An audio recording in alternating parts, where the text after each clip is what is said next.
Bashir, as some of you may have already heard last night, and left him a voicemail offering the support of the federal government, and I expect they will speak at some point today. He also called Senator McConnell this morning to offer support. This morning, the president approved the governor's request for an expedited major disaster declaration and ordered federal aid to supplement state and local recovery efforts.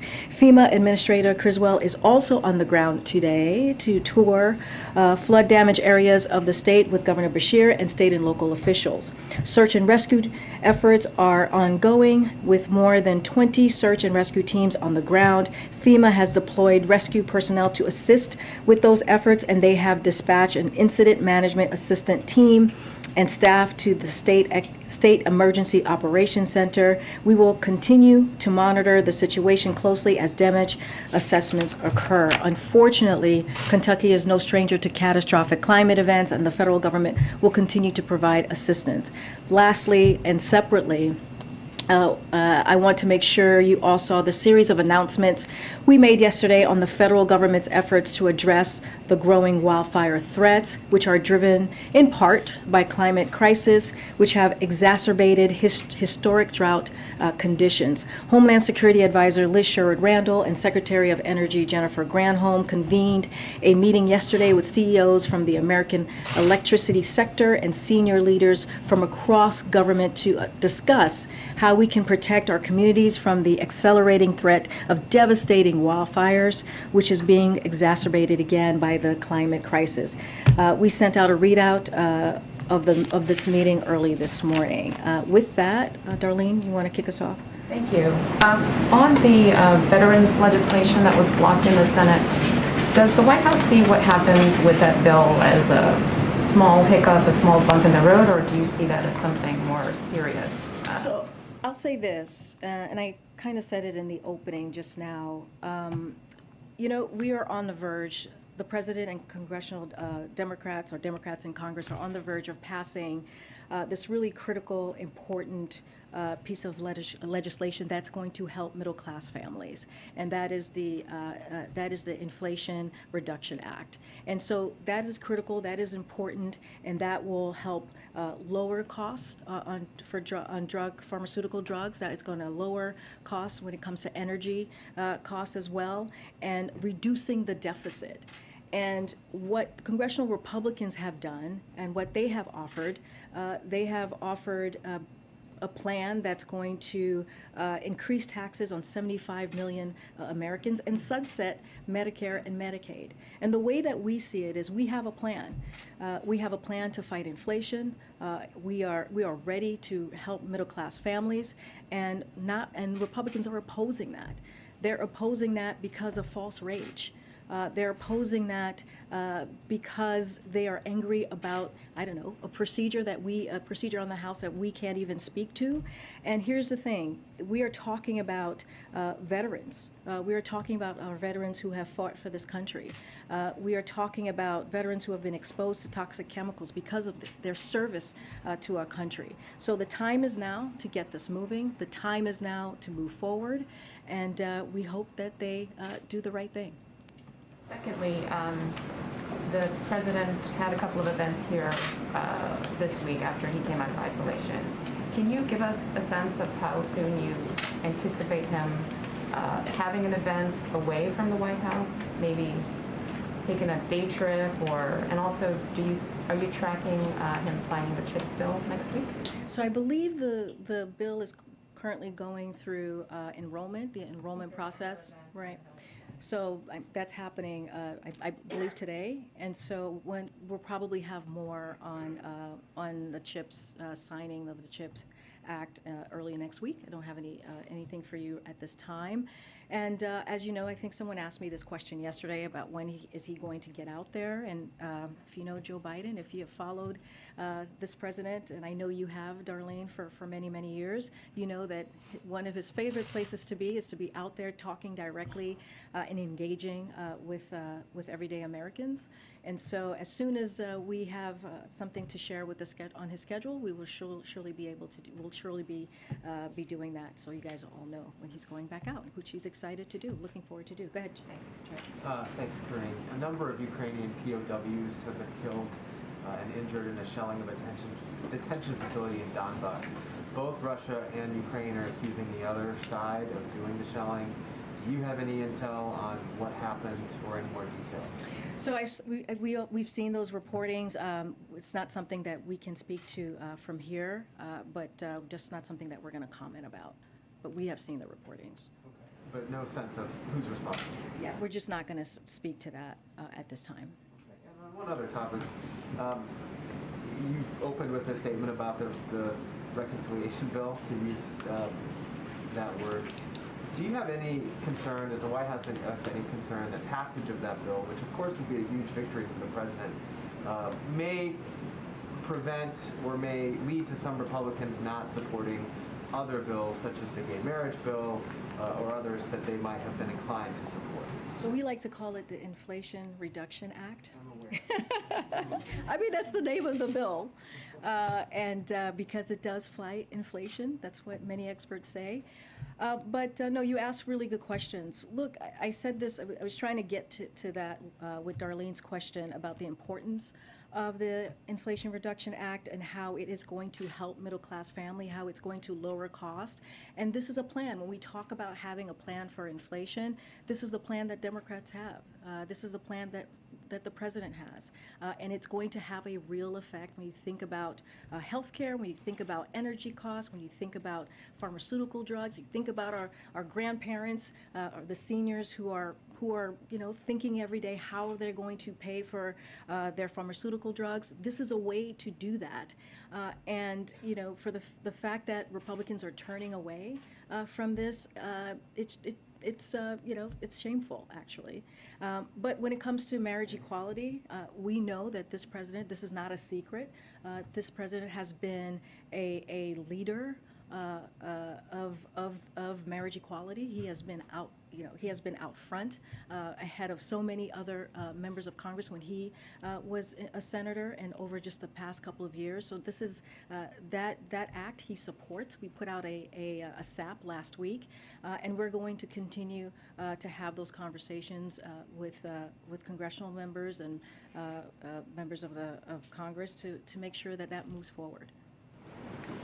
Ms. Green, first I wanted to ask for a status update, if you have one, on the updated COVID vaccines. Does the administration have even a rough timeline on when they will be rolled out? And then just generally, is the idea that certain people, maybe people with health conditions, older people, perhaps they would be prioritized first, or would it be sort of a free-for-all as soon as they're available? So just so folks know, and I'm sure you guys are all tracking this, HHS today announced an agreement to purchase 66 million doses of Moderna's bivalent COVID-19 vaccine boosters, candidate for potential use in the fall and winter. This contract announced follows a recommendation by the FDA last month that vaccine manufacturers update their existing COVID-19 vaccines to create a bivalent booster and can target BA4 and BA5. Omicron subvariants, as we know, is very transmissible. But today's purchase is in addition to, just so folks know, to the 105 million COVID-19 vaccine boosters doses the U.S. government purchased recently from the Pfizer for potential use later this year, pending FDA authorization and a recommended by CDC. Pending those FDA and CDC actions, HHS would receive the first deliveries of the Moderna and Pfizer vaccine boosters doses in early early fall. So decisions about the shots and all the experts review and the science data, that's going to be something that FDA and CDC does. We just don't have anything currently right now to share. Once we have more of what the plan looks like and the allocations, we certainly will share that. And then just have one more following Secretary Blinken's conversation with Sergei Lavrov today. Is the White House currently open to President Biden directly having a conversation with Vladimir Putin to try to make progress on the U.S.'s offer to get Brittany Griner and Paul Whelan out of Russia? I know at various points in the past there were suggestions, right now may not be the right time, just given everything that's going on in Ukraine. Just wanted an update on that. So Secretary Blinken thought it was important to make clear where we and our global partners stand on several key issues. Clearly, Brittany Griner and Paul Whelan was part of that. He reiterated our substantial proposal, which you heard from Secretary Blinken yesterday, which is on the table.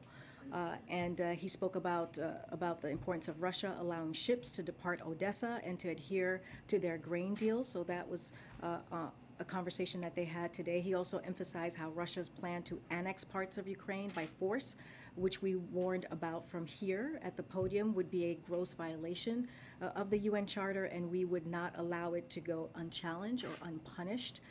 You heard him say, so those of you who listened in today, that we are under no illusions that Moscow is prepared to engage meaningfully and constructively yet. So Secretary Blinken made clear this was not about a return to business as usual. So we are, again, under no illusions. As far as a call or plans for calls, we do not have a plan for the president to call President Putin. At this point, is it on the table, off the table? I know that there's nothing for you to announce. But... No, it's not even there's nothing for me to announce. We do not have a plan for that at this time. To follow up. Hoping to ask a domestic question, but it's kind of a follow-up on the status of these negotiations around Brittany Griner and Paul Whelan. Does the administration feel like it accomplished what it was hoping to by going public with this substantial offer now that we are seeing some engagement between Secretary Blinken and the Russian foreign minister? And are you concerned this could all just still fall apart? So here's the thing, we have made clear, the president has made clear that this is a priority for him. And in getting Brittany and Paul home, he wants to see them come home, but he's also made clear that when it comes to U.S. nationals who are being wrongfully held or held hostage, they need to come home, and he's going to do everything that he can to make that happen. And I think this is what you see by the announcement that Secretary Blinken made yesterday. By having a substantial offer on the table, we are making clear and being very transparent of what is happening. Those conversations are going to continue to go on. We are not going to negotiate from here just because it's just the right thing to do, and we want to be very careful. And so, again, this is the president showing that he is willing to do everything that he can to bring U.S. nationals home who are wrongfully detained. It seems like the right direction of Blinken and Lavrov talking. I'm not. I mean, you heard from the secretary yourself. He was very clear, as I just laid out, of the three things that came up during that conversation. He also said he is not delusional, and we expect conversations and negotiations to continue. I'm just not going to say much more from here. And I just wanted to ask about some of the details in the Manchin-Schumer sort of deal in the reconciliation bill. Everyone's just had a beat to be able to kind of dig into the bill text, and we're starting to see some environmentalists really voicing concern, acknowledging obviously these huge investments in clean energy, but frustrated by some of the trade-offs, mandates for new drilling, mandates for opening up some different parts of the country to drilling. I was struck by Chairman Grijalva saying that he was particularly concerned that the deal's promise of comprehensive permitting reform was another euphemism for gutting our most foundational environmental and public health protections.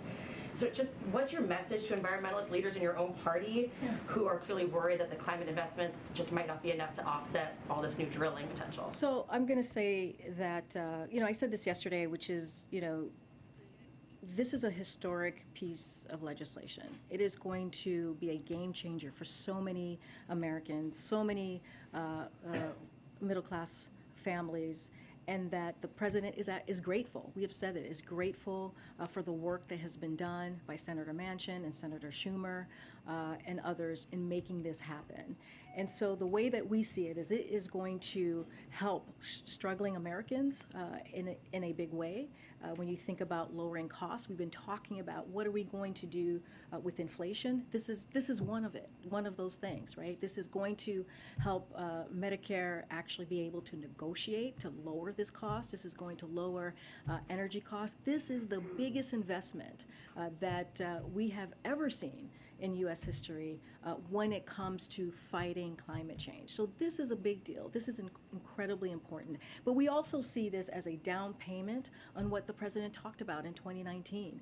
When it comes to climate change, the president has taken bold actions for this past 18 months, and he will continue to do that. It doesn't end here. He'll continue to take action to make sure that we reach his goals, his emission goals. We believe that we will meet these goals with this particular piece of legislation, but there will be more work that we will continue to do. Is it fair to say he just likes the whole bill, all of it? He is grateful, and he thinks this is a historic bill, and this will help struggling families, and this is part of fighting inflation. And also, when you think about the deficit,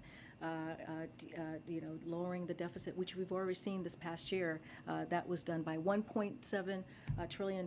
Now we're going to add another $300 billion. This is a big deal. This is incredibly important for American families. Go ahead, Caitlin. On that note, because it's a priority for the president to pass this bill, has he or does he have plans to talk to Kirsten Sinema, who has not yet said whether she'll support it?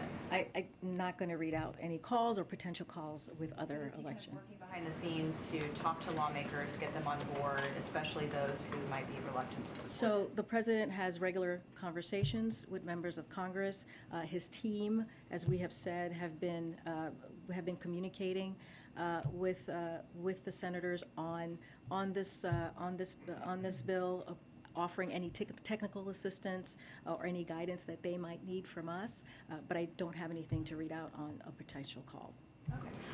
And then, given how difficult it is to get all 50 Democrats onto anything these days, and how difficult it is to get bipartisan support for anything these days, when it comes to legislation to tackle inflation, and given that this bill doesn't address, rising home costs and rent and food and gas and those kinds of things, does the president think that this is kind of it? This is what he can get legislatively from this Congress when it comes to tackling inflation? You're talking about just in general, or you're talking about? Yeah, I mean, given that this is called the Inflation Reduction Act, and there are still lots of elements of inflation that are not tackled by this bill, and how, tenuous support is for it, given that not all Democrats have signed on. So, does he think that the legislation, that's kind of it in terms of what this Congress can do? So I just want to be really clear here. This choice is not between this and a better deal. It's between this or walking away about things that we really care about when it comes to Democrats. Issues that we really care about. Lowering prescription drugs, lowering energy costs, continuing to decrease the deficit. All are things that Democrats care about. This is a big deal. This is a historic piece of legislation, and to your point, it is the only legislation out there in Congress that's going to fight inflation. So we need to move forward to get this done. And so that is the message that we are going to put forth. This is our chance to really start to lower inflation. And the things that this bill does are not small. These are really big, important items. If you ask many American families, if you ask them, hey, are you able to pay for your drugs, your medical needs that you really need every day, or seniors, you ask our seniors that question, I'm sure most of them will say, no, I have difficulty paying for those bills. I mean, that's what we're talking about. We're talking about giving some relief to families, to seniors. It's going to go a long way. Again, this is a historic piece of legislation, and we encourage folks to support it. And just a quick follow-up on Lavrov. Is the president concerned that these talks are doing anything to kind of legitimize Russia in light of their aggression and war against Ukraine? That kind of opening up these discussions starting these discussions, especially when it comes to Reiner and Whelan, that this is doing anything to kind of legitimize Russia, or that it could get to that point? I mean, I don't know how that would legitimize Russia when we know they are causing this brutal war in Ukraine, when that is fact, when that is known, when you see NATO has come together in a way, coalesce in a way we have not seen in a long, long time to make sure they send a loud message to Russia, when you see the sanctions that have really hurt the Russian economy. I mean, I don't see how they are legitimized at all. If anything, they are now a pariah in the global stage because of what they're doing. So what the president is doing, and the secretary and his team, his national security team, is to make sure we keep our promise and doing everything that we can in bringing home U.S. nationals that are being held, who are wrongfully detained, and that's going to be the focus. And so the president, again, this is top of mind. This is a priority, and that's what you're seeing right now. Great, thank you. Going back to getting the Inflation Reduction Act passed, how does the president see his role in getting this over the finish line? Well, look, this is, as I said moments ago, we see this as a down payment from what he's been talking about in 2019. The president has been very vocal about how he sees dealing with inflation, right? Dealing with high costs. You have seen him the past several months talking about pharmaceutical drugs, and in particular insulin, and how expensive that is for families. You have heard him talk about how families are paying 2 times, 3 times more than families across in other countries. So he's been very vocal. He has been out there. He has done this, gone out there and met with the American people, or spoken in front of them and told that story, explained what Congress needs to do. So we're going to continue to do that work. He has staff here in the White House that's continued also to have those conversations. And I ask in part, and I know you're not going to get specific about phone calls to Senator Sinema, but does he feel like he gave some space to the negotiators? Does he feel like now is the time for him to engage directly, hands-on, to try to get this over the finish line and to make that personal outreach to potentially bring Senator Sinema here?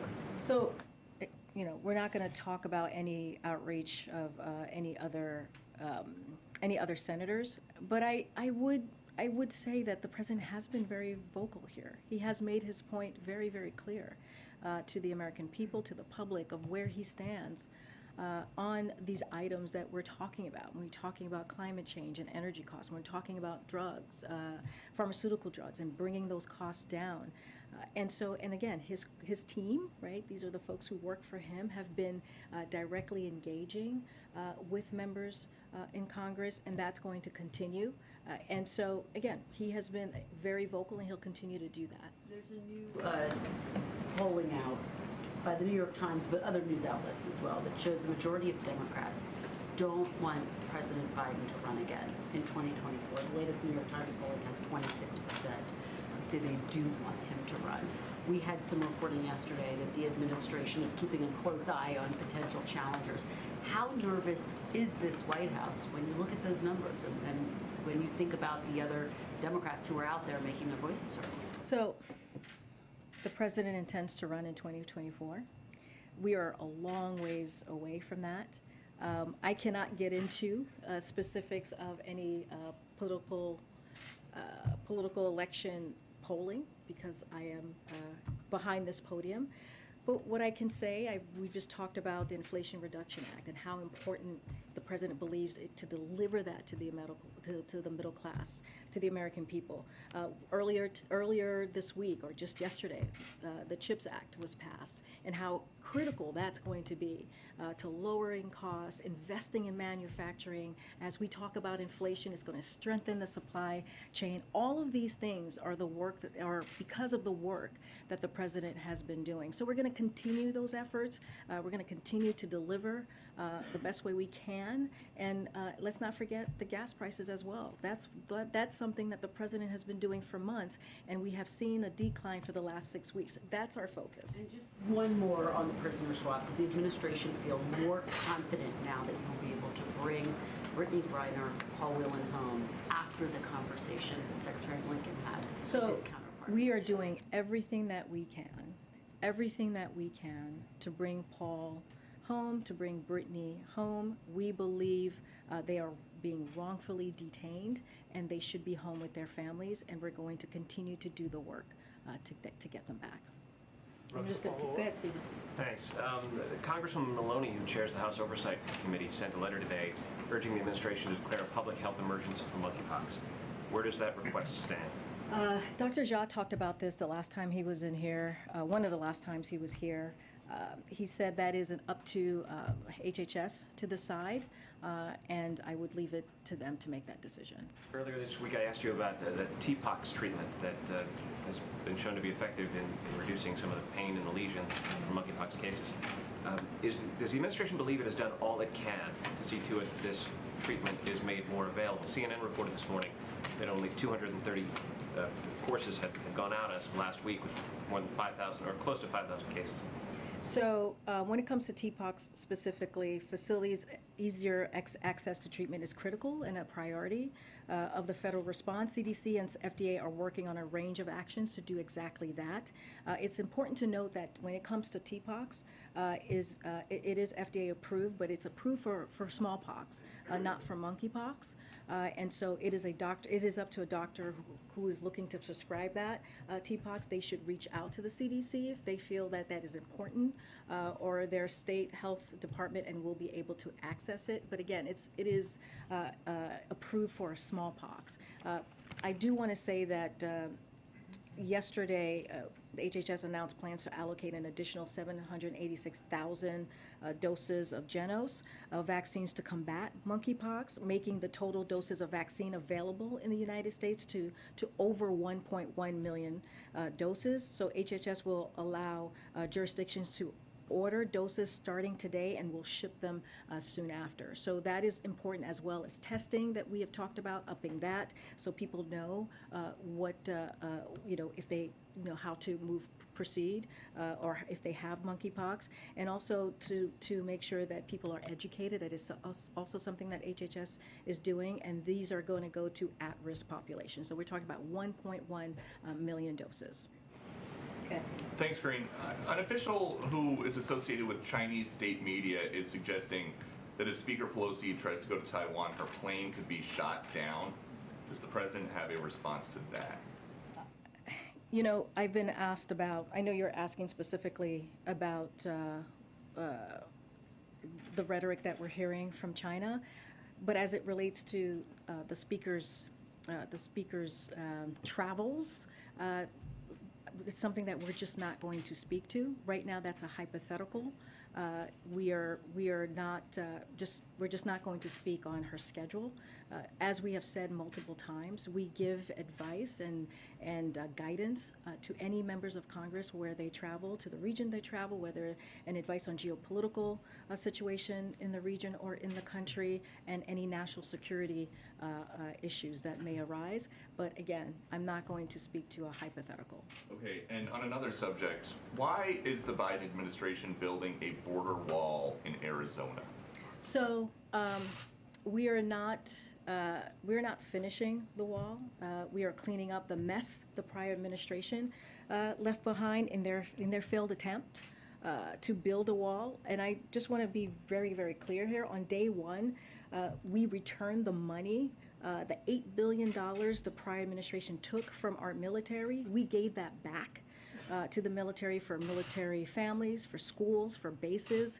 That's what that money was being used. That's what it was taken away from. And so again, what we're doing is cleaning up the mess that the prior administration has done. But President Biden, when he was a candidate, said there will not be another foot of wall constructed in my administration. Yeah. So what changed? We are not finishing the wall. If walls work in that part of Arizona, is this the administration trying to get migrants to cross somewhere else, like in Texas? What is the plan? We are not finishing a wall. We are cleaning up the mess that the prior administration made. We are trying to save lives. This is what the prior administration left behind that we are now cleaning up. By finishing the wall, is this? We are not finishing the wall. By filling in finishing, We are not finishing the wall. by filling in, is this racist? Because in 2019, when the former guy was proposing a wall, you said that it was his racist wall. So how is this any different? I'm just having a hard time understanding how this is any different. I'm not even sure how you get to your first question, to this question that you just asked me. I will say this, a Well, what's border the wall, difference? I'm answering your question. A border wall is ineffective use of taxpayer dollars, so it's ineffective of taxpayer dollars that actually went to the military, that the last administration, the prior president, took from the military, which took away from schools, which took away from military bases. That's what that money that he pulled away from to build this wall that he wanted, that is ineffective, by the way, which I just said. Just recently, CBP reported that new bollard fencing along the southwest border was breached 3,272 times between fiscal year of 2019 and 2021, requiring $2.6 million in repairs. It's ineffective. We are not finishing a wall. We are cleaning up the mess that the last administration made. Okay. Good. Thank you, Reem. I have a couple of questions, one on Argentina and another one on Mexico. On Argentina, I would like to know where the president's schedule stands in terms of meeting with the Argentinian president. So as you know, consistent with the White House protocol for positive COVID cases, President Biden worked in isolation for 5 days after testing negative. As a result, the planned, to what you're asking me, a visit by President of Argentina has been postponed until a later date. And when we have a new date to share, we will share that. But there's no any idea whether that's going to happen in August or September? We will share a date once we have it. All right, and on Mexico, since Mexico's President López Obrador was here recently and met with President Biden, I would like to know the role the White House played in the request of extradition of Mexican drug trafficker Rafael Quintero, if any. And since the request for immediate extradition seems not to be that immediate these days, is the White House in touch with Mexico at all, or the presidency of Mexico, in order to expedite this process? So that is a law enforcement matter, so I would have to refer you to Department of Justice. I guess my question was whether President Biden touched on this matter when President López Obrador was here at the White House, and if the White House played any role, that's the NSC or the president himself, on this matter. When it comes to a law enforcement matter, that is with the DOJ, Department of Justice. That is not something that we would deal with here. Go ahead, Jenny. I'm gonna come back down. Thanks. Quickly to go back to the Inflation Reduction Act, there's a projection out from the Penn Wharton budget model today that found low confidence that the legislation will have any impact on inflation, and even projected a small inflation increase in the first 2 years. I know this is just one model, but it actually is one that Senator Manchin has leaned on before to guide his support or opposition to previous pieces of legislation. So I'm just curious if there's any concern in the White House that with this new data coming out that Manchin could reconsider his support for the current bill, or do you think you're rock solid? And how this squares. I know you cite other economists. You cited Jason Furman and Larry Summers, but I'm just curious how this squares with what we're seeing today. So there's also, Joseph Stiglitz said in a statement, the compromise agreed to under the rubrics of the Inflation Reduction of 2022 is far more than just an act addressing inflation, although it does that in several ways. It simultaneously addresses several key and long-standing problems facing our economy and society. First, on inflation, there is a simmering debate on the cause of inflation, but whatever side one takes in that debate, this bill is a step forward. And that's how we see it as well. For those worried about excessive demand, there is more than $300 billion in deficit reduction. That is also very important as we talk about fighting inflation. That $300 billion deficit reduction on top of the $1.7 billion deficit that we saw last year is critical, and it will help fight inflation. Reed? Okay. I just wanted to come back to monkeypox really quick. With San Francisco declaring it a public health emergency, New York State getting there as well, why does it seem that there's a delay, and is there any concern that the administration is moving too slowly on this to declare it a public health emergency? You declared an emergency. Again, that's going to be with HHS. But look, the way, and I talked about this earlier, when I believe the first cases was in mid-May, and in June we put together a comprehensive approach on dealing with monkeypox. We put out 300,000 of vaccine that went to targeted areas, to communities at risk, working very closely with state and local legislators. I just announced another close to 800,000 doses that we will put out there. That's a total of 1.1 million doses.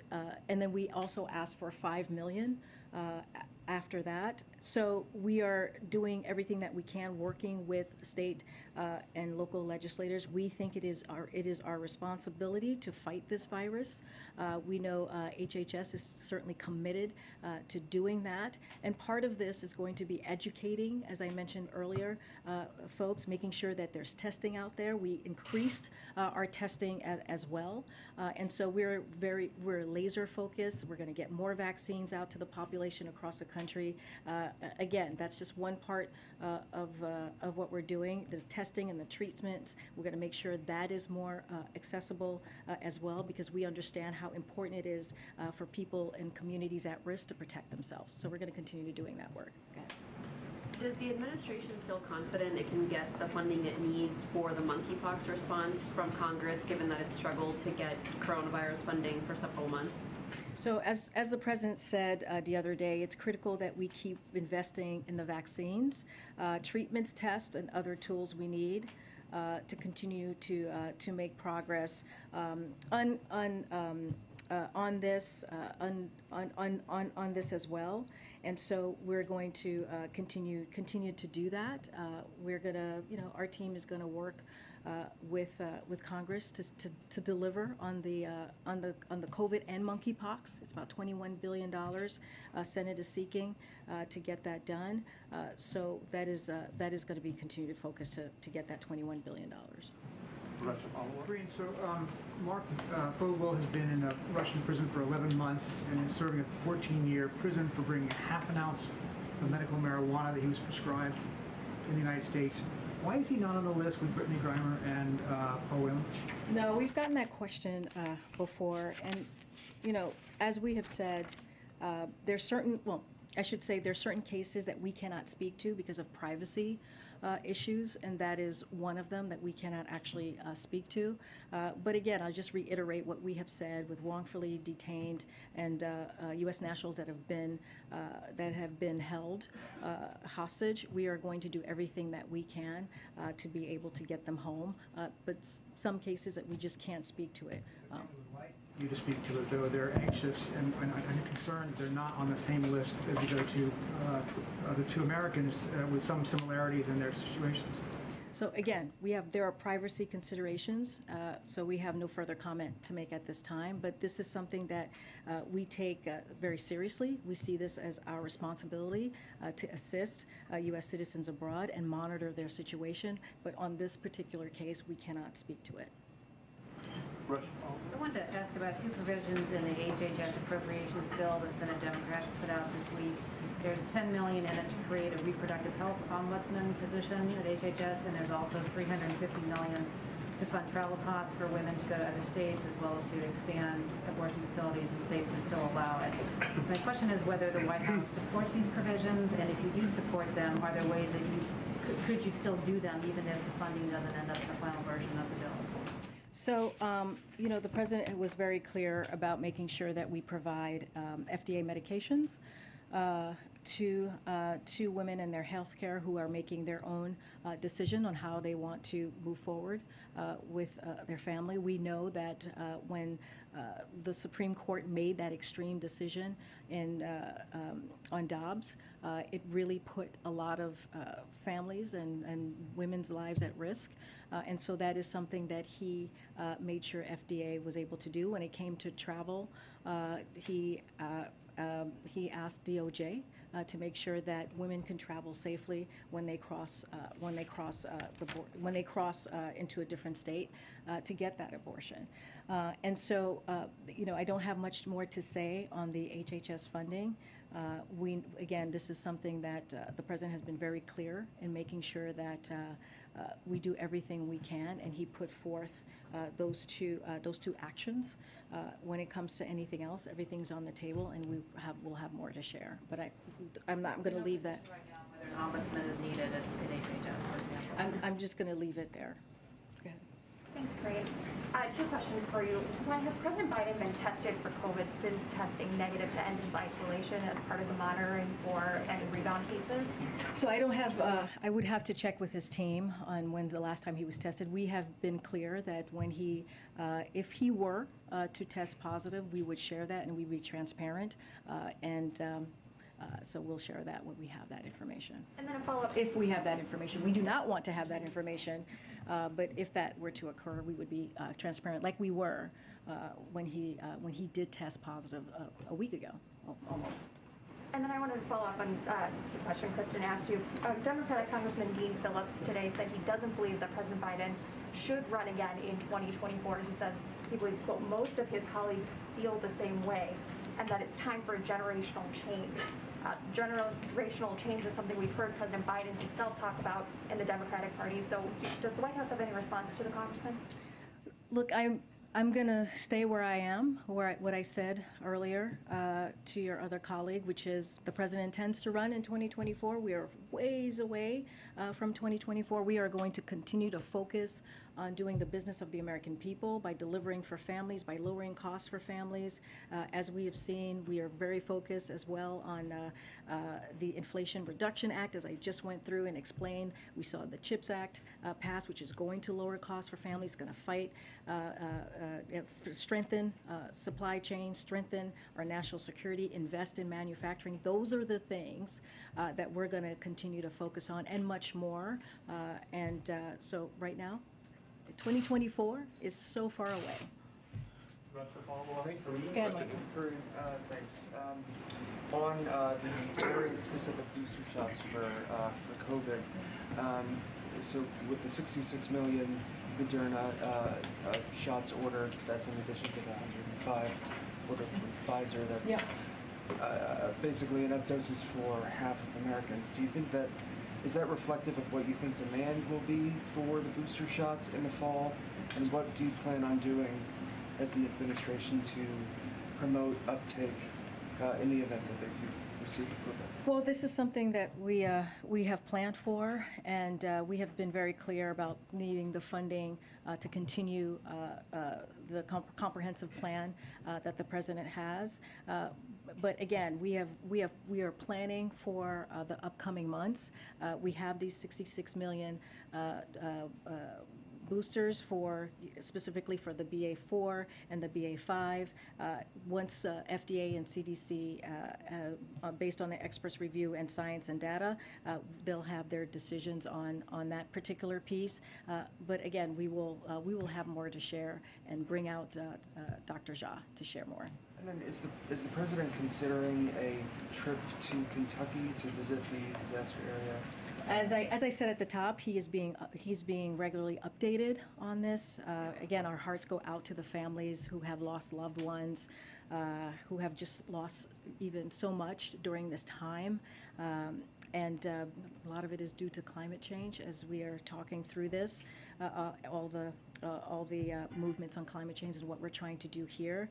But again, he's going to stay updated. He he's going to hopefully today connect with Governor Beshear. We don't have anything to share on his schedule at this time. Follow-up? Yeah, thanks, Corinne. One clarification and one question I have for you. On the clarification, so we've heard the argument that job creation is the reason that we can't be in a recession, or one of the reasons. But on net, we were adding back jobs, not creating, because last month, for the first time, the private payroll finally reached the February 2020 levels. So the private sector has now only created 140,000 jobs after adding back what from So what we have been saying is that the president, since the last 18 months, we have created 9 million jobs. That is, those are the historic numbers that we have seen, the strong economic strength. That are being added back. But we also have created jobs as well, as I just stated. And so that is also very important to note. And so when it comes to the economy at this point, at this time, we're seeing a transition. That's what we are after a strong economy, a transition into more stable and steady growth. And that is something that you've heard it from Brian Dees, you've heard it from economic team, that we expected. There's nothing new there. And so we're gonna, the strong labor market, the resilience of the resiliency of business, resiliency of the consumer purchase matters in all of that, matters in what we're seeing currently. But we understand that there's more work to be done as we talk about inflation, as we talk about high costs, which is why we continue to talk about the bills that we're seeing in Congress, in particular the Inflation Reduction Act. And so that's going to be our focus. And on that transition, when can Americans feel or see, when can Americans expect that transition to be over? So it's happening currently right now. That is what we're stepping into. We see that a little bit of a cooling, right, with the jobs numbers that we see every month. And again, that is expected, and so we'll continue to see that. Secretary Yellen explained this very well, much better than I am, because she is an economic expert and a very trusted voice on this. One of the things that she said that I think is important: a variety of risks ahead, like Russia's war, COVID lockdowns in China, and more. We have strength in the economy, a strong labor market being one strength. Consumer household balance sheets remain generally strong. Credit quality is strong. You do not see some significant increase in business bankruptcies, which is important. And so these are the things that she highlighted yesterday that speaks to a lot of what we're talking about when we talk about strong labor market and where the economy, the state of the economy is currently at this time. One more quick one, if I could, just off topic a little bit. What's the difference between Texas busing migrants to D.C. and the federal government flying migrants to, say, New York in the middle of the night in other cities? It's very different because we're not doing it as using migrants as a political pawn. Go ahead. I have two quick questions on Russia and Ukraine, and another one on Nicaragua. So there's been a lot of movement in Congress about designating Russia as a state sponsor of terrorism. There's a Senate resolution, as you know. There's a House bill that was just introduced. So my question is, does the president support legislation to officially designate Russia as a state sponsor of terrorism, or does he believe that to be an executive purview? And if so, what are his criteria? So basically, it's a determination. This requires a determination by the Department of State on specific criteria in congressional statute. So we're looking into it along with a range of other proposals to impose further cost on Russia. So that's how it's determined. But for some context, when it comes to export controls, which we have aligned on with 30 plus partners, to multilateral sanctions with over 30 countries across 4 continents, to curtailment of international assistance and foreign aid, the costs that we have imposed are in line with some of the consequences of an SST designation. Our unprecedented sanctions are having a drastic impact on Russia. Russia's stock market has lost 1/3 of its value. Inflation is rising up to 20% in Russia. Russia's imports of goods from around the world could fall by 40%. It was reported that due to the enormous pressure of the U.S. and over 30 partners around the world, Russia defaulted for the first time in more than a century. So that is what, when I say Russia is becoming a pariah, with the question that I was asked, if we are lifting up Russia, not at all. They are, their economy is suffering, and it's because of what they are doing in Ukraine, the war, the brutal war that they are imposing on Ukraine. Can you confirm and or comment on Ukrainians reportedly being mistreated in filtration camps set up by Russia and provide a reaction to that? Well, I have not seen those reports, so can't comment from here at the podium. But look, this is a brutal war that Russia has created in Ukraine because they don't want Ukraine to be a democracy, because they don't want Ukraine to be a sovereign territory. That is what Russia is doing. This is not Ukraine. This is Russia causing this war, which is causing also global challenges around the world. So this can end. This can end today if President Putin says so. This could end today. One last one on Nicaragua. So the Nicaraguan government has withdrawn its approval of the president's nominee for ambassador to Nicaragua, Hugo Rodriguez, following his criticism of President Ortega's regime. What is the president going to plan on next? So I need to check back with our team on that particular question. I'll take one last one. Go ahead. On monkeypox, as I'm sure you know, advocates and medical professionals have expressed concern about the public framing of monkeypox and that it could stigmatize the LGBTQ+ community. I've also spoken to advocates that have said that monkeypox, the name itself, is stigmatizing because of its association with Africa and the history of apes and monkeys being compared, black people being compared to monkeys and apes. The World Health Organization had a meeting about potentially changing the name of monkeypox. Advocates would like to call it MPV using the acronym. Is that something that has been discussed at all with the administration? Would they support that position? We understand, and I know so many other communities understand how a name of a virus can really cause harm to that community, and that is something that we have seen, right, this last couple of years specifically, even when you look at COVID and the different variants. And so that is something that is important to note and to speak to. I do not know of any conversations that is currently happening internally about that. Clearly, that is not something we decide on. That is something that, as you just stated, that WHO makes a decision on the names of viruses. So I would leave that to them and would refer you to them. Yesterday, about 100 members of Congress, including Senator Schumer, Booker, and Warren, called on President Biden to extend payments on the pause on payments.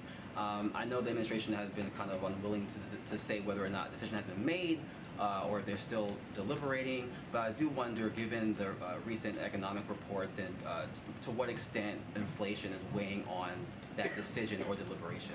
So that question has been asked by our, I think, Jared was asked this question when he was here last week, and so I leave you to his comments on that.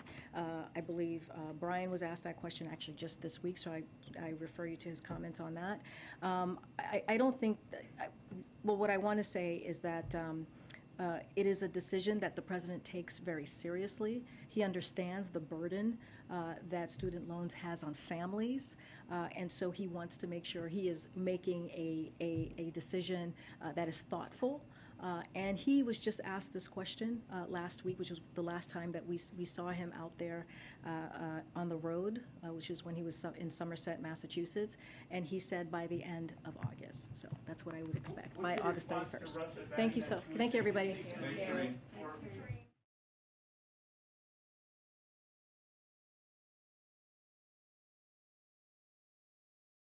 All right, and that was the latest update from the White House, taking a few questions from reporters speaking about the Inflation Reduction Act.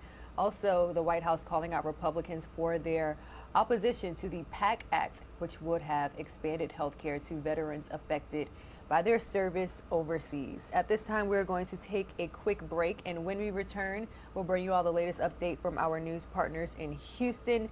Let's go ahead and visit a live show called What's Your Point?, examining top headlines and political stories from across the country.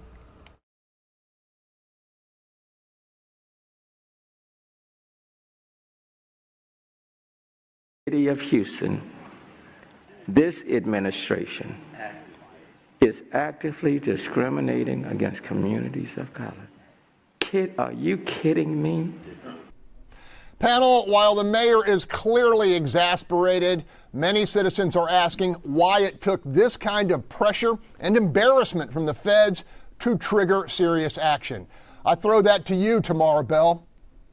And the communities that they're having this plight and problem with, they have went to the city multiple times. They've called 311 to exhaustion and could get no response.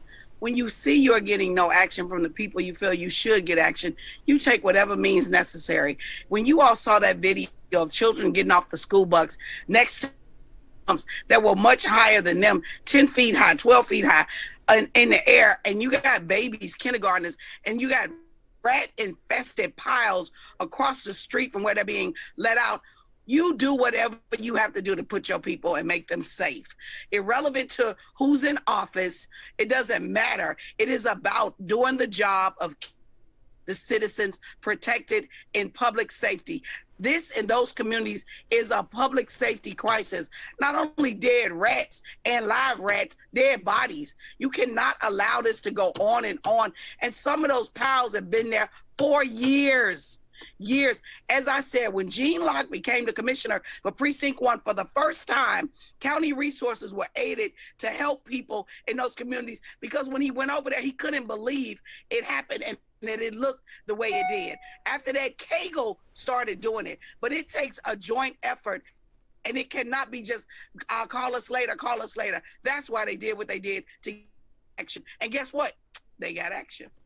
All right, Sue Lovell, in all fairness to the mayor, this problem, this plague predates this administration. Give us some perspective.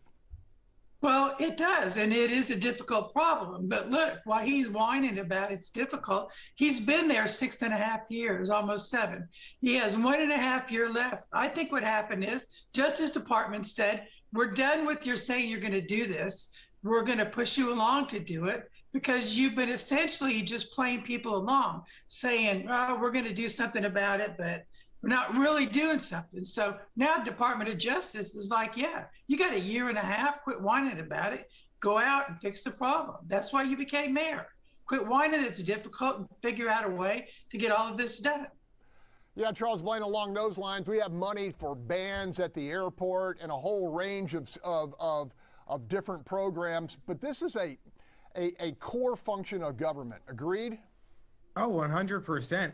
I mean, it might not be intentionally discriminating, but they're intentionally not prioritizing these concerns and these calls. I mean, I've been hearing about illegal dumping since I got involved in local politics. It's not like it's something new. It didn't just spring up on them. This is something they've known about, and it's shameful that it takes a federal investigation for the city to move, because I bet you if this was River Oaks Memorial, not West U, but Museum District or somewhere else, it wouldn't take as much frustration from the community. It would take a couple of calls and they would have a solution. It wouldn't take a federal investigation to get the city to start moving. So it shouldn't take as much, and we shouldn't accept that it takes this much for these people to get the basic level of service that their tax dollars pay for and that's owed to them. So, I mean, it's just really sad. And so, yeah, it might not be intentionally discriminating, but it definitely is actively discriminating against these neighborhoods.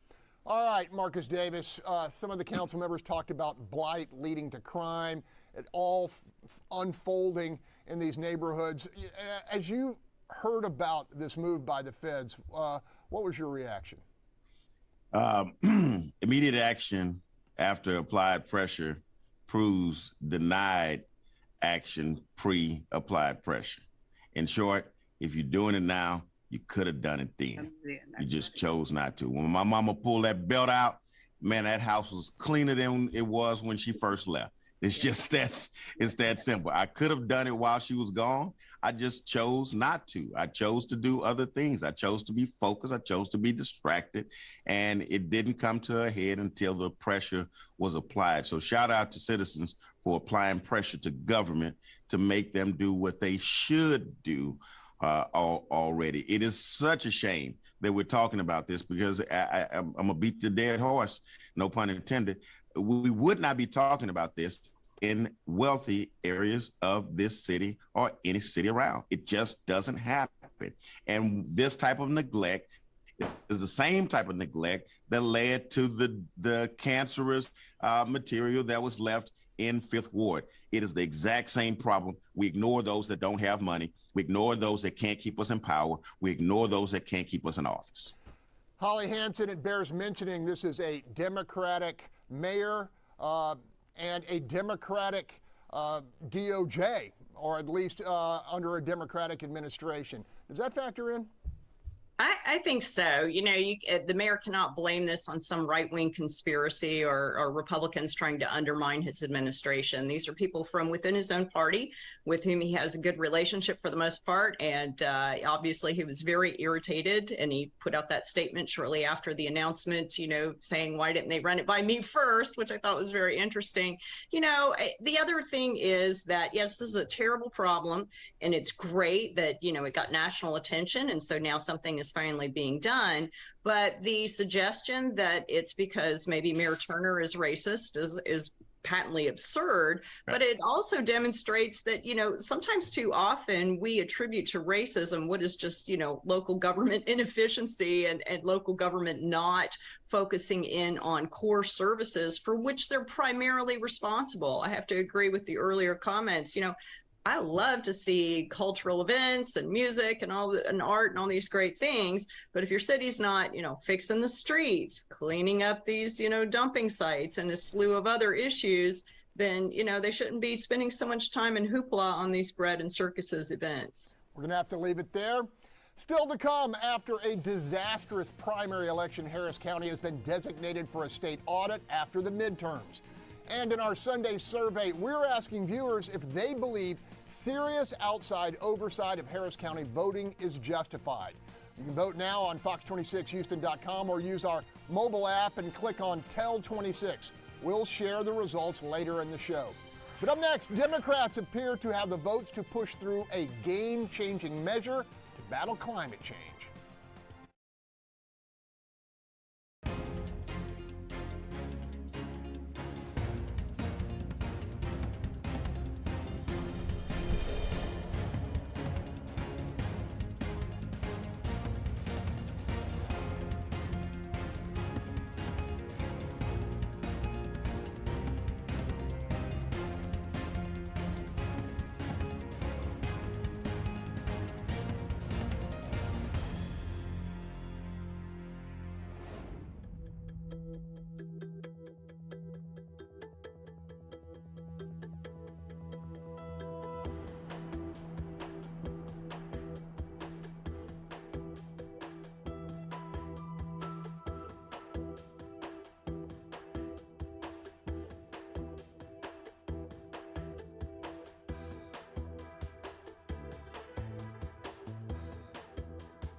Manchin has temporarily relaxed his frequent role as Democratic renegade and appears to have given President Joe Biden the slim margin he needs to pass the biggest climate spending bill in U.S. history.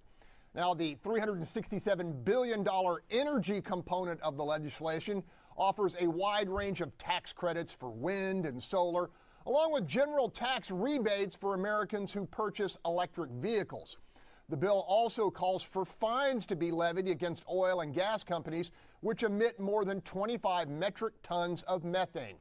Other major components of the Inflation Reduction Act, in quotes, include allowing Medicare to negotiate prescription drug prices and, panel, wait for it, an additional $739 billion in taxes on corporations and the so-called wealthy. Charles Blaine, eager to get your take on this latest legislation. You know, I just find it funny that only in Congress can a bill called the Inflation Reduction Act deal mostly with climate change and very little with inflation. And actually, there's a University of Pennsylvania report that came out that said that the level that this bill mitigates inflation is statistically indistinguishable from zero, meaning that it has no impact. And so it's like, I just don't understand. And one of the interesting things is, though, that when Biden took office, he did say that if you made less than $400,000, your taxes wouldn't go up. In this bill, it's projected to increase taxes on everyone starting at making $30,000 and above. So, I mean, we've seen this not be the case time and time again. So not too excited about this bill, to say the least.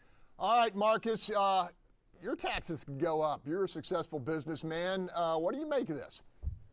I'm going to concur with what Charles mentioned. I don't One of the challenges with our government is we take these bills and we want to mash and mesh everything into them all at once, trying to solve multiple problems at one time, which complicates it.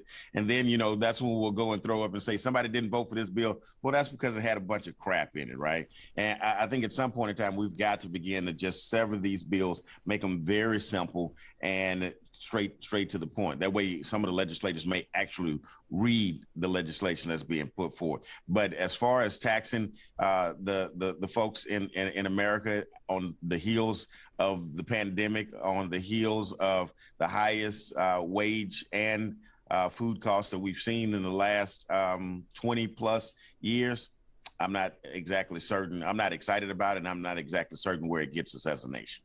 Tamara Bell, put your businesswoman hat on, and you're an accountant.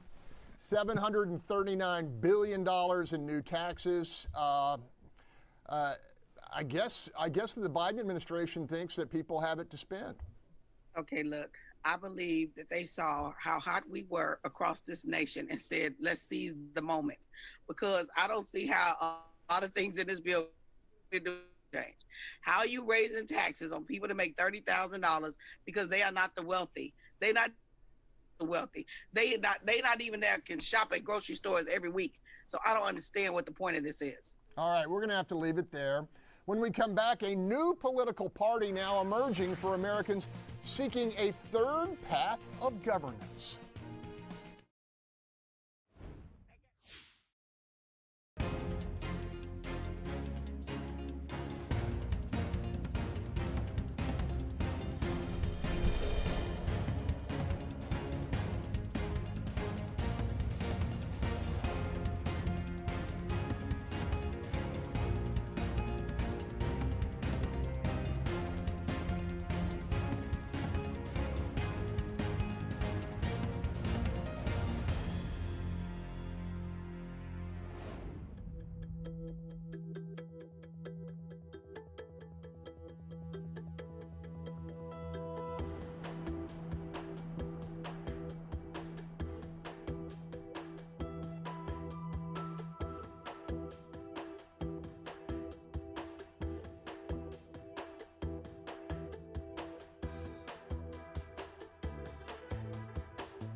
Welcome back. Americans who are deeply uncomfortable and therefore inexorably unaligned with the often radical positions of both legacy parties are being offered a new, more moderate home.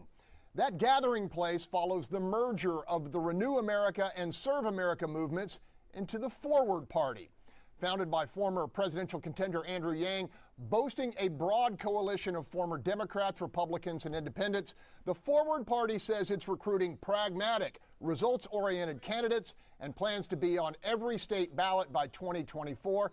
Panel noting that our good friend and colleague Bill King has been an early and significant leader in this effort.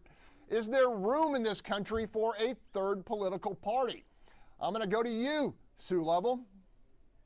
Well, yeah, there's room. Of course there's room. But hey, as Yogi Berra said, this is like deja vu all over again. We've been down this, if you look back in history, we've been down this path and they've never really been really successful. They've been disruptors. They've kind of been able to change the conversation that's there. And I think people want a different conversation right now. And I think people are tired of the different parties fighting with each other and would like people to come to the center and have discussion. I don't know if the solution to that isn't a third party. I think the solution is for the two parties to quit the bickering and come together and move this country forward.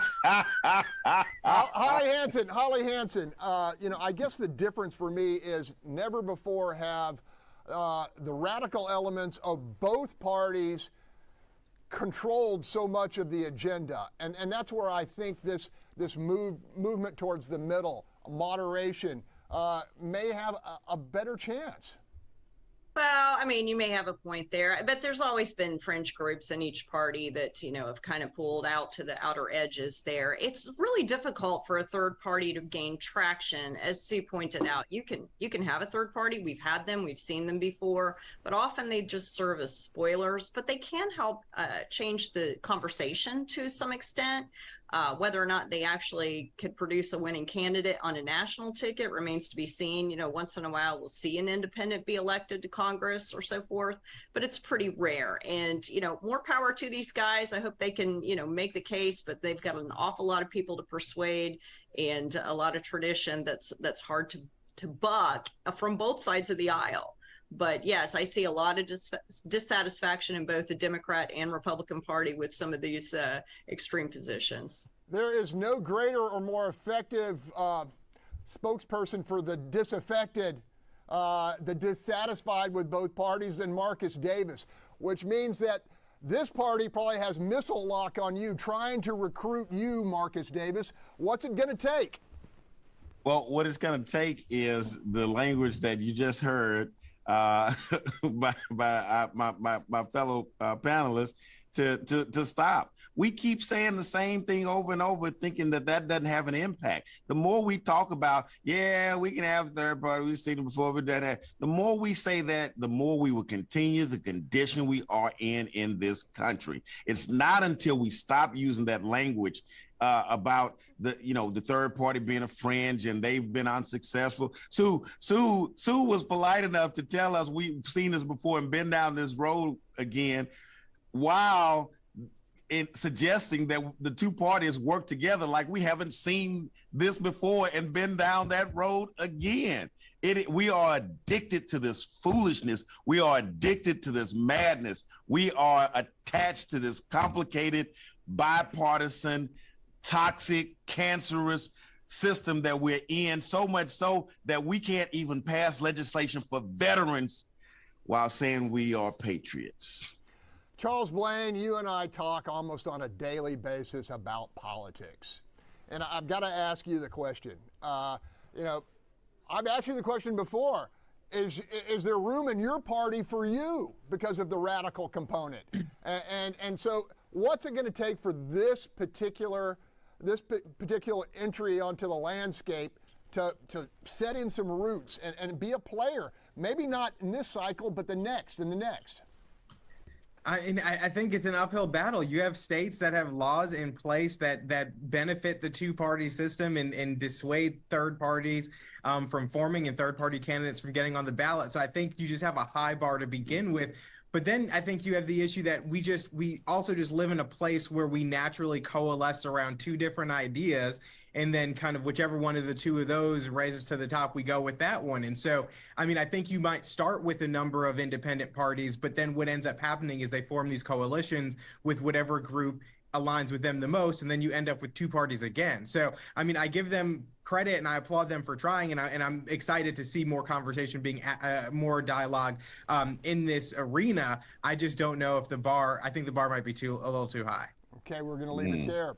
Still ahead, as he strongly hints at making another run for the White House, we learn Donald J. Trump is the target of a Justice Department investigation.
Our country is being dealt one historic humiliation after another on the world stage.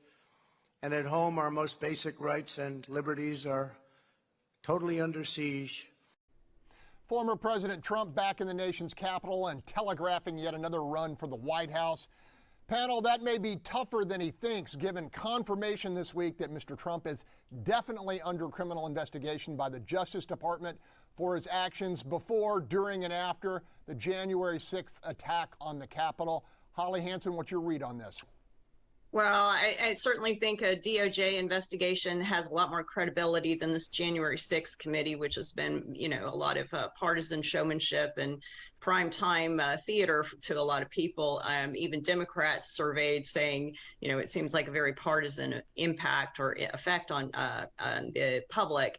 Now, whether or not Trump runs, I don't see that, but it's possible that he's got, some hardcore supporters who, look at the way the country looked in 2019 and early 2020 before the COVID pandemic hit. And they say, wow, things look pretty good. The economy was roaring, people had jobs. And, I think that's going to be a big factor. But I think a lot of people within the Republican Party would rather see a different candidate.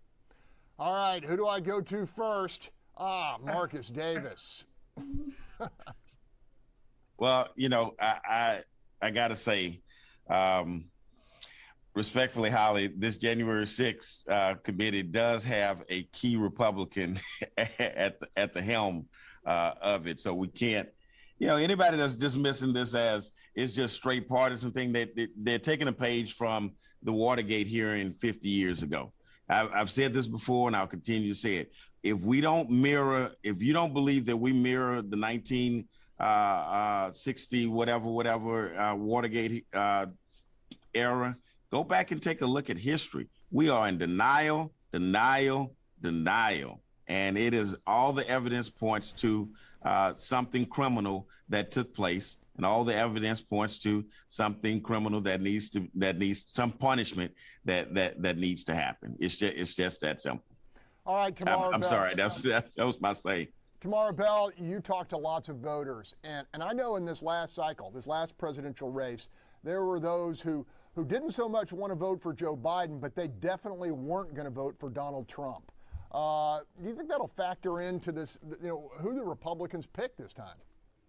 Absolutely, because you got to remember now, 2020 election was during COVID, okay? Wasn't pre-COVID. We were in the height of COVID, and he was president. And I'm telling you, you can go back and check. In Fort Bend County, Biden won, but every Republican under him also won, okay? So people in parties can decipher, I'm going to be a Republican, I'm going to stay a Republican, but I don't want you as my president. The same way Democrats may do the same thing. They may look and say, you know what? I'm going to vote for every other Democrat but the county judge. I don't want her as my county judge. I'll vote for somebody else. That's a good example y'all could use to see that scenario. So, yeah, I do believe that they wanted a change. That's why he ain't there. Quickly, Charles Blaine, we heard Holly say she doesn't think that Trump's going to be the nominee. When is that going to become clear? I don't know. I've said on the show many times that I don't even think he's running, and I think that's going to become clear much later because he likes being the kingmaker in the party, and he likes everyone, coming to Mar-a-Lago, having fundraisers, asking for support for their various races. And once we get another nominee, that stops. And so I think for a while he's going to hold on to that power. Okay, becomes clear when the GOP grows a pair. Okay, up next. With one party claiming voter suppression and the other alleging fraud, the state of Texas announces it will audit midterm results in Harris County.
Ultimately, the buck stops with me to address these issues and conduct elections on behalf of the voters. And I didn't meet my own standard, nor the standard set by Commissioner's Court.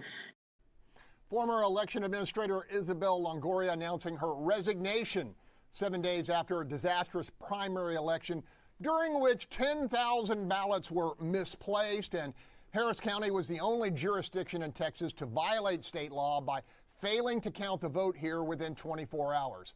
All of that is necessary background for this week's announcement that the Texas Secretary of State has randomly selected Harris and 3 other counties for audit after the midterm election. Plenty of Democratic grumbling over Harris County's chance inclusion in the group.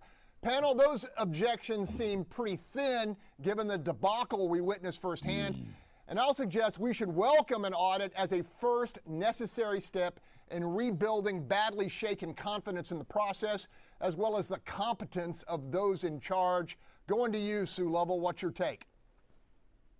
Hey, what they need to do is do away with that elections commission. They had 2 elected African-American women that were charged with running the elections, who did a very fine job. We weren't audited. We had no problem whatsoever. And why that the county judge came up with this idea of just stripping away their power and moving it over from being an elected position to an appointed position, of which a few people get to choose who run the elections, and now they're under audit. That's on them. Do away with the commission, go back, let the elected officials run the election. It was fine. They know how to do it, and that's what they should do. All right, our viewers are siding on the, I guess, the option of having increased scrutiny and an audit as a means of rebuilding confidence. What do you think of that, Holly? Oh, absolutely. You know, you'd think that if someone announced an audit, you'd say, in order to rebuild that confidence, come on down, let us show you how efficient and transparent our process is. Instead, we have the county looking at legal action. It's on the agenda for Commissioner's Court this Tuesday to see if they can take any kind of action to stop it. You know, in reality, this is the most populous county in the state. It's more populous than probably a lot of Western rural counties combined, and it has a great impact on elections in the state. And so it is proper to scrutinize what's happening here. There are a lot of questions still surrounding the primary election, as you alluded to. And, you know, there is an ongoing audit right now of the 2020 elections, and there were some concerns that were brought forward, such as, you know, people who are not eligible to vote being still on the voter rolls, whether or not they cast ballots, we'll find out in phase 2. But there are a lot of questions about what happened with, you know, some of the money. Let's remember that in 2020, Harris County got these huge multi-million-dollar grants from Mark Zuckerberg and other groups, and we're not even sure how that money was spent because no one has seen a line item accounting of what happened in that election. All right, Tamara Bell, I want to get your take on this. I mean, I think it's probably a pretty good idea that if we could do it, to audit all elections, you know, some oversight. But give me your take. I spoke to some people who are at the county, and they very, very much welcome this because they feel like they were slapped out of their positions and somebody was put in who could not count to 10 without taking out their shoes.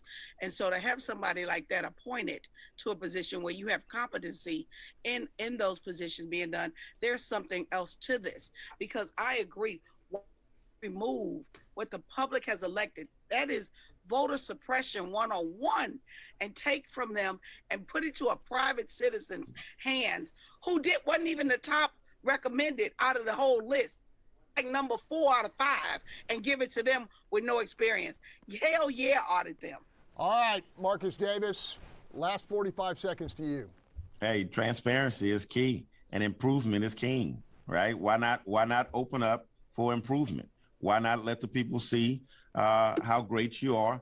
You know, as a businessman, I like to go through and audit my team, right? Audit our processes, audit what we've, you know, how we performed on a certain event. You got to do examination of self in order to improve. And when you hold the public's trust, you got to do it twice. All right, trust but verify. You agree with that, Charles Blaine? Real quickly. Very much so. The county needs to be audited for all the reasons you said. 30 plus hours to finish reporting, 10,000 missed ballots. We've had multiple people overseeing our elections. One had to resign because she couldn't do it competently. So why would you not want to audit it? Mind you, the state is paying for the audit. So now Harris County is looking to spend money to fight an audit that the state is paying for. To restore confidence of the citizens, they need to move forward with this audit. It's critically important. The video is a little shady, though, on how they pick the counties. I will say that. But I'm glad To be and you got to watch for Still to partisanship come. that's going to be in play. Still to come, Congress pushing forward this week on the long-awaited coastal spine known as the Ike Dike. But up next, ahead of the coming election, the families of murder victims in Harris County join forces and demand change at the courthouse.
He participated in murdering my brother instead. The Harris County justice system is broken. Josh had a right to be out in public and not targeted by violent criminals that Harris County judges keep allowing back on the streets. Rallying under the banner Stop Houston Murders, family members of those killed in Harris County's crime wave are demanding change via the ballot box. We are now just 99 days away from the November election, and public safety remains the top concern of voters. Panel, in the races to lead Harris County, how big a role will the ongoing crime wave play down the stretch? Sue Lovell, I trust your acumen and instinct on politics more than just about anybody else. What's your take on public safety?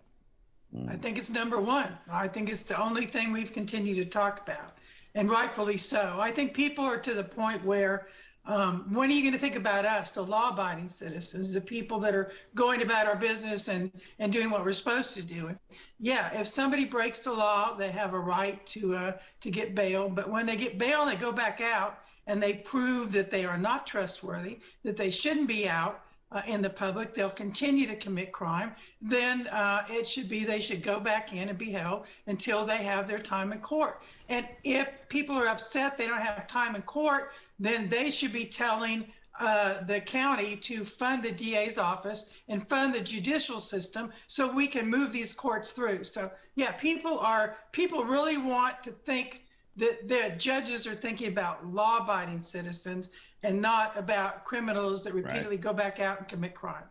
Okay, Tamara Bell, you know my faith in your instinct is equal to Sue. Is public safety going to be by far the #1 issue in November? Absolutely. And I think people should do their homework, because if you read the statistics of some of these judges and how they have let people out again and again and again, and each time those people get out, they murder again and again and again. You don't need to be in there talking about, oh, it's about black judges and black girl magic. No, the magic, we disappear. That's the magic. You don't want that to continue. So I mean it. When you go to that ballot, I don't care if they're black, brown, white, Asian, yellow, whatever, I don't care. Read the character of the judge, because this has got to stop. That revolving door has to end. Holly, you report on this issue. What's some of your takeaways? Yeah, absolutely. This is going to be a top issue, along with inflation on the broader economy and the broader ticket. But locally, definitely public safety is going to be a key issue. And, you know, this rally that happened last week is to remind people it's not just the people at the top of county government, the county judge and the commissioner's court, but also these judicial races. We have a ton of them on the ballot.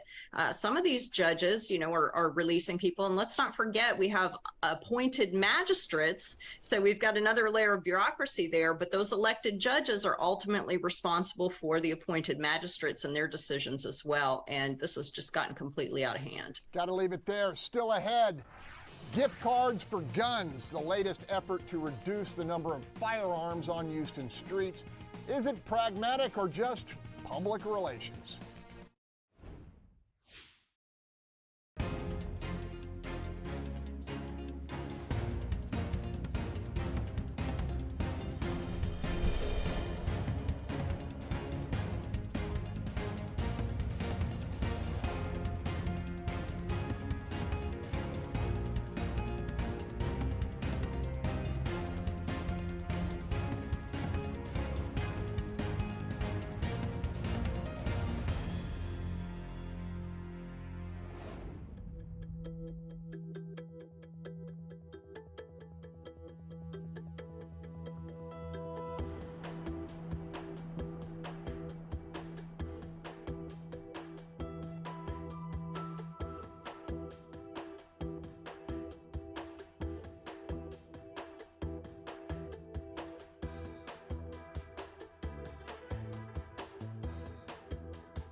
City of Houston and Harris County buying back guns this weekend. Mayor Turner calls the program one component of a holistic program to lower violence. That said, all of the scholarly evidence indicates similar efforts to get surplus firearms out of neighborhoods has had no impact other than an opportunity to highlight gun safety with the general public.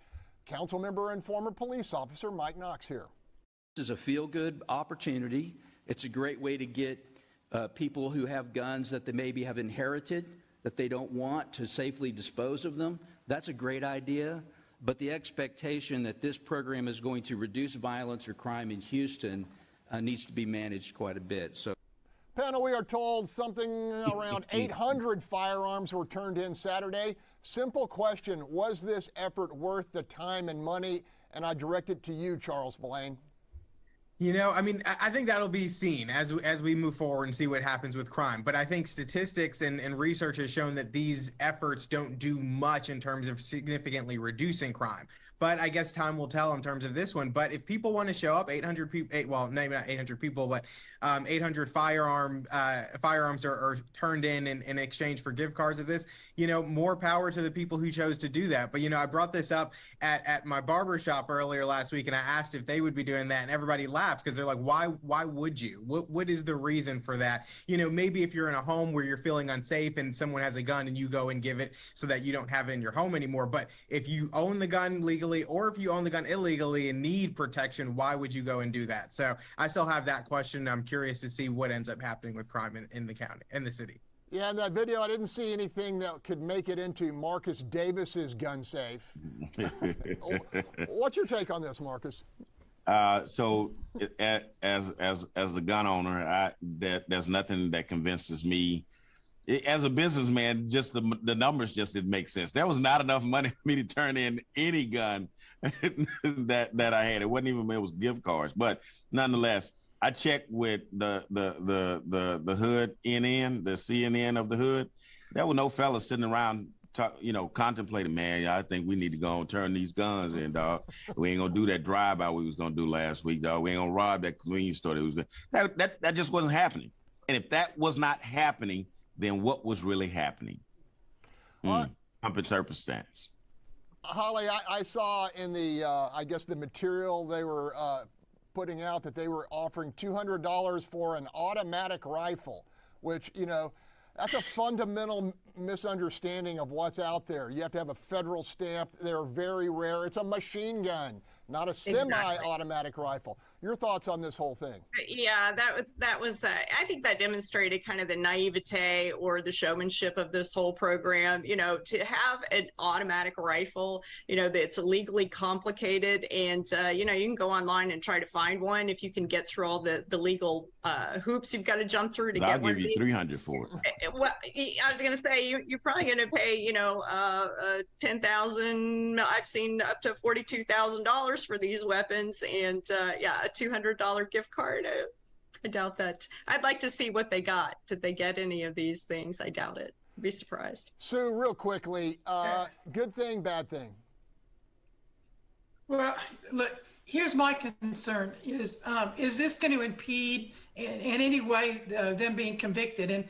And Kim Ogg, the district attorney, did weigh in and say, look, you know, if you have these things in place, but if this stops me from being able to convict someone who committed a crime, then you have to weigh, do you want the gun, or do you want to be able to convict someone who committed a crime? Right. And the sad thing was that both the chief and the county commissioner, Ellis, both kind of slapped back at her like, stay in your lane. But her lane is to get convictions and make sure as the evidence gets to her, if it's good evidence, you can convict someone. So if you're going to do this, you better have a good partnership with the person that you want to put people away.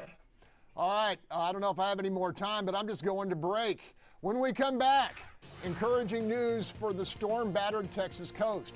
Looks like Congress is finally moving ahead on construction of the Ike Dike.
Another huge development out of Congress this week impacting the future of our community. The Senate gave authorization for federal agencies to begin design of a protective coastal spine, also known as the Ike Dike. The hard part is going to be now coming up with the funds to pay for this construction, which will take place over a matter of years. And human nature being what it is, it's almost easier to get funds from the federal government after a disaster than it is before one to prevent one. Panel, we are talking $16 billion for the Ike Dike alone and something like 18 years to build. What do you think the chances are it will actually happen? Charles Blaine, 30 seconds. I mean, I think it's increasing because, you know, even last session when they created I think it was last session, the water district out in Galveston to kind of assist with the funding for this and levy taxes. And now we see the federal government moving. And I think people are recognizing the importance of this and the damage that could come if we get caught without this. Now, let's just hope something like that doesn't happen in the next 18 years. But I will say, if you guys are on social media, Evan Mintz has been the biggest proponent of this project. And I want to give him credit for pushing this thing through. All right, Holly, you know, if we got a Cat 4 smoke into the petrochemical complex, it could cripple the country for the foreseeable future. This needs to get done. You think it will? I'm skeptical. 18 years to build, but that doesn't mean that they're going to start tomorrow, right? There's still all the studies that have to take place, and we've already got environmental groups ramping up to oppose it on concerns over what it'll do to the environment. I'm a little worried we'll see another I-45 expansion project type scenario where they spend years and years planning, and then when it's time to pull the trigger, there's all these new concerns. So, if it gets built in my lifetime, that'd be great, but I'm a little skeptical. 30 seconds, Sue. Well, I was on city council when Ike hit, and I want to say, actually, this idea, God rest her soul, Mayor Lyda Ann Thomas had this idea immediately went to Congress and started pushing with this and bringing environmentalists together. So I want to give her due on this idea and that it's finally moving forward. It just makes too much sense to get done. I'm kidding, everybody. All right, still to come, never again. America's leaders take a major step to protect against a crippling shortage of computer chips in the future. Okay, I didn't talk on the last.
Positive note, bipartisan action this week to protect the nation and truly learn a very hard lesson from the past.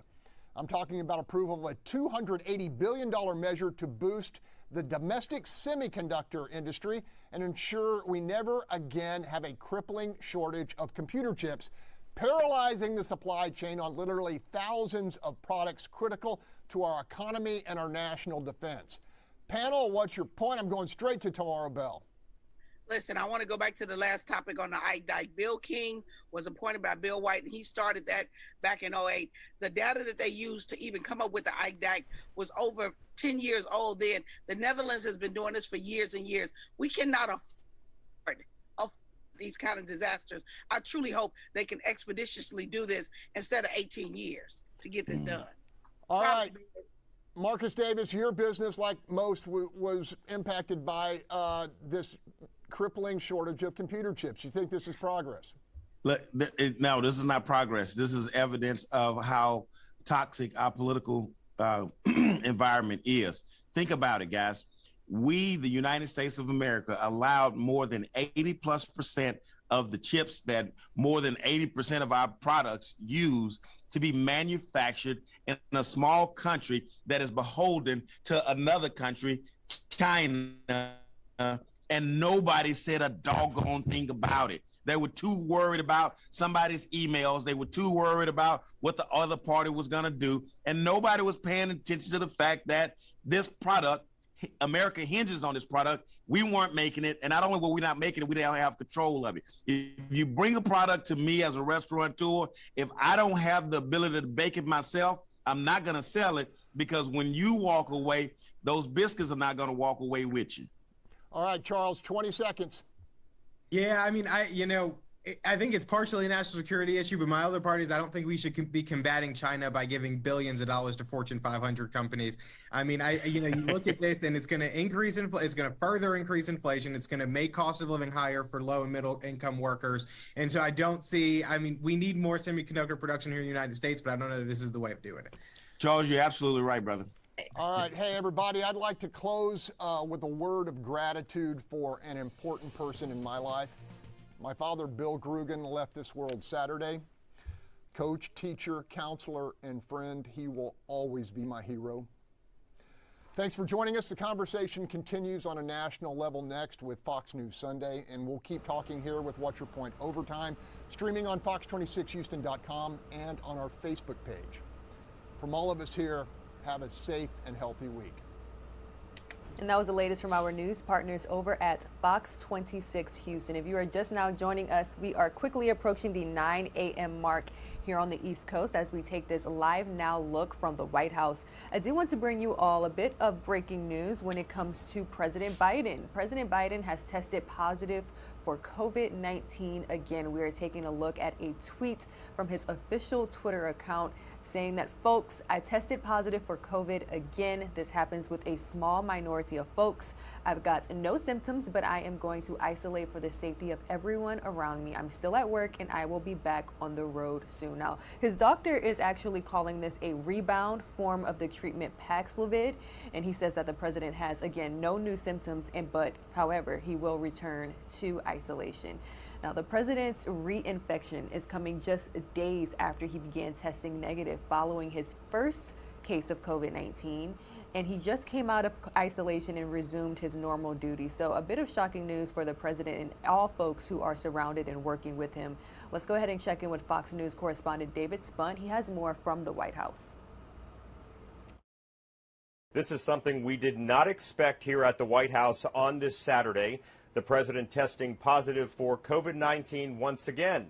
The White House just a few hours ago put out guidance that the president would be traveling to Michigan on Tuesday. He was supposed to go to Delaware on Sunday. Both of those trips have been canceled. This is the official letter from the White House physician, Dr. Kevin O'Connor. He said in part, after testing negative on Tuesday evening, Wednesday morning, Thursday morning, and Friday morning, the president tested positive late Saturday morning by antigen testing. This, in fact, represents rebound positivity. The president has experienced no reemergence of symptoms and continues to feel quite well. This being the case, there is no reason to reinstate treatment at this time, but we will obviously continue close observation. The president posted this video to his social media accounts Saturday afternoon. Hey folks, Joe Biden here. Tested positive this morning. I'm going to be working from home for the next couple of days. And I'm feeling fine. Everything's good. But Command and I got a lot of work to do. Since his negative test and return to the public eye early last week, we saw the president at times with a mask, without a mask, and with a mask again, depending on the moment. The president took an antigen test on Saturday, so it is possible this was a false positive, but we are waiting on further guidance from the physician to the president, Dr. Kevin O'Connor, who said the commander-in-chief will isolate until he tests negative once again. At the White House, David Spunt, Fox News. Moving right along with other major top stories that we are paying very close attention here at Live Now from Fox. Let's get the latest when it comes to the Russian invasion of Ukraine, because we do have an update when it comes to that rocket attack of a prisoner of war camp in eastern Ukraine. We're learning that it actually killed dozens and has both sides pointing fingers. Fox News correspondent Alex Hogan has that story from the Ukrainian capital. Moscow and Kyiv both denying responsibility for the attack at a prison in the east housing Ukrainian prisoners of war. At least 50 people are dead and more than 75 people were wounded. Ukrainian President Volodymyr Zelensky calling it Russia's latest war crime and an act of terror as loved ones wait for any word, like this woman, Hannah, whose fiance was taken. I saw a lot of videos and photos, and I haven't found any fragments or details about him. I can't recognize him among the bodies, among the pieces of human remains. Meanwhile, in the southern port city of Odessa, 16 ships full of grain remain docked, despite a brokered deal between the U.S. and Russian diplomats yesterday to resume shipments. The grain shortage has triggered a worldwide food crisis. In recent days, Russian forces have launched ground assaults in Kherson. Ground fighting also continued in Kharkiv. The Ukrainian government, however, says that their troops killed more than 100 Russian soldiers in Kherson, Mykolaiv, and Odessa on Friday. Zelensky today attempting to create a sense of solidarity. No matter what the occupiers do, no matter how they try to break our spirit, we must hold on, be mobilized, and fully focused on what is necessary for our victory. Russia is ramping up its recruitment of volunteer soldiers. Now men up to the age of 60 with no criminal history are eligible to enlist, and they do not need any previous military experience. This as Russian forces continue to inch forward in the east. In Kyiv, Ukraine, Alex Hogan, Fox News. And we are taking a look back at some of the aftermath, the rubble that many Ukrainians witnessed after that prison was attacked. Let's go ahead and get more details from Live Now from Fox's Andrew Kraft. He's bringing us a pretty insightful conversation with a national security expert, Hal Kempfer. Some of these updates on the war in Ukraine with national security expert Hal Kempfer, and we bring on Hal so often to discuss these. Hal, thanks so much. Good to see you. A major deal was struck today by both the Russian and Ukrainian side, and Turkish leaders were some of the intermediaries and negotiators. But according to UN Secretary General Guterres, he today confirmed that a grain deal between Russia and Ukraine has been reached. He hailed it as a, quote, beacon of hope on the Black Sea and something unprecedented. Now, how can two warring sides come to an agreement on grain exports, but they can't come to the table on the war itself? Andrew, that's a good question. And the way they did it is they didn't agree. Ukraine and Russia, didn't sign any agreement with each other. Okay. Each of them signed an agreement with the UN auspices with Turkey as the arbiter. So they have two separate agreements that coincide, but they did not sign an agreement with each other.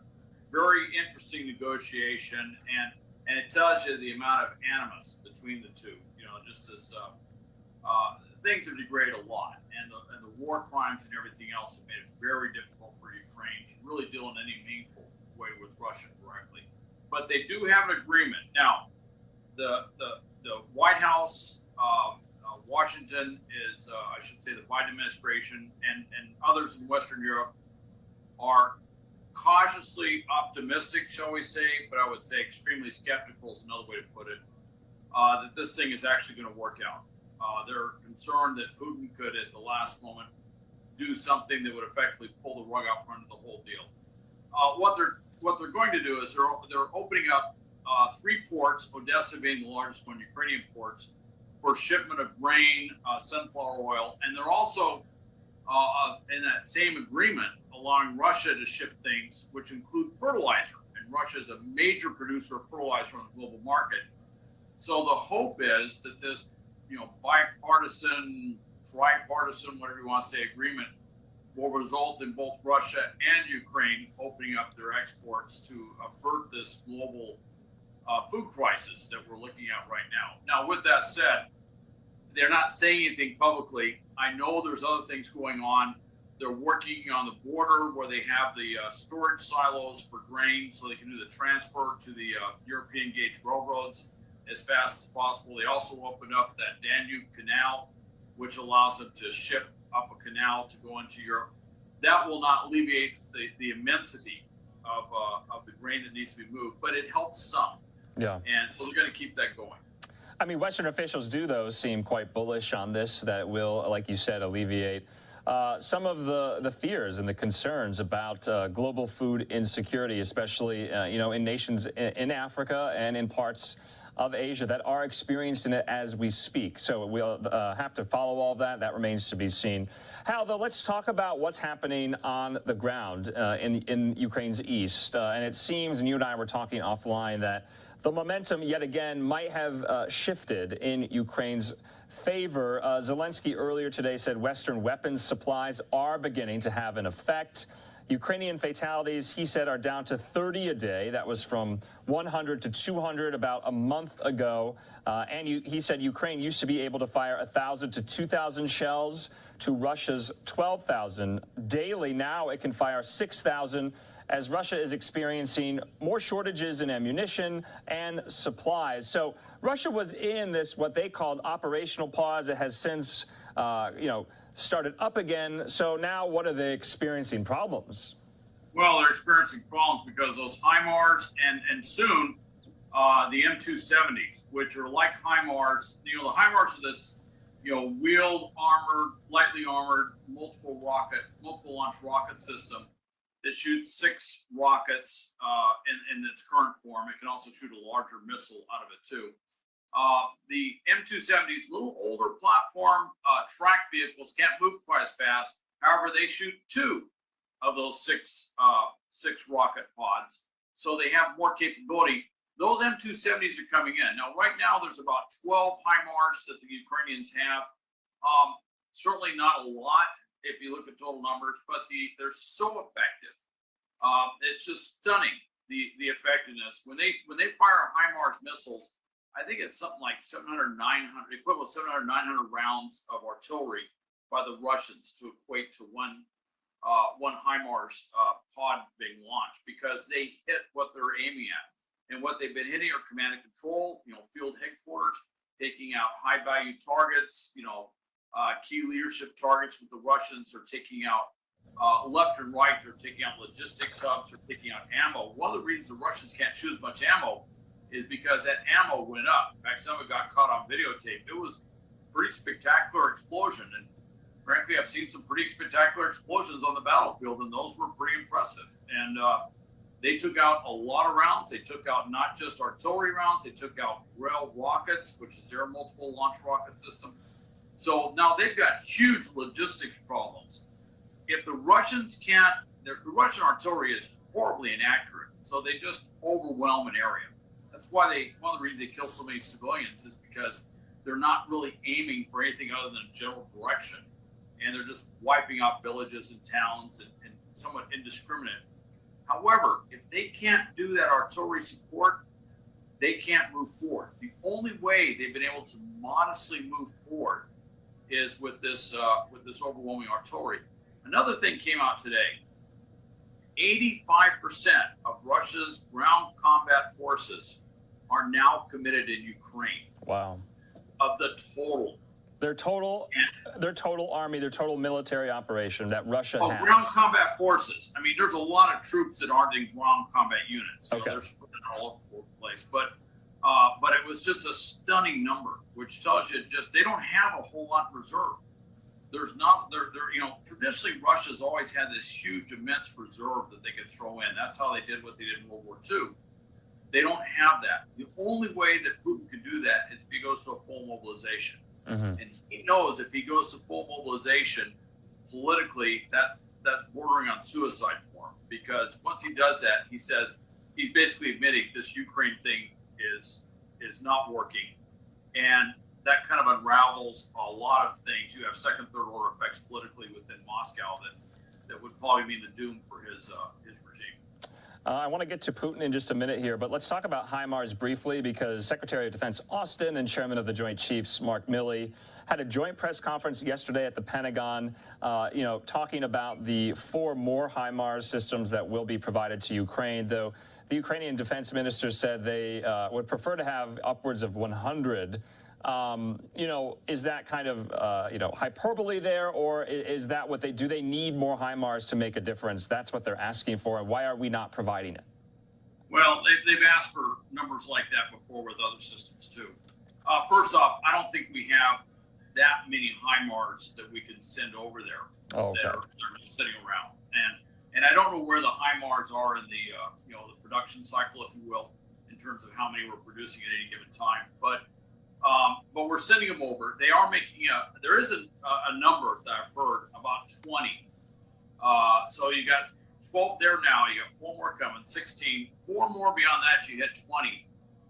Assuming they don't lose any of those HIMARS, that has been assessed as kind of a critical number, certainly in the east and even in the south. But that allows them to put enough missiles on target that they can actually kind of key the counteroffensive with the Ukrainians moving forward. So there is kind of a number there that we're looking at.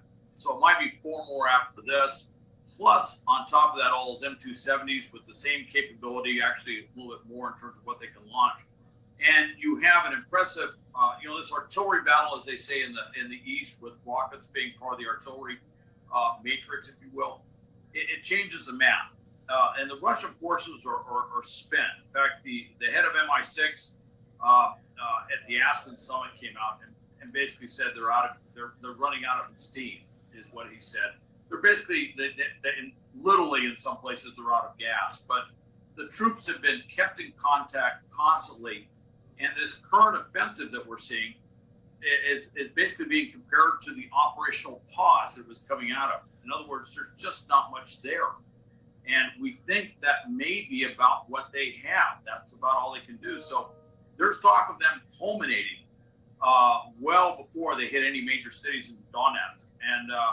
And that's a significant thing. If they culminate, that means it's kind of like the Kyiv thing all over again, which is they eventually slowed down. They had some, you know, offensives that didn't go anywhere, and then they dug in, and at some point they had to fall back because they couldn't hold the defensive lines. Hal, I just want to put up on the screen for our viewers, this was what was announced yesterday in that press conference, the additional military and security assistance. Like I said, those 4 HIMARS, the high mobility artillery rocket systems, for those of you who don't know what that stands for, we've been referring to that a lot. 4 command post vehicles, 36,000 rounds of ammunition, anti-armor weapons, parts, and other equipments.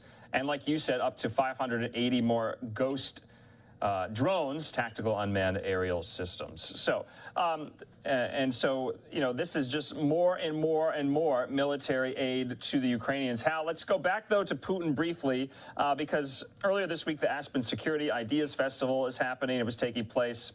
CIA Director William Burns and MI6 Chief Richard Moore were there. They were asked questions by reporters on the stage. Richard Moore said there's no evidence that they've seen that Putin is ill. What did you make of that? I don't know if you saw that. Well, I looked at the words carefully, and basically they say, and they were being a little facetious. They said he's too healthy. All right. It's obvious from a lot of the video that's been taken before and a lot of other things that he is dealing with some maladies. You know, he has exhibited symptoms similar to Parkinson's. On the other hand, and this is where I caution everybody, even if he's sick, that doesn't mean he's going to die tomorrow. You know, he could be fighting things and be around for years. And so from that perspective, yes, he is too healthy to really make any significant difference in this fight. He's healthy enough that he can maintain power from a personal health standpoint. You know, everything else, the politics around him, all those things, that's a different thing. But from a health standpoint, I don't expect him to collapse or die or go into a coma or something like that anytime soon. And I think that's what CIA director and MI6 director are both saying. Okay, just for our viewers, we're watching some of that was the ceremony earlier today as they signed this deal on grain exports there. You saw Antonio Guterres and the Russian and Ukrainian, I believe, foreign ministers who were there. Hal, let's talk about, stateside, what Congress is talking about, what Secretary of State Antony Blinken is talking about. There was this report in Politico that essentially, on a call earlier this week, Speaker Nancy Pelosi was urging Secretary of State Antony Blinken to designate Russia as a state sponsor of terror. She said if the State Department doesn't, Congress will. Is that just a symbolic kind of cosmetic thing? What would that mean in practical terms if they did do that? Well, potentially there could be other sanctions that go on Russia. I'm not sure what sanctions are left on the list. If a country is not as heavily sanctioned as Russia and they were declared a state sponsor of terror, there would be a whole host of things that would be done with them. You may recall that Iran was on that list for a while. And there's been other countries that have been on that list. And they basically get isolated from the international finance and trade system. They have serious restrictions on how their people can move around the world, all sorts of things. I would say at this point, it may be more symbolic just because of the sheer amount of sanctions and everything else that's involved with Russia right now. It would make a lot of sense. I think the State Department's going to look at that. It would be they're committing war crimes. The question is, are they doing the sorts of specific things that we would consider terrorism? I think from a practical matter, most of us look at what's going on in Ukraine and say, yeah, that's terrorism. And certainly I have said that these attacks are essentially, by definition, acts of terrorism. But they're going to look at it very carefully. And I have worked with the lawyers when they review this stuff to see if they think it meets that litmus test. But it is interesting. You may see Congress act if the administration does it. And that's really interesting because this is a Congress administration of the same party. And there hasn't been a lot of daylight and interpretation between how they see this war. It would be interesting if for some reason the administration doesn't act and then Congress goes ahead and does this. That would be something that would be rather unprecedented. Hal, last point I want to talk about because we had been alluding to it earlier, but essentially many defense officials both here at home and in the UK and in Europe are saying Russia is going to eventually run out of steam. Help us break that down. What does that mean? What does that look like? When will that happen? Because they've been quite bullish. This coming from the UK defense chief saying that. When do they think it's going to happen? Do they think it's going to happen sometime soon, by the fall? But they are very quite certain that it will happen. The UK is saying within a few weeks. And frankly, they're running out of ammunition. I saw that about 60% of the total precision missiles, precision targeted, I don't want to say precision guided, but kind of precision guided missiles, of the total inventory Russia has everywhere across the entire country, over around 60%, perhaps more, has been expended already in Ukraine. So if you go back to Secretary Austin's original, when he talked about the goal being to, basically prevent Russia from threatening its neighbors or doing this somewhere else, particularly against NATO, in many ways, simply through attrition, maybe they've either achieved it or they are achieving it. The problem they have is they don't have a reserve of trained troops that are going to go in and replace the current troops. They are currently bringing on troops. I just read this recently, and their intent is to give them about 1 week of training and put them on the front lines. And the way it read, it looked like some of those troops have already gotten that week of training and been put on the front lines in eastern Ukraine. I mean, that is, we talk about the Russians using their troops as cannon fodder. Yeah. That's about as the most, horrific example of wasting troops that I've ever seen. I mean, that I have to go way back in history just to find another example of that, where they're doing that. And this is going up against Ukrainians. Yeah. They've been in combat. They're trained. They've shown they can do this stuff. And as they get more troops killed, the famous Mothers of Russia thing that we talked about, that phenomenon in Russia where the mothers eventually, like they did after Afghanistan and Russia, find their voice. That's going to happen more and more. Yeah. Well, William Burns, the CIA director, said at that conference this week that the CIA has estimated about 15,000 Russian fatalities, KIA. Ukrainian officials, though, they say it's almost at 40,000. 5 months into the war, we're coming up on the 5-month mark here, and so we'll just have to, wait and see what that means, that they are going to be running out of steam. It is so interesting. Back to your point about, Russian troops, their low morale, some of them deserting, some of them turning on each other. There was a report also about, them either haphazardly or accidentally shooting down their own planes. Did you see that? What's that about? It's just bad targeting. Okay. When you're doing any nefarious or anything? It's possible. I got to tell you, their morale is so bad that I can see them doing it.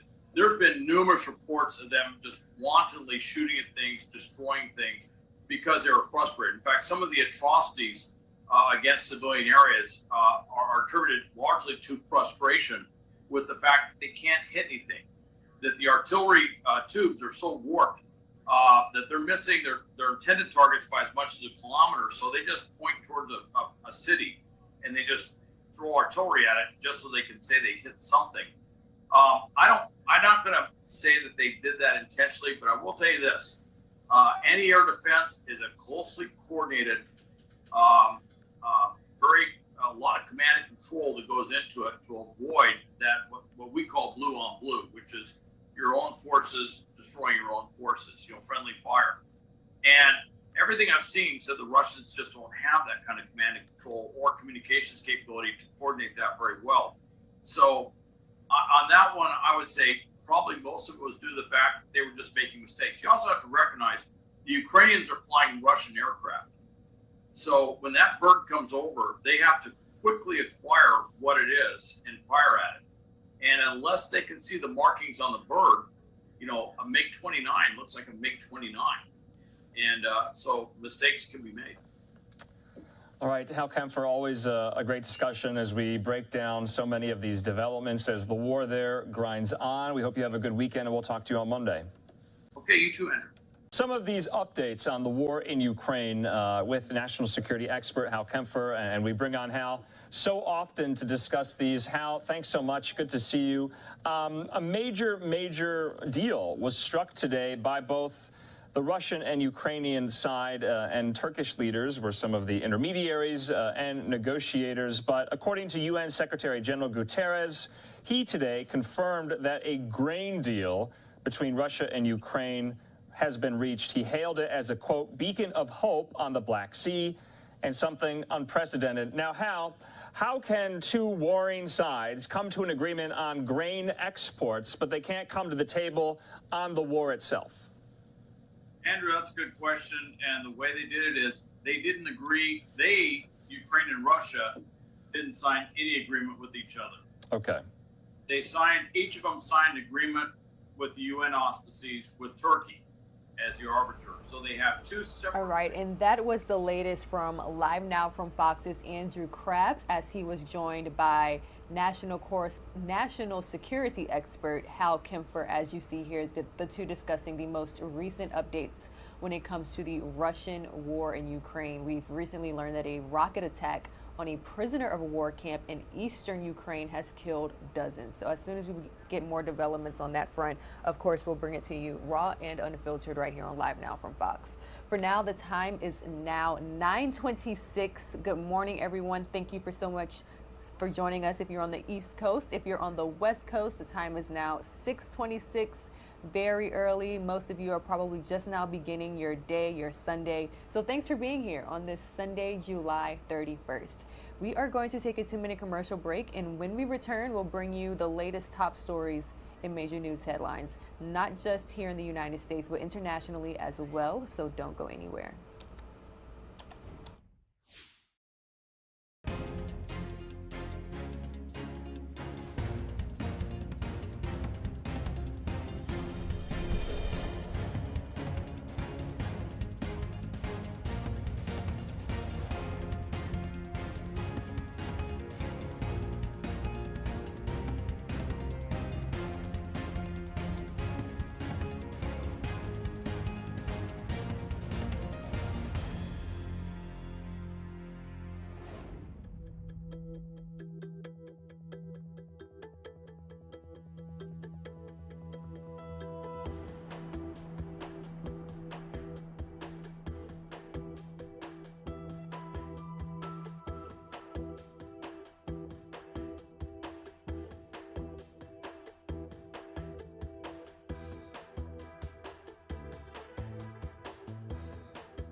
Welcome back to Live Now from Fox. We're learning that the death toll has risen in the catastrophic flooding in eastern Kentucky. Kentucky Governor, as you see here, Andy Beshear, recently held a press briefing. This took place on Saturday evening on the state's response to the massive flooding, saying that the search and rescue efforts with the help of neighboring states as well as FEMA continues. We know that massive floodwaters washed out several homes in several counties, leaving some residents scrambling to their rooftops to escape the rising waters. And unfortunately, again, the death toll has risen to 25 at this time.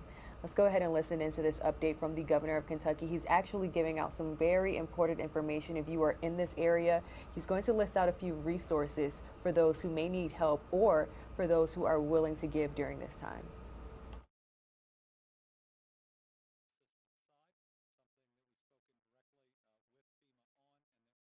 All working on. They have their process they have to go through to ensure we qualify.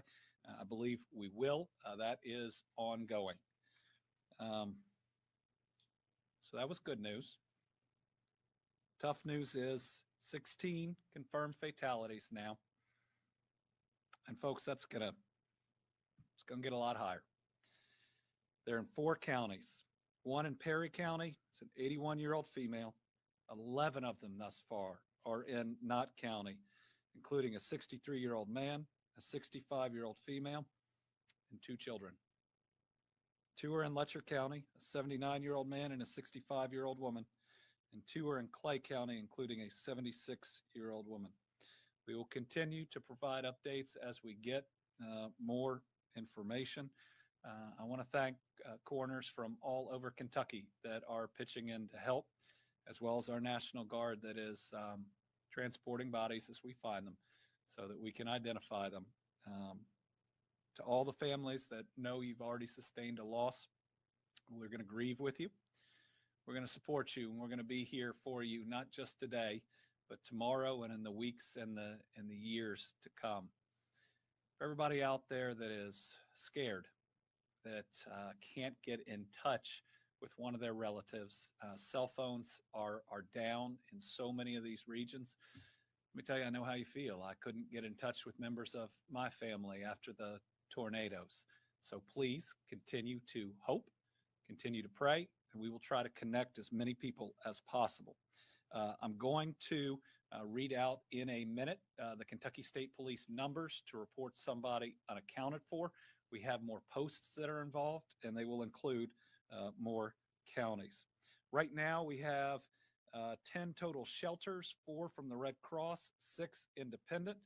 We also have 2 state parks being actively used right now. Jenny Wiley, where we have 124 displaced people. Pine Mountain, we have rooms available there. And Buckhorn State Park in Perry County, it's a struggle to get to it right now, and we don't have power, but we're going to get it up and running. We know there's a lot of citizens of that county that need help. Right now, we believe total, we're sheltering 337 people. Red Cross Shelter is also open at the Floyd Community Center, 7119 Kentucky 80 in Langley, Kentucky.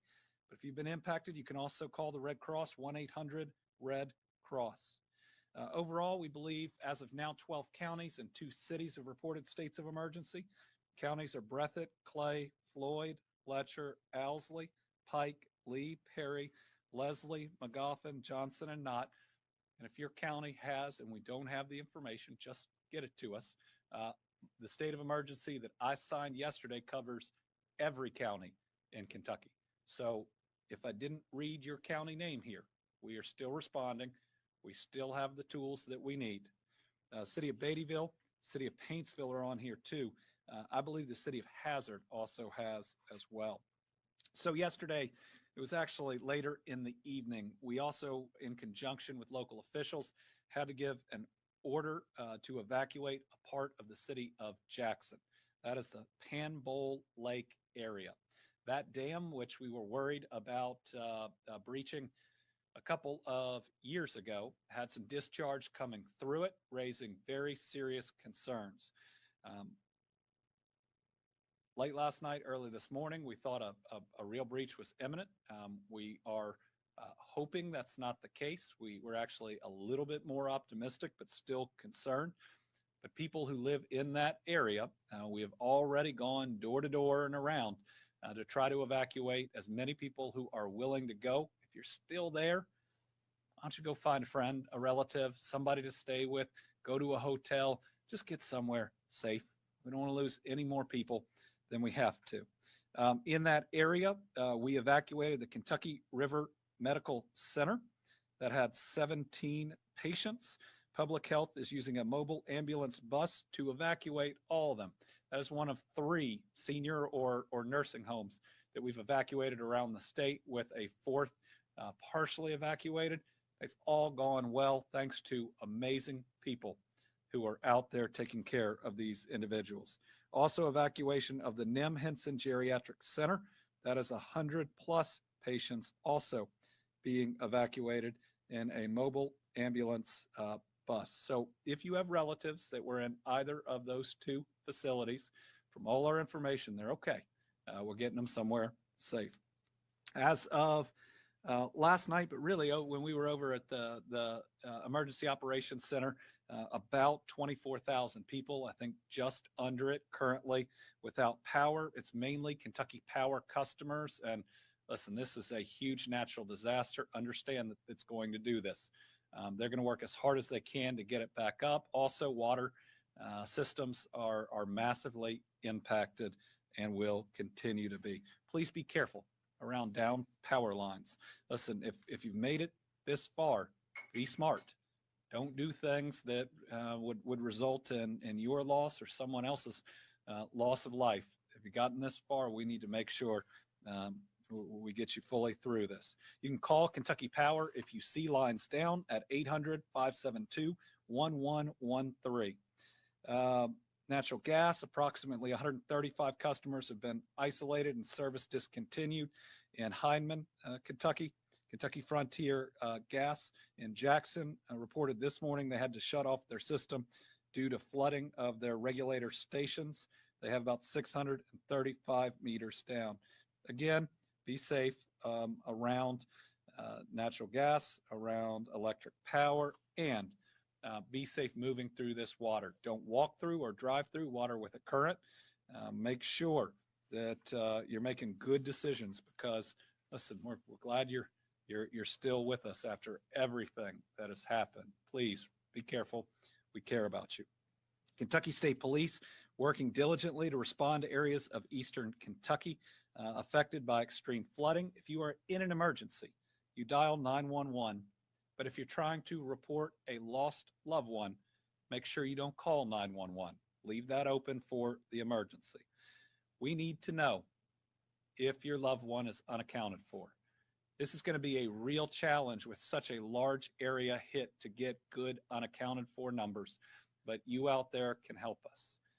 I know that there are people all over Kentucky and America worried about loved ones, so I'm going to read you a series of counties, then the number that you call to report them unaccounted for. So let's start, and we'll post this online too.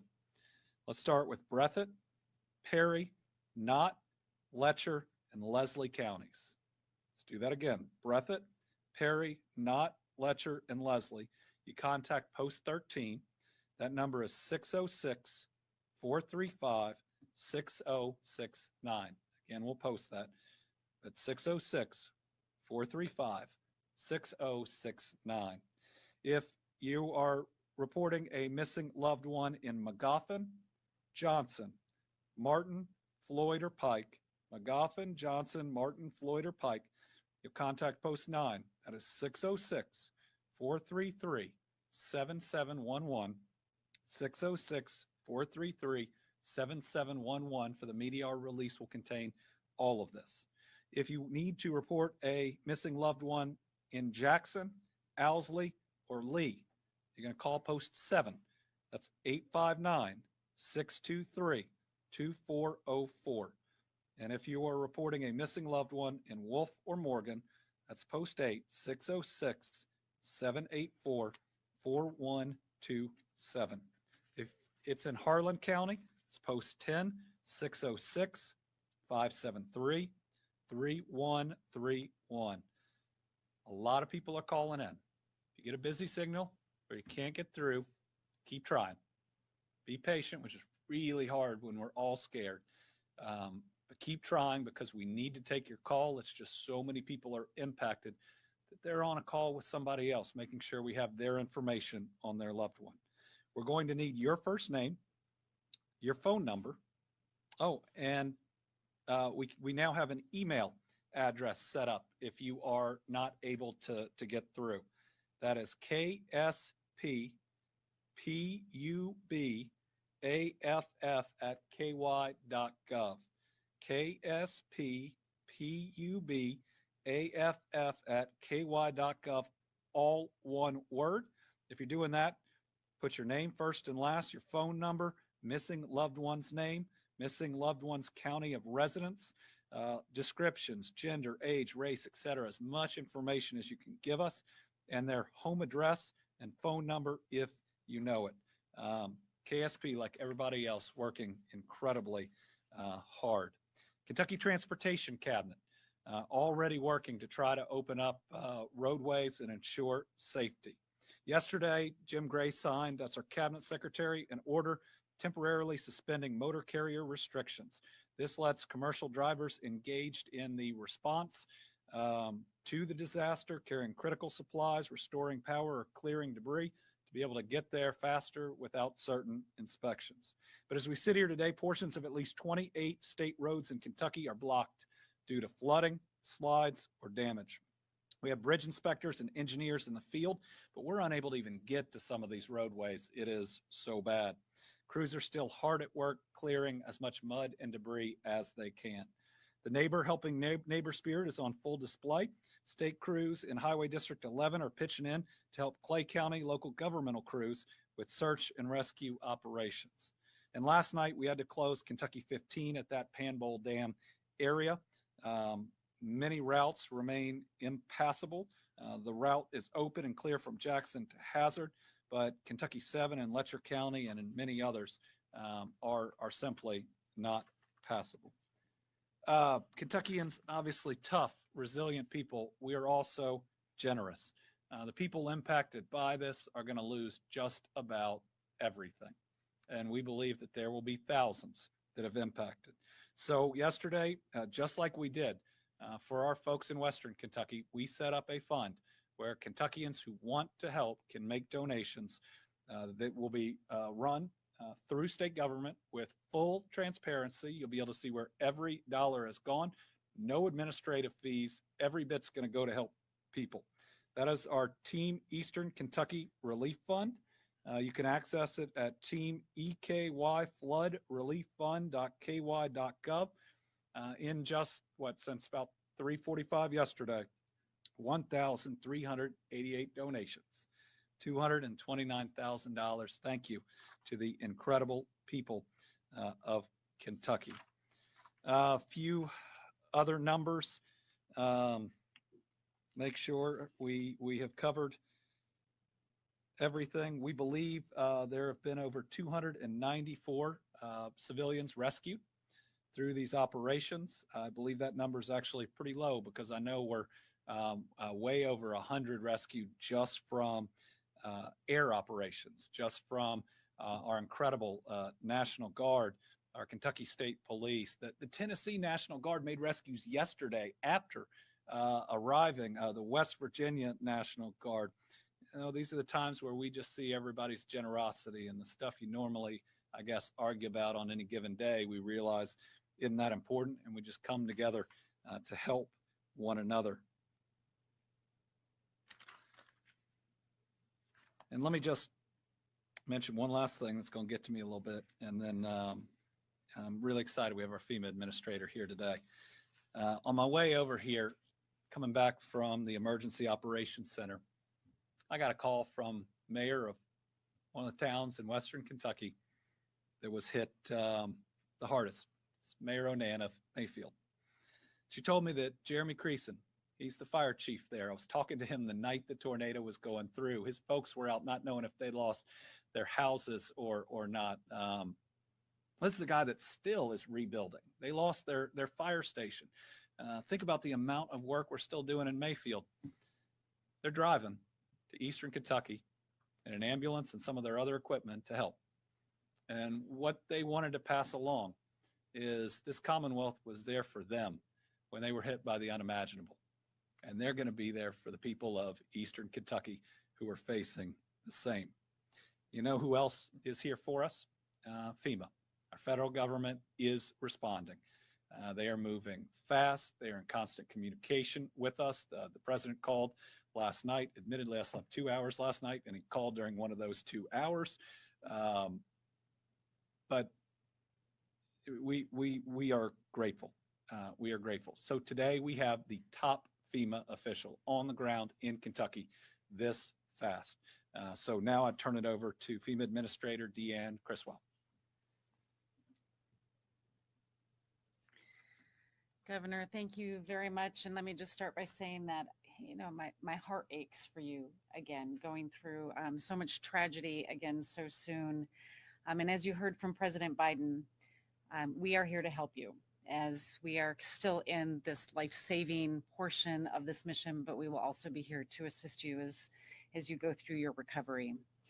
And I'd like to start by just saying how incredible the first responders are. It's just really remarkable how so many people have gone out to help save lives, who many of them often we know are impacted by these events as well. And not even just the first responders. And I think as you heard the governor mention, our emergency management community across our states is such a strong community, and how quickly the neighboring states of Tennessee and West Virginia and Ohio came in to provide additional support is just really remarkable about how our communities can come together when needed to make sure that we're helping each other. And all of these heroes on the front lines, the neighbors helping neighbors, the first responders, and everybody else that's coming in. Just want to express my gratitude for putting yourself out there to help everybody else, even though you may be going through something yourself. As you heard, the president did declare a major disaster declaration as we are going through these life-saving efforts right now. FEMA has brought in additional search and rescue teams to support the amazing efforts that are already ongoing on the ground. If there are additional resources that are needed for these life-saving missions, we will continue to bring in those resources. And as I've talked to the governor earlier this morning, and when I talked to him yesterday, we're committed to bringing whatever resources are necessary to support the life-saving efforts as well as the ongoing recovery efforts. The major disaster declaration, as you heard, it's going to cover a lot of the overtime costs that these communities are facing right now in responding to this. And as we get more information, it'll continue to grow and add additional types of support that will support the recovery efforts. We've had our Region 4 team here on the ground since yesterday morning. Our regional administrator, our FCO that has been here supporting the recovery from the tornadoes, as well as our Region 4 Incident Management Assistance Team, is embedded at the state EOC right now, making sure that we understand what potential needs might be and to have the resources here just in case we need them. We'd be happy to just turn them around if not needed. I will tell you that we are committed to making sure that we first continue to focus on the life safety mission, as there are still so many people that are unaccounted for. And I would ask everybody that's out there, please, the governor mentioned it as well, please pay attention to your local officials, listen to the words that they're telling you, listen to the evacuation orders, as this is still a very dynamic incident and there's still so many hazards that are out there that we want to make sure that we minimize any disruption to you, and we want to protect you and your families. So many roads and bridges that have been damaged. And so you need to be extra cautious when you're traveling, but really making sure that you're listening to your local officials and what they ask you to do, because we want to make sure that we keep you safe and we want to be able to use our resources to help those that are in need right now. And again, as the governor said, anyone with immediate needs, contact 911. But if you are missing loved ones, I strongly encourage you to look on the website that the governor announced, look up those phone numbers so we can get an accurate accounting. And if you have suffered some damage, and while we're still working through additional types of assistance that we can provide, I would ask you, once it is safe to do so, please start to document your damage and take photos of the damage.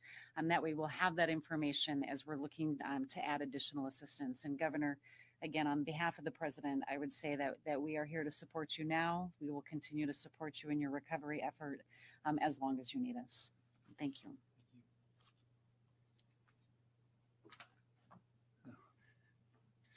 I can't say I ever wanted to be on a first name basis with the administrator for FEMA, but I'm awfully glad that this state has the relationship we do with them. The administrator called me personally immediately after we reached out. I wanted to make sure they knew how serious and significant the event is. And what, about 12 hours later, here they are. Here soon, we're going to be able to take a aerial tour. It's going to be different. We had hoped to be in Hazard today. It's not safe to land there with the weather that is going on. We're going to get more of an aerial tour of Breathitt County, but just that weather should remind us that this isn't over. I mean, while we're doing search and rescue, there are still real dangers out there. The water hasn't crested in some areas and won't until tomorrow. We have some scattered showers that are still out there. Thankfully, are going to be dry at least Saturday, hopefully most of Sunday. But folks, right now, looks like it's going to rain a lot Monday, maybe Tuesday. So we will continue to watch that. But everybody out there, have a safety plan for when that comes. We don't want you to have to go through this twice. If you're able to hear us right now in Eastern Kentucky, listen, we love you. We're going to make it.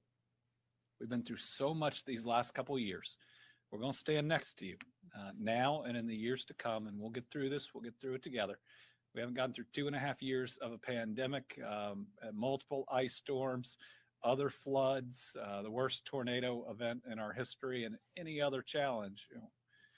We're going to make it. Thank you to everybody out there who is fighting so hard to protect, rescue folks. Thank you to everybody taking care of them in state parks and other shelters.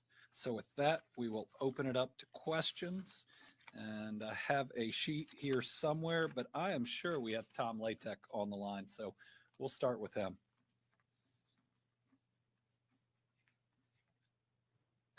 Thank you, Governor. I wonder why you thought I'd be here. I have one question for you and one for the administrator, if I could. Do you have any count or through emergency management or the local officials on how many people are missing at this point? And for the administrator, can she explain or tell me how many folks FEMA has on the ground right now? So we don't have a reliable number of people unaccounted for. It's for a couple of reasons. Number one, communication is still very difficult. We're trying to amplify cell service. We hope we're going to get a big step made today in doing that, but it's going to be really challenging in this area to get a good number. It's going to be very challenging to get a good number. But what people can do to help us the most is to report their unaccounted loved one with those numbers that I put out. And again, to the press, that'll be in our release. Please try to distribute those. Rocky ran into somebody who can't get in contact with their mom. And that number is something that individual needs. Administrator? Yes, I don't have an exact number of the personnel that we have on the ground right now, but what I can tell you is that we have our federal coordinating officer who has been here supporting the recovery efforts from the tornadoes, who has been embedded at the state AOC, and he is there with them right now. We also have our Regional 4 IMAT team that arrived late last night, and they are in the EOC working side by side with their state partners today.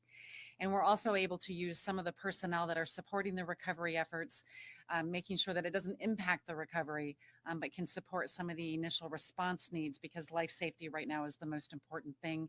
And as we get a better idea of what the shortfalls are, we will continue to bring in more personnel throughout the next few days. Joe Sonka, Courier-Journal. Thanks, Governor. You mentioned the concern over the dam near the city of Jackson. Are there any other specific dams in the Breathitt County, Perry County area that you're concerned about and closely monitoring and considering actions on? I'm not aware at the moment of another dam that we believe is at the potential failure stage that Jackson is. But with that said, in Perry County, they're still trying to figure out how many bridges they've lost. It's bad. And then just about every culvert of every low-lying area has been at least severely damaged. We will have to see in Letcher County with just historic flooding exactly where that is. And we're still getting information in, again, with the cell phone issues. But to my knowledge, that is the dam we are most focused on. Though right as I left the EOC, maybe a little more reason for hope than we had early this morning or last night. John Cheeves, Lexington Herald Leader. Thank you, Governor. The flooding is just going to unfortunately get worse in coming years thanks to extreme weather. We return to some of these poor communities over and over to help them deal with it once it's happening. Is there anything that the state government can do, or FEMA or the federal government, to help these communities prepare for these flooding disasters ahead of time rather than just helping them deal with it after the fact? It's absolutely something that we have to do, and had that mission even when we didn't have flooding this severe or this deadly. Certainly a couple things we've been doing over the past 2 years with the aid of the federal government is a number of resiliency grants directly related to flooding that we have been implementing in these communities. Now, this type of flood, hard to prevent. I mean, it's just so high, but we certainly have to build more resilient communities. Another thing that we have been doing through the ARPA funds are water and sewer projects that do help. Some of this flooding we see, especially in our towns, is when storm water sewers are overrun. We see that in big rains. Now imagine it in a torrential rain. So every time that we upgrade water and sewer, especially rural water and sewer, we give a much better shot at this not happening. That's also the pumps and the age of everything that's in it. It's the ability for some of it to work remotely because right now some of the challenges are you can't get into it. Certainly looking at the resiliency in our bridges and our roads, I think the Bipartisan Infrastructure Act is going to give us opportunity to do that. And we need to do that. And I want to be clear that I believe we should do that, especially as we see more extreme weather. But I will tell you, I feel a lot like I did during the tornadoes of even if we had been able to do more, when you see the amount of water in Breathitt County and in Letcher County, it's a tough one. I don't know what could have stopped some of this. Sean from Wave, Bouty. Governor, a lot of people from the state obviously want to help on this. So we've heard some stories of people driving from across the state to go there. Is that the best way they can help right now? I know it's dangerous travel conditions. What can people do if they really want to help from across the state right now? So right now we are in search and rescue, which needs to be done by professionals. If you want to volunteer, you need to get in touch with one of these search and rescue groups, local emergency management, before driving. We don't want to lose people who try to get somewhere to help, but because of road conditions, ultimately can't make it. Listen, we're going to need volunteers for a lot, but we're going to need them in the days and the weeks to come. That's one of the challenges of all these, is that the whole world wants to help the day it's happening and the day after. But when the families really need us, are cleaning out the house after the water has receded and rebuilding the house when we reach that stage. We may end up needing volunteers to help those that we are sheltering during this. Right now, people can collect supplies, and when it's safe, we can get it to the shelters. The most important things are water and cleaning supplies. Right now, I don't know that people need clothes. Oftentimes, that's what you see. People with the clothes they don't need anymore. Water and cleaning supplies, collect them, and then we'll give you the all clear to get them where they need to go. Right now, we're making plans to airlift water to certain areas that might not be reachable for a period of time. So think about the danger that could be out there for people who are trying to get there. And then the other way that you can help, and it's truly going to help in the year to come, is the Team Eastern Kentucky Flood Relief Fund. Just look at what a similar fund has done in Western Kentucky, from paying for every funeral to providing a payment to help everybody get by who is an insured or uninsured renter and or homeowner that went through the FEMA process, to helping farmers, to rebuilding 300 homes with 3 nonprofits, to now helping people in other ways. This is what gives us the extra help, especially 6 months from now, because you've seen the pictures. In many ways, like the tornado, a lot of these houses are just gone. And even if some of the houses are still there, they may be uninhabitable moving forward. Okay, thank you for everybody who joined us. And that was the latest update from the governor of Kentucky, still actively responding to historic and unfortunately deadly flooding in the eastern portion of Kentucky. We've learned that the death toll has risen to at least 25 following that catastrophic event. And as you see here, Kentucky Governor Andy Beshear held a briefing on Saturday, just updating everyone on the state's response to the massive flooding and also delivering a few resources for those who are in need. The time is now 10 a.m. Let's take a quick commercial break. We'll be right back.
Welcome back to Live Now from Fox. The time is just after the 10 a.m. mark here on the East Coast. Continuing to bring you all the latest news from across the country. Well, if you haven't heard, President Biden has yet again tested positive for COVID-19. He sent out this tweet about 24 hours ago saying that he is still working and will be back on the road sometime soon. But as of now, he is returning to isolation at the White House. This amid inflation talks following that latest GDP report. Let's go ahead and dive into those details with Live Now from Fox's Daytona Everett.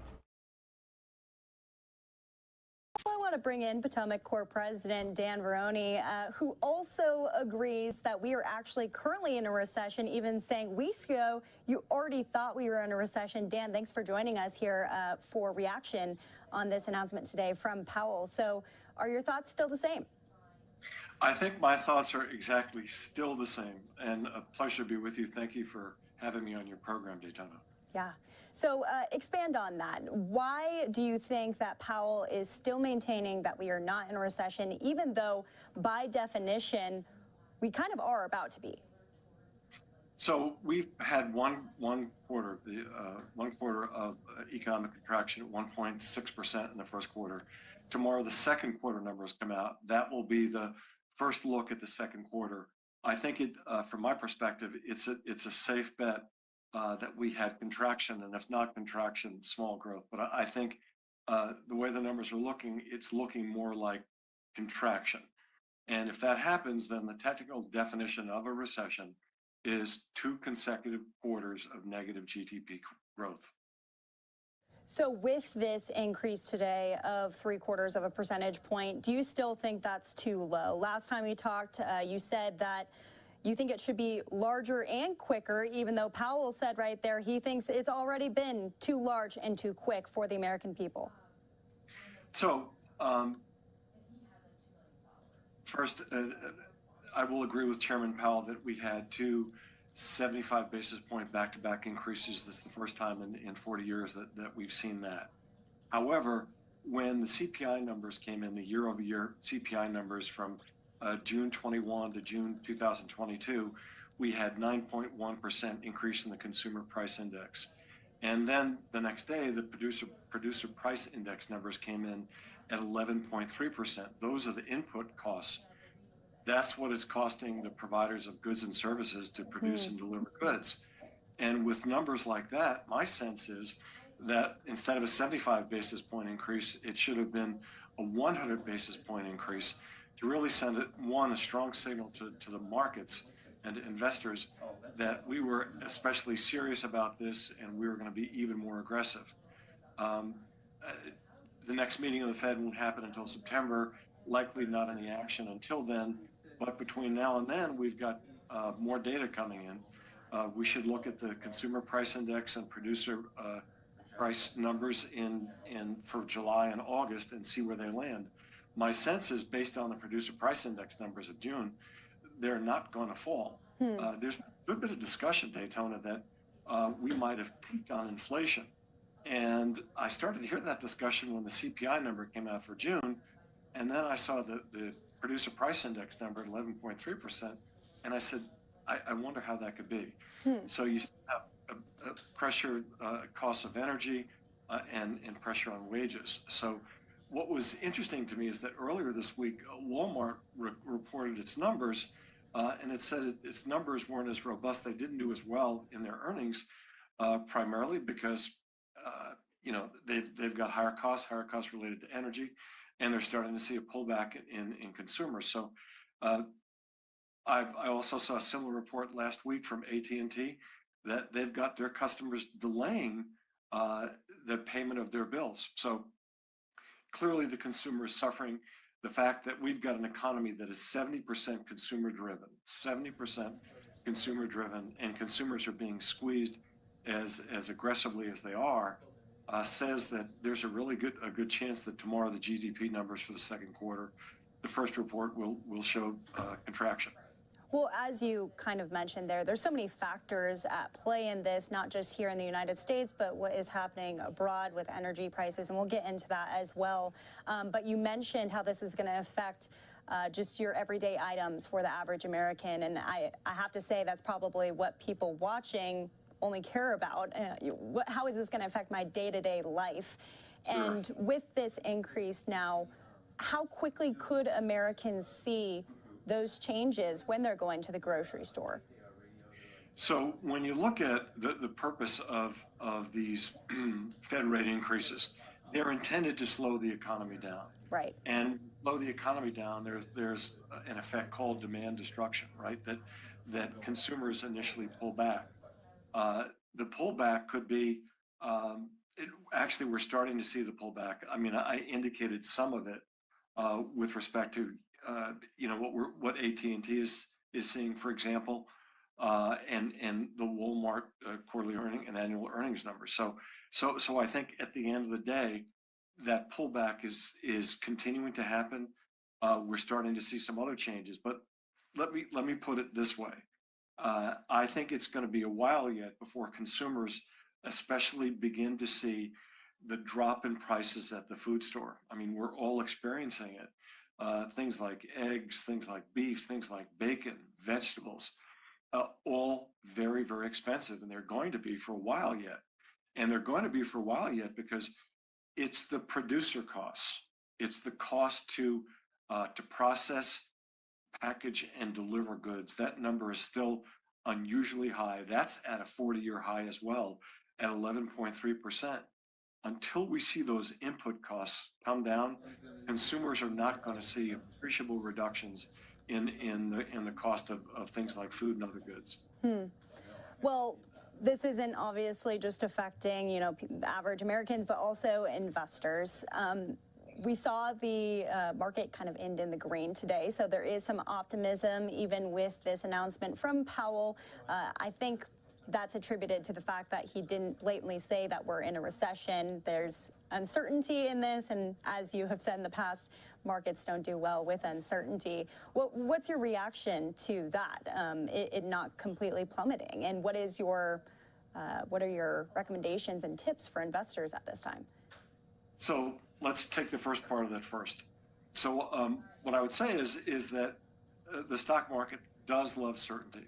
So when the chair of the Federal Reserve says we're not in a recession, that gives investors considerable optimism. The other level of certainty that Powell shared today was the sense that there are going to be a steady flow of rate increases from the Federal Reserve until inflation is under control. I think markets and investors appreciate that. They understand it's necessary, but they appreciate the certainty of knowing that that's where the Federal Reserve is pointing. Now, in terms of where, the way investors should look at it, I think what we are is that we are living in a time of chronic uncertainty. And I think that for every investor, I think it's important that they take a long, hard look at their portfolio and even in my own case, move as much to cash as possible because we don't know what's coming yet. We absolutely don't know what's coming yet. So, for example, there's been an agreement that Russia has agreed to allow the wheat to leave Ukraine, but the wheat hasn't left Ukraine. If that wheat doesn't get out of Ukraine, that means that the breadbasket of Europe is not going to be able to deliver wheat to Europe.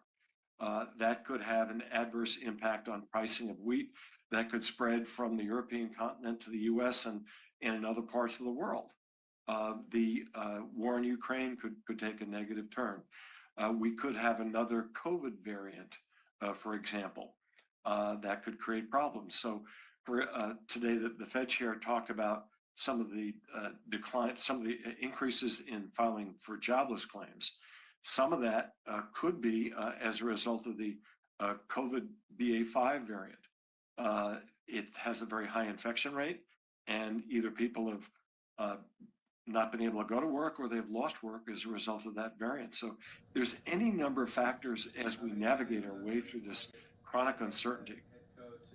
And as the Biden administration tries to navigate all of those things that they don't really have control over, how do you think they've done, and what are your recommendations for them as we continue on this track? So I think that that's an important question as we look forward. You know, I want to talk just for a minute about energy, because energy. So if we were to look at this from a biological perspective, it's like the aorta in the human body that carries blood to all of our major organs throughout the body. Well, that's what fuel does in the U.S. economy. It's an important and integral part of what powers and drives the U.S. economy. So the issue is, or the challenge is, I think, and I would address this as much to investors and consumers as I would the Biden administration or even Congress, that if there's a desire to move to green energy and a much lower carbon footprint, instead of just saying our policy is to do that, I think it's imperative to have something far more than that, and that would be as follows. We need a policy with a strategy. Right now, we've got a policy minus a strategy. Not having a strategy to support that policy, we've created chaos. That chaos has come in the form of much higher energy prices. Those higher energy prices have driven costs higher for consumers. They've been a key driver of inflation and those input costs for producers. So it would seem to me that moving forward, there needs to be a strategy and a roadmap that supports that policy. It's impossible. We live in the most productive and most innovative economy in the world. There isn't anything that we can't do. I believe that truly. But the issue is there's got to be time, a strategy, and a roadmap to do that. The private sector needs to have the ability in a period of transition to work with cleaner burning gasoline, natural gas, and nuclear as a point of transition while we move from where we are to what eventually someday will be a green economy. But it's very challenging, and we've learned very difficult to do a sudden stop and say, we're going to transition. That's why we need a strategy and a roadmap to support a policy. Yeah, a clear roadmap that obviously has some room for flexibility, because we never know what's going to happen. Dan, any last thoughts on this? You know, I think at the end of the day, what I would say to all of your viewers is that we are in a very challenging time. We're going to get through it, but I think it's important for everyone to really prioritize what they're going to spend and not spend. Because we don't know what's ahead of us over the next 12 to 18 months. Yep. Saving is always a smart move, no matter what's going on in the markets. Dan Veroni, thank you so much for being with us here on Live Now from Fox. We appreciate your expertise, and we'll speak with you soon. Pleasure. Thank you so much. All right, a huge thank you to Daytona Everett for bringing us that update when it comes to inflation. Now, we know that inflation is impacting almost every aspect of American life, at the gas stations or in the grocery stores. But here's something that you may not have thought about. Ice cream trucks say that they're actually fighting for sales during inflation in a crowded marketplace, according to an expert with the North American Ice Cream Association. Now, food trucks, ghost kitchens, and third-party delivery services are continuing to make it tough for ice cream truck competition. A dairy association says that 84% of Americans prefer store-bought to eat it at home. So trucks are now looking for larger crowd places, and they're converting to use ice cream trucks like you see here for specialty events like catering. So an interesting thing that the economy is impacting. Also, someone is feeling very lucky after hitting the jackpot in Illinois, holding the winning ticket to the Mega Millions lottery. It's worth over $1 billion. Now, the Illinois lottery director held a press conference on Saturday in Chicago and says that the only winning ticket was sold at a gas station in Illinois. Let's go ahead and listen into what he has to say.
late, we want to bring in our own health experts, Dr. Peter Chin Hong. Thank you so much, Doctor, for joining us here on this Friday. I feel like we always bring you in on the Fridays, so you're dedicated. We appreciate it. My pleasure, Daytona. Yeah, so after hearing that report, you know, there is certain areas that are getting hit harder than others. Do you think it's too little, too late? No, I want to be optimistic because it's not like COVID where we had nothing in the beginning. We have a PCR test, we have vaccines, we have drugs to treat the most serious cases. But there are challenges in each of these buckets. And because of these challenges, I'm afraid if this sits longer, it's going to spill over to the general population. It's going to become endemic. It's going to hit our animal population, what it's trying to do. And that's not going to look very nice. This is unfortunate timing, though. I mean, I don't have to tell you twice. Everyone is on high alert because of COVID-19. Explain how different monkeypox is, though, from that. So monkeypox is different because it's not a deadly disease. People are not generally dying of it. Of course, we've heard of the first case in Spain that's died, one in Brazil. So people are dying outside of Central and West Africa now, but not many. I think we can prevent any deaths in this country, but we have to act swiftly and we have to act now.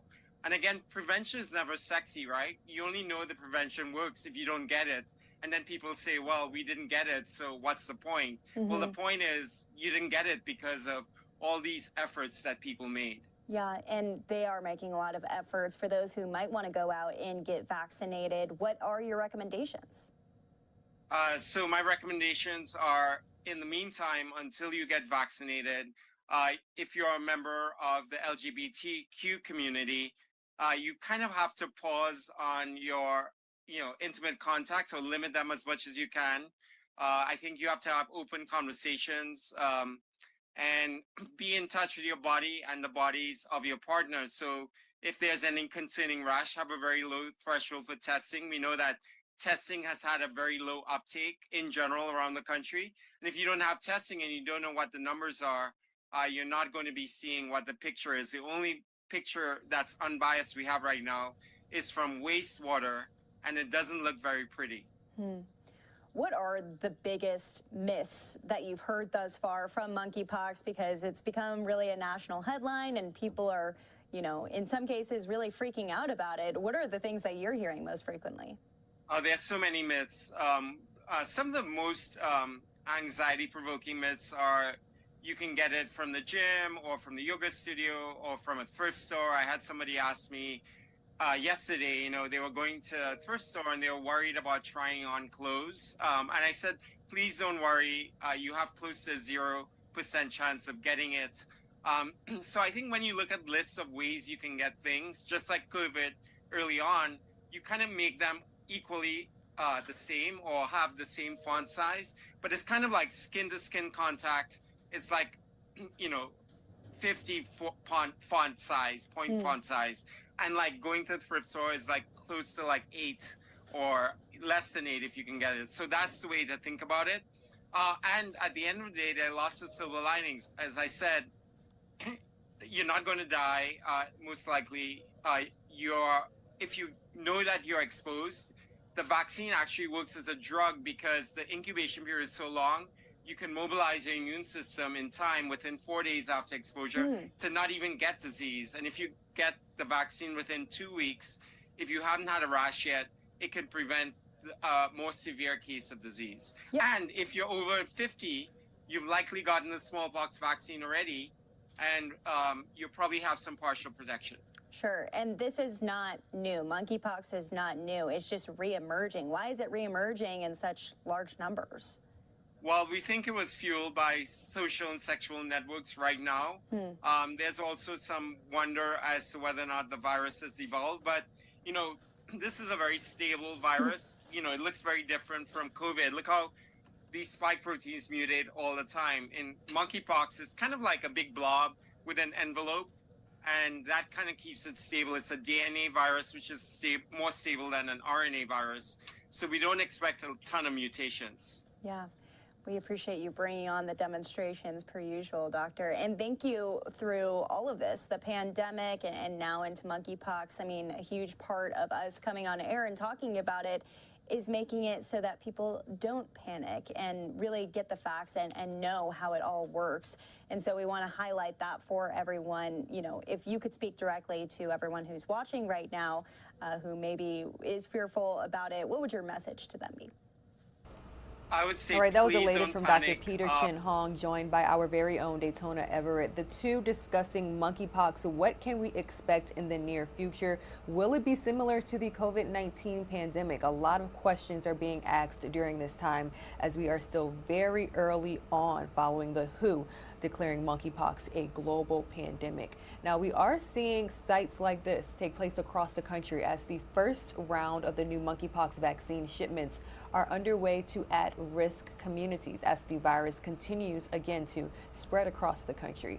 So now we're seeing community leaders reach out to certain hotspots and ask, really urging the community to get tested and urge the federal government to provide more of these vaccines. Bringing us more information is Live Now from Fox's Josh Breslow.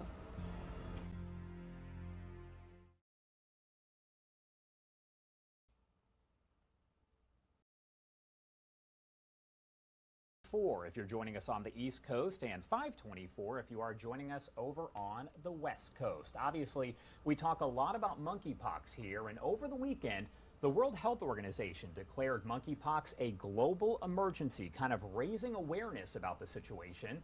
Cases of the virus have been reported in more than 70 countries. That, of course, includes right here in the U.S.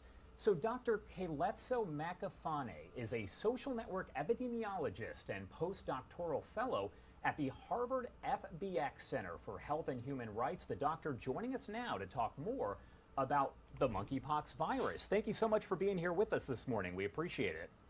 Thank you for having me. Of course. So the big question that a lot of people ask is, what is monkeypox? So help break it all down. So monkeypox is a virus. It's a virus in the orthopox family, and included in that family is also smallpox. But monkeypox is not as deadly and doesn't cause as severe an illness as smallpox. Monkeypox has been endemic in some parts of West and Central Africa for a long time, and more recently, about 2017, there have begun to be outbreaks of human-to-human transmission in Nigeria. And then 2 months or 3 months ago, we started seeing these outbreaks in different parts of the world, in parts of the world that hadn't had monkeypox before, which is quite unusual in that before this, the cases that happened outside of this region were either directly linked to travel or directly linked to animals coming from that region. Of course, and tell me about the symptoms. That's another question that a lot of people want to know is, are there certain symptoms, and which symptoms are the most prevalent and which may happen to some people but not to others? Sure. And I should start by saying that the symptoms of monkeypox as it's presenting itself now have been a little bit different than monkeypox as it presents in West and Central Africa. So it's important for people to get informed, especially gay and bi men, trans women, to really get informed about monkeypox because their providers may not recognize it on their bodies the way it presents. But I was just part of a team that published a paper in the New England Journal of Medicine with about 528 patients from 16 countries around the world. And what we found in that paper is that 95% of people who had monkeypox and were captured in the sample had presented with a rash, and that rash would have been associated with fewer than 10 lesions for most people. About 62% of people had a fever before the rash, and about 50% of people had swollen lymph nodes before the rash. So if you experience this kind of rash, if you are gay or bi or trans, and you've had sex or you've been in close contact with folks, and you see a rash on your body, you should definitely go to your healthcare provider. For most people, they would also get before the rash a fever and swollen lymph nodes, but that doesn't apply for everyone. So if you see a rash, go to your healthcare provider. Gotcha. And you kind of touched on this, but is there one group that is more susceptible to the virus and seems to be impacted more than other groups? No, there isn't a group that is more susceptible as far as we know. But there is a group, gay and bi men, who have had a higher burden of monkeypox than other communities, way higher than other communities. And that has less to do, we think, with susceptibility to the virus than with the particular network of connections between gay and bi men in terms of sexual networks and social networks. I think it's a small community, it's a tightly connected community. So any pathogen that enters this community is going to spread much faster than in other communities that are not as densely connected. But this does not mean that monkeypox is going to remain mostly among gay and bi men forever. It is likely to enter other populations over time if it's not brought under control. So it doesn't matter what kind of person you are. If you see a rash, if you've had a fever, if you had swollen lymph nodes, and if you have a reason to believe you've been in contact with someone who had monkeypox, you should get it checked out. What about the monkeypox vaccine? We've heard about a shortage as far as people who are trying to get that vaccine. How effective is it, and is there a shortage right now in the country? There is a shortage of vaccine in the country. As we learned yesterday from reporting by the New York Times, that shortage is largely intentional. Largely, the federal government failed to order enough doses to cover all the people who need to get doses. They have taken a wait-and-see approach. That is, they've waited to see how ill we'll get before attending and how big the outbreak will get before attending to our needs by getting us vaccine. The vaccine has been, so the vaccine is thought to be effective against monkeypox. I think we haven't had epidemiologic studies that test that yet, but we will as it's being rolled out now. It's safe to use. It's a series of 2 shots spread over 4 weeks, and 2 weeks after the second shot, we think that people have enough immunity to be resistant to monkeypox. So how can people protect themselves? We hear about the symptoms. We know, which groups really are seeing the biggest number of cases right now. How can people protect themselves from monkeypox? Well, so I think that first I should say, I forgot to mention that we're running a study called the Respond MI study, which is unique in that it's community-led. It's run by gay and bi and allies and trans people. And in this study, we're trying to make up for the fact that there isn't so much information about monkeypox as it's spreading in the US because the government is not collecting that information. So we are running a study. Please go to mpxresponse.org and donate if you can, because we need all the help we can get. Of course. I'm sorry, I forgot your question. I'm sorry. No, you're fine. So as far as how people can protect themselves, is there a way to stay vigilant and keep yourself safe? Yes. Yeah. So we know at this point that monkeypox has been happening mostly among gay and bi men. And it looks like the way that the symptoms present, those transmissions have happened in the course of having sex.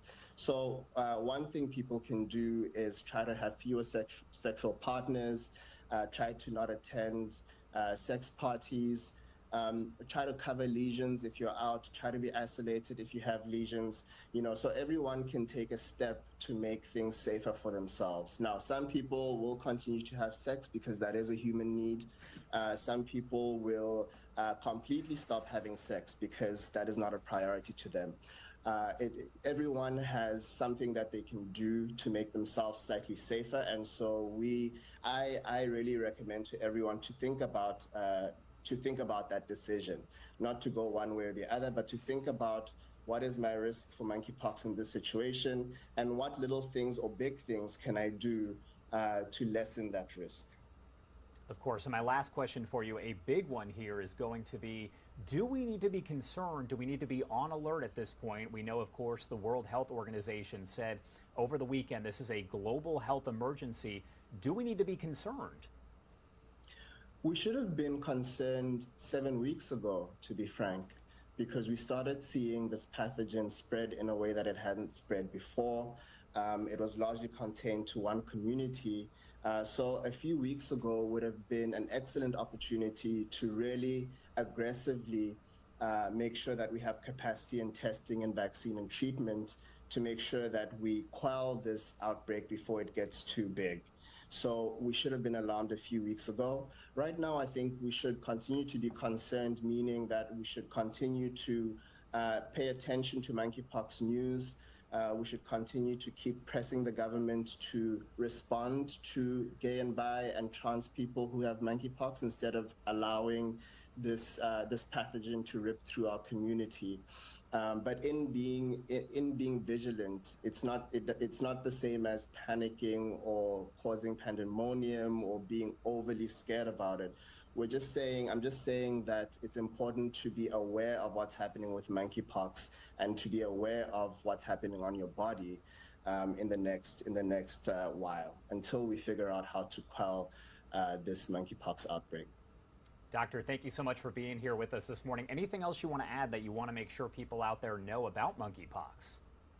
Well, I want to add specifically for gay and bi men and for trans people that the problem right now is that a lot of healthcare providers don't know how to recognize monkeypox and don't know what to do if they recognize monkeypox.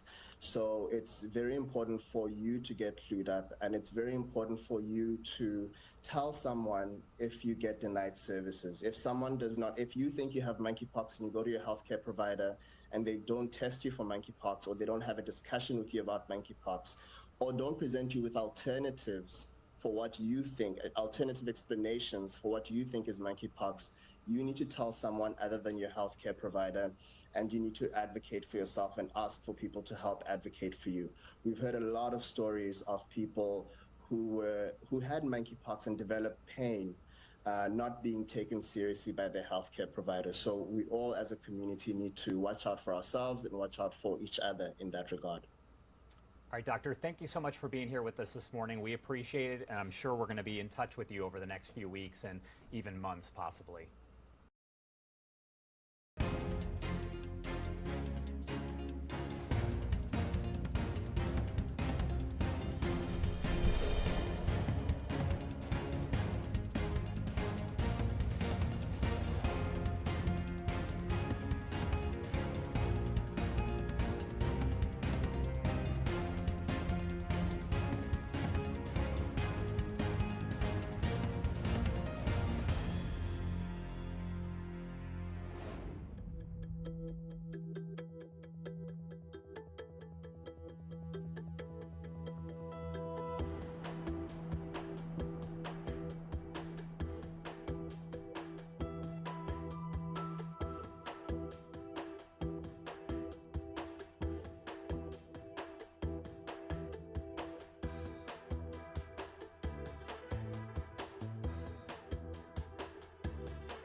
Welcome back to Live Now from Fox. Let's revisit House Speaker Nancy Pelosi's most recent update. We know that she's been in the headlines a lot lately with her upcoming trip to Asia. We still are unsure if she will make that stop in Taiwan or not, but it is causing some tension. She briefly touches on this topic as she is taking questions from reporters, saying that she is not at liberty to speak on her travel plans because of concerns as it relates to security.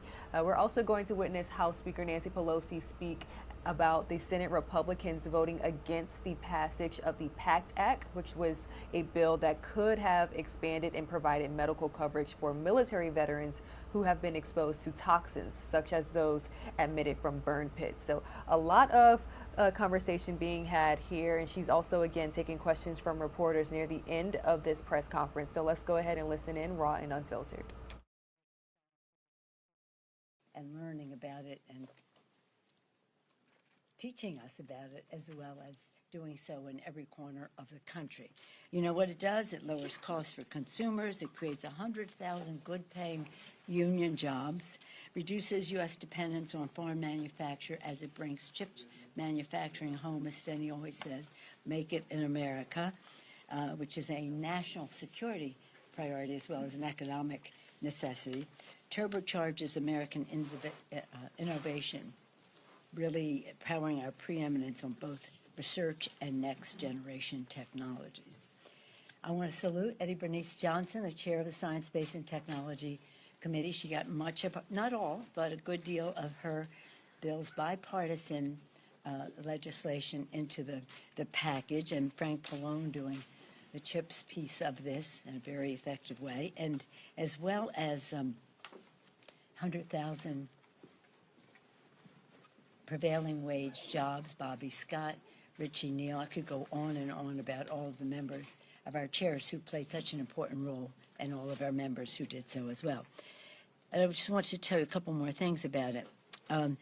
It ensures that CHIPS funding comes with strong guardrails against corporate profiteering. It secures provisions to diversify the innovation workforce so our best minds can power our technologies of the future, and including in our legislation to drive decades of discovery with important money, strong investments, National Science Foundation, Office at the Department of Energy, and NIST. And now I enrolled it outside in front of, with the backdrop of the Washington Monument, our tribute to our founders who were committed to the future. That's what this legislation honors, and we send it on to the president. That's pretty exciting for us. We had, I'm excited today because for a long time now I have wanted to reinstate the assault weapon ban. You weren't here, maybe you weren't even born when we did this in the 90s. It was hard, but it happened, and it saved lives. And I'm looking forward to having a good, the passage of it this afternoon. When I talk about it on the floor this afternoon, I'm going to show a presentation of what some totally irresponsible people are putting out there about little children, toddlers, learning how to use an assault weapon. Smaller assault weapons, but a gun like Mommy and Daddy. Small assault weapons, but getting their muscles ready to be able to use it. Is that sick? Anyway, we're hopeful that on our vote on the assault weapon ban and the outcry for it in the country, I think the best, most important thing to do is to have background checks. That probably saves the most lives on the ongoing. But a very, with that, very important is to make the, to reinstate. We like to say reinstate because we did pass this before, and it did save lives. We take an oath of office to protect and defend our Constitution, the American people, making our community safe. Our Democrats are committed to having strong support for our law enforcement and our first responders. I'm so proud to announce that as of late last night, we've come to terms in terms of how we support our law enforcement and do so with accountability. I have to pay tribute to Joyce Beatty, the chair of the Congressional Black Caucus, to Josh Gottheimer, who really has been a leader on this issue, and Abigail Spanberger. She had a bill too, and they found a way to do what we want to support our men and women in uniform, but to also do so with accountability.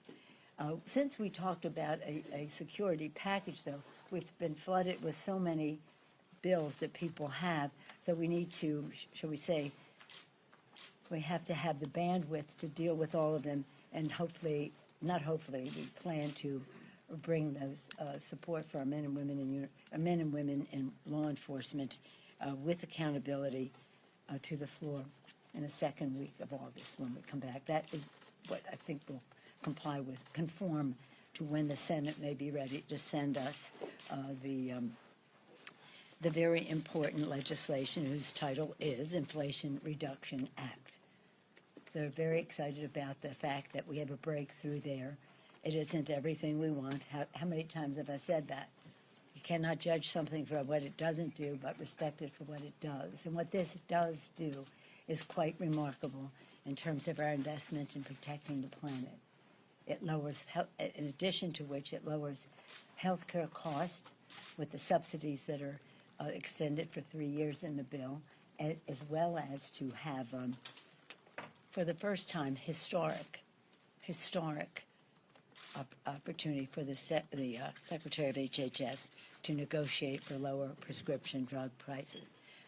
Prescription drugs, the cost of prescription drugs is a kitchen table issue in our country, and this legislation will reduce that cost, but also give people hope. And part of our lower cost, we're always saying, safer communities, lower cost.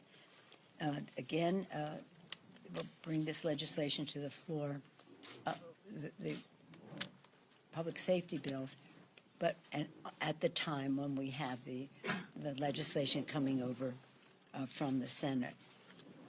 In that inflation reduction package, you know what it is: lowers cost of health care for millions, slashes prescription drug prices, historic action to combat the climate crisis, and lowers energy cost and advances energy security. Again, it does what we want to do to fight inflation by lowering cost. It's fully paid for, and no new taxes, as President Biden has said, for families making under $400,000 a year. I talked with a great enthusiasm and excitement about the advancement we're making in preparing legislation, passing legislation, and the rest. As we speak here right now on the floor, we're addressing drought and fires. And as a Californian, as a Westerner, this is very, very important legislation for everyone in our country, but in particular, we benefited from the intellectual resource that our Western members are on this. But we had a sad thing happen, and that was when the Senate failed to pass the PACT Act. How do you explain how 80% of the Republicans in the United States Senate said no to our veterans? Every time we're acting, and last week I had my regular meeting with the veteran service organizations, and I always promise them, and we try to honor that promise by acting always in a bipartisan way, so they don't have to get involved in one decision or another. We have our differences of opinion as to allocation of resources, but to do so in the most bipartisan way. And the PACT Act is a very bipartisan bill. 80-some senators voted for it the first time it came on the floor there. That they would vote against that when people are waiting, people are dying, people are sick because they were exposed to these burn pits, huge burn pits. If you don't know about them, read about them because they're deadly. In addition to which, if you lived in North Carolina or served at Camp Lejeune, anyone in your family, you'll know that the water there is deadly. And not only for the service member, but for their families who may live there with them. And that is covered in this legislation. So for them to say, well, we're not going to vote for it because you've come to an agreement on the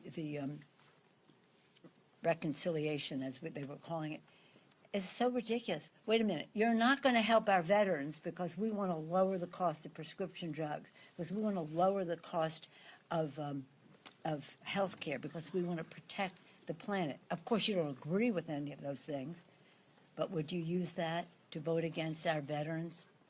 It's really immoral, almost criminal, because these people were exposed and I've been on this issue since Agent Orange for a long time. And the sooner that we can do this, the healthier our veterans will be. As I said yesterday at our rally, when in the military, we say on the battlefield, we leave no soldier behind, and when they come home, we leave no veteran behind. But the Republicans in the Senate did just that by 80% of them voting no. Isn't that unbelievable? And actually, when the bill passed in the Senate the first time, it had 84 votes. Anyway. People over politics, you know, our Democratic Communications and Policy, Democratic Policy and Communications Committee put forth our agenda, our For the People agenda, People Over Politics. We're very excited about that. It too has three things: lower cost, again, safer communities, and better jobs, and that's what we are about. In any event, it's a comparison to what the Republicans are doing. In contrast, the MAGA Republicans are criminalizing women's health care, planning to end Social Security and Medicare. Don't take it from me. Read their stuff. Attacking democracy, undermining the right to vote. So we think we have a clear contrast in terms of why we are here, what our why is, and how we go forward. Any questions? Okay, since we talked baseball last night. We talked baseball last night, we talked policy and legislation. Okay, I'm with you. So on this reconciliation package, it seems as though, you know, you have a push to try to get something done before August here. There might be problems getting this through the Senate. Do you feel like some of your members might say, here we are, we're on the hook again, if they can't get this through the Senate, even though Senator Manchin is on board, but there's other issues there, and also just having the numbers to pass the bill for COVID? And how does that translate to winning in November? So you want to talk politics? Well, but Yeah. obviously. Well, let me just say, our purpose is to meet the needs of the American people. You have to talk to the Senate about the dynamic over there in regard to this bill. It is, shall we say, not everything that I want. I mean, not even close, not even half. But nonetheless, what is in there is very good. Historic. First time HHS secretary can negotiate for lower prescription drug prices. Not as big as I would like, but it's in the door. Historic. In terms of not the three-year extension of the subsidies, the Affordable Care Act, is strengthening the Affordable Care Act. Fabulous. And, by the way, I want it more. That is to say, I want the Medicaid piece and the rest of that. But that doesn't mean that we don't support the bill. But probably the biggest difference, although those are substantial for kitchen table issues, is what it does in terms of climate. You may recall that when I was Speaker the first time, climate was my flagship issue, and we established a committee, we passed legislation, all of that. So this is of the highest importance because it's about the children, it's about the future. It is a short fuse that we are on. The thermal management of the planet is greatly at risk. The rising sea levels, the encroachment of deserts, so many things that are happening in communities that they have to move. So it's a health issue, clean air, clean water. It's a economic issue, preeminence in the green technologies in the world. It's a security issue because the encroachment, all of these impacts of the climate crisis cause competition and conflict over resources and habitat. And the national security people come into us and say, this is a security issue, and of course it's a values issue. So this for us, when I learned of what was in there, was just transformational. We've never spent this much money, even as much as we had originally. We've never invested this much in such an important way, in a public-private way, to have the private sector play its role in this so we get more advantage than is just right there. So it is, it was it's beautiful to behold, and I feel pretty confident. But you don't think if you're stringing people along again, if they stop, you said you can't worry about the Senate. The Senate's going to do what it's going to do. Yeah, and when they send it to us, we'll pass But it. you're confident that's going to happen. Yeah, They're going to get it. yeah. Jake? Madam Speaker. Yes, ma'am. On the police funding bill, I realize that Democrats can now say that we actually fund the police, but the thing that this will be contingent upon certain accountability measures. Are we talking about consent decrees? Are we talking about DEI measures or anti-bias training? Can't the Republicans just turn around and say, hey, you're only going to get your funding over these police departments if you go by what the Democrats want you to actually go by, such as their policy agendas? That's not real police funding. That's by saying, you do this. No, it's real police funding. It's police funding with accountability. It's police funding with accountability. We feel very proud of the compromises that were made, and with much discussion on the other side of the aisle and people outside. So that's what I have to say about that. Jake? Madam Speaker. Confident you'll get the assault weapons ban through today? Yeah. You are? Yeah. Madam Next. Speaker. Madam Speaker. You've repeatedly said that you want Republicans to take back their party. You said in Yeah. May, quote, "Here I am, Nancy Pelosi, saying this country needs a strong Republican Yes. party, not a cult." How does that square with your party now spending money to boost election-denying candidates in Republican primaries, including against House Republicans who voted to impeach President Trump? I said that we need a strong Republican Party, not a cult of personality. That didn't mean we shouldn't have a strong Democratic Party as well. And the political decisions that are made out there are made in furtherance of our winning the election, because we think the contrast between Democrats and Republicans as they are now is so drastic that we have to win. And I feel confident win. I just see, what's that called? The 6 points, 44 to, what's it called, the poll? George has it? No. Well, anyway, the most recent poll that came out has us 44 to 38. This whole thing has changed. But make no mistake, I've said to you, we have every intention of winning this election. As people make judgments in campaigns around the country, that's that. But it has nothing to do with whether we should have a strong, grand old party, which has done great things for our country. Madam Speaker. Just really quickly, I know you don't want to talk about your travel, but can you at least talk about the significance of visiting Asia? What type of message you and a congressional delegation would want to send if you, in fact, make this trip? Well, I don't ever talk about my travel because, as some of you know, it's a security issue. It's a security issue for every member of Congress traveling, especially abroad. But for the Speaker, it is an additional security issue, and for those traveling with me, not just members, but staff, etc. The president earlier in his term talked about a strong emphasis on the Asian Pacific.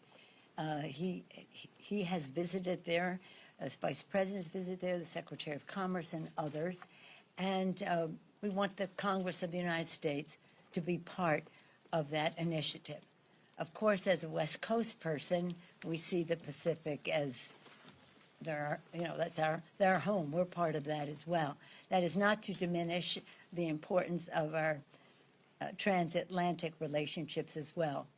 But I'm very excited should we go to the countries that you'll be hearing about along the way about how the conversations we have now. Earlier this year, a couple months ago, I guess it was, we had 9 leaders of the ASEAN, the Southeast Asian countries, and at the House.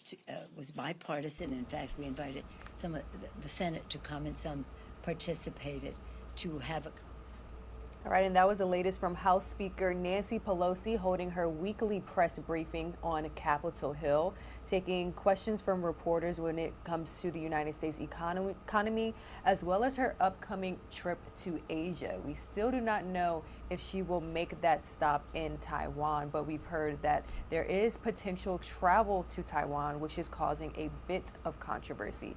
House Speaker also again speaking on the United States economy. So let's go ahead and give you all another perspective. We do have a press conference here from the House Minority Leader, Kevin McCarthy, and he's going to take questions from reporters as well as it relates to the state of the United States economy. promise you the overwhelming part of America would say no. But you know the sad part of that answer? It was taken from them. It was taken from them because of inflation. If a person makes a salary, 1 month's salary is 8.3%. Inflation is higher. So they've already lost. Who took it? The Democratic policies that they passed from the day this president came to office, and the Democrats control the House and the Senate. Now, Republicans planted something much different. We want to put the country back on the right track. As you know, our task force has been working for 1.5 years, and we've been rolling different policies out.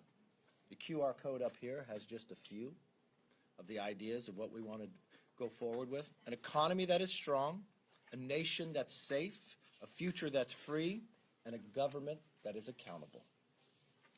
After so much suffering caused by Democratic policies, Americans need renewed hope for the future. And that is what a Republican majority will work every day to provide. Want to open it up for some questions? Yes, Chad? Were you impressed with the game? Was I impressed with the game? Yeah. So, closer contest. But in any event, you talk about there's no agenda here from the Democrats. Your side whipped against this CHIPS bill. Mm-hmm. There's a concern that you say they have no plan here. This is a bipartisan package.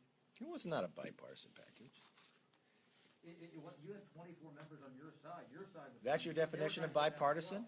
You know the real challenge here? Republicans had a plan for CHIPS. We actually produced one in the China Task Force. You had a bipartisan plan that started in the Senate. Then you had a Speaker of the House go against her own committees where you had bipartisan work inside the House from the Science Committee and others, and delayed this entire bill for 1 year. And then in the process of coming back, you had to shrink it. But what did the Senate do on their side? They made it mandatory spending. They took a problem where we had a solution and they wrapped it into making it even worse and compounding it. When we have a recession, when we have a fiscal problem, they put it into mandatory spending when we should have focused simply on CHIPS. In 2017, when Republicans were in the majority, we put it in the NDAA that it is an important problem that we need to solve. The Democrats took the majority, they ignored it. Every chance that we worked bipartisan on this, even when we asked the Speaker to put a China committee together, even when it took me 8 months to get her to agree, even when the Washington Post came in and sat down because they were rolling it out, Republicans and Democrats alike, and the night before they stopped it, we went forward and we produced a plan to make sure chips were back and being built in America. Every element of this, Nancy Pelosi has put up roadblocks and challenged it and made it political and controversial. But that still wasn't a vote against jobs yesterday? No, it wasn't against jobs yesterday. I just walked you through it from a mandatory point of view. I understand that you don't like how the mechanics of how it came out, but. Well, you think it's just mechanics, or you think it's long-term? Well, what is our that's biggest not fiscal gonna provide challenge? people with jobs later on. No. Is it going to take away from jobs? Does $30 trillion in debt harm jobs? Yes. Does a recession harm jobs? Yes. Could you have done it in a bipartisan manner? Yes. Did we try to do it? Yes. Every element that we worked for on this was bipartisan. Every element that went forward, Pelosi put up roadblocks and even didn't take it through committee, put all in her Build Back Better climate change through and harmed the process to even make it happen. Yes, sir. Do you believe women who choose to terminate a pregnancy should be criminally prosecuted? No. Yes. Democrats are trying to bring 2 bills to the floor today to address public safety, the Invest to Protect Act and the COPS Act. Can you elaborate where you stand on those bills and bipartisan response here in the House? You know what? I haven't seen what their final version is. They haven't seen what their final version is. They're still communicating and trying to work a deal out. I would think it would be terrible that you'd bring a bill up that didn't go through committee. I think it'd be terrible that you'd bring a bill up that people didn't have an opportunity to see, discuss, debate, or amend. That's just the democratic process, and I think that's wrong with the Democrats in majority of what they're doing here. Yes, sir. Cassidy Hutchinson testified that. So we're going to January 6th. Yes, Go ahead. She Yes. testified under oath. You know we're in that- a recession too, right? Well, she testified under oath saying that you called her after Donald Trump said that, or just told her supporters that they were going to go to the Capitol, and you were concerned about those remarks and said, "Don't come up here." figure it out, don't come up here. She said that under oath. Did you tell her that? And why were you concerned about the prospect of Donald Trump coming to the Capitol on January 6th? To be honest with you, I don't recall talking to her that day. I recall talking to Dan Scavino. I recall talking to Jared. I recall talking to Trump. That's what I talked to on television like that too. If I talked to her, I don't remember it. If it was coming up here, I don't think I wanted a lot of people coming up to the Capitol. But I don't remember the conversation. Why were you concerned specifically about Trump coming to the Capitol? I don't remember that. You don't remember being concerned about his No. comments? No, but because I didn't watch it. See, this is what is so confusing. I didn't watch the speech. I was working. So I didn't see what was said. I didn't see what went on till after the fact. Did you want him to come to the Capitol? No, I've never communicated with him about coming to the Capitol. I had no idea he would come to the Capitol. I had no idea that he was even going to come to the Capitol. That's Because news she to said me. under oath that you told her throughout the course of the week, or reassured you through the course of the week that he was not going to come to the Capitol. So apparently you had I a number of don't remember conversations. having any conversations with her about coming to the president coming to the Capitol. I don't recall any of that. I recall my conversation with Dan Scavino. I recall calling Jared. That was in the midst of the Capitol, people breaking into the Capitol, me being removed from the office. That's when I called people. And what were your conversations with Scavino like? What were you trying Well, I to was trying to find the president. Yes, Hey, sir, your last solo press conference was in mid-March. that's not true. Oh, solo. Solo. If the House majority flips and you're speaker, are you committed to doing weekly press conferences like this? I do press conferences all the time. So- When did I talk to you solo last? This week? Yes. Yeah. Actually, you mentioned the Republican agenda. I'm curious if you're elected speaker this year or early next year, will you continue the select committee on the climate crisis that Democrats created for this Congress? We'll look at everything and see where we want to go together, but no decisions have been made.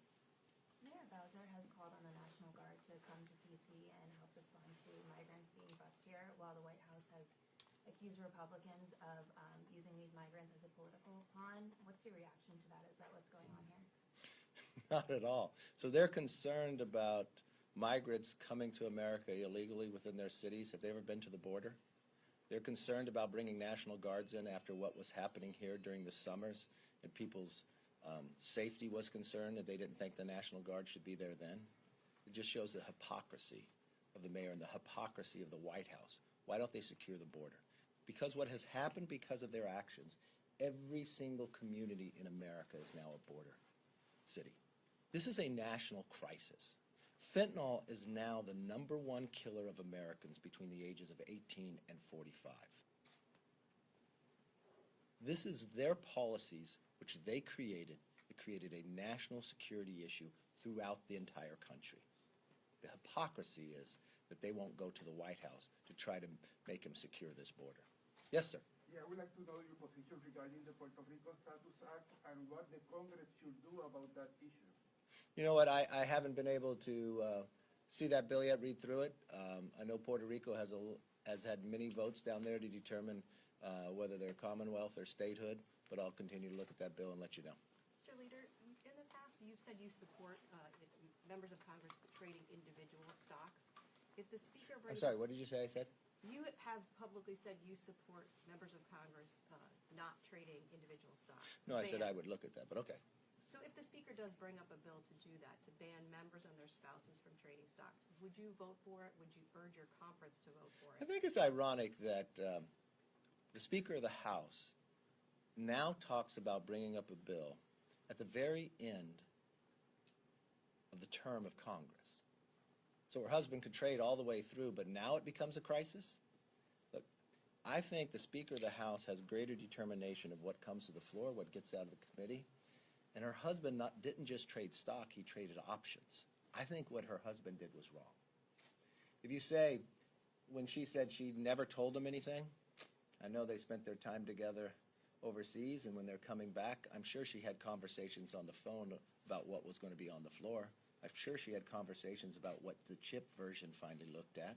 I'm sure she had those conversations. I don't know if he was able to hear them or not, but I think we need to bring trust back to this institution. I think we have to do a thorough investigation and look at what is the proper role for members of Congress and what influence they have.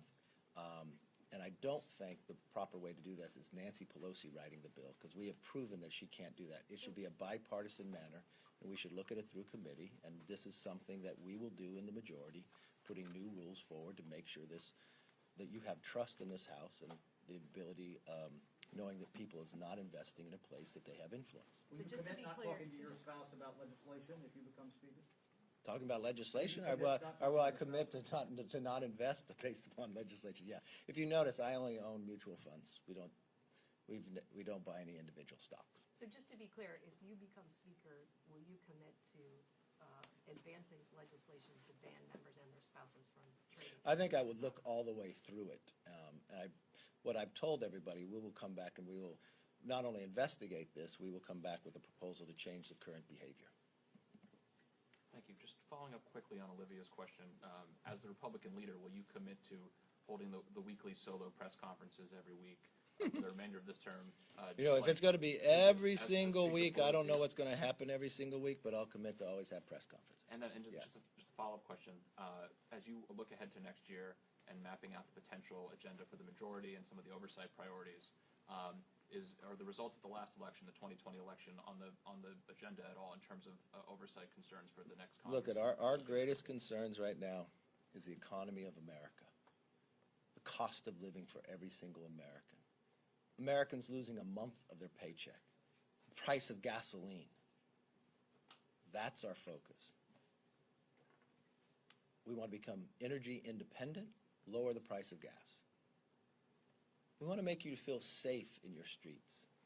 Homicides are now at a 20-year high. This defunding of police, we told them it was wrong then, and it's wrong now. We're going to give bonuses to make sure individuals, officers can join the forces, that they could have the training to do the job. We're going to make sure prosecutors uphold the law. When it comes to the border, we're going to secure it in the movement of fentanyl and illegal drugs into our country. We're going to change the supply chain dependency on China and move it back to America. And yes, we'll get into other issues as well. I do not believe men should be competing with women in sports. It'll have a plan to put America back on the right track. And yes, we'll hold this government accountable.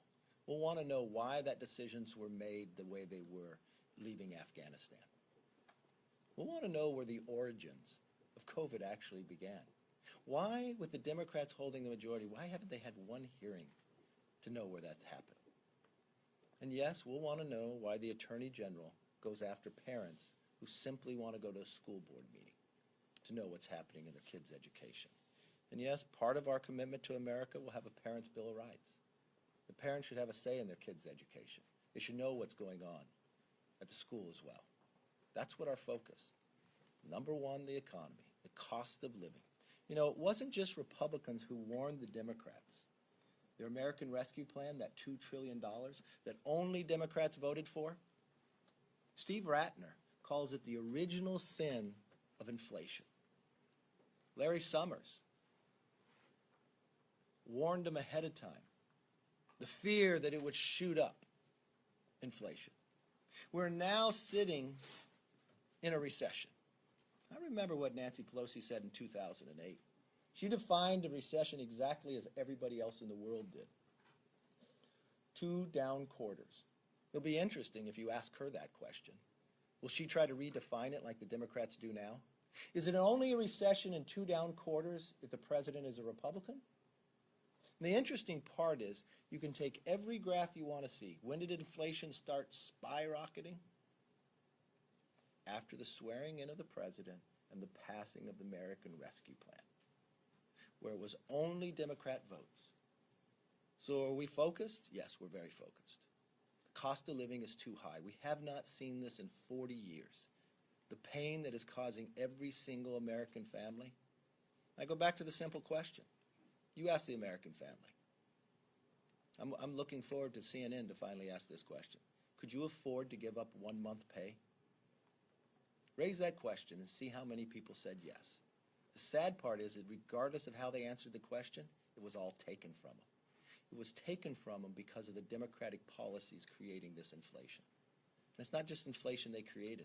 They created the crime crisis from their defunding the police and the election of these liberal prosecutors. Even San Francisco, that only has a Republican registration about 6.7%, recalled their DA, recalled their school board. It's only the Democrats in Washington who don't understand what's happening in this country, who are willing to go on recess in the middle of a recession. And their answer to it is, no, it's just a slowing of growth. Remember when they told us it wasn't real inflation, it's just discretionary? Then it had peaked at 7. Then it was Putin's problem. They blame everybody else except the policies, and then name me the worst part of what they have done besides create this. They have no plan to fix it, and they're going on recess. So not the Yes, ma'am. last election. How do you feel about the prospect of President Trump announcing a presidential run before the midterms, and how that would affect the midterms, and have you talked to him about that at all? Look, I was just with the president this week. The only thing the president and I talk about is turning this country around, is winning in 2022. If President Trump was in office today, we wouldn't have inflation. We wouldn't have a national security problem at the border. We wouldn't have crime and homicides at a 20-year high. He loves this country, and he wants to see this country back on the right path. And that's the focus he and I are both a part of. What does that mean for a presidential run in the midterms? Would that help? The president's only focus is on winning the midterms, and that's my focus as well.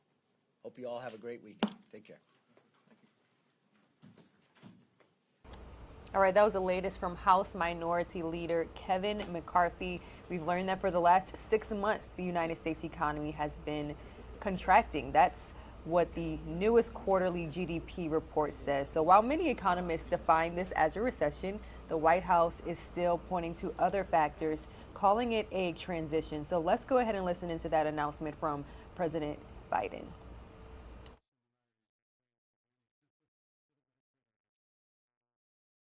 We've moved a long way. I'll be going into detail in a minute, but simply put, the bill will lower health care costs for millions of Americans. It will be the most important investment, not hyperbole, the most important investment we've ever made in our energy security and developing cost savings and job-creating clean energy solutions for the future. It's a big deal. Also, for the first time in a long time, began to restore fairness to the tax code, began to restore fairness by making the largest corporations in America pay their fair share without any new taxes on people making under $400,000 a year. Experts, even some experts who have criticized my administration in the past, agree that this bill will reduce inflationary pressures on the economy. This bill will, in fact, reduce inflationary pressure on the economy. It's a bill that will cut your cost of living and reduce inflation and it lowers the deficit. It strengthens our economy in the long run as well. This bill has won the support of climate leaders like former Vice President Al Gore, who said the bill is, quote, long overdue and a necessary step to ensure the United States takes decisive action on the climate crisis that helps our economy and provides leadership for the world by example. Inflation hawks like former Secretary of Treasury Larry Summers said, quote, this bill is fighting inflation. Let me say, this bill is fighting inflation. Progressive leaders like Senator Elizabeth Warren said, quote, this is a bill that truly is about... All right, guys, we are going to interrupt this most recent update from President Biden on the United States economy. It looks like we do have a live event coming to our desk. We have here the governor of Kentucky, Andy Beshear. He's speaking on the devastating flooding that took place in the eastern portion of the state. House, but so many critical services, water infrastructure, already such a challenge in rural Kentucky, just wiped out in certain areas. This is not going to be an easy rebuild, but I'm here to tell you that the Commonwealth of Kentucky is going to stand with you every single day until it is fully rebuilt. That means the days, the weeks, the months, and the years. We're going to do everything we can to make funding available, and we're working with the federal government right now. Yesterday, we got good news that the President signed an order that will provide individual assistance from FEMA to the residents of this county and several more, and we believe that more counties will be added. That is the fastest that I have seen individual assistance granted to a community after disaster. We're grateful, but it is also desperately needed. And we've got to admit that the families are going to need even more on top of what FEMA currently authorizes. But here in Kentucky, we take care of our own. We are good people that open our homes and our hearts to one another. And I know people are taking care of each other right now, and we're going to continue to do that. Our commitment is we're going to get everybody back up on their feet. Every single person, no matter how long it takes and no matter what it takes. We're going to do everything we can to make sure our children can get back in school. We're going to make sure we do everything we can to rebuild the physical infrastructure. And we're going to make sure that people don't leave this town or this region because of this. This is home. Right? It's home. People who love this area, and we're going to be standing right there with you as we rebuild your home. So I hope the message to everybody suffering here is we love you. We're praying for you, but we're also working with you, for you, and beside you. And in the next couple of days, we're still in the emergency response. A couple things that we are doing right now that are of critical importance is we're getting Buckhorn open. That is a state park where we will be able to house a number of people. We recognize that the hotels and motels here are full, that shelters are full, that people are sleeping in their cars and trucks, and we don't need that. And with the upcoming heat that we're going to see Tuesday or Wednesday, we have got to get people stabilized the best we can in these next couple of days. Thanks to the Transportation Cabinet that is out there doing really great work. Thank you, Secretary Gray. It is now passable to get to that state park. We are working on the power to it. We hope that that is up this afternoon and that we'll be able to make an announcement where we can take a number of people in. I want to thank all of the local leaders behind me, but also all the citizens that have been out there. I want to thank our National Guard, who I was talking to at the airport. Look at the rescues, over 1,000 that the National Guard has done just through airlifts. And then the Guard, KSP, all our local officials out there making the watercraft rescues. But for every single one of those, there's a citizen of this county and this region that's helped 4, 5, 6, 7, or 8 neighbors, because that's what we do in times of emergency. We make sure our family's safe, and then we go out and we make sure everybody else's families are safe too. I really appreciate the leadership on the ground. Your EM director here is a great leader, and you can tell how much he cares about this community. We've been communicating with him, with Judge Alexander, and with your mayor directly each of the last several days. And we're going to continue to meet your needs. It is going to get really hot after this next rain that we're going to see today and tomorrow. There's a moderate chance that we get excessive rain, and that's not right. But we'll make it through that too. We're making sure we have enough water that's going to be here, especially as it gets hot, and working to bring in shower and other units, because I know without that water to run those systems, it makes life a lot harder. Next couple days are going to continue to be tough, but I promise you life will get better. We will get everyone stabilized and in some form of housing, and we will remove the debris, and we will move forward. With that, I'm going to turn it over to Judge Alexander, and then we'll take questions. Hey, Governor, and just to echo that real briefly, everyone you named, we got to give so much thanks to the city of Hazard and the county. We always work great together, and we're doing everything we possibly can to assist the community and to assist our neighbors. The search and rescue is the main efforts right now. We're working around the clock with the road department to get roads back open that are possible to open. He talked about the bridges and the infrastructure.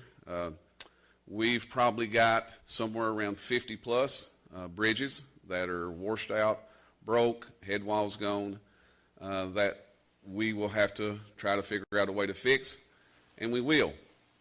Jerry Stacy's done an amazing job with organizing. This is the biggest event that I'm aware of that Perry County has ever faced. We've had record rainfall, but just like every time that we face a challenge, the biggest thanks that I want to give that I've been out and looking is, Governor, you touched on it, is neighbors helping neighbors, family coming from someone else to help family, to clean out and try to rebuild, and or even offering for people to stay with one another. And I want to give a thanks. I've been through now 8 or 10, I don't know, disasters.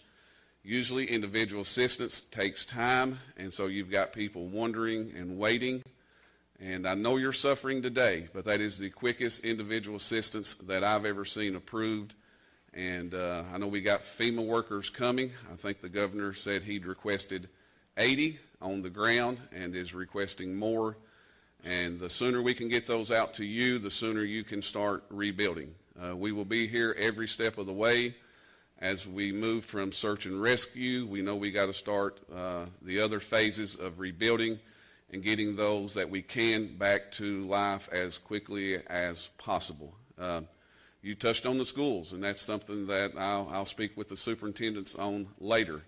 With so many homes gone, so many families affected, so many bridges washed out, how do we get back to school? How do we get back to a normal life? And we need these kids in the classroom as soon as possible. It's good for them. So we're here every step of the way, and like I said, thanks from the federal government all the way down to our state leaders, the governor. But most of all, I want to thank each and every one of you that can hear me, because without you reaching out and helping a neighbor, there's no way that we could get through this. And now I'll turn it over to our mayor, and then I'm open for questions and answers as well. There's not much more to say what the governor and Scott said, but one thing I'd like to talk about, we've had an outpouring support of all kinds of people wanting to volunteer. And we're having a meeting today at 2 o'clock and at 3 o'clock, and it's downtown. If you want to volunteer, Betsy, what number do they need to call? So we've got to get it organized and go to each different community. And, you know, I know at the high school and out at East Perry and all the shelters, we have more volunteers than we know what to do with them right now. But within this next 3 or 4 days, we'll come up with a concrete plan. You got that, Zach? 502-693-6667. And we have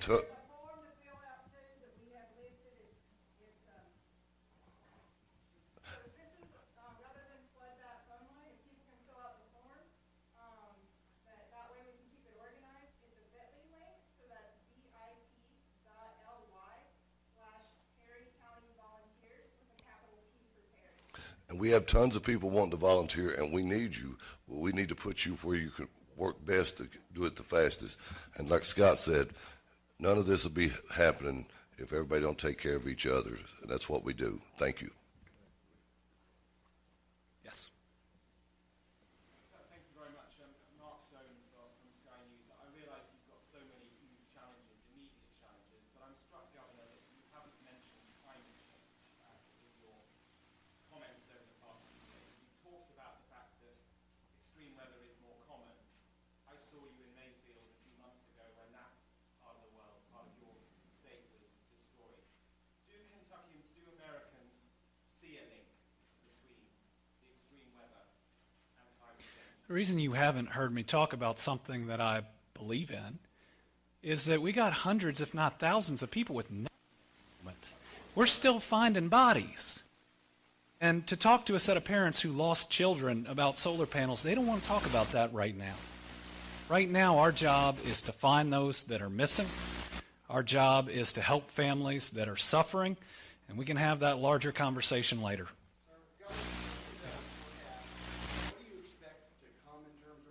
Yeah. And whatever you get, how will that affect the recovery operations that are still ongoing? So through today and into tomorrow, there is a moderate risk of excessive rain.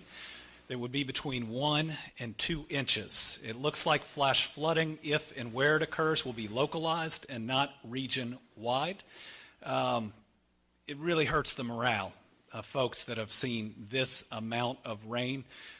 We hope, and we certainly don't believe for the region, it's going to cause additional massive flooding, but we have prepared. Certainly, weather can impact search and rescue. What we have seen is our folks are willing to work through just about anything. But when we think about the challenges, it's not just this. It's also the excessive heat that's coming up when you don't have working water systems and you don't have power to everyone. Oh my goodness, it's getting people stabilized. Water, drinking water, getting showers and toilets working, making sure everybody has a dry room where they can stay. That's why we're working on getting the park open. And that should show you that we're still in that emergency situation. Then it'll be debris cleanup. Then it'll be those other steps. But right now, it's meeting people's very basic needs and making sure people know that their relatives are okay. We got a lot of people, not just in this area, but around the state and around the country that are still really worried about hundreds of people.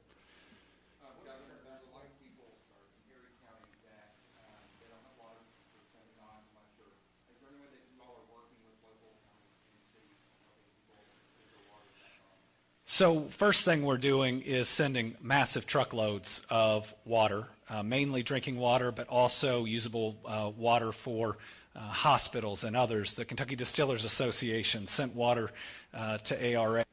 Where we can make repairs, everybody's working around the clock, but some of these systems are gone and is going to be a longer term challenge. Well, first let me talk about the best way people can help. We're all from the state and the country, and then I'll turn it over to Scott and the mayor. So right now, there's lots of great donations that are coming in, but people don't need your clothes.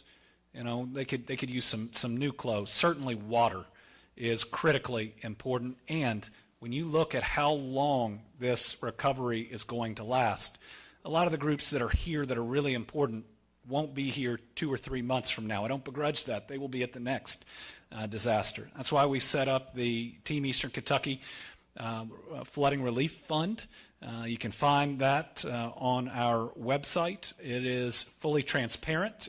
We will be held accountable for every dollar. There are no administrative fees, and we've been able to use it for really critical ways in the West. We want to make sure we have it for the East. First thing we've committed to is we're going to pay for every funeral. People shouldn't have to go through a reimbursement process that takes months when they're grieving for a loved one. So we're going to reach out directly to them. No forms, no applications. We'll work directly with the funeral homes to make sure that we are there in people's time of need. Scott? You want to speak on the foundation? You want to speak on the infrastructure? Okay. The other one too, and to touch real quick, the outpouring is amazing, and we appreciate that. But we're dealing with people who's lost their homes, and so if you send clothing or you send supplies, you got to realize they have nowhere to put this. So the Foundation for Appalachian Kentucky, we've used them in the past to help our neighbors disperse money directly to the victims. They're not linked with the government in any way whatsoever. They're a foundation set up that can quickly handle this, and that's where I would encourage everyone to make their cash donation. And here's why. These people need a place to stay. They need a hotel room. They may need to rent a car to get back to work. That's why they need that. That's why the clothing and the supplies is hard for them to handle. The same way, with this money, they can go to a store and buy the size that fits them. And it frees up resources of our people trying to handle sorting and distributing and all of that. So the best way to help the flood victims is through the Foundation for Appalachian Kentucky. Yes.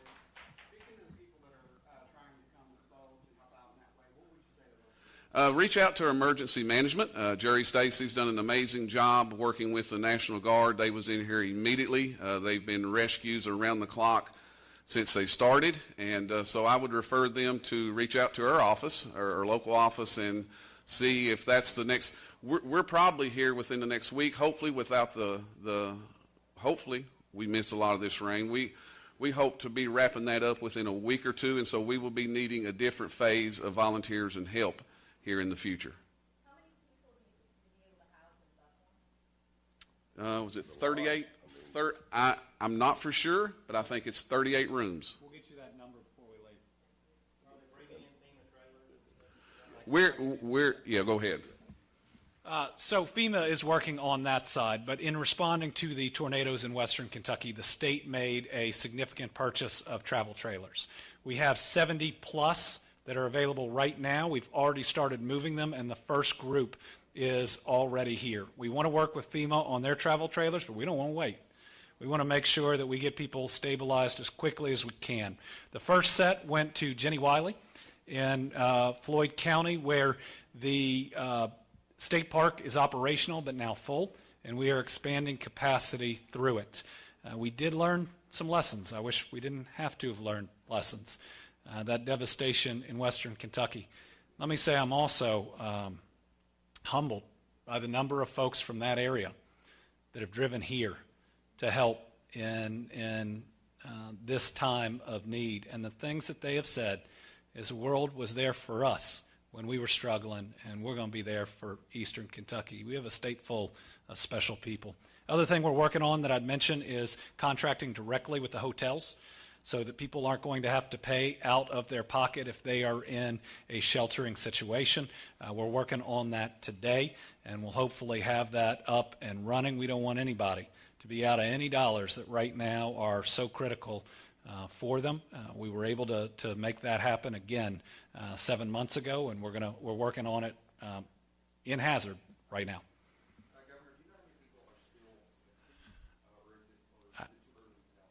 I wish.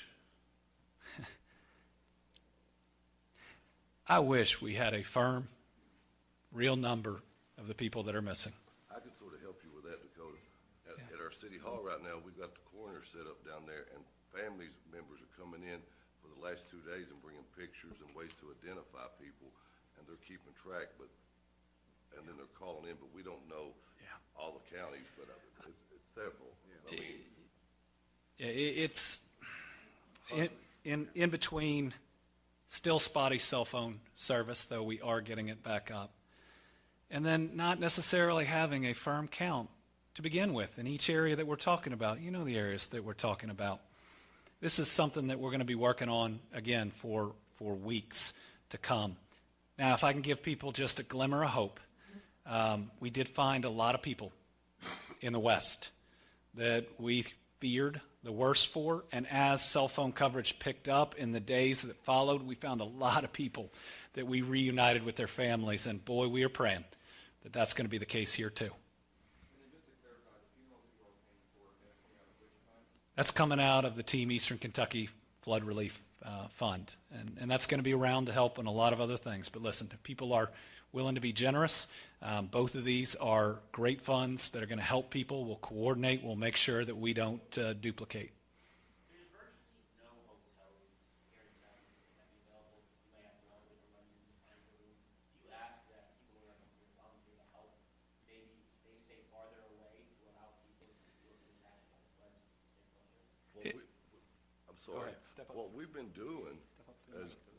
What we've been doing, we're not going to turn anybody away. Our school system, we got Ms. Combs here, Mr. Jett. We've opened our schools up to anybody, any organization that needs places to stay. We're not going to turn anybody away. And just like we talked to the National Guard this morning, they said they may house them in Corbin. That's not going to help us. They can house them in the central area.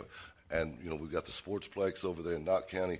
We've got the community college would probably open it up. So if anybody, we're not going to have trouble with that. I mean, it's going to be a hardship. They need to bring a sleeping bag because we're not going to have a bed for them. But what I was going to speak to you about the infrastructure, I've talked to everybody that's ever worked for the city that's been retired 20, 25 years. We have never seen this before, and you all hear this over and over. But what you don't know is the entire county, just like the Easter storm, was out of water. The first time the water plant has ever been shut down, besides us cleaning it, since 1949, we didn't know if we were ever going to get the water plant back up. we are getting pockets of water out there a little bit. And what it's going to be, it's sort of like 200 feet at a time. Well, if you go all the way to Squabble Creek, it's 39 miles from here.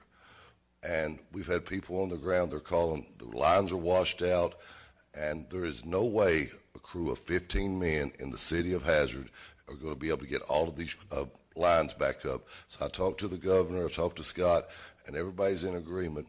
Once we get the assessment done and we get the tanks filled back up, then the money is, you know, through the League of Cities, everybody, we're going to have professional help come in and do the lines, but we're going to have enough people on our crew to go with them, because our lines are so different. You know, if they come from E-Town or Western Kentucky, our lines go under the river, over the mountain, through the woods. I mean, you have to have somebody from Hazard to show you where they are.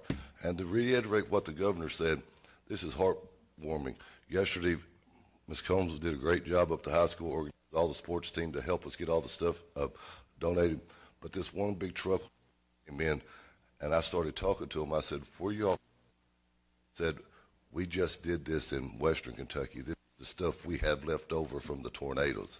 So yeah, everybody is helping, and you got to continue, but you got to be patient too. Thank you. And just to add on to the sheltering, you know, we take people in. Oftentimes we end up in a congregate sheltering, a lot of people in one space. The goal then is to move people to a little more stability, individual rooms where we can, whether that's hotel, travel trailer, state park, and we'll continue because of both the pandemic and other issues we face to do that. All right, thank you all very much. Thank you, Governor.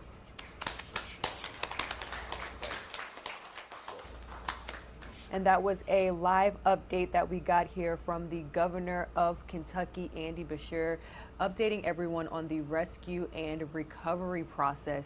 We've learned that at least 26 people are dead following deadly, catastrophic, and historical flooding that took place in the eastern portion of Kentucky. So during this time, days later, many Kentucky residents are starting to return to their homes to assess the damage that was caused by this flash flooding. So we are seeing high waters just like this one, streams coursing through the small towns of eastern Kentucky, really engulfing homes and cars, businesses, again killing at least 26 people, including children, were killed after these rains swamped across the eastern portion of Kentucky. Now, rescue crews as well as FEMA are still on the scene. They are still working to get into those really hard hit areas. Some of them are the poorest communities in America, according to our sources at Fox. Now, President Biden has also declared a federal disaster to direct relief money to more than a dozen Kentucky counties.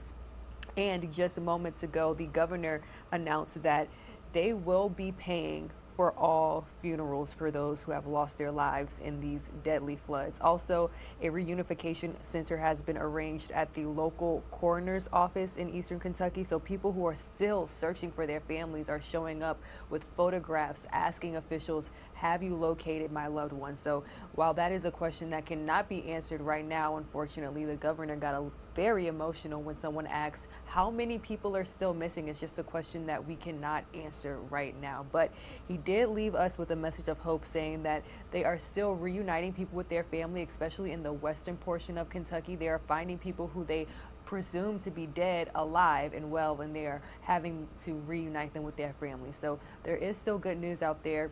Looking forward to the coming days. However, officials are worried that the heat may cause a problem when it comes to rescue and recovery efforts. So right now, he's saying that their main focus is stabilizing the community and the residents ahead of the heat returning and potential rains returning in the coming days.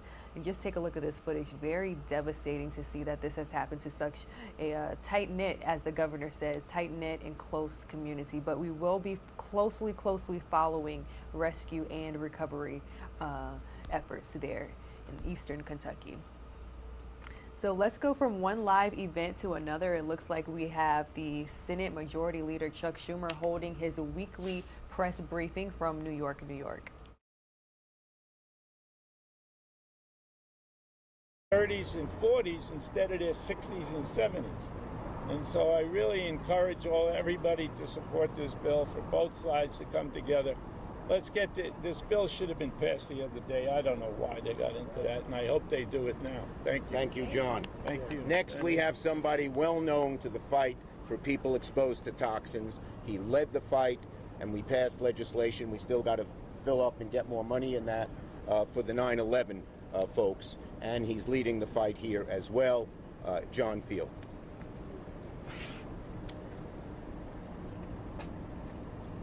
Chuck told me I had to tone it down today. Hard job. It's hard to tone it down, though, when you're passionate about human life. It's hard to tone it down when people are sick and dying. It's hard to tone it down when you see suffering right in front of your face. But let's unpack this. 9/11 happened, people got sick. We had to prove that people got sick. Then legislation was passed. Same thing with these veterans exposed to the burn pits.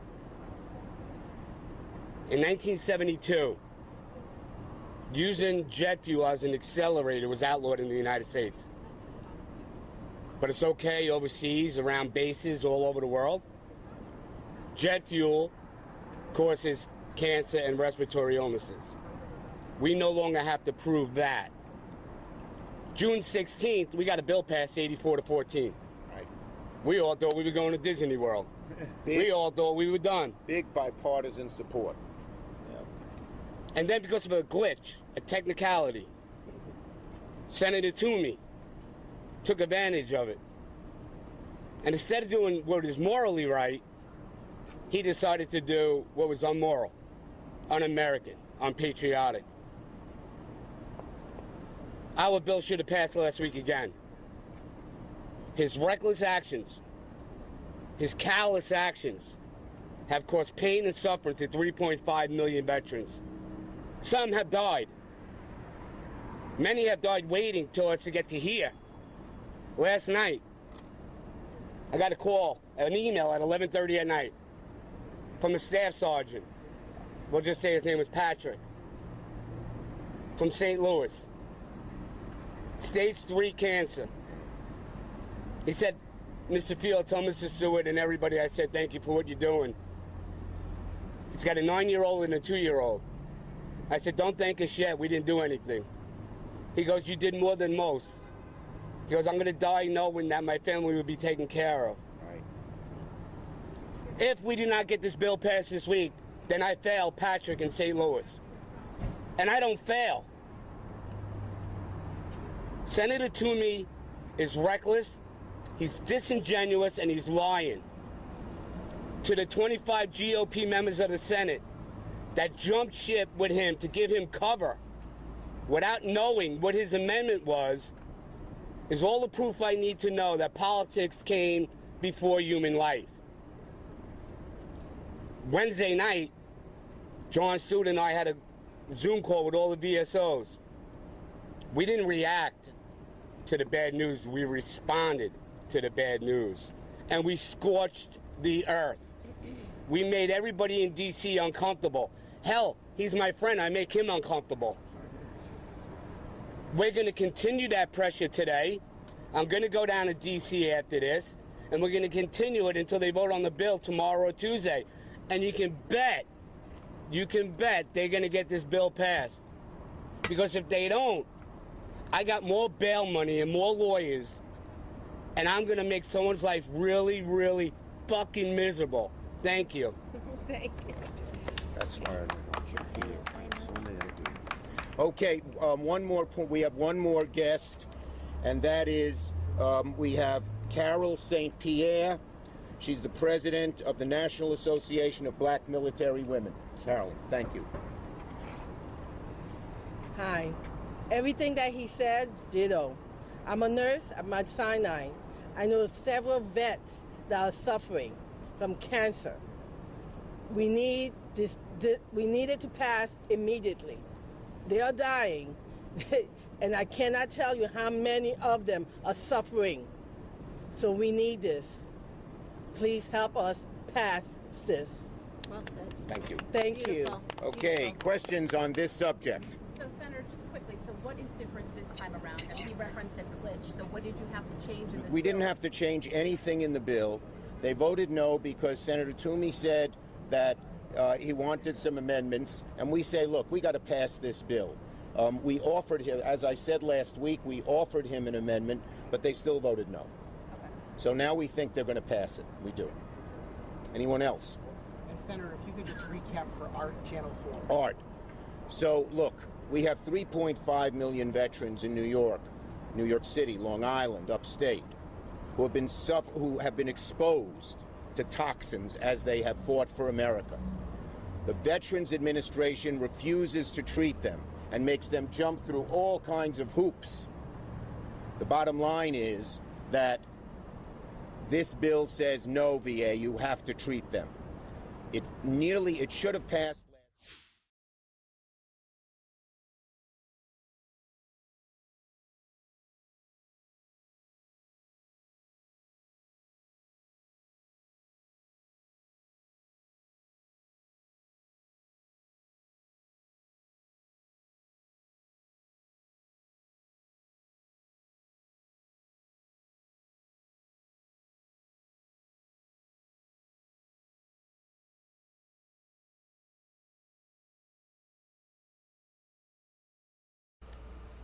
All right, and that was a live update. All right, guys, and it looks as though that was a live update from Senate Majority Leader Chuck Schumer. Unfortunately, we caught the tail end of that meeting, but we will replay it for you all right here on Live Now from Fox. He was joined by other veterans in the city of New York discussing a blocked bill that would have extended health benefits to veterans who have been exposed to burn pits and other toxins during their military service. We'll have that up for you in just a bit, and we also have a live conversation coming from our colleagues at Fox 5 in New York. But first, let's go ahead and take a 2-minute commercial break. We'll be right back.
Welcome back to Live Now from Fox. Let's take a listen in and listen to the most recent update from President Biden as he speaks on the United States economy, specifically the newest quarterly GDP report showing that the United States economy has been shrinking for 2 consecutive quarters. President Biden, as well as the White House, is saying that it is not a recession, but more of a transition period, while many economists still define that this is technically a recession. So let's go ahead and listen into President Biden's response to that GDP report. For the future, it's a big deal. Also, for the first time in a long time,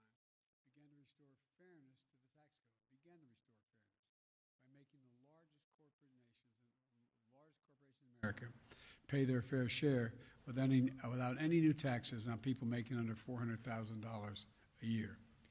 Experts, even some experts who have criticized my administration in the past, agree that this bill will reduce inflationary pressures on the economy. This bill will, in fact, reduce inflationary pressure on the economy. It's a bill that will cut your cost of living and reduce inflation and it lowers the deficit. It strengthens our economy in the long run as well. This bill has won the support of climate leaders like former Vice President Al Gore, who said the bill is, quote, long overdue and a necessary step to ensure the United States takes decisive action on the climate crisis that helps our economy and provides leadership for the world by example. Inflation hawks like former Secretary of Treasury Larry Summers said, quote, this bill is fighting inflation. Let me say, this bill is fighting inflation. Progressive leaders like Senator Elizabeth Warren said, quote, this is a bill that truly is about fighting inflation, bringing down the cost for families, and putting our country on a sounder economic footing. Here's how it works. First, the bill finally delivers on a promise that Washington has made for decades to the American people.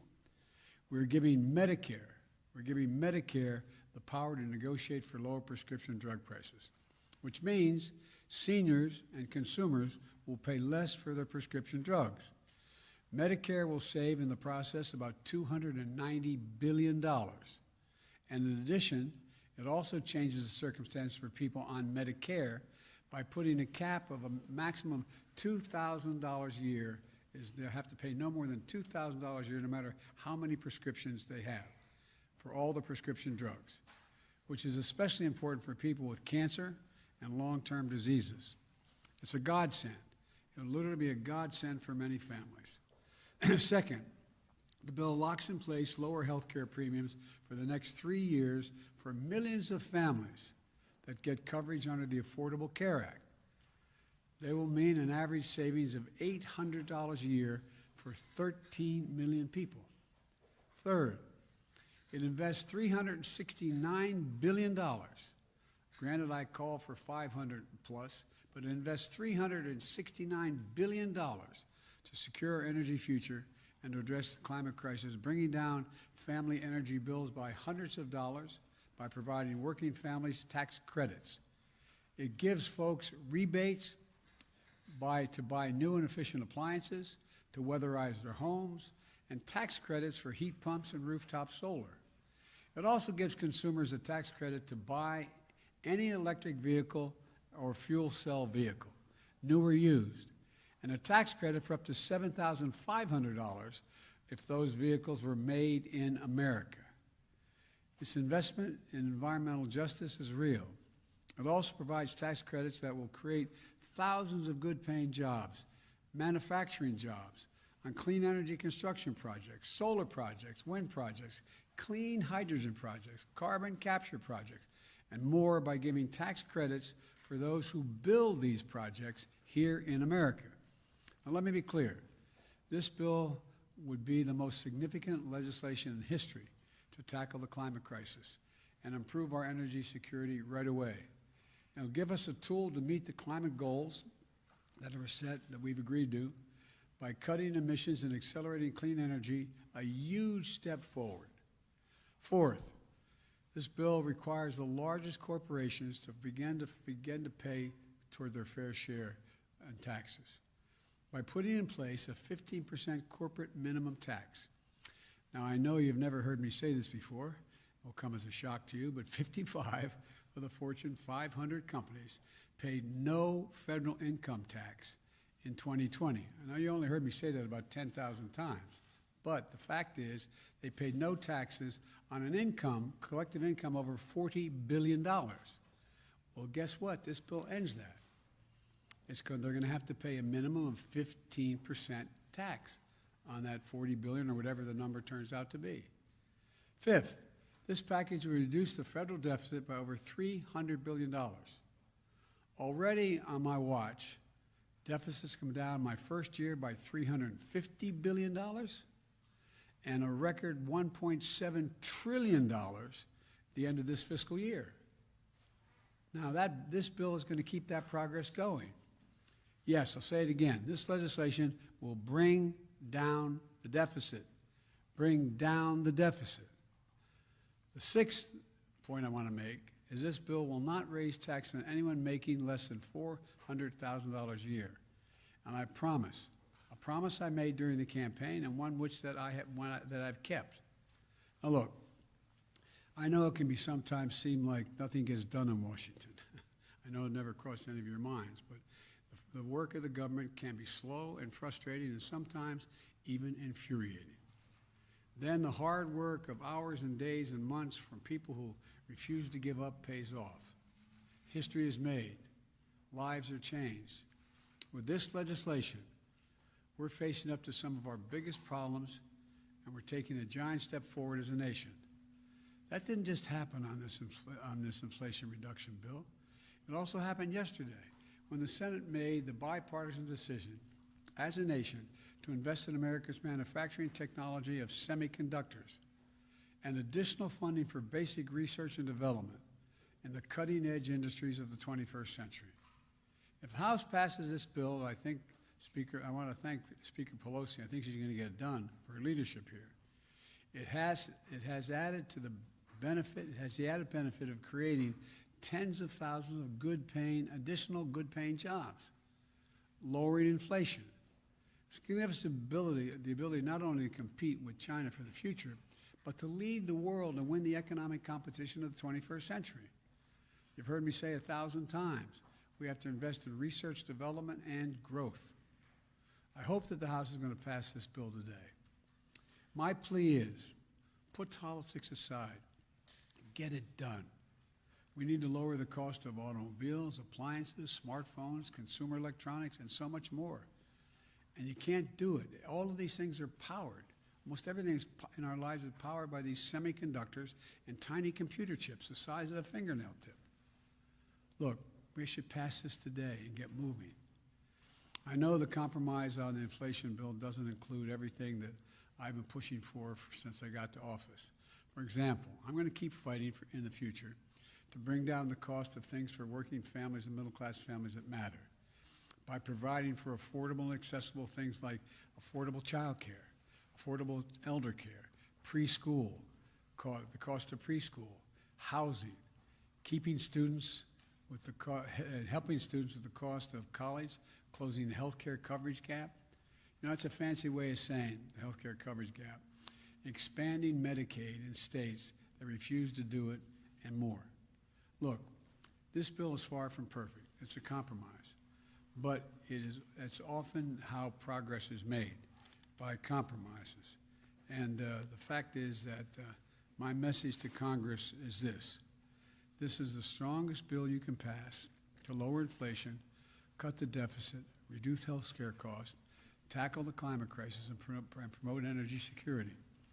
All the time while reducing the burdens facing working class and middle class families. So pass it. Pass it for the American people. Pass it for America. I'll have more to say in this later. Now I want to thank Leader Schumer and Manchin, Joe Manchin, Senator Manchin, for the extraordinary effort that it took to reach this result. Thank you. And let me speak to one other issue. The GDP, and whether or not we are in a recession. Both Chairman Powell and many of the significant banking personnel and economists say we're not in a recession. But let me just give you what the facts are in terms of the state of the economy. Number one, we have a record job market of record unemployment of 3.6% today. We've created 9 million new jobs so far, just since I became president. Businesses are investing in America at record rates, Foreign business like SK and others are investing in America, hundreds of millions and trillions of dollars, sum total. $100 billion in semiconductor investments already announced by Intel, Samsung, and Texas Instruments. More than $100 billion in electric vehicle battery investments, by Ford, General Motors, Hyundai, Tesla, and more. And just last week, as I said, SK Corporation of the Republic of Korea announced $22 billion in new investment in semiconductor batteries, chargers, and medical devices, creating another 16,000 jobs here in America. And this is powering the strongest rebound in American manufacturing in over 3 decades, creating 613,000 manufacturing jobs. Passing the CHIPS bill is going to put another $72 billion for incentives and tax credits to expand semiconductor production. And the Inflation Reduction Act will add another $370 billion in clean energy tax credits in reconciliation, including incentives to accelerate domestic production of solar panels, wind turbines, batteries, and critical materials processing. That doesn't sound like a recession to me. Thank you very much. Mr. President, how confident are you that we're not heading towards a recession? And that was the latest from President Biden speaking on the GDP report, showing that the United States economy has declined for the second quarter. Technically, experts are saying that this means that the United States is in a recession, but President Biden, as well as the White House, saying that this is just a transitional period.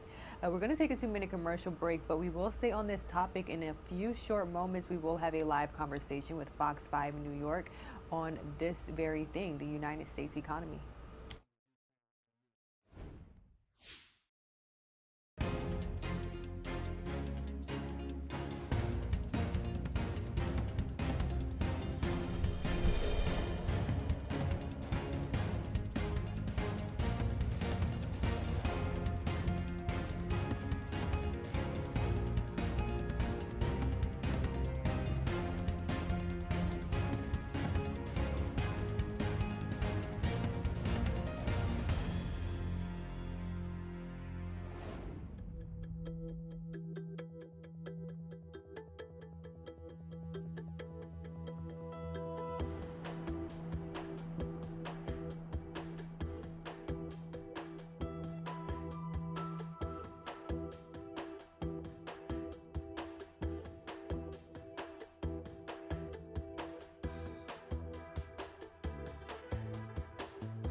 of Agriculture and Resource Economics at North Carolina State University in Raleigh, North Carolina. Dr. Walden, thank you so much for joining us here on the show.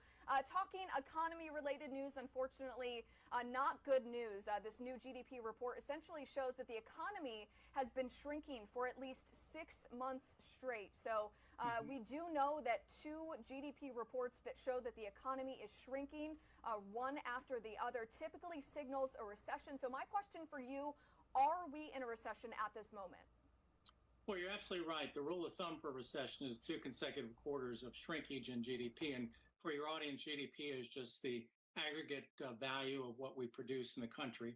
It looks at one factor.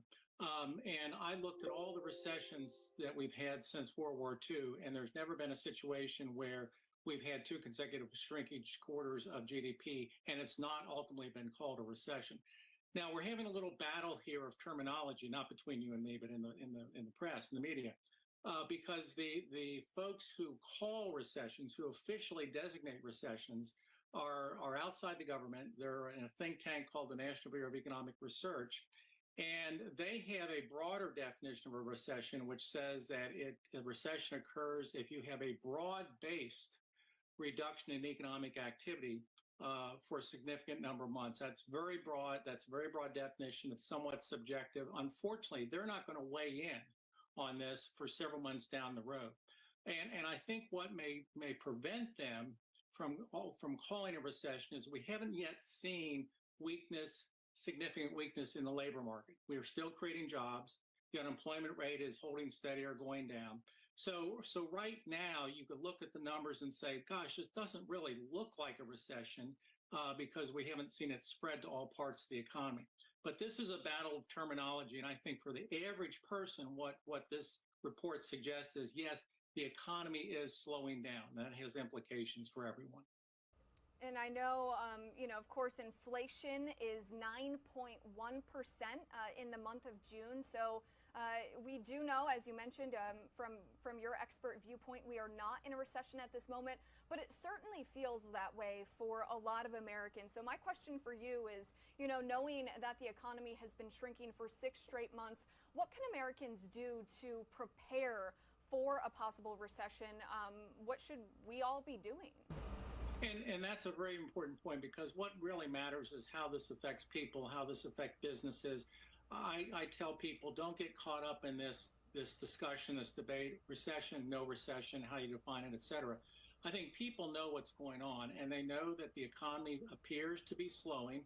There are opportunities out there, but there's not as many job opportunities that there had been. Initial claims for unemployment have actually been going up. And of course, the number one issue in the economy is inflation. As you mentioned, 9.1%, the last reading.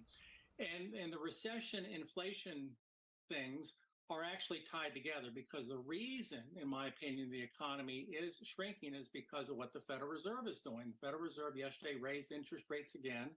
They are actually trying to slow down the economy, so they should actually greet this as good news. Unfortunately, that's the way they can adjust inflation. So the fact that we've had higher inflation is indeed based on policy leading to a slower economy. The big question is it ultimately going to get into the labor market and cause job loss and higher unemployment? And I think that will occur if the Federal Reserve sticks to its guns and continues to raise interest rates. So even if we're not technically, by the broad definition, in a recession now, I think there's a good chance by the end of the year we will be. And we do have some of the monitors from the other outlets up in our studio. Some are reporting that we are in a recession.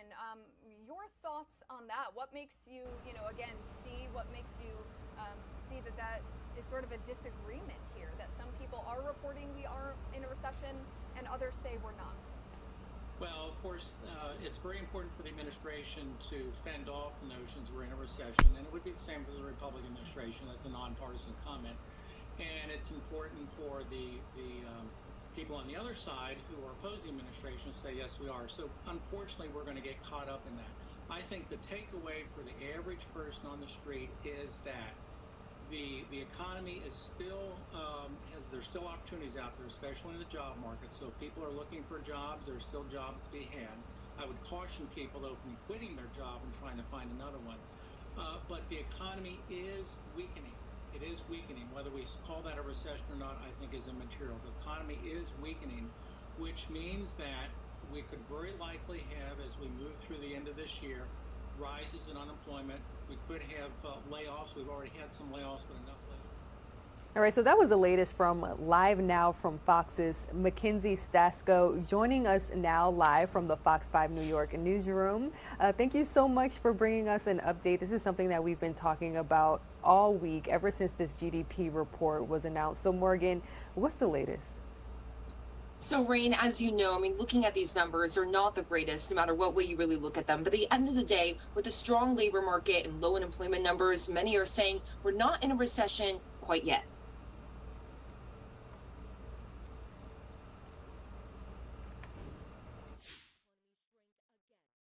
Straight quarter, according to the latest GDP report. From April through June, economic activity fell at a 0.9% annual pace. The GDP report is the country's broadest gauge of the U.S. economy, and this second straight decline, according to many experts, is a sign that the country is entering a recession. The message is clear here. Consumers need to, take some action here. You can't continue to behave the way you have for the past couple of years. If you do that, they're going to find themselves in a hole that they might not be able to dig out of. Supply chain issues drove businesses to invest less in inventory this last quarter, and consumer spending slowed as Americans are buying fewer goods. But the federal government has been trying to cool off the economy for a while. On Wednesday, the Federal Reserve hiked its benchmark interest rate for the second time in a row in order to cut down on inflation. Paul Auster, a personal finance expert, says the best thing for consumers to do right now is to be aware of their spending. You have to slow down your spending. That's what the higher interest rates intended to do. So maybe you hang on to the family car for another 6 months to a year. Maybe you don't go on vacation. The White House for the past few weeks has been trying to temper expectations from this GDP report. President Joe Biden says after a year of rapid growth, it's no surprise the economy is slowing down. There's going to be a lot of chatter today on Wall Street and among pundits about whether we are in a recession. But if you look at our job market, consumer spending, business investment, we see signs of economic progress. Fed Chair Jerome Powell said on Wednesday that no matter what the GDP report says, the strong labor market and low unemployment numbers are not indicative of a recession. This is a very strong labor market. 2.7 million people hired in the first half of the year. It doesn't make sense that the economy would be in recession with this kind of thing happening. So Morgan, let's really break it down in layman's terms for people. What should people do? What does the future of the consumer experience really look like? Well, with these high interest rates right now, the federal government is hoping people will cut down on some of their spending, at least with their borrowing. So when it comes to if you're looking at buying a house, make sure you have either a locked-in mortgage or you know exactly what your payments are, so you know that you can afford it. Right now, credit card companies are really going to be looking at the credit score, so you're really going to want to make sure you have at least above a 700. If you have a credit score below 700, you should maybe look at just ways you can bump that up, because right now lenders are going to be just extremely picky with who they pick right now. So if you are looking to buy maybe a car in the future, maybe you want to hold off. Maybe you want to hold on to that car that you've been using for the past few years, and maybe wait for some of those bigger purchases until interest rates go down a little bit and they got a little bit better handling on spending. All right, great advice. Thank you so much for joining us, Fox 5 New York's Morgan McKay. Thank you.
Welcome back to Live Now from Fox. Let's go ahead and continue recession talks with the latest update from the White House.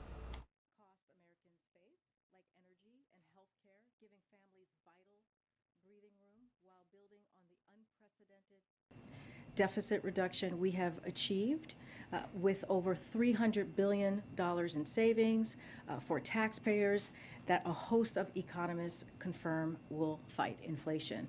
Larry Summers, who has been critical of some of our policies, is one of them. He said, quote, "It's fair to call it the Inflation Reduction Act because it's directly fighting the rate of inflation." Other experts like Jason Furman and the Committee for a Responsible Federal Budget has said the same. Jason Furman said, "The Inflation Reduction Act is what the country needs right now, helping to address one of our biggest long-run challenges, climate change, for example, while making progress on our biggest short-run challenge, inflation, while protecting the most vulnerable." And Maya McGinnis, president of the Committee for a Responsible Budget, "Almost every one of these policies in of itself will fight inflation, and on net, the entire package most certainly will." To circle back for a second, that more than $300 billion that I just mentioned in a deficit reduction I mentioned earlier just now will be financed by ending special tax benefits for the wealthy and big corporations that have happened at the expense of the middle class, including loopholes that allow multi-billion-dollar international companies to pay $0 in taxes, or a hedge fund manager to pay considerably less in taxes than middle-class families will act against inflationary pressures across the board, addressing many costs. The president's biggest priority is cutting costs for families and fighting the global problem of inflation that is affecting the world, and that's why he wants to pass this as soon as possible.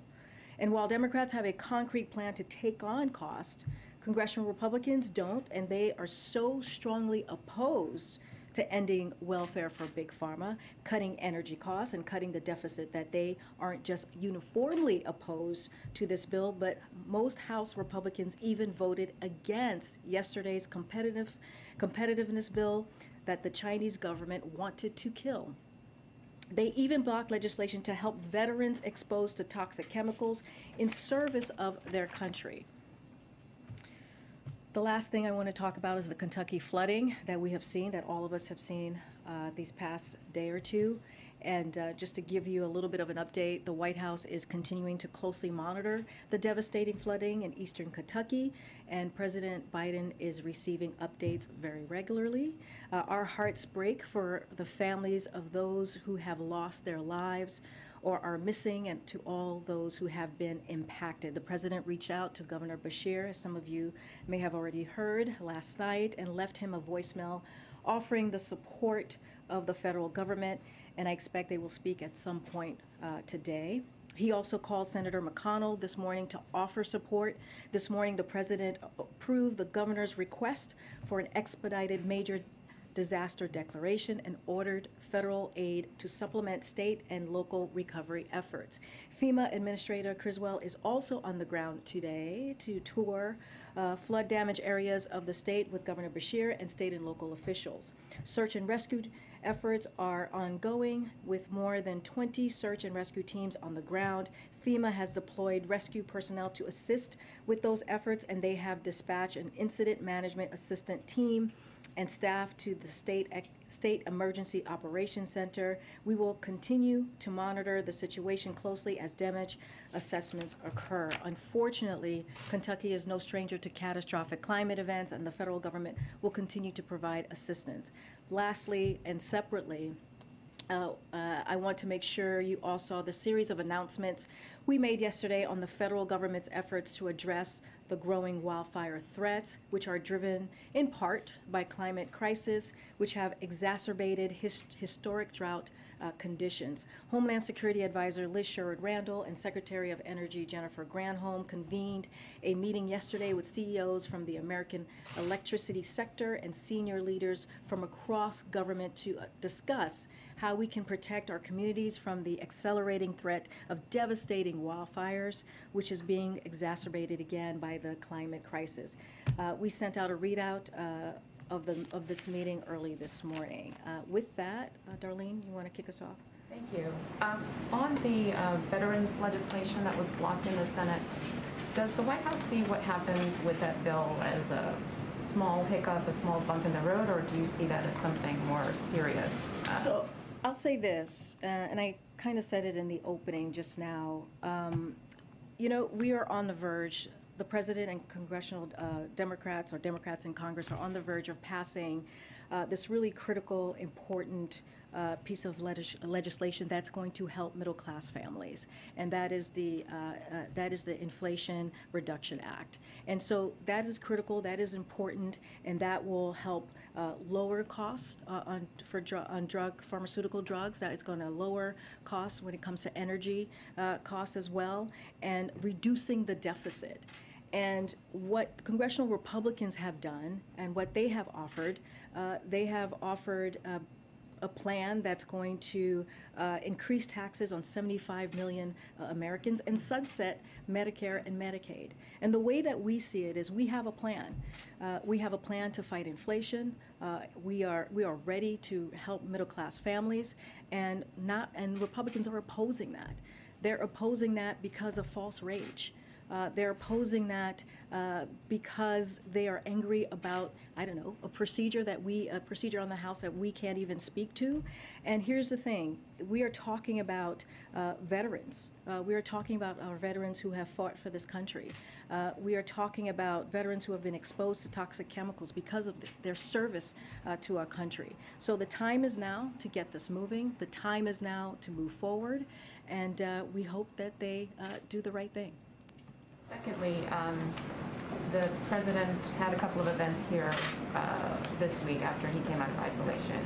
Can you give us a sense of how soon you anticipate him having an event away from the White House, maybe taking a day trip, and also are you tracking him signing the CHIPS bill next week?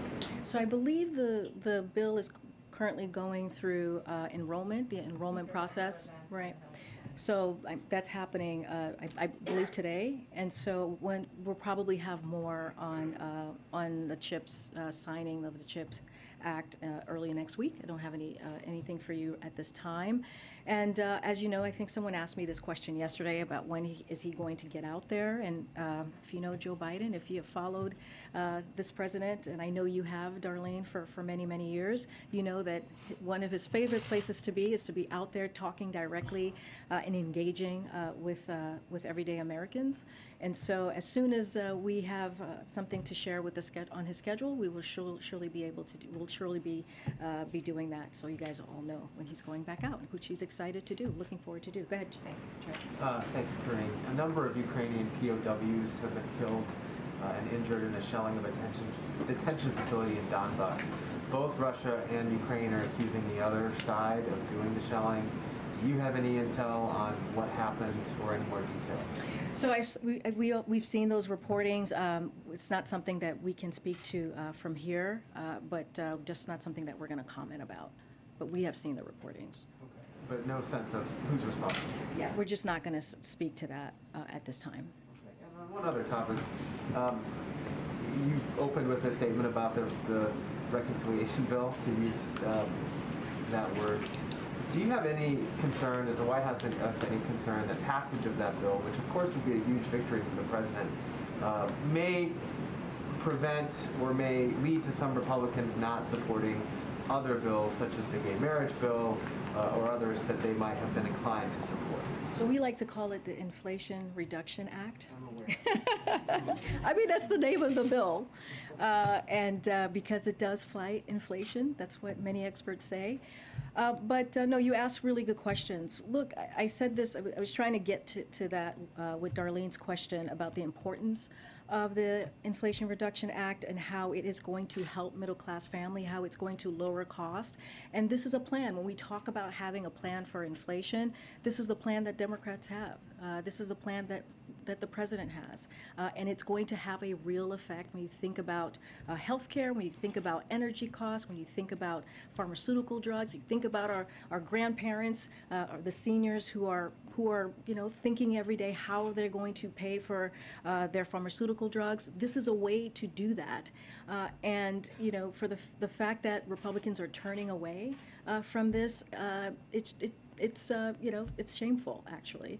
But when it comes to marriage equality, we know that this president, this is not a secret, this president has been a leader of marriage equality. He has been out, he has been out front, ahead of so many other members of Congress when he was a senator, and over just the past couple of years. So this is that act he supports. We put out a SAP last week, and we're going to continue to have those conversations with congressional members and members of Congress to make sure that moves forward.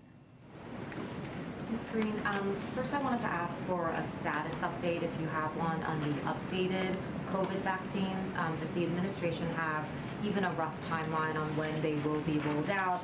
And then just generally, is the idea that certain people, maybe people with health conditions, older people, perhaps they would be prioritized first, or would it be sort of a free-for-all as soon as they're available? So just so folks know, and I'm sure you guys are all tracking this, HHS today announced an agreement to purchase 66 million doses of Moderna's bivalent COVID-19 vaccine boosters, candidate for potential use in the fall and winter. This contract announced follows a recommendation by the FDA last month that vaccine manufacturers update their existing COVID-19 vaccines to create a bivalent booster and can target BA4 and BA5. Omicron subvariants, as we know, is very transmissible. But today's purchase is in addition to, just so folks know, to the 105 million COVID-19 vaccine boosters doses the U.S. government purchased recently from the Pfizer for potential use later this year, pending FDA authorization and a recommended by CDC. Pending those FDA and CDC actions, HHS would receive the first deliveries of the Moderna and Pfizer vaccine boosters doses in early fall. So decisions about the shots and all the experts' review and the science data, that's going to be something that FDA and CDC does. We just don't have anything currently right now to share. Once we have more of what the plan looks like and the allocations, we'll share that. And then just have one more following Secretary Blinken's conversation with Sergei Lavrov today. Is the White House currently open to President Biden directly having a conversation with Vladimir Putin to try to make progress on the U.S.'s offer to get Brittany Griner and Paul Whelan out of Russia? I know at various points in the past there were suggestions, right now may not be the right time, just given everything that's going on in Ukraine. Just wanted an update on that.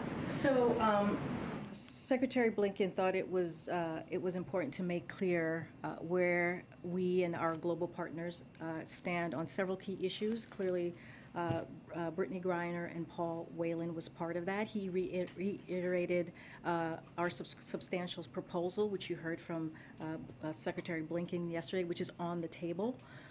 And he spoke about the importance of Russia allowing ships to depart Odessa and to adhere to their grain deal. So that was a conversation that they had today. He also emphasized how Russia's plan to annex parts of Ukraine by force, which we warned about from here at the podium, would be a gross violation of the UN Charter, and we would not allow it to go unchallenged or unpunished. You heard him say, so those of you who listened in today, that we are under no illusions that Moscow is prepared to engage meaningfully and constructively yet. So Secretary Blinken made clear this was not about a return to business as usual. So we are, again, under no illusions. As far as a call or plans for calls, we do not have a plan for the president to call President Putin. At this point, is it on the table, off the table? I know that there's nothing for you to announce. But No, it's not even there's nothing for me to announce. We do not have a plan for that at this time. Hoping to ask a domestic question, but it's kind of a follow-up on the status of these negotiations around Brittany Griner and Paul Whelan. Does the administration feel like it accomplished what it was hoping to by going public with this substantial offer, now that we are seeing some engagement between Secretary Blinken and the Russian foreign minister? And are you concerned this could all just still fall apart? So here's the thing, we have made clear, the president has made clear that this is a priority for him. And in getting Brittany and Paul home, he wants to see them come home. But he's also made clear that when it comes to U.S. nationals who are being wrongfully held or held hostage, they need to come home. And he's going to do everything that he can to make that happen. And I think this is what you see by the announcement that Secretary Blinken made yesterday, by having a substantial offer on the table. We are making clear and being very transparent of what is happening. Those conversations are going to continue to go on. We are not going to negotiate from here just because it's just the right thing to do, and we want to be very careful. And so, again, this is the president showing that he is willing to do everything that he can to bring U.S. nationals home who are wrongfully detained. In the right direction of Blinken and Lavrov talking. I'm not. I mean, you heard from the secretary yourself. He was very clear, as I just laid out, of the three things that came up during that conversation. He also said he is not delusional, and we expect conversations and negotiations to continue. I'm just not going to say much more from here. I just wanted to ask about some of the details in the Manchin-Schumer sort of deal in the reconciliation bill. Everyone's just had a beat to be able to kind of dig into the bill text, and we're starting to see some environmentalists really voicing concern, like acknowledging obviously these huge investments in clean energy, but frustrated by some of the trade-offs, mandates for new drilling, mandates for opening up some different parts of the country to drilling. I was struck by Chairman Grijalva saying that he was particularly concerned that the deal's promise of comprehensive permitting reform was another euphemism for gutting our most foundational environmental and public health protections. So just what's your message to environmentalist leaders in your own party who are clearly worried that the climate investments just might not be enough to offset all this new drilling potential? So I'm going to say that, I said this yesterday, which is, this is a historic piece of legislation. It is going to be a game changer for so many Americans, so many middle-class families, and that the president is grateful. We have said it, is grateful for the work that has been done by Senator Manchin and Senator Schumer and others in making this happen. And so the way that we see it is going to help struggling Americans in a big way. When you think about lowering costs, we've been talking about what are we going to do with inflation. This is one of those things, right? This is going to help Medicare actually be able to negotiate to lower this cost. This is going to lower energy costs. This is the biggest investment that we have ever seen in U.S. history when it comes to fighting climate change. So this is a big deal. This is incredibly important. But we also see this as a down payment on what the president talked about in 2019. When it comes to climate change, the president has taken bold actions for this past 18 months, and he will continue to do that. It doesn't end here. He'll continue to take action to make sure that we reach his goals, his emission goals. We believe that we will meet these goals with this particular piece of legislation, but there will be more work that we will continue to do. Is it fair to say he just likes the whole bill, all of it? He is grateful, and he thinks this is a historic bill, and this will help struggling families, and this is part of fighting inflation. And also, when you think about the deficit, lowering the deficit, which we've already seen this past year, that was done by $1.7 trillion. Now we're going to add another $300 billion. This is a big deal. This is incredibly important for American families. Go ahead, Caitlin. On that note, because it's a priority for the president to pass this bill, has he or does he have plans to talk to Kirsten Sinema, who has not yet said whether she'll support it? I'm not going to read out any calls or potential calls with other elections. Working behind the scenes to talk to lawmakers, get them on board, especially those who might be reluctant to support So the president has regular conversations with members of Congress. His team, as we have said, have been communicating with the senators on this bill, offering any technical assistance or any guidance that they might need from us. But I don't have anything to read out on a potential call. Okay.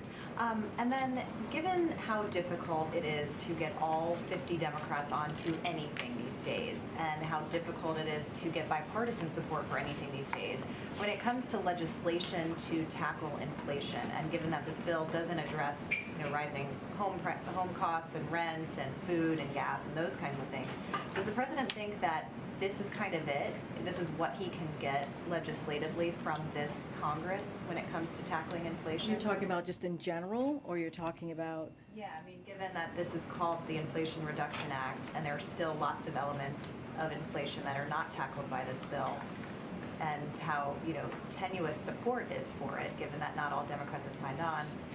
So, does he think that the legislation, like, that's kind of it in terms of what this Congress can do? So I just want to be really clear here. This choice is not between this and a better deal. It's between this or walking away about things that we really care about when it comes to Democrats. Issues that we really care about.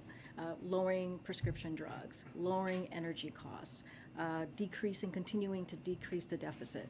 All are things that Democrats care about. This is a big deal. This is a historic piece of legislation. And to your point, it is the only legislation out there in Congress that's going to fight inflation. So we need to move forward to get this done. And so that is the message that we are going to put forth. This is our chance to really start to lower inflation. And the things that this bill does are not small. These are really big, important items. If you ask many American families, if you ask them, hey, are you able to pay for your drugs, your medical needs that you really need every day, or seniors, you ask our seniors that question, I'm sure most of them will say, no, I have difficulty paying for those bills. I mean, that's what we're talking about. We're talking about giving some relief to families, to seniors. It's going to go a long way. Again, this is a historic piece of legislation, and we encourage folks to support it. And just a quick follow-up on Lavrov. Is the president concerned that these talks are doing anything to kind of legitimize Russia in light of their aggression and war against Ukraine? That kind of opening up these discussions, you know, starting these discussions, especially when it comes to Griner and Whelan, that this is doing anything to kind of legitimize Russia, or that it could get to that point? I mean, I don't know how that would legitimize Russia when we know they are causing this brutal war in Ukraine. When that is fact, when that is known, when you see NATO has come together in a way, coalesce in a way we have not seen in a long, long time to make sure they send a loud message to Russia. When you see the sanctions that have really hurt the Russian economy, I mean, I don't see how they are legitimized at all. If anything, they are now a pariah in the global stage because of what they're doing. So what the president is doing, and the secretary and his team, his national security team, is to make sure we keep our promise and doing everything that we can in bringing home U.S. nationals that are being held, who are wrongfully detained, and that's going to be the focus. And so the president, again, this is top of mind. This is a priority, and that's what you're seeing right now. Great, thank you. Going back to getting the Inflation Reduction Act passed, how does the president see his role in getting this over the finish line? Well, look, this is, as I said moments ago, we see this as a down payment from what he's been talking about in 2019. The president has been very vocal about how he sees dealing with inflation, right? Dealing with high costs. You have seen him the past several months talking about pharmaceutical drugs, and in particular insulin, and how expensive that is for families. You've heard him talk about how families are paying 2 times, 3 times more than families across in other countries. So he's been very vocal. He has been out there. He has done this, gone out there and met with the American people, or spoken in front of them and told that story, explained what Congress needs to do. So we're going to continue to do that work. He has staff here in the White House that's continued also to have those conversations. And I ask in part, and I know you're not going to get specific about phone calls to Senator Sinema, but does he feel like he gave some space to the negotiators? Does he feel like now is the time for him to engage directly, hands-on, to try to get this over the finish line and to make that personal outreach to potentially bring Senator Sinema here? So, we're not going to talk about any outreach of any other senators, but I would say that the president has been very vocal here. He has made his point very, very clear. to the American people, to the public, of where he stands on these items that we're talking about. When we're talking about climate change and energy costs, when we're talking about drugs, pharmaceutical drugs, and bringing those costs down. And again, his team, right? These are the folks who work for him, have been directly engaging with members in Congress, and that's going to continue. And so, again, he has been very vocal, and he'll continue to do that. There's a new polling out by the New York Times, but other news outlets as well, that shows a majority of Democrats don't want President Biden to run again in 2024. The latest New York Times polling has 26% who say they do want him to run. We had some reporting yesterday that the administration is keeping a close eye on potential challengers. How nervous is this White House when you look at those numbers and when you think about the other Democrats who are out there making their voices heard? So, the president intends to run in 2024. We are a long ways away from that. I cannot get into specifics of any political election polling because I am behind this podium. But what I can say, we just talked about the Inflation Reduction Act and how important the president believes it to deliver that to the middle class, to the American people. Earlier this week, or just yesterday, the CHIPS Act was passed, and how critical that's going to be to lowering costs, investing in manufacturing. As we talk about inflation, it's going to strengthen the supply chain. All of these things are the work that are because of the work that the president has been doing. So we're going to continue those efforts. We're going to continue to deliver the best way we can, and let's not forget the gas prices as well. That's something that the president has been doing for months, and we have seen a decline for the last 6 weeks. That's our focus. And just one more on the prisoner swap. Does the administration feel more confident now that you'll be able to bring Brittany Griner, Paul Whelan home after the conversation that Secretary Blinken had with his counterpart? We are doing everything that we can to bring Paul home, to bring Brittany home. We believe they are being wrongfully detained, and they should be home with their families, and we're going to continue to do the work to get them back. I'm just going to go ahead, Stephen. Thanks. Congresswoman Maloney, who chairs the House Oversight Committee, sent a letter today urging the administration to declare a public health emergency for monkeypox. Where does that request stand? Dr. Jha talked about this the last time he was in here, one of the last times he was here. He said that is up to HHS to decide, and I would leave it to them to make that decision. Earlier this week, I asked you about the TPOXX treatment that has been shown to be effective in reducing some of the pain and the lesions from monkeypox cases. Does the administration believe it has done all it can to see to it that this treatment is made more available? CNN reported this morning that only 230 courses had gone out as of last week, with more than 5,000 or close to 5,000 cases. So when it comes to TPOXX specifically, facilities' easier access to treatment is critical and a priority of the federal response. CDC and FDA are working on a range of actions to do exactly that. It's important to note that when it comes to TPOXX, it is FDA approved, but it's approved for smallpox, not for monkeypox. And so it is up to a doctor who is looking to prescribe that TPOXX. They should reach out to the CDC if they feel that that is important, or their state health department, and will be able to access it. But again, it is approved for smallpox.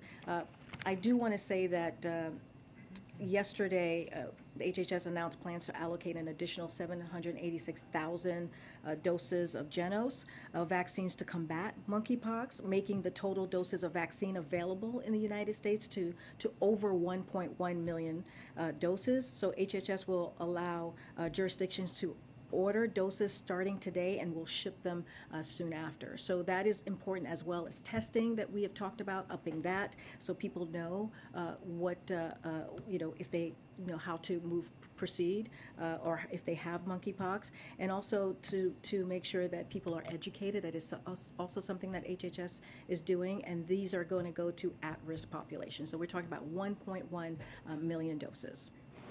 Okay. Thanks, Green. An official who is associated with Chinese state media is suggesting that if Speaker Pelosi tries to go to Taiwan, her plane could be shot down. Does the president have a response to that?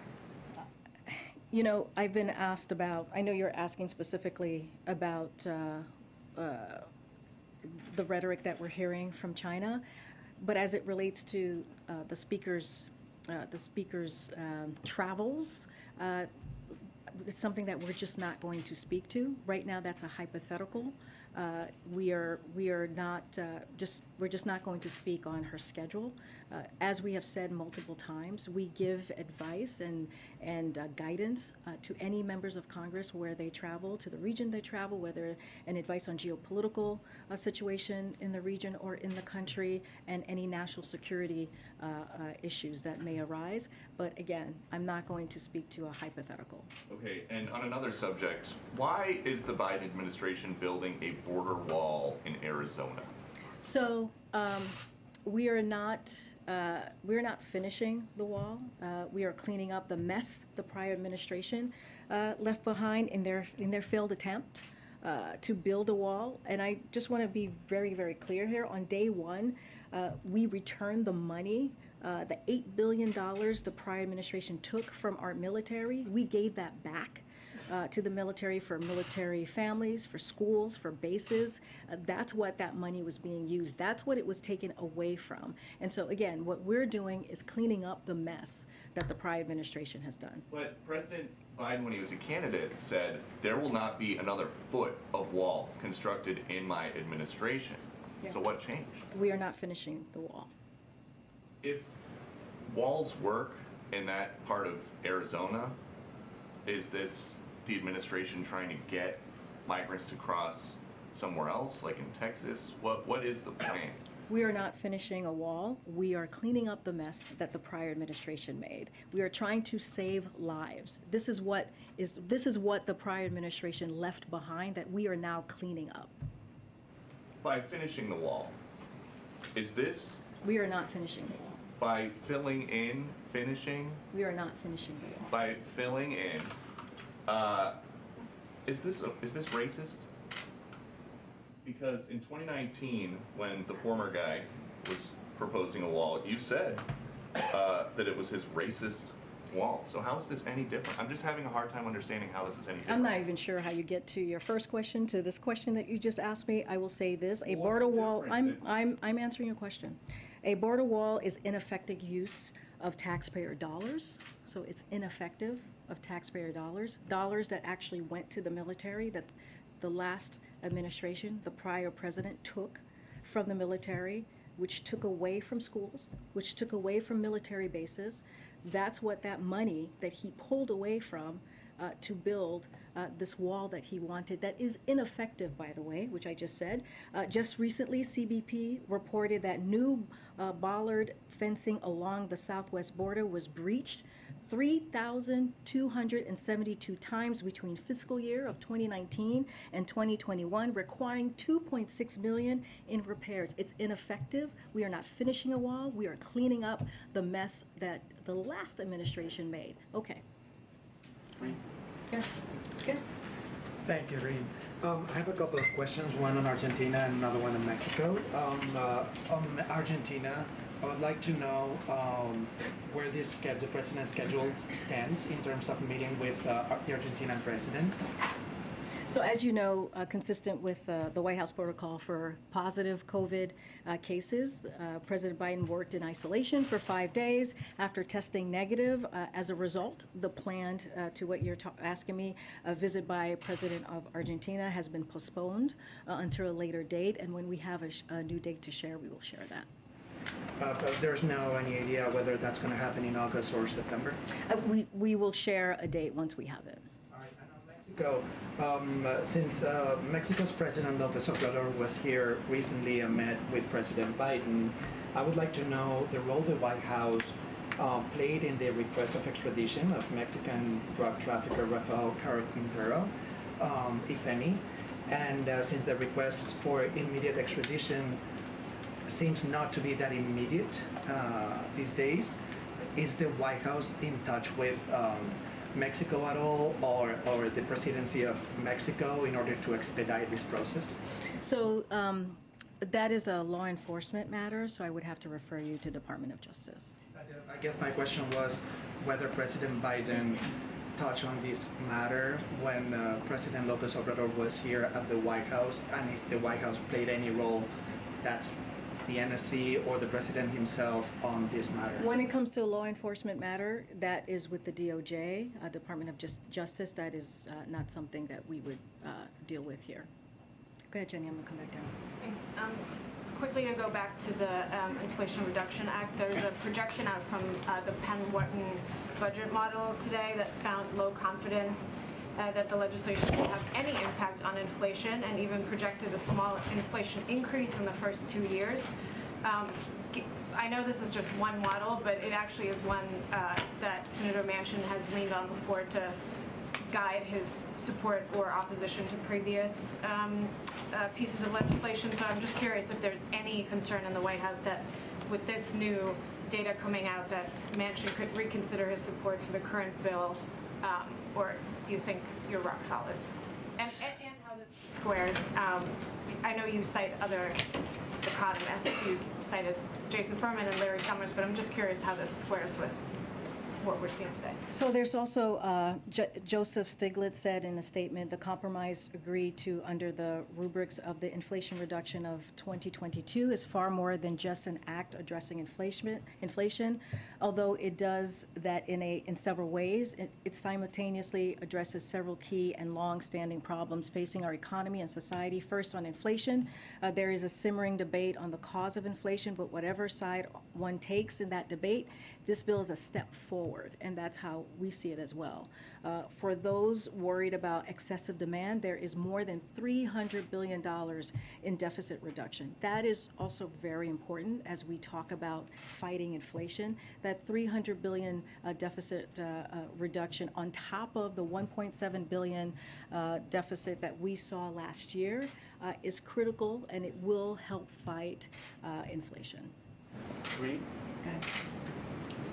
I just wanted to come back to monkeypox really quick. With San Francisco declaring it a public health emergency, New York State getting there as well, why does it seem that there's a delay, and is there any concern that the administration is moving too slowly on this to declare it a public health emergency? You declared an emergency. Again, that's going to be with HHS. But look, the way, and I talked about this earlier, when I believe the first cases was in mid-May, and in June we put together a comprehensive approach on dealing with monkeypox. We put out 300,000 of vaccine that went to targeted areas, to communities at risk, working very closely with state and local legislators. I just announced another close to 800,000 doses that we will put out there. That's a total of 1.1 million doses.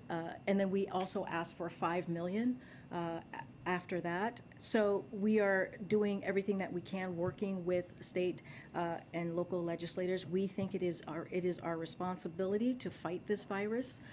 We know HHS is certainly committed to doing that. And part of this is going to be educating, as I mentioned earlier, folks, making sure that there's testing out there. We increased our testing as well. And so we're laser focused. We're going to get more vaccines out to the population across the country. Again, that's just one part of what we're doing. The testing and the treatments, we're going to make sure that is more accessible as well, because we understand how important it is for people in communities at risk to protect themselves. So we're going to continue doing that work. Okay. Does the administration feel confident it can get the funding it needs for the monkeypox response from Congress, given that it's struggled to get coronavirus funding for several months?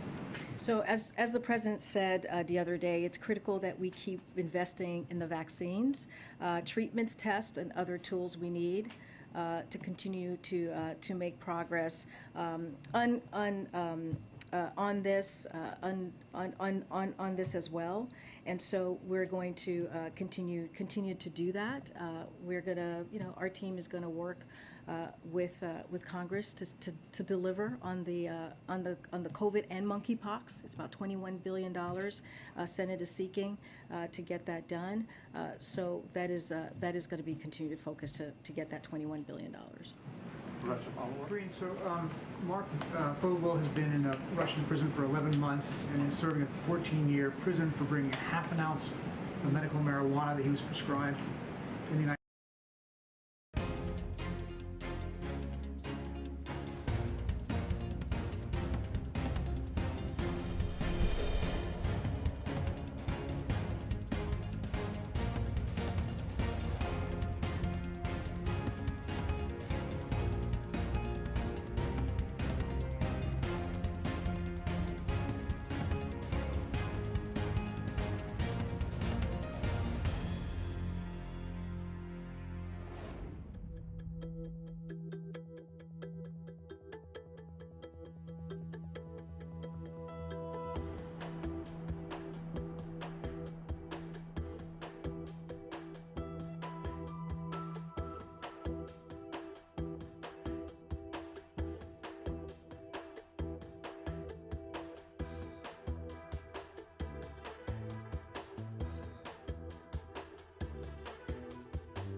And welcome back here to Live Now from Fox. Thank you so much for joining us on this Sunday. Now, before the break, we played out for you the latest White House press briefing. That was on Friday. Now, yesterday, we found out that President Biden, again, has COVID-19. We actually just received an update from President Biden's doctor, his physician, Dr. Kevin O'Connor. Now, that update reads, the president continues to feel well, and given his rebound positivity, which we reported yesterday, we continue daily monitoring. Now, this morning, unsurprisingly, his SARS-CoV-2 antigen testing remained positive. The president will continue his strict isolation measures as previously described. He will continue to conduct the business of the American people from the executive residence. Now we want to bring you the latest from Fox News.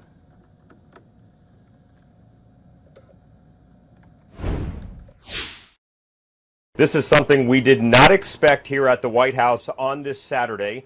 The president testing positive for COVID-19 once again. The White House just a few hours ago put out guidance that the president would be traveling to Michigan on Tuesday. He was supposed to go to Delaware on Sunday. Both of those trips have been canceled. This is the official letter from the White House physician, Dr. Kevin O'Connor. He said in part, after testing negative on Tuesday evening, Wednesday morning, Thursday morning, and Friday morning, the president tested positive late Saturday morning by antigen testing. This, in fact, represents rebound positivity. The president has experienced no reemergence of symptoms and continues to feel quite well. This being the case, there is no reason to reinstate treatment at this time, but we will obviously continue close observation. The president posted this video to his social media accounts Saturday afternoon. Hey folks, Joe Biden here. Tested positive this morning. Going to be working from home for the next couple of days. And feeling fine. Everything's good. But Commander and I got a little work to do. Since his negative test and return to the public eye early last week, we saw the president at times with a mask, without a mask, and with a mask again, depending on the moment. The president took an antigen test on Saturday, so it is possible this was a false positive, but we are waiting on further guidance from the physician to the president, Dr. Kevin O'Connor, who said the commander-in-chief will isolate until he tests negative once again. At the White House, David Spunt, Fox News. And thank you to David Spunt for bringing us that report. But as mentioned, from the physician, Dr. Kevin O'Connor, as of this morning, President Biden, he is still positive for COVID-19, and he will continue to isolate at the White House residence. Meantime, the city of New York has declared monkeypox as a public health emergency. They say this will allow officials to issue emergency orders to help slow the spread. Now, according to those officials, as many as 150,000 city residents could be at risk of the infection. Here's more from Fox 5 New York. As monkeypox cases surge and vaccine lines grow by the day, New York City is now under a public health emergency. Officials today calling the Big Apple the epicenter of the virus. Well, let's be clear that New York City and New York State are facing a crisis. Manhattan Borough President Mark Levine has been calling for an aggressive action plan to slow the spread of monkeypox, but he claims the city isn't doing enough to slow the spread. We don't have enough testing. We don't have enough access to treatments. We certainly don't have enough supply of vaccines. The city has been hoping the federal government would send enough supply of vaccines to get shots into arms quickly. But with more than 150,000 people potentially at risk, doctors agree time is running out. You should be able to hopefully recognize signs and symptoms of it if you've been exposed, or if you're someone who may be high risk of getting monkeypox, that you take the steps that are necessary. There is also a concern over who monkeypox hits next. So far, a majority of the spread is within the community of men who have sex with men. But NYU Langone's epidemiologist Dr. Parvi Parikh is concerned that anyone could be at risk of getting monkeypox eventually. If the numbers continue to go up, again, if we continue to see community spread, even in people who haven't had prolonged contact with individuals who are known to be infected, then yes, I do think it may become a reality that everybody will need this vaccine. The city says they just don't have enough vaccine, and the health department says it doesn't have any appointments to give out right now. This mass vac site here in the Bronx will operate for a third straight day this month. That includes one in Brooklyn and one in Queens as well tomorrow. Those appointments were made more than a week and a half ago. The city right now isn't sure when more vaccines will come in. We're in the Kingsbridge section of the Bronx. Richard Giacobas, Fox 5 News. Meantime, officials in the city of Philadelphia also say they do not have enough vaccines to treat monkeypox. Here are those remarks. Very, very, very, very narrow group. You're the only people who can get vaccine, and in most instances, you have to have previously been exposed. That makes no sense. That makes no sense. After all these years of COVID, we have to do better than this. We have to do better than this. We're going to hear from some incredible medical professionals who are trusted voices in the community so people can understand how to spot the symptoms. But I just want to say, there is no such thing as a gay disease, as an LGBTQ disease, as a queer disease. No such thing. And the fact that this is how this has been treated so far is a real tragedy. Monkeypox can infect anyone. But right now, it is the LGBTQ community, particularly gay men, who are feeling the brunt of this so far. And there are certainly some elders here today who know even more intimately and personally than I do what happens when government doesn't take this seriously. This is an opportunity for us to take this seriously and to get this right. We need vaccine, we need it now, and we need to make it as easy as possible for folks to get it. And so I want to thank again our partners, and I guess I will turn it over to Larry. Larry, who do you have coming up now? Oh, I will turn it over to my good colleague, friend, and we're in the 182nd District, Representative Brian Sims.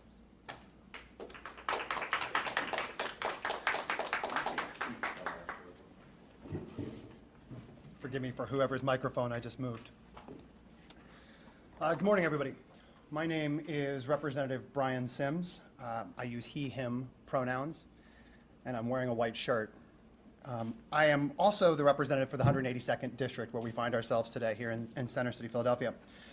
I am very proud to be joined by my colleague, Representative Kenyatta, who you just heard from, as well as the numerous activists that are around me and behind me, public health experts and community leaders. And I am deeply grateful to the leadership here at the Mazzoni Center for organizing this event and for their leadership in addressing this public health emergency.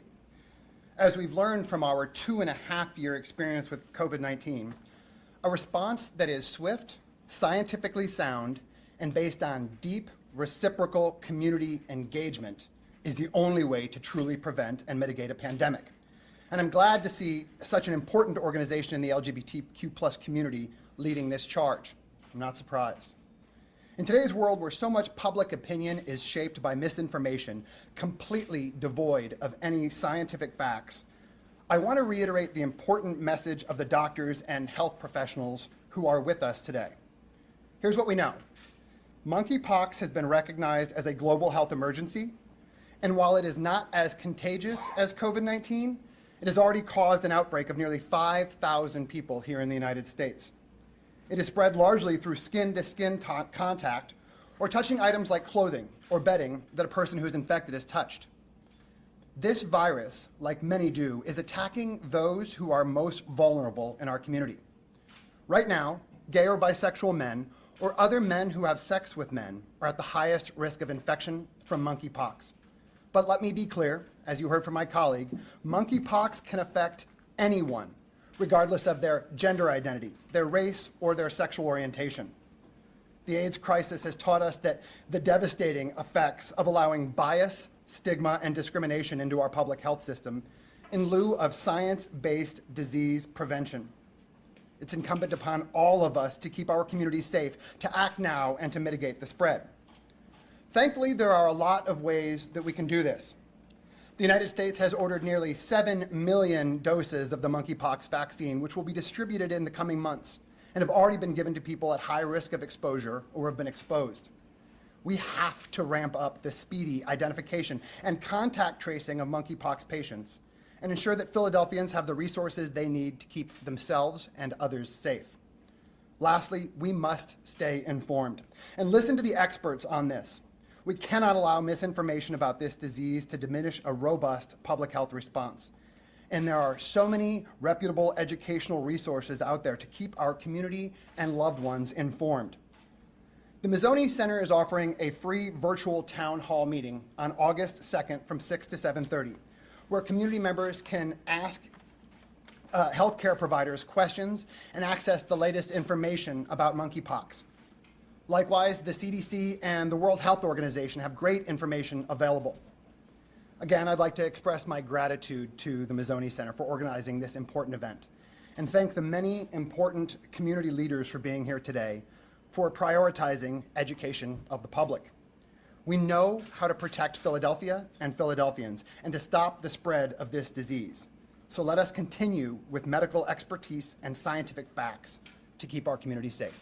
Thank you all very much.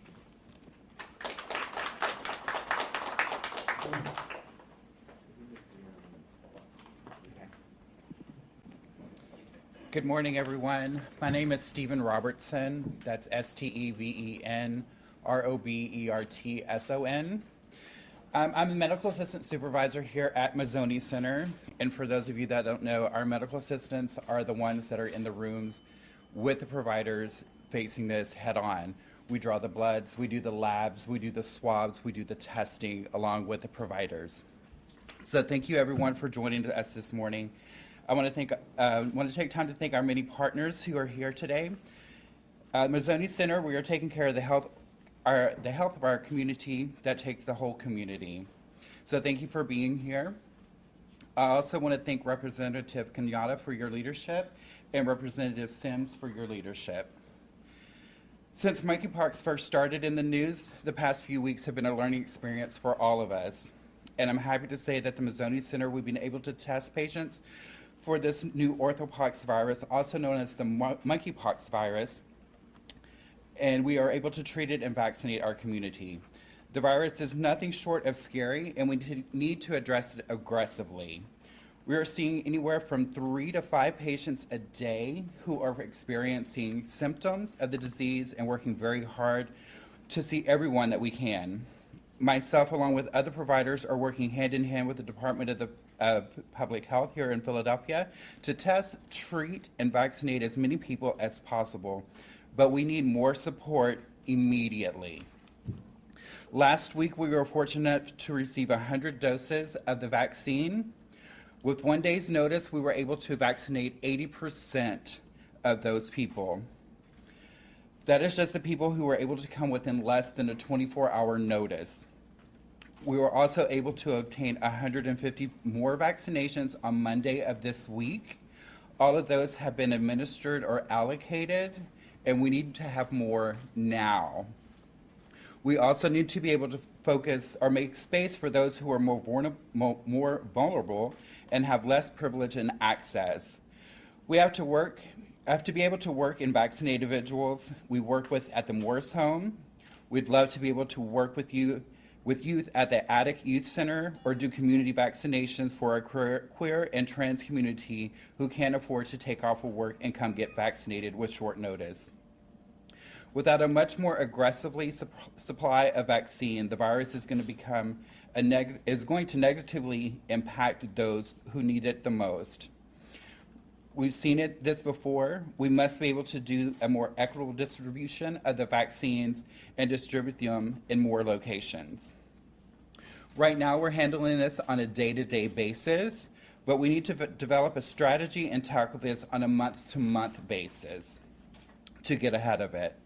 This is not a virus just for the LGBTQ+ community. This is a virus that can affect anyone at any time. From what we know from the present time, the virus can be spread through direct contact with somebody that is experiencing symptoms. It can be spread by a handshake, a hug, or a kiss. We also would like to address that we as healthcare providers are engaging with patients that are positive and are not being offered a vaccination to keep us safe. At the current time, we are vaccinating a patient every 5 minutes throughout the day. We'd also like to say that the new virus does not discriminate. We're seeing this outside the people of the LGBTQ+ community that are contracting the virus as well. We need to lift the stringent criteria that we have been given in order to get more people in to be vaccinated. Not only are we fighting COVID, but we're now adding another virus to the already stressful world, and the anxiety is high among the people, and they're looking for answers. We are very thankful for the Representative Kenyatta, who is advocating for the LGBTQ+ community to provide more and more vaccinations. Thank you so much for your time and allowing me to provide you with my day-to-day experiences here at Mazzoni.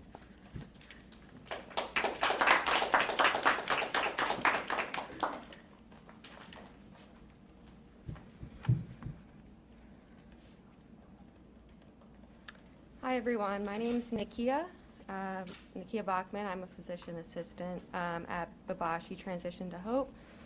My name's spelled Nackea, last name Bachman. Babashi is a community organization that provides comprehensive care to HIV positive patients as well as the LGBTQ community. Despite us serving this population, we do not currently offer the vaccine. And we need to offer the vaccine. Our phones are ringing off the hook. People really, really want it and need it. And I'm there and I'm ready to give it. Just yesterday, I saw somebody with monkeypox and explained to them that they have to quarantine now for, maybe up to 4 weeks.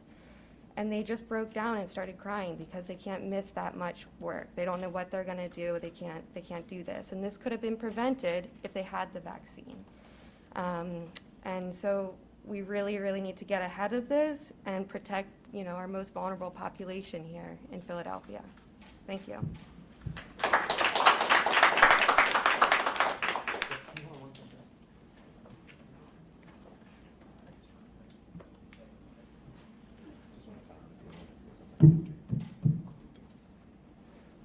Good morning. Can everybody hear me? Yes. My name is Jasmine Henderson. It's spelled Jazmyn, HENDERSON. I'm a member of ACT UP Philadelphia and the Black and Latinx Community Control of Health. And I'm here for a simple reason, and that's to put the CDC, Philadelphia Department of Health, Pennsylvania Department of Health, and all of our government officials on notice that they need to do better. This virus is being put out in the media as something that's only affecting the LGBTQ community, and they're treating it like an STI. I am a survivor of HIV, and I know what that stigma feels like and how deadly it is to people who look like me for this narrative to be spreading. We need to test, treat everybody, vaccinate everybody. This is not a population-specific virus. It's a human virus. And if we don't do something about it, that means we've learned nothing from the lessons of COVID that just happened, nor the last 40 years of the HIV crisis.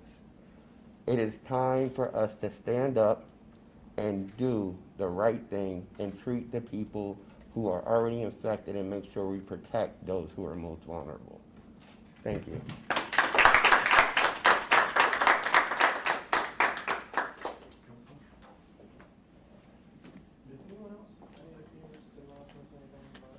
Thank you all, and thank you for being here on this important issue. We have also received calls at our office, and you're right, what the last speaker just said is we all need to stand up, and we all need to take responsibility to be able to get these vaccines to the places that are needed. They're needed all over, not only the city of Philadelphia and the Commonwealth, but throughout the country. But we could do our part in advocating to get these shots to our residents here in need. We have people who reached out to us and said that they called the health department, and were 50 on the call waiting to get answered, and then they would be able to receive a shot sometime in the future. That's not good enough. We need to make sure we have that availability now. We did speak to the health commissioner. I spoke to her again yesterday, and she informed us that, yes, there are some places that do have the vaccine available to their patients. And as you heard, the Mazzoni Center, obviously, and thank the Mazzoni Center for everything that they do, but it also is a challenge. And as we work with our state colleagues and our federal colleagues to make sure that everybody is on the same page, pushing for the same thing, and that is to make sure we have the availability of this vaccine for monkeypox. Philadelphia Fight also, the Presbyterian Hospital, Drexel Partnerships, and Penn Medicine are places that are providing it to their members. That doesn't mean if you're not a member of them, you find it very difficult. We are told that the people to call the health department, that's what we're telling people. Then when they're getting calls back saying that they're getting either a long wait or they're not readily available. So I am here today to work with all of you to spread the word and to take responsibility ourselves as council here in Philly to make sure we're advocating and pushing so that we can continue to have these vaccines available for everyone who needs them. And again, it is wide reaching. We have reached out to some of our LGBTQ bars and other organizations also to inform them. It's really important to get the message out there, not only about the vaccine, but then also work together with all our stakeholders to make sure we have it available for everyone. Thank you.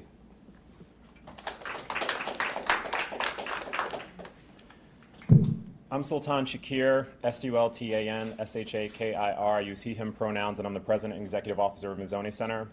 We really hope the community will join us this Tuesday from 6 to 7:30 p.m. for a really important public town hall about monkeypox and what we can do to help stop this spread. Please find information at mazzonicenter.org, M-A-Z-Z-O-N-I center.org. Thank you.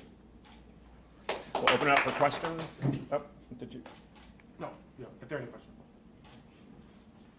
Yes. Yeah, Mr. Robertson, is there any immunity at all? I know many folks have been vaccinated against chickenpox, other pox diseases. Is there any immunity currently within the city and folks? All right, we're actually expecting an update right now, the second update of the day from Kentucky Governor Beshear on the deadly flooding that has been happening in Kentucky. Let's go ahead and listen in here on Live Now from Fox. You ready? Y'all let me know when you're good. Yeah.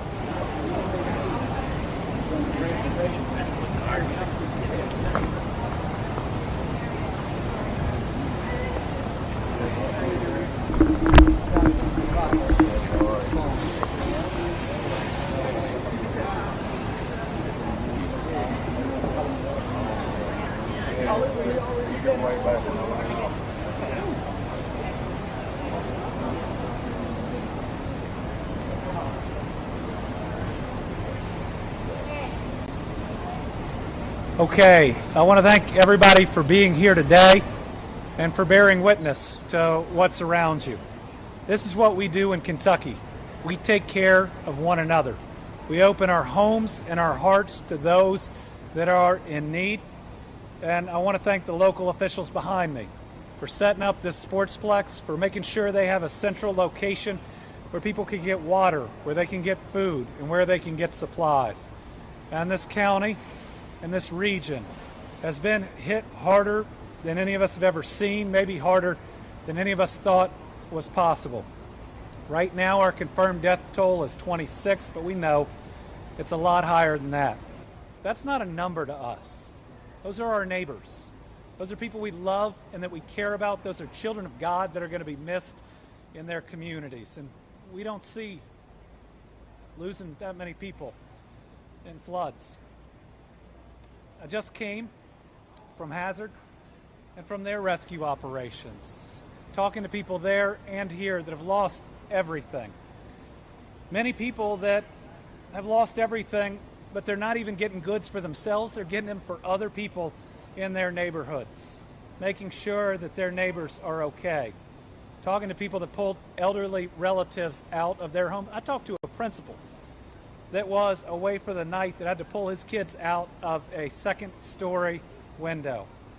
Kentuckians are amazing, brave people, and without folks willing to put their own lives on the line, we would have lost so many more. The level of devastation is really unprecedented, and it's going to take us a long time to rebuild. But our commitment, my personal commitment, is we will be here every day, every week, and as many years as it takes to rebuild this area and to make sure that people don't leave this area. Because here in Kentucky, we love our home. And this is an important home for so many of our people. I've got to thank the National Guard, who I saw at the Hazard Airport where they've been staging. They were still doing rescue flights and flying water to areas that we cannot get to. They are heroes, and between them and the West Virginia and the Tennessee National Guard, as well as the Kentucky State Police, thousands of rescues just in a matter of days. The number of water rescues, again, Kentucky State Police, Fish and Wildlife behind me. Man, I got to thank Fish and Wildlife. Not only have they been there pulling people out of houses, they found most of the bodies. And so at the time that we're thanking them, we got to make sure that we are there for them with the trauma that you get from doing that. We got to thank our local emergency management, the folks on the ground doing the best they can, our county judge and our mayor here. Sadly, we've been through things like this in Kentucky just in the recent past, but they are unimaginably hard, especially for the communities that have been hit. We are a little bit ahead in a couple of things, thank God. We have travel trailers that have already made it to this county just down the road. Lessons that we learned from the tornadoes we're putting into practice here. The group that put in those trailers in the tornadoes have driven from the Paducah region of Kentucky to be here and are taking up that job. But we have infrastructure that's making it tough to reach people and to take care of people. Especially in eastern Kentucky, roads and bridges are a lifeline, and we have dozens of bridges that are out that make it hard to get to people, make it hard to supply people. And then water. Entire water systems down that we are working to get up. We're working real hard to get Buckhorn State Park, which is just north of us in Perry County, up and running. We think that'll happen this afternoon, and it'll have both water and power. And that'll be a miracle to get it up and running in that period of time. But we know there are so many more needs. Again, I want to make sure that I am where I started. This is the first day I've been able to get here safely, but we've been in the Emergency Operations Center We've been communicating directly with your folks on the ground, and we ain't going nowhere. Nowhere. We're going to be here as long as it takes. We're going to prove to the people of the region that have been knocked down that we're going to help them get back up and in the years to come, get back on their feet. Last thing, I want to thank the President and the federal administration. The administrator for FEMA, that's the top official, was in the area where she could get safely yesterday. That doesn't happen that quickly. And individual assistance was granted for our first 5 counties, and there will be more by FEMA. That is a big deal, and that means that those that we can get through the process, which is too complicated, will be able to get direct help, and that's really important. I've asked the federal administration to work with us. We don't want to see as many denials as we have in the past, but it's the fastest we have seen individual assistance granted. And the President asked me, what can I do for you? That was my request, and they have come through. Now, I got a whole lot more requests that we've made. We want FEMA people on the ground, and I know they're on the way, individually processing at people's homes and ultimately accommodating every other need we have. To the people of the region, there's going to be some more rain today. It could be localized flash flooding, and that's not fair, but we will get through that. And the next thing we got to deal with is it's going to get really hot during the course of this week. So we need to make sure people are in safe areas, and we have a ton of water, not just enough, but enough to make sure that our people are okay. And we will continue to work with your judge and your mayor that you'll hear from now. Like me, they're emotional. They've been through a lot. They haven't slept. We appreciate their leadership. They've lost way too many of their citizens here, and I know how that feels. They have done their best, and that is all that we can ask of them. So, Judge? Thank you, Governor. First, I'd like to especially thank the Governor for sending his staff. Every time we've reached out for a phone call, they've always had someone there willing to take the call. They know and understand our needs. They're sending us the assistance that we need. We've requested FEMA trailers within less than 24 hours. They were already being delivered on site. All of your staff have been more than willing to work with us, to listen to our needs. Fish and Wildlife, you guys have been out endless hours working, search and rescues, families, broken homes, so many lives has been lost, things that will never be the same. It's heartbreaking. Don't know really where to start, but we appreciate each and every one who has brought supplies here, much needed supplies that our folks here in Knott County needs. So many organizations, not only throughout the Commonwealth, but throughout the United States, have trucked items into Eastern Kentucky and to Knott County. We're much appreciative of that. You guys are going to be the ones to get us through this terrible situation, something that we have never seen, unheard of here in Eastern Kentucky. I mean, things you do not imagine, but we have to keep our faith, keep our eyes set on God, who we know can deliver us through this disaster. Our KSB staff been phenomenal to work with. The Guard, we have some Army folks here to help with search and rescue, recover bodies. Our local fire departments, air crews, they have families at home. I have county employees today that is working to assist others who lost everything themselves.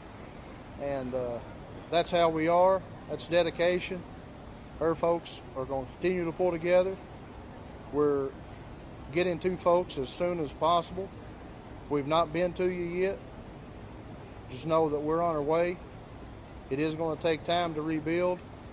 We've been in conversation with the power company, the water district, to try to get power and water restored as many folks as possible. It's just devastating times.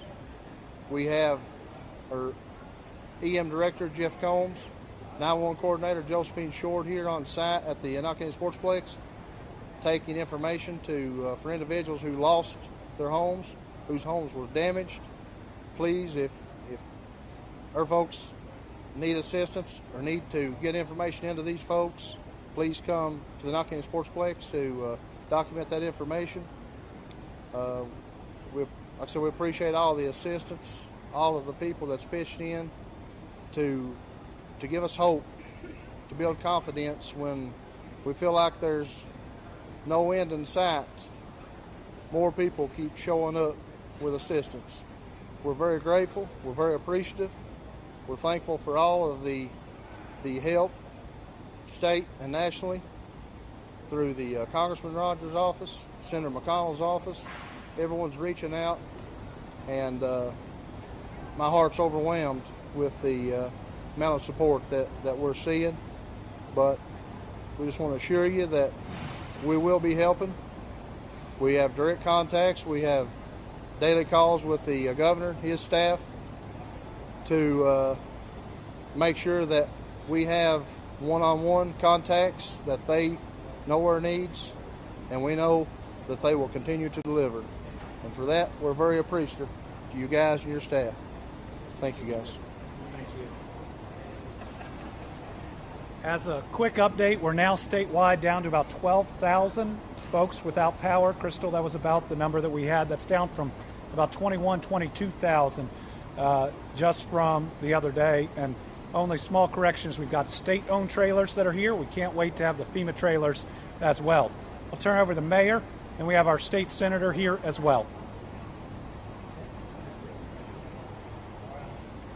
First of all, I'd like to thank the governor and his staff for being here today during this disaster that we have. There's no need for me to reiterate everything that the governor said. It's devastating to everyone here in the town, in the county. I'd like to touch on a couple of things. The Sportsplex here is a large facility. We have a similar situation at Hyman City Hall, that we have basically the same thing they have here. It's just on a smaller, condensed version of it. People are welcome to come down there, even out in the county. It doesn't have to be for the city. They can come from the county or whatever. But first, you know, the biggest thing that we've had in our county is we've had devastation with losses of lives. We've lost loved ones, and 3 of them was in my city limits, and I knew these people personally. I knew the people that was out in the county. So those families we need to lift up and pray for and let them have guidance and so forth during this tragic time, on top of, you know, losing a loved one. They've lost everything they've had. And I know the governor spoke a while ago. I think that, correct me if I'm wrong, Governor, but they're going to pay for the funerals. That is correct. So that's going to be a large burden off of the families, let alone losing the houses and personal property that they've had.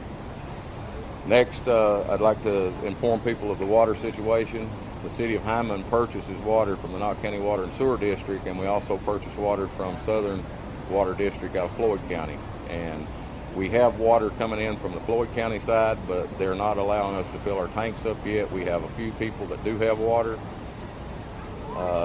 The Knox County side, they are charging their tanks up before they can release it to us. They've had breaks, and as they fill their tanks, they find them, they fix them. That way they can produce water onto us.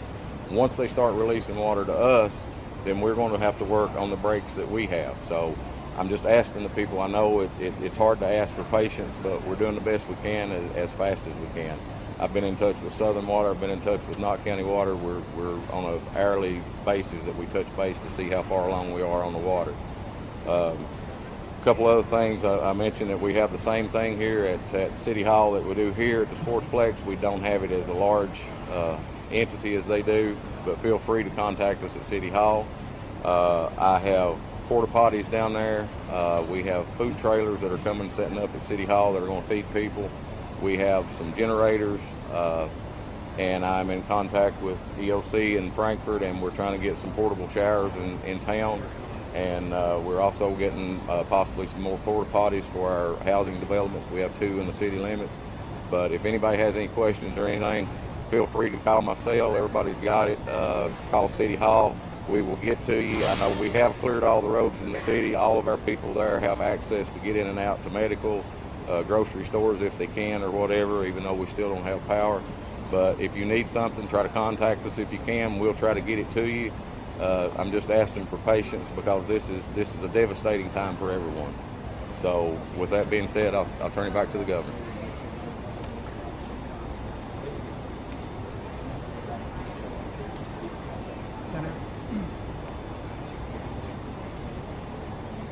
Thank you, Governor. I will join with what's already said. I go back to the 57 flood that you hear about that this broke the record of. So as a young man, I saw that flood. I really appreciate Rocky, the right hand of the governor, the governor bringing the director of transportation. That shows you the seriousness of the governor's work here. He has been in touch with us legislators, and on behalf of all the senators and representatives, we have had a phone call with the governor about all the help that we can give and join with him. If it was required, even to call a special session to get additional funding if there's not enough funding. So we will be doing our part as legislators, and I personally represent Floyd, Knox, and Letcher County, who's got hit bad. And I've talked to the judges and I'm doing what I can. Personally, I brought a truckload of water myself, said they needed the gallons of water, so I unloaded every one they had in the store there this morning and brought for the people. So I look forward to working with all the departments, and I really appreciate your judge, everybody that's cooperating as a team. It's what we need to do. We're so sorry for all the people's losses. The legislators expressed that in that conference call and everything we want to do, and you're in our prayers. Legislators do pray, want you to know, and we're awful sorry about every person's loss, but look forward to working with the governor's office and getting everything we can to do to get every person that's affected in this back to some life that's suitable and the best we can do for them. Thank you very much, Governor. All right. Thank you, Senator. We'll open it up to questions.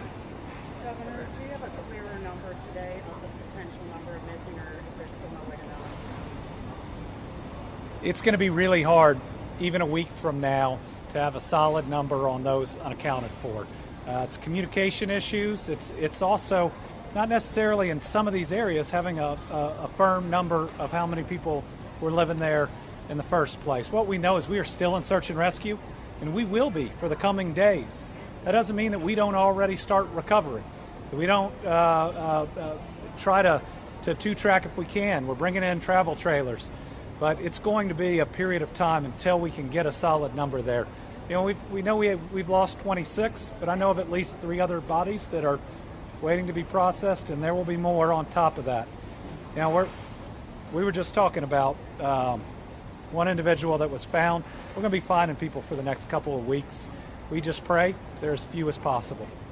Governor, we've been meeting some of your constituents who say they've lost everything, they don't have flood insurance, they have no idea how they're going to come back from this. What do you say to your constituents who feel hopeless right now? Well, first, we understand, and we love them, and we care about them, and we're going to do everything within our power to get them back up on their feet.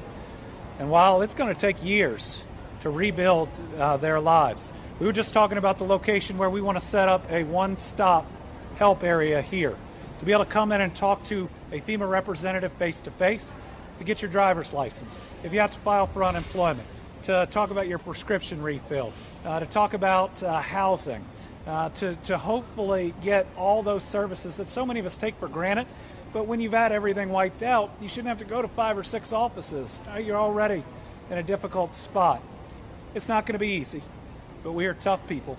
We open our hearts and our homes to one another.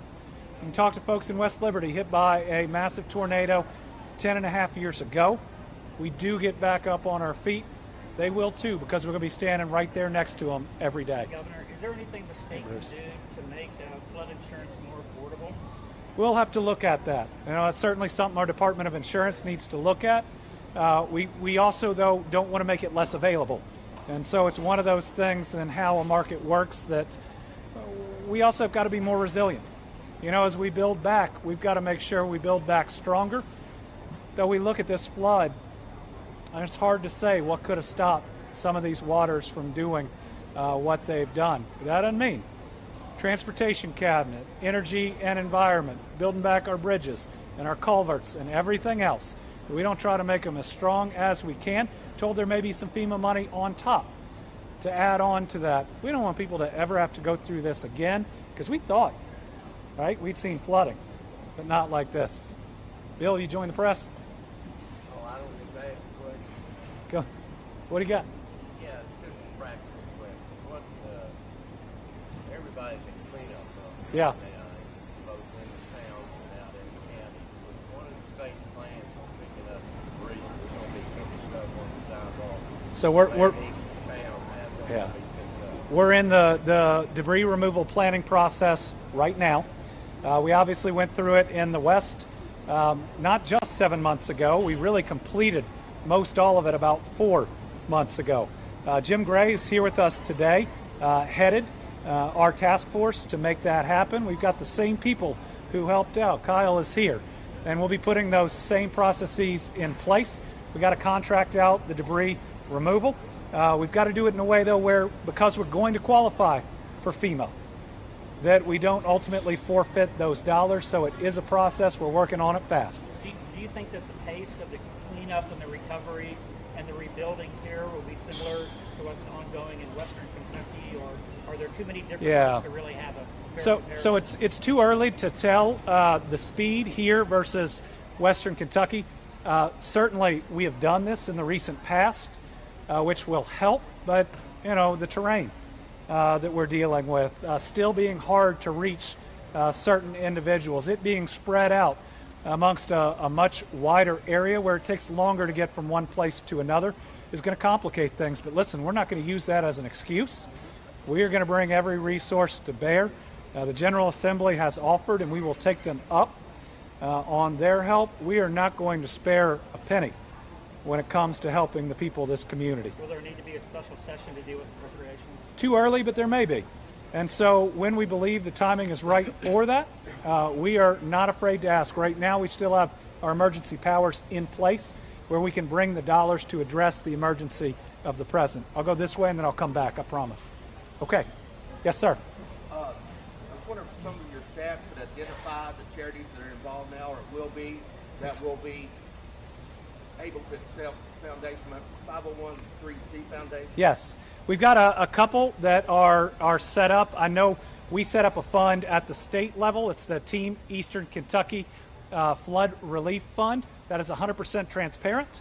We'll be testifying even in front of the legislature about how every penny is spent. We're not going to take 1 penny in administrative fees. Every bit will go to help people out, and that's how we're paying for these funerals. We're going to start by grieving together, paying for every single funeral. Then we'll be able to help people who have gone through the FEMA system. On top of that, again, we've been through one of these funds in the recent past. And then there's, anybody want to talk? Plant. I know about those. There's also a funeral fund that the Tourism Council is manning for just funeral expenses that Michael Sturgill's taking care of. That's what I know about. Okay, great. Tell them your name. Lois Weinberg. Oh, of course, Lois. I'm sorry. Man, I know Lois. I'm not sure we've ever been in a T-shirt when we have seen each other. Thank you for everything you do. Yeah. Come on. Come on. We're all in this together. Well, look at my shirt. Yeah, yes. No, I counted. Well, We're not you're not going to be alone. I thank you. I've got the Freedom Riders Foundation out of Long Beach, California. What's your name? Kathy Conley, Kathy with a C.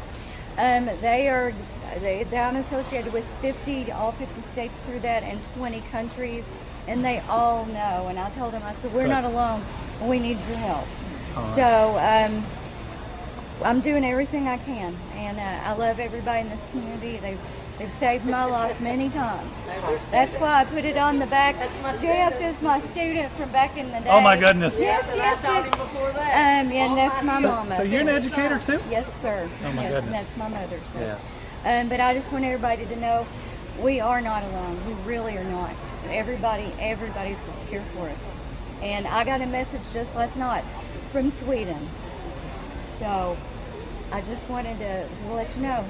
I love all of you, and thank you guys for everything you're doing. So thank you. Yeah. Governor, there are a lot of people around the country who don't understand how strong floods can be and how damaging they can be. Well, look at hurricanes and wildfires. Are you at all worried that the national support will crater quickly? And what would be your national message to people around the country looking to give support? Well, we need people's help. Now, we can rebuild the structures, but people's lives have been devastated. And you don't pick people up and restore where they were in a day or two. So listen, love's enduring. We appreciate a couple days of help, but we need people for the months and the years to come. Thankfully, we're still receiving some of that help in the West. The people in the East deserve just as much help. And let me tell you, the fire chief of Mayfield, one of the towns hit the hardest in the tornadoes, got in his ambulance and drove here yesterday because he said the world was there for them when they were hit, and he was going to be here for y'all when you were. So to everybody across the nation, our people need you now. They're going to need you moving forward, and we'll take any help we can get. But I'll tell you, the state will be here every single day that it takes. Karen? I have two, one for you and one for Secretary Gray. As the waters recede, are the roadways, those that are still closed, is it still because of water or damage or both? Well, when you look at these roadways, first, this water can just totally eat up the road, wipe it out, and make it impassable.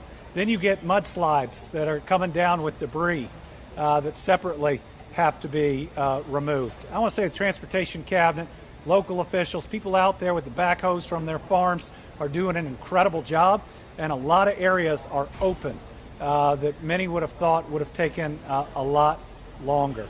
Secretary? Road equipment that actually got destroyed during this. Yeah. Bringing more equipment in from other areas. Oh yeah, we got saw crews coming in. We got transportation groups from Paducah that are here today. Listen, we're moving everything we can. We're doubling our National Guard right now that are going to be in communities to help. We'll be over 300 strong here, and we'll be more than 300 strong in about a day. Secretary Gray. Yeah, Karen. Same question. What is your assessment of the roads in this region?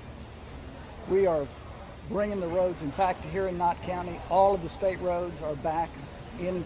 They're back on in order. They're in good shape. That is the state roads. Now our challenge, of course, is to work with the city and the county as much as we can. We have 5 chief district engineers from around the state who are today in this area working. So they're bringing their crews to supplement the local crews. So that's that. In what is the governor said it well. It's all hands on deck. Every resource of the state is being brought to bear. That's okay. Yeah. Governor, I do have one more. Yeah. Oh, please. Hello, my name is Delina Sparkman. I'm Knott County's Community Engagement Coordinator for all of Knott County through Save the Children. I'm not sure if you know, but behind the scenes, Save the Children has been involved with our flood relief victims and other aspects of our disaster since day one. Today we'll be having a large truck coming with much needed supplies for our community, and starting tomorrow we will be having a semi-truck coming with even more supplies for our community that will be coming on a regular basis until we are over this. I have also been collaborating with other nonprofit organizations to bring in more supplies for our community that will not only serve our children, which is who I normally serve, but their families and their extended families. So if you see someone today with a Save the Children shirt on, please tell them thank you. We usually don't put ourselves in front of the cameras very often, but we are always behind the scenes. Thank you. Thank you. All right. It is hot in here. We'll take other questions through Crystal or individually. We want to make sure that we're not keeping one family from getting what they need. And remember, it's their stories that are important, but it's mainly them that are important. We'll help you replace the stuff. I know that's hard if you've just lost everything, but we're glad everybody that's here is here. Thank y'all. Yeah, I'll answer your first. I got a question. What do you So we'll work with you to see the process. All right, so that was the latest updates from Kentucky Governor Beshear. As you heard there, the death toll remains at 26. 4 of those are children. Now, Governor Beshear says they expect the death toll to go up. He says, in fact, there are 3 more people they are waiting to identify. Now, unfortunately, more rain is expected in areas of Kentucky this weekend, but Governor Beshear says they are there to help and they will get to those parts of the states that is continuing to be impacted by the flooding. And he says they're not going anywhere. And right now, about 12,000 people continue to be without power. Of course, we will continue to stay on top of this devastating flooding that has impacted thousands of people and families in the state of Kentucky. We'll have more after this short break here on Live Now from Fox.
Welcome back here to Live Now from Fox. Well, there's a lot of speculation and excitement surrounding who won the Mega Millions jackpot.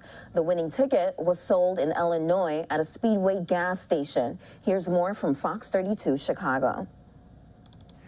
We've been on a quest all day long to figure out who is that lucky somebody who purchased the winning Mega Millions ticket right here at the Speedway gas station in Des Plaines. That person, at last check, still unidentified at this time. Somebody won the Mega Millions. Was it you? 1.2, I hope so. Did you win the jackpot? No. You look like the winner. I wish. If I did, I'd give you both like tens of thousands of dollars. Business as usual at Speedway along Touhy Avenue, aside from the fact that Illinois' largest lottery ticket prize was sold right here Friday. As far as the winner is concerned, we have not heard from the winner yet. We don't know whether or not they even know that they won a prize, so I encourage everybody to check your ticket. After nearly 30 drawings since April and a jackpot landing at $1.34 billion, someone finally got all 6 numbers correct. You look like a winner! Number 14, you said. And you didn't even play! No, I didn't even, well, I do play, but I didn't play at that one. O'Hare Airport is nearly 5 miles from the Speedway. Folks who live nearby say anyone could have bought the ticket. This woman forgot to play. We literally said this is where we buy our tickets. We didn't buy a ticket. And it broke my heart. It literally gutted me. Speedway will receive $500,000 for selling the ticket. The winner can choose 30 annual annuity payments or a one lump sum of $780 million. It's a lot of money. It's a lot of money. Those not so lucky, hoping for the best for the cash. I hope that they can take that money, use it in a positive way, use it on themselves, use it on people that they love. Are you the winner? I was last week, though. Now, that Mega Millions jackpot winner has up to 12 months to claim their prize. And guess what? They can remain anonymous if they choose to, according to lottery officials. In Des Plaines, I'm Nate Rogers, Fox 32 Chicago. And thanks so much to Nate Rogers for bringing us that report. We want to bring you the full remarks from officials at the Illinois Lottery. Here we go.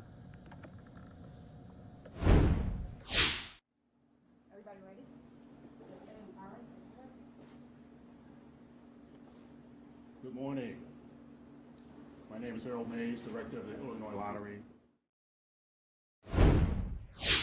All right, actually, we're going to bring you some live remarks regarding a shooting in Elwood. We're told that an Elwood officer was killed in a fatal officer-involved shooting. Those are the details I have right now. Let's go ahead and listen in here on Live Now from Fox.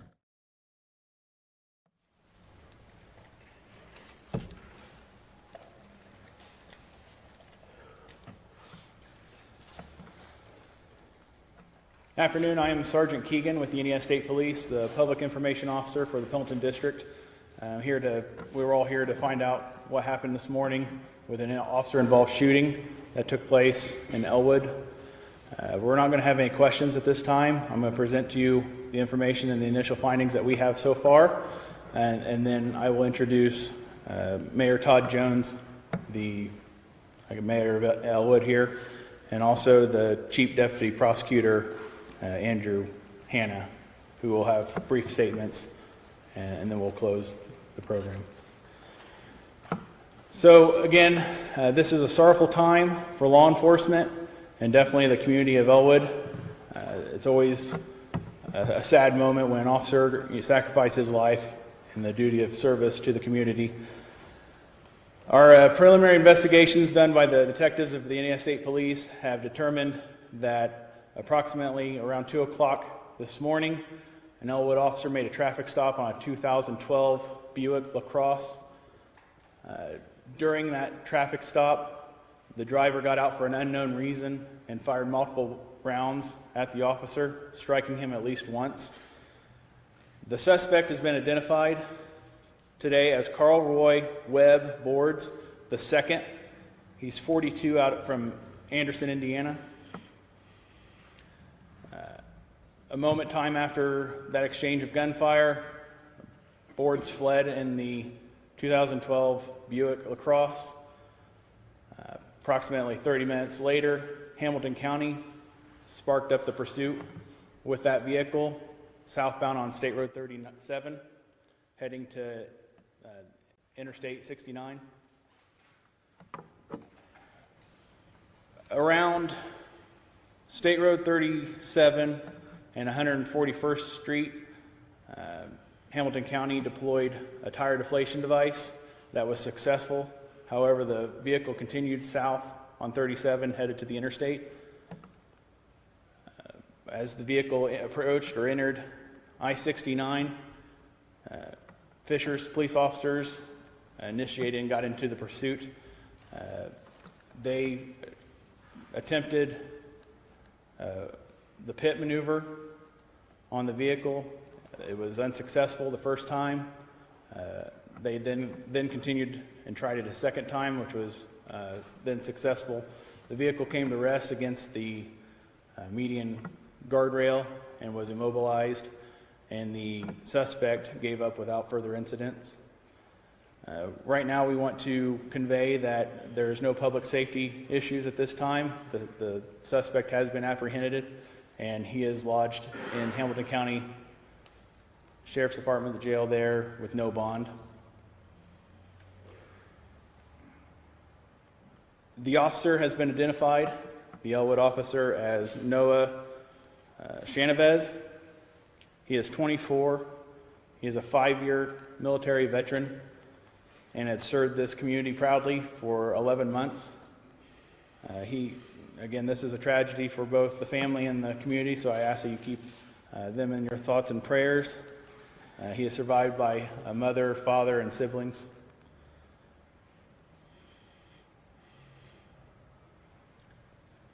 At this time, I would now introduce Mayor Todd Jones.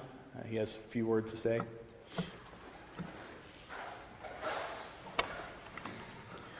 Finding the right words today has definitely been a challenge.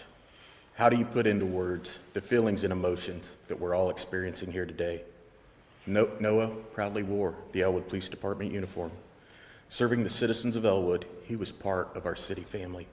A senseless act of violence robbed this young man of the life and career that he had ahead of him. On behalf of myself, my family, and a most grateful city, I'm asking you to keep Noah's family, Noah's friends, the Elwood Police Department, and our city in your thoughts and prayers as we attempt to navigate through this tragic time. Thank you. Sergeant, could you spell out Noah's last name? It's Shahnavaz. Shahnavaz. Now I'd like to introduce Chief Deputy Prosecutor Andrew Hanna, who will advise you on some charging information. Good afternoon. My name is Andrew Hanna. I'm the Chief Deputy Prosecutor here in Madison County. Behind me also is Rodney Cummings, the elected prosecutor here in Madison County. It's important to remember, even in a time like this, that all suspects are presumed innocent until proven guilty in a court of law. On Monday, our office will file formal charges against Mr. Boards, including murder, possession of a firearm by a serious violent felon, resisting law enforcement, as well as the use of a firearm enhancement, which carries an additional sentencing penalty, and the habitual offender enhancement based off of his criminal history.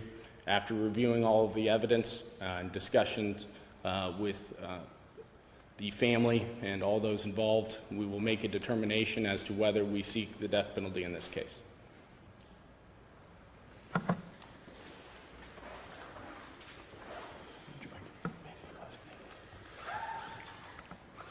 All right, I'd like to introduce Superintendent Doug Carter for closing remarks. Just very briefly, first of all, to the Elwood community, I can tell you that any resource that we have as a state police agency, I'm confident that my friend Scott Mellinger will do everything within his power as well to support Elwood PD and all of the Central Indiana agencies that already have stepped up and stepped out. It's also an appropriate time to say to each of you, thank you for being here on a Sunday. It's really, really important. I think as we move through this period of time, telling Noah's story is going to be really important, not just for the community, but for the Elwood PD and for all of our chosen profession. I mean, when is it going to stop?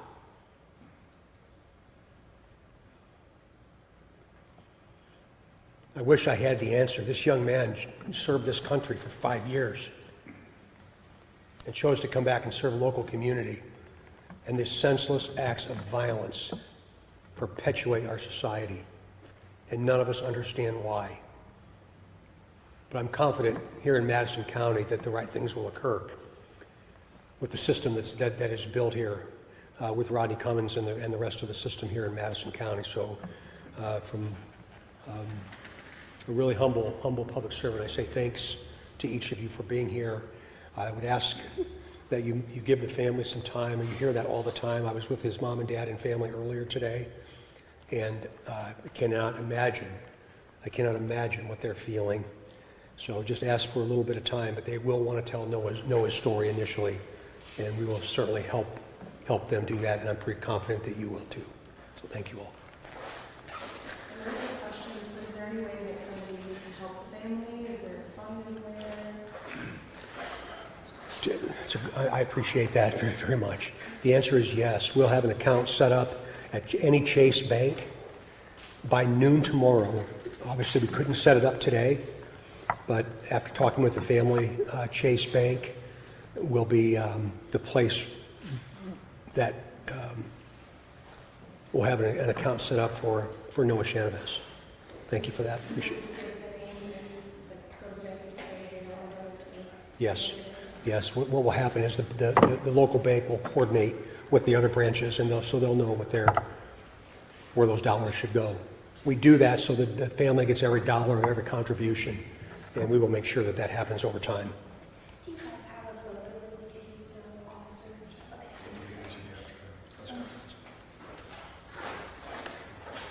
Again, this is a ongoing investigation, so any further information that we have will be sent out in our press releases, so watch for those. Again, any kind of charging questions can be directed to the Madison County Prosecutor's Office. So I thank you again for your time.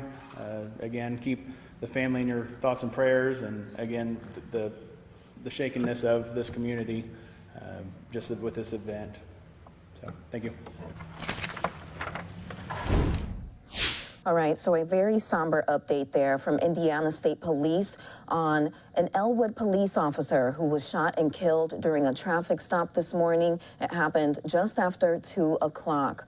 Now, again, we were told that the officer, he has been identified as Noah Shanabus. Again, he tried to conduct a traffic stop, and for reasons unknown, the suspect got out of the car and fired multiple rounds, striking Noah. And he leaves behind a family, and as you heard during that news conference there, he served the country and decided to give back to his community, but unfortunately his life was cut short. And as you can tell, his fellow brothers in blue are devastated. Well, we'll have more news here after the short 2-minute break here on Live Now from Fox.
Welcome back to Live Now from Fox. The Biden administration says they will close gaps in the border wall along the U.S.-Mexico border. Here's more from Fox News correspondent Steve Harrigan.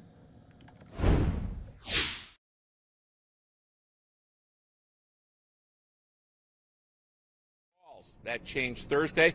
The Department of Homeland Security giving the green light to fill in gaps around border walls in Yuma, Arizona.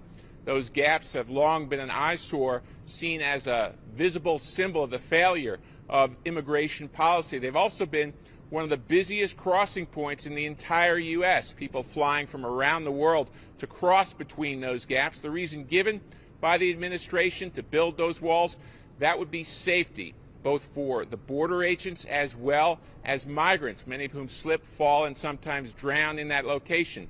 But the administration is insisting this is not an about face. It's ineffective. We are not finishing a wall. We are cleaning up the mess that the last administration made. As for Arizona officials, the details still not clear on when construction will begin, but they say they are grateful for whatever they can get. It won't look like the Trump wall. It'll probably be a more of a a different type of barrier, but a positive barrier in any case will be a big and a dramatic improvement for that section of the border where we have just a lot of people coming through. About 50% of the traffic in Yuma sector comes through that one area. Meantime, here in Eagle Pass, the crossings continue. Earlier today, the Fox drone team came upon a group of about 300 people crossing the river, scrambling up the side, waiting to be processed. Just a short time ago behind me, 3 young men crossed. It looked like a typical Saturday outing that they'd done many times in the past, swimming across a steep current, one arm up in the air, holding phones to keep dry. After those who cross the river come to shore, they generally wait calmly for hours to be processed. Sometimes asylum cases can stretch on for years. In Eagle Pass, Texas, Steve Harrigan, Fox News.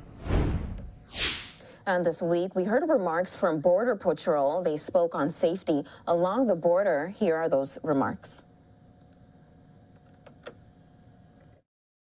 We're going to afford you the opportunity to walk in the shoes of a migrant, to experience on a very small scale some of the dangers and difficulties that they face.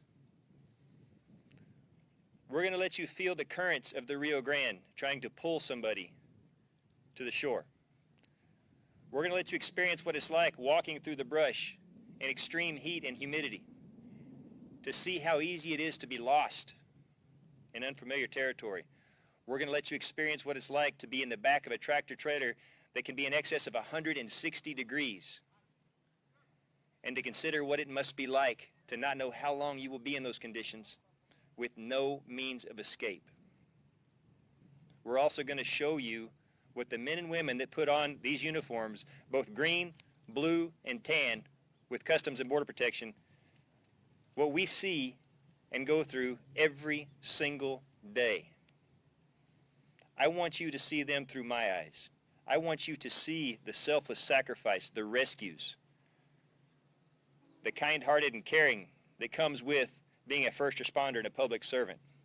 And I want you to understand that our mission is to keep you safe. And as long as an influx like this is allowed to persist, we are not able to do that in the way that we should. So thank you again for taking time to be here, and hopefully we've impressed upon you the importance of these types of events. And with that, I'm happy to take a few questions.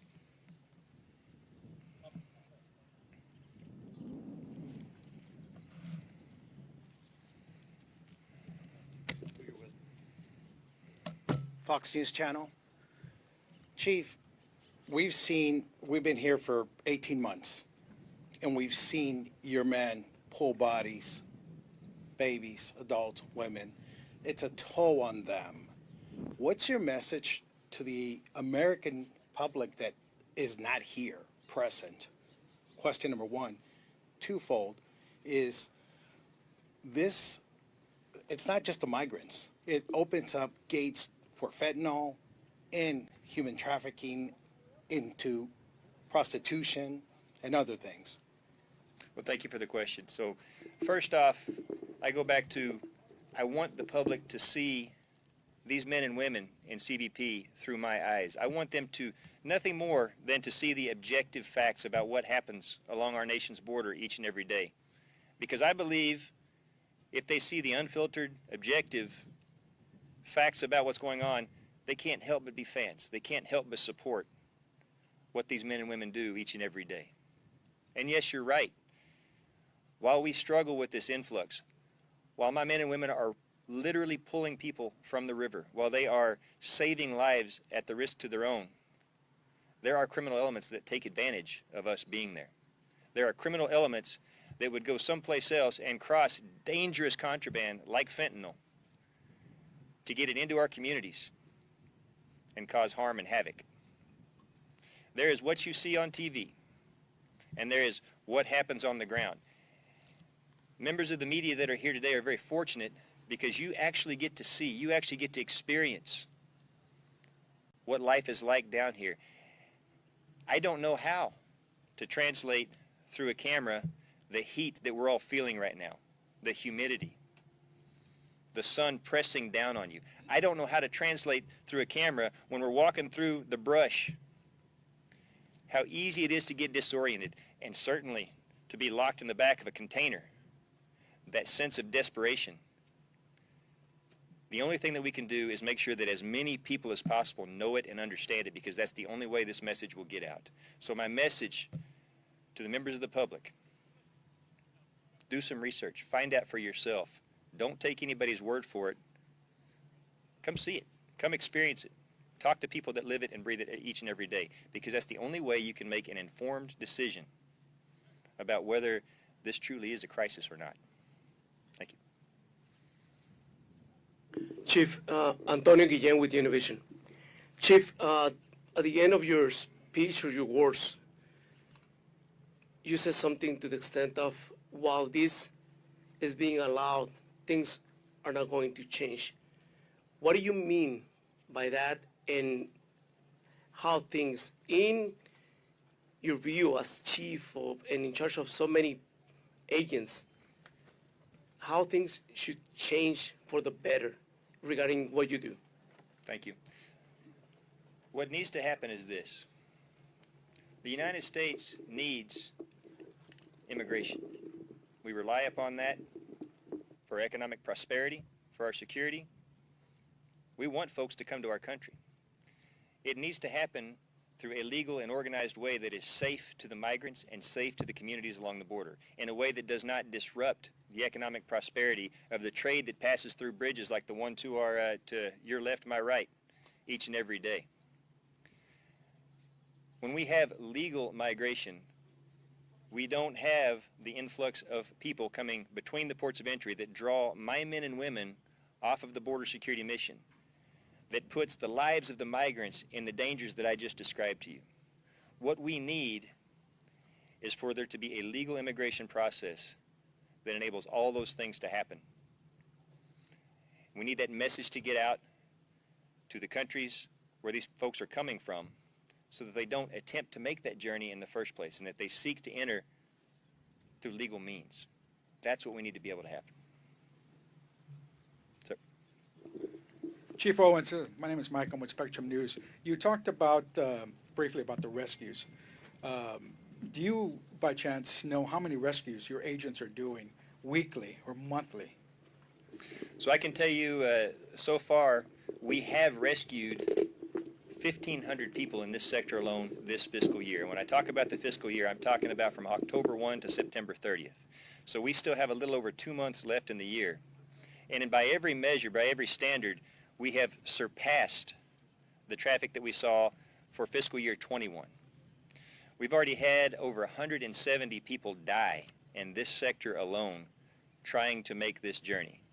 Now that can be people that have drowned in the river, that can be people that have succumbed to the elements out in the desert, that can be people that were locked inside of containers with no means of escape and succumbed to the elements inside, that can be vehicle accidents, but over 170 people have died in my sector alone. And remember, there are 9 sectors along the southwest border.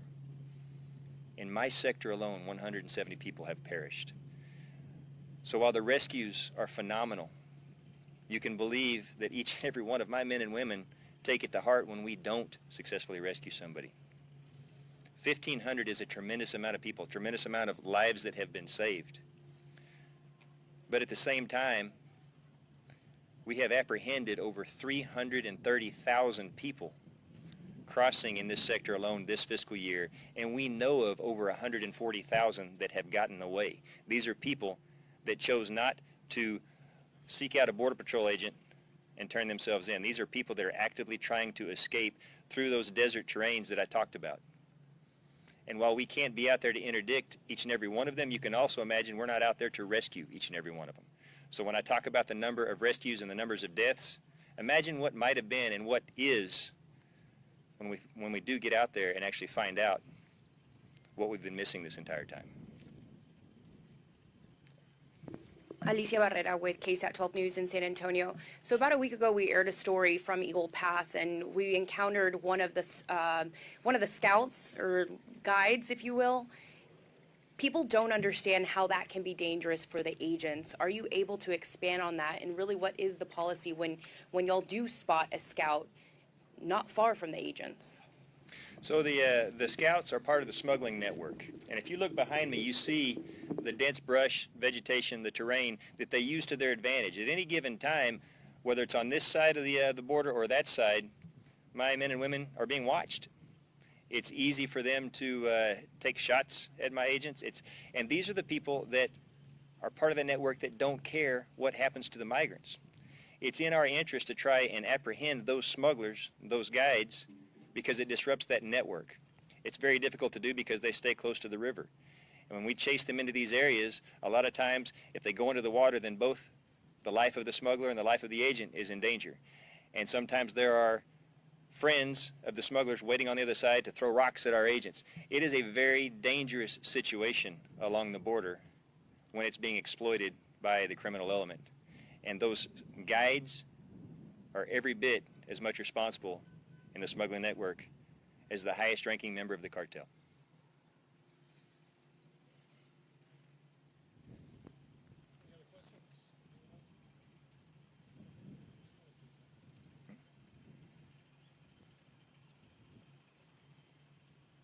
Good morning, everyone. This is Juan Diaz. I'm with Fort Duncan Regional Trauma Coordinator.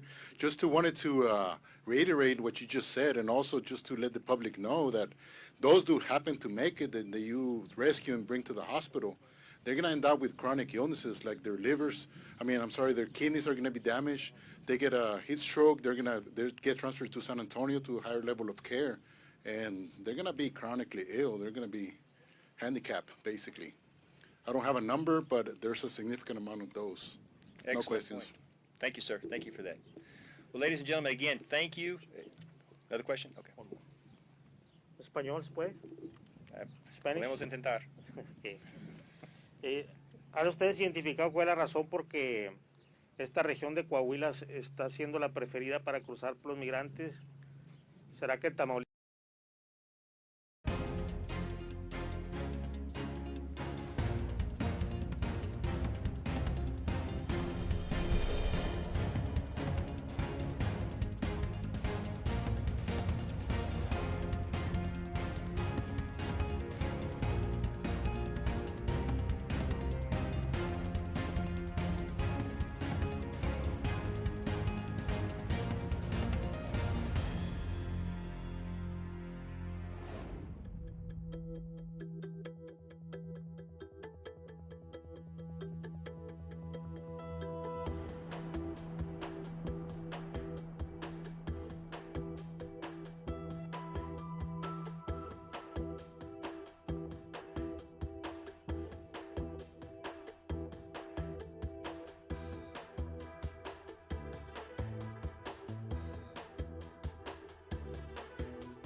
Welcome back to Live Now from Fox. Earlier this week, we heard from Democrats and former talk show host Jon Stewart. They're outraged that GOP lawmakers voted against the burn pits bill. Now, the bill would provide health care services for veterans who served in Iraq and Afghanistan. Here are those remarks. I do have to warn you, viewer discretion is advised.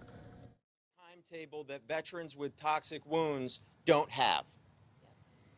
What we also know is that veterans died during this past month since the last vote, and now more veterans are going to die because of the vote yesterday.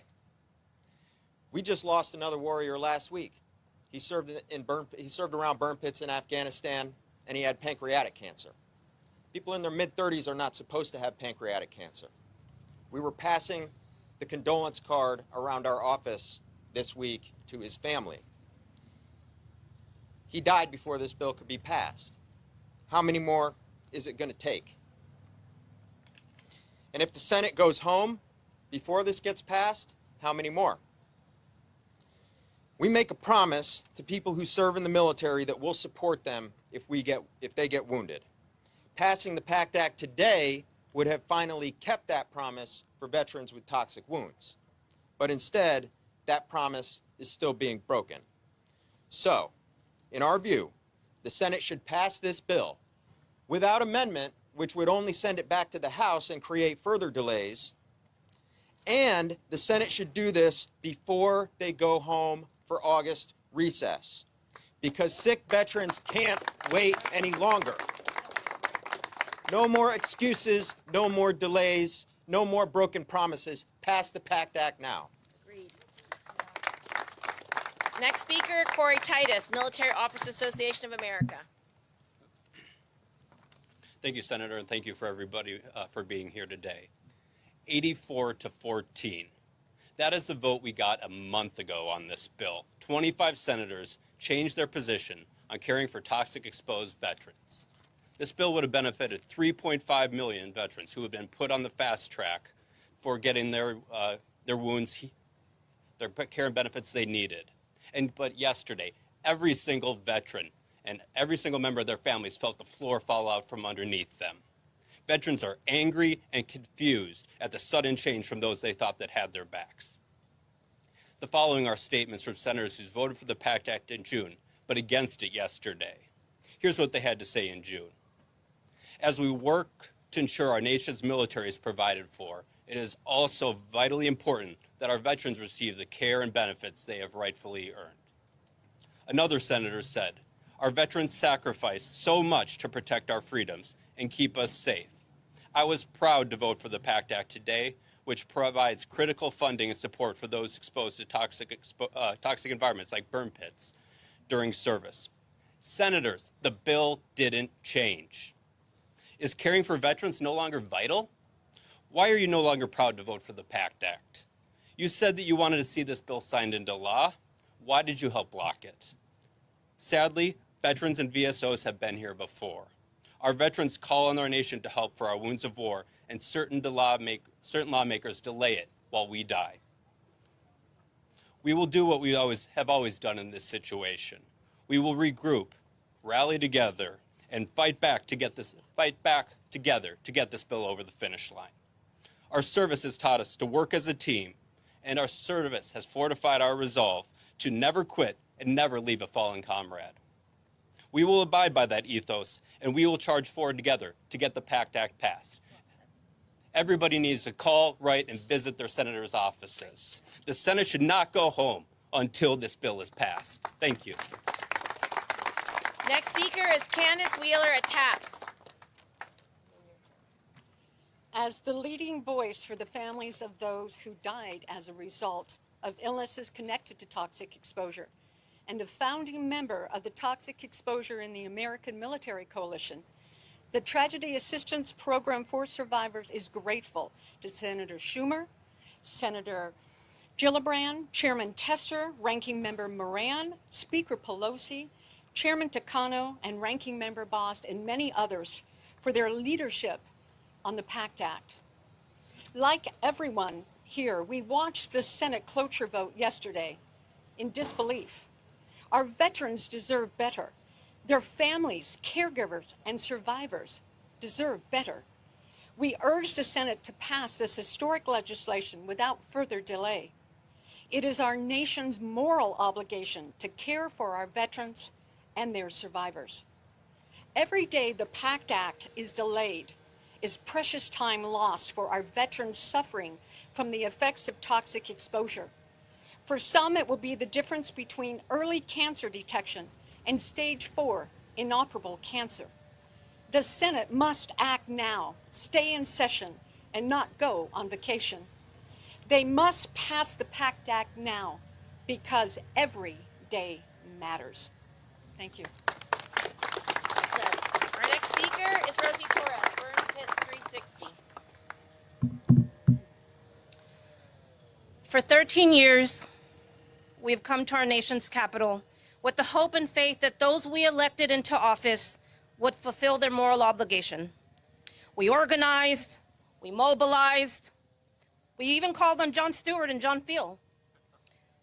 Together, with those sick and dying, we marched the halls of Congress, with their children, with their families.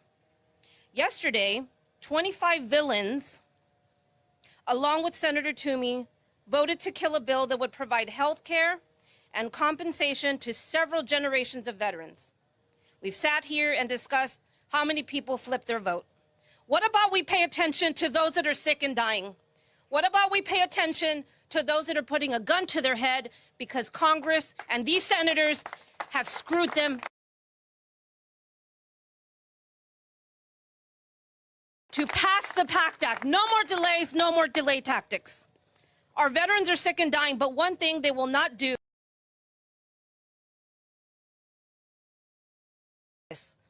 Let's get one thing straight. We will organize at every one of your district offices. Veterans were not trained to give up. They were trained to fight. We will mobilize our veteran community and we will mobilize America. Senator Toomey, how many veterans are going to die without their treatment because of you and other senators who voted no? Please explain to us what is an acceptable amount of death. Next speaker is Jon Stewart.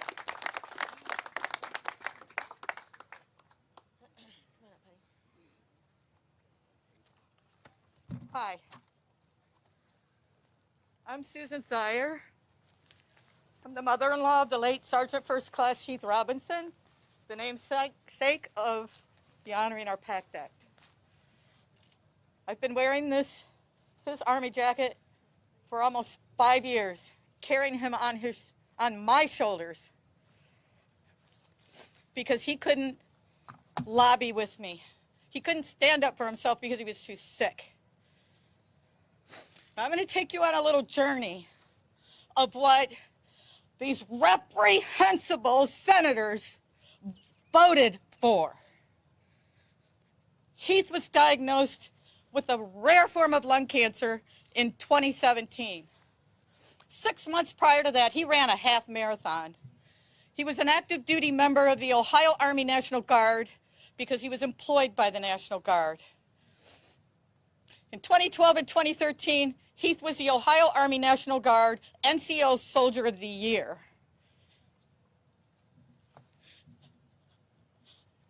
When that happened, he had all of his politicians. Congresswoman Joyce Beatty flew a flag over the Capitol in his honor for being Soldier of the Year. The current Director of Veteran Services in Ohio, General Deborah Ashenhurst, had him at her house for a party to honor him. On May 6th, 2020, when he died, the only politician we heard from was Senator Sherrod Brown. Nobody from the Ohio Army National Guard has even reached out to my daughter or my family or his daughter. Now I'm going to tell you something that I've never told before. People here do not know. Heath was not our family's only casualty. In late 2015, my daughter learned she was pregnant around Valentine's Day. This was a year before we knew Heath had been exposed to toxins. Several weeks after her positive pregnancy test, there was no heartbeat. Because they had TRICARE insurance, TRICARE forced her to miscarry naturally. 6 weeks later, Danielle had not miscarried. She carried a non-viable little fetus through Christmas, through New Year's, until her obstetrician, after I begged her obstetrician to do the DNC, that I would pay for it if TRICARE wouldn't pay for it. Finally, they paid for it. After it happened, her obstetrician told her and Heath, I advise you to not get pregnant again. This is 3 years after this little one was born. She told them there is something seriously genetically wrong with one of you. What we removed surgically did not even resemble anything human. Now, we didn't know about burn pits and the toxic exposures till a year later. But you could pay me $1 million right now to ask me to say that did not affect my second grandchild from being so deformed they didn't even know what they had. A year later, Heath is diagnosed with lung cancer and a rare autoimmune disease. He was still active duty, so the TRICARE, everything was good. After they medically retired him and he went into the VA system, everything went to hell. The VA denied him prescription drug medication to mitigate extremely painful side effects from his cancer treatments. These victims have side effects. They have symptoms that no other cancer patients have. These doctors, they send them from hospital to hospital all around Columbus, Ohio, because they didn't know what to do with them. When he was discharged from the hospital, the VA denied to fill that prescription. My daughter is a doctor of physical therapy. She had a full-time job taking care of a young child and a 24-hour care of her sick and dying husband. I moved in with them for the last 10 months of his life to help. They applied for VA caregiver benefits so that Danielle could take a leave from work and be compensated to care for her soldier, Iraq war veteran husband. The VA denied the benefit, even though the nurse who came into the evaluation said he was the highest level of needing caregiver round the clock. They denied it, and the reason they said it was denied, because he could not prove it was burn pit or combat related.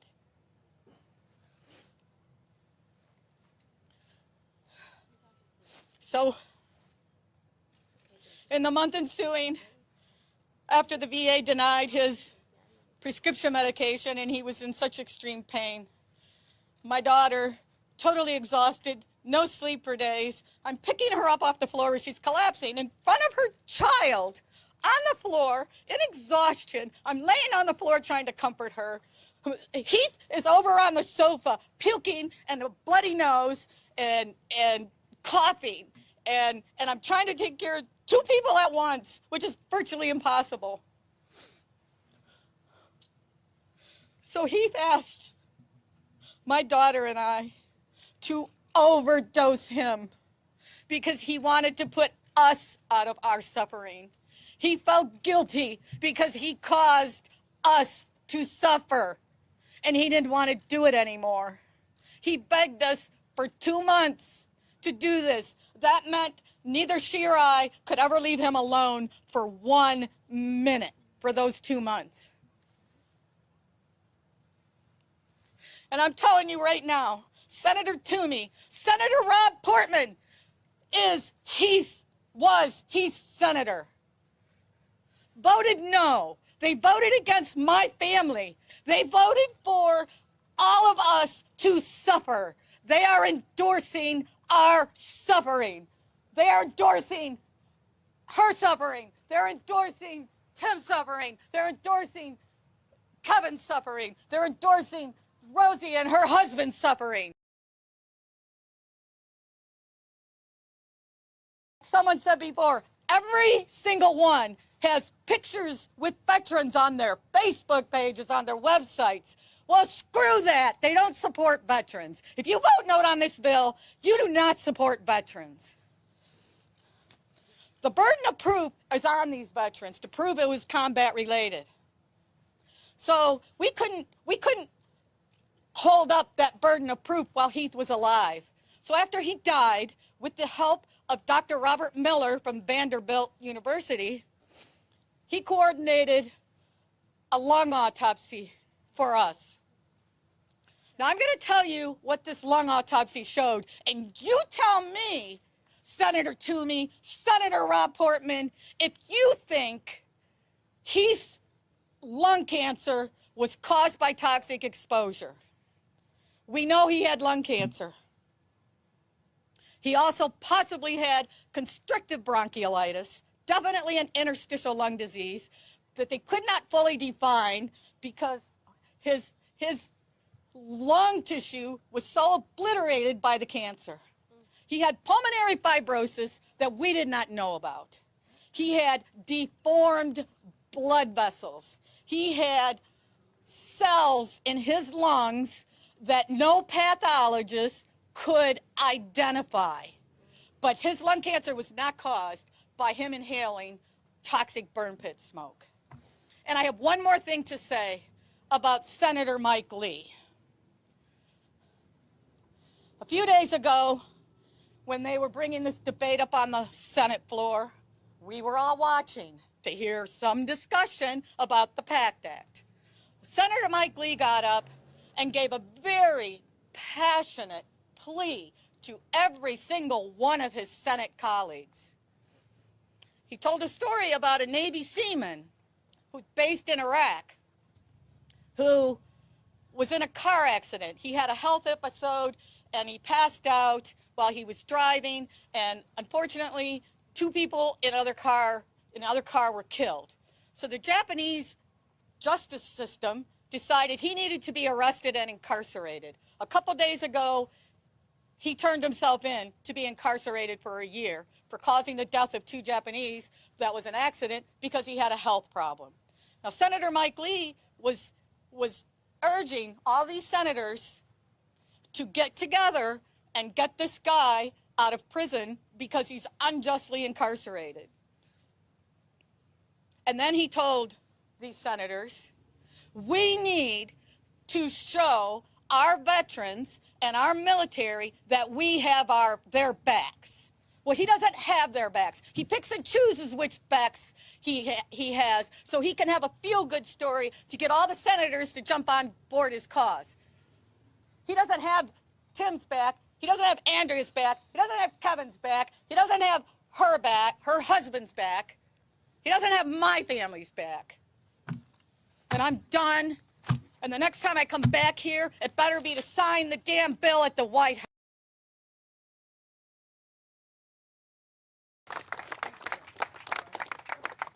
Our last speaker, you're speaking? It's Wendy. Got it. Thanks. I know we are frustrated. We're all frustrated, angry, exasperated. This bill didn't pass soon enough to benefit my sister in arms, Dr. Kate Hendricks Thomas, because we buried her in Arlington 2 weeks ago. And it wasn't soon enough for Brielle, who was just here crying next to the podium because she lost her father.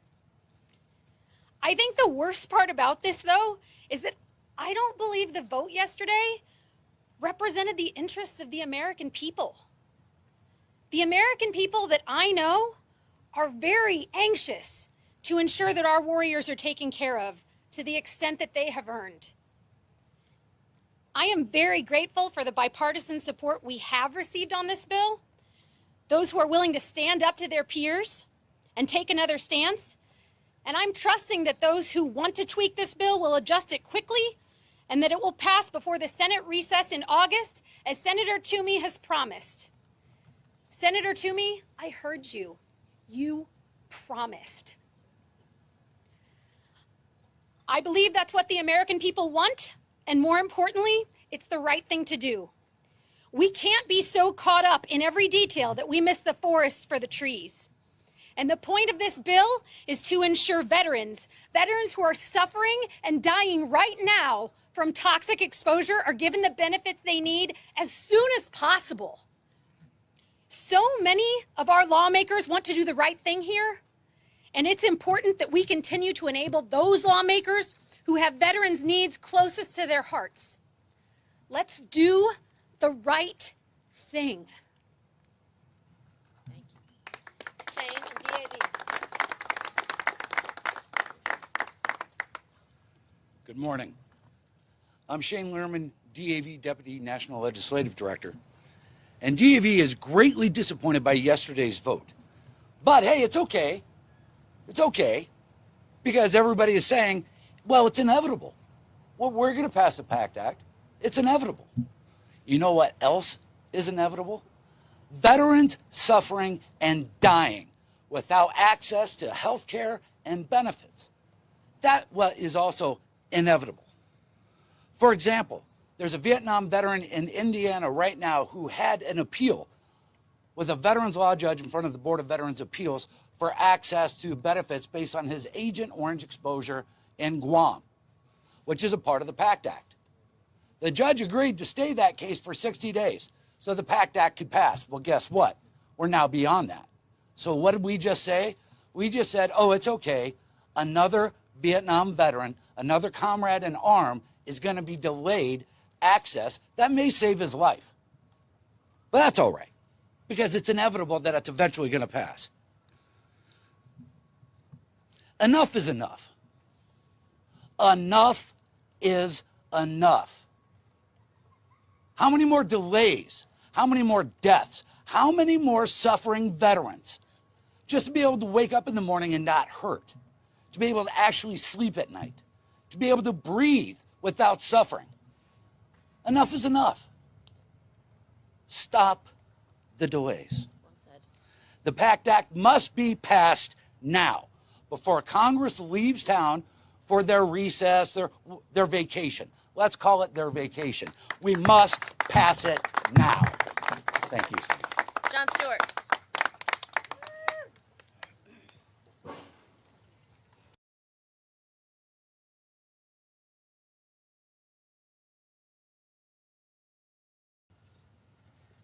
America's heroes who fought in our wars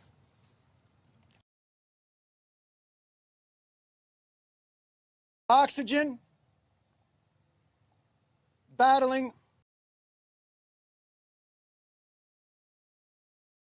walled off from any of it. They don't have to hear it. They don't have to see it. They don't have to understand that these are human beings. Do you get it yet? Do we see that these aren't heroes? These are men and women, mothers and fathers, sisters and brothers that we just let stand outside in the heat when they can't breathe. I'm going to read you something. This is beautiful. I'm going to read you something beautiful. You know what? I said a curse word, and I'm sorry about that. That was my fault. Let me say something beautiful.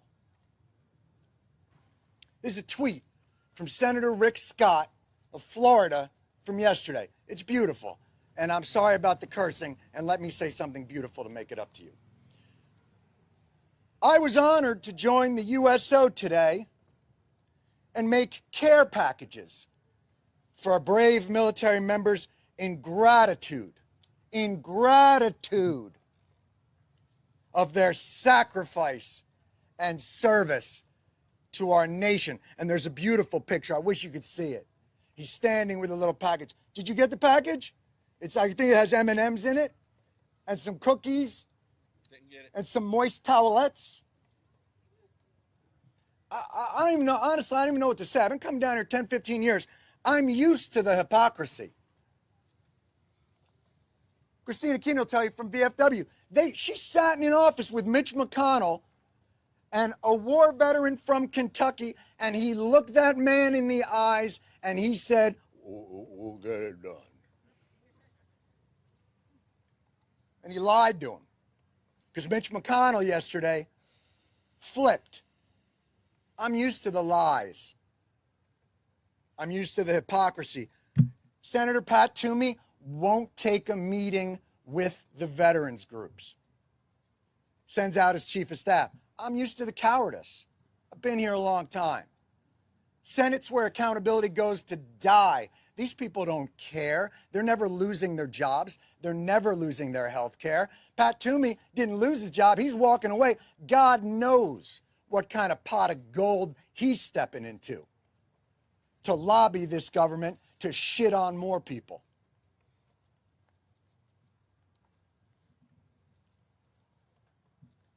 I'm used to all of it, but I am not used to the cruelty.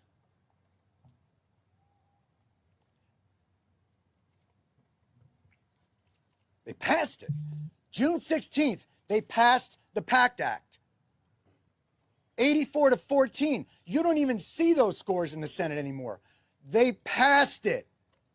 Every one of these individuals that has been fighting for years, standing on the shoulders of Vietnam veterans who have been fighting for years, standing on the shoulders of Persian Gulf War veterans fighting for years, Desert Storm veterans, to just get the health care and benefits that they earned from their service. And I don't care if they were fighting for our freedom. I don't care if they were fighting for the flag. I don't care if they were fighting because they wanted to get out of a drug treatment center or it was jail.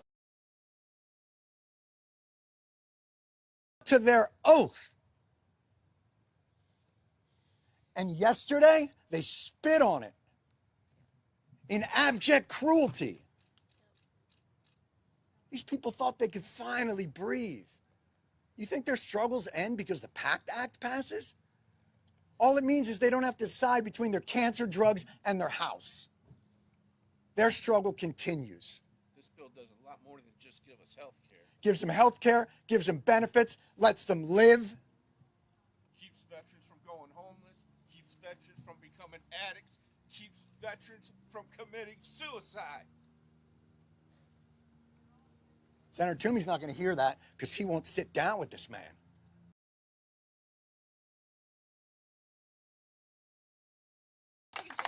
A coward. And like I say, I'm used to it. But this type of cruelty on those that we say we hold up as our most valued Americans,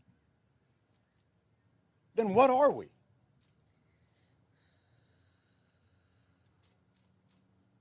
Pat Toomey stood up there, Patriot Pat Toomey, excuse me, I'm sorry. I want to give him his propers. I want to make sure that I give him his propers. Patriot Pat Toomey stood on the floor and said, this is a slush fund. They're going to use $400 billion to spend on whatever they want. That's not a slush fund. You know what's a slush fund? The OCO, the Overseas Contingency Operations Fund, $60 billion, $70 billion every year on top of $500 billion, $600 billion, $700 billion of a defense budget. That's a slush fund, unaccountable, no guardrails. Did Pat Toomey stand up and say, this is irresponsible, the guardrails? No, not one of them did. They vote for it year after year after year. You don't support the troops, you support the war machine. That's all you care about. He personally signed the proclamation to send me to war. Boy, they haven't met a war they won't sign up for, and they haven't met a veteran they won't screw over.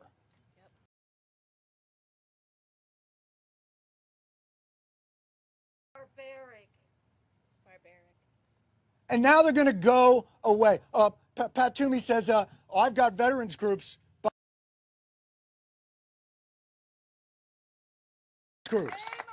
VFW, American Legion, IAVA, Wounded Warriors, DAV, AMVETS, they're all here. This is the veterans community, Senator. They don't stand behind you. In fact, you won't let them stand in front of you. Cowards, all of them. Cowards, all of them.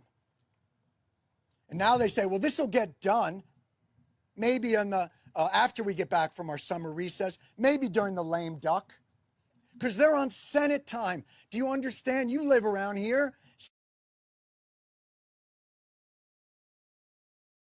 They're tortoises. They live forever, and they never lose their jobs, and they never lose their benefits, and they never lose all those things. Well, they're not on Senate time. They're on human time, cancer time. Don't you have families? Don't you have people who are deciding how?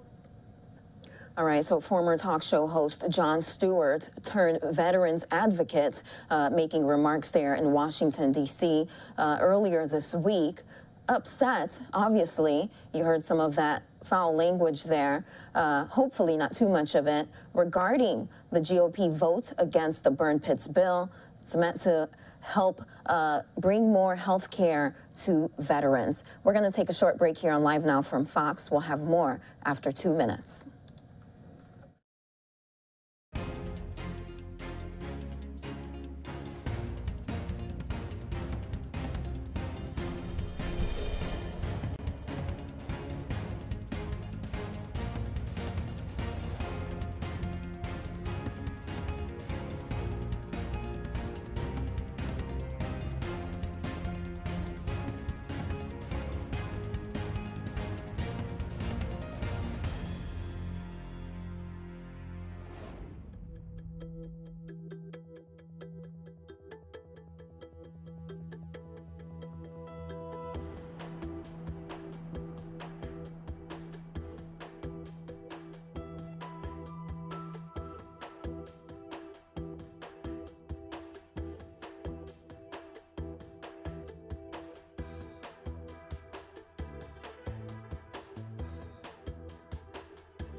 And welcome back here to Live Now from Fox. Thank you so much for joining us. Some sad news here to report. NBA legend Bill Russell has passed away. He is an 11-time NBA champion and 5-time MVP. Here is more from Greg Wolf.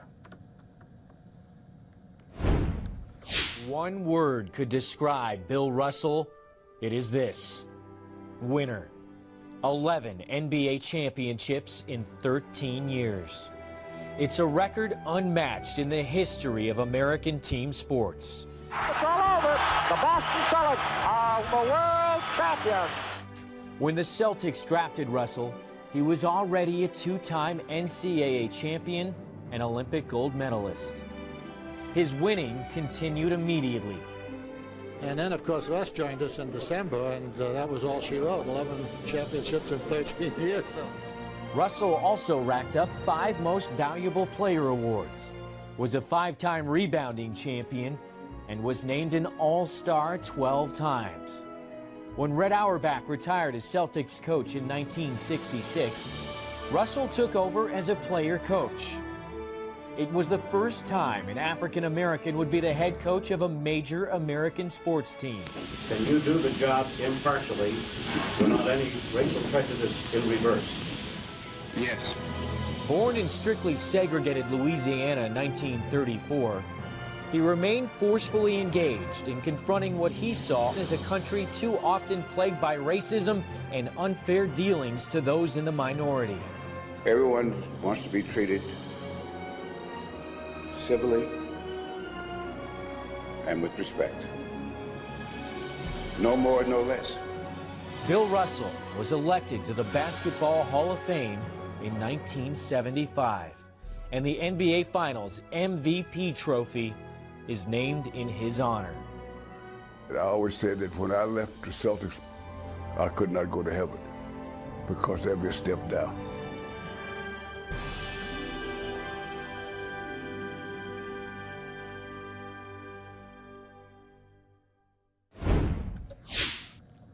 All right, and we know that his wife died. No, excuse me about that. He died with his wife by his side. We also know that NBA Commissioner Adam Silver released a statement. That statement reads in part, Bill Russell was the greatest champion of all team sports. We're going to have more after the short break here on Live Now from Fox. That's after 2 minutes.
Welcome back here to Live Now from Fox. In entertainment news, Will Smith has apologized to Chris Rock for slapping him during the Oscars. He posted a video to social media saying he's sorry. Here's more on that.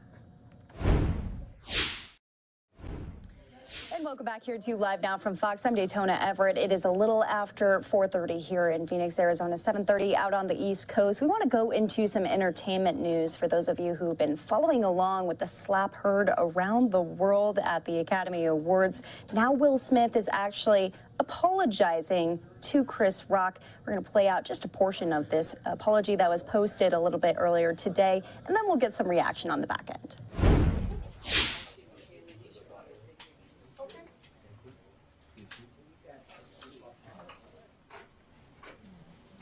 Mm-hmm.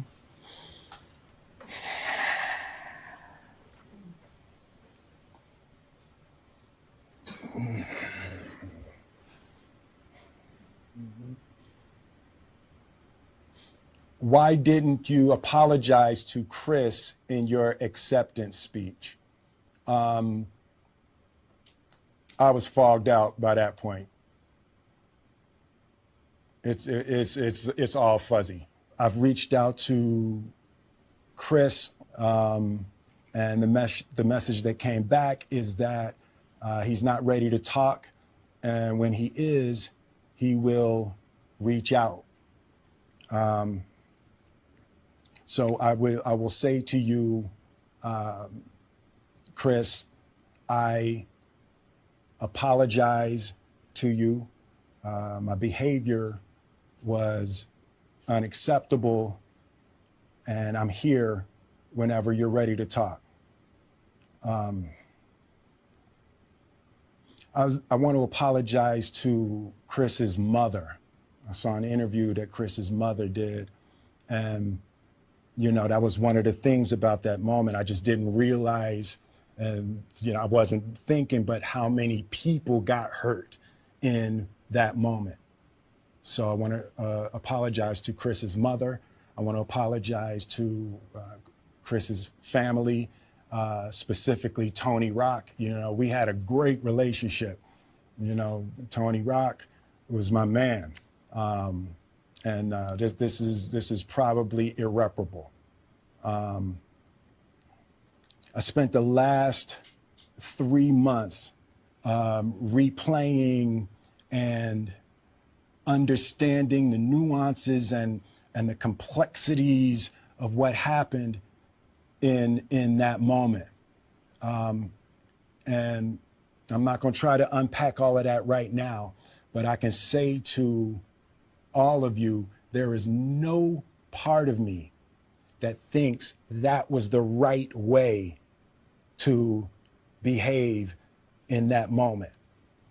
There's no part of me that thinks that's the optimal way to handle a feeling of disrespect or insults.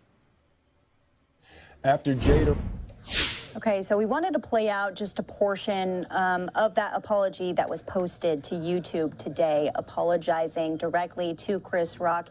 He said that he wasn't really going to step into completely unpacking what happened that night, but we are going to unpack this apology video. I want to bring in Fox's Ashley Dworkin. Ashley, thank you so much for being with us here on this Friday.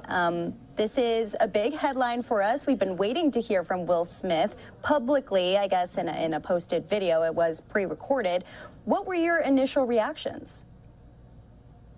Yes, hi Daytona. So my initial reaction was that we're finally hearing from him because, as you said, he did post a written statement the day after the Oscars, the day after it happened, but we haven't heard anything since. And so this recorded video statement, the first thought is, was he going to do an interview? Was he going to do, what kind of format would he address this in? So my first thought was the format that it was in, which was answering, as he said, some of the most asked questions about it. So he was talking to the fans. He was talking to his fans, you know, on his YouTube page, on his socials.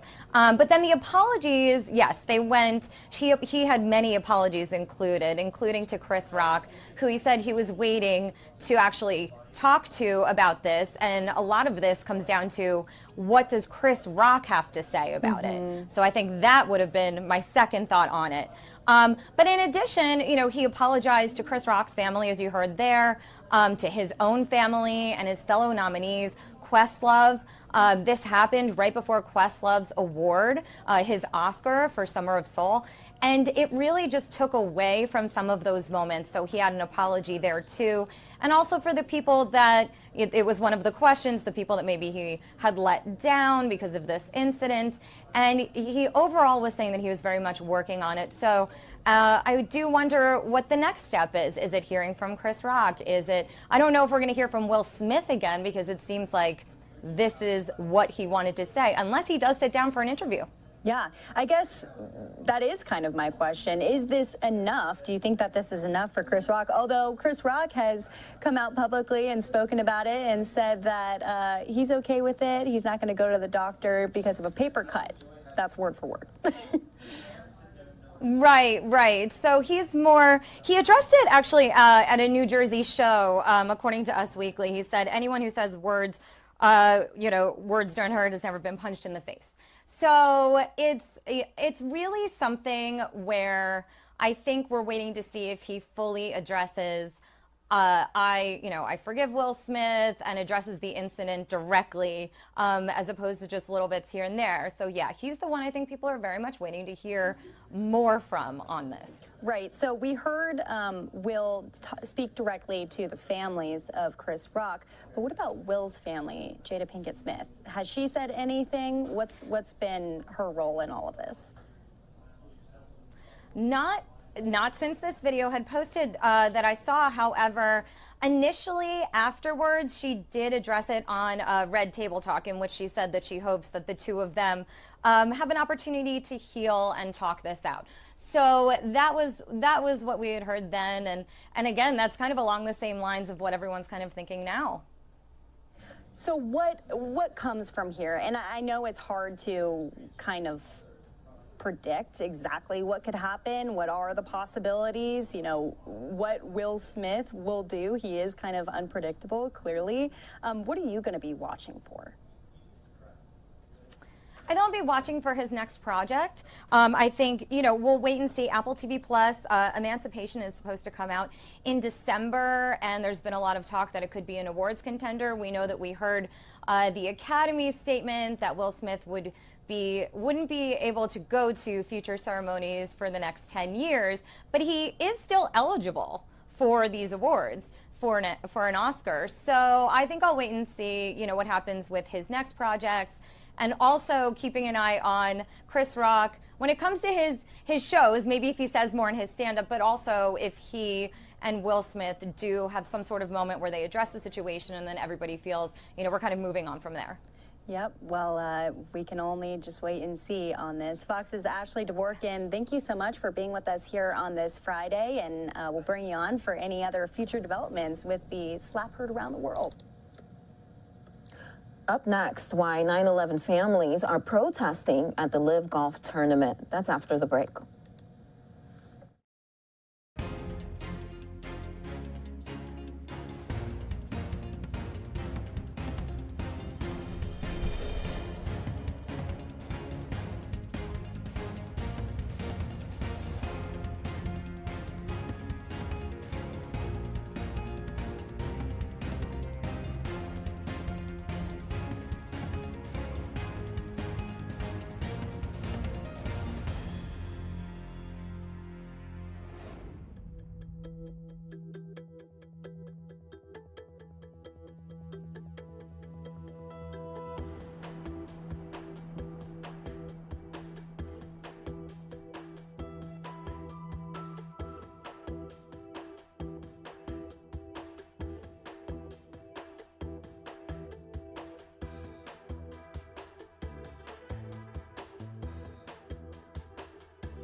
Welcome back here to Live Now from Fox. You're taking a Live Now look at the beautiful New York City skyline.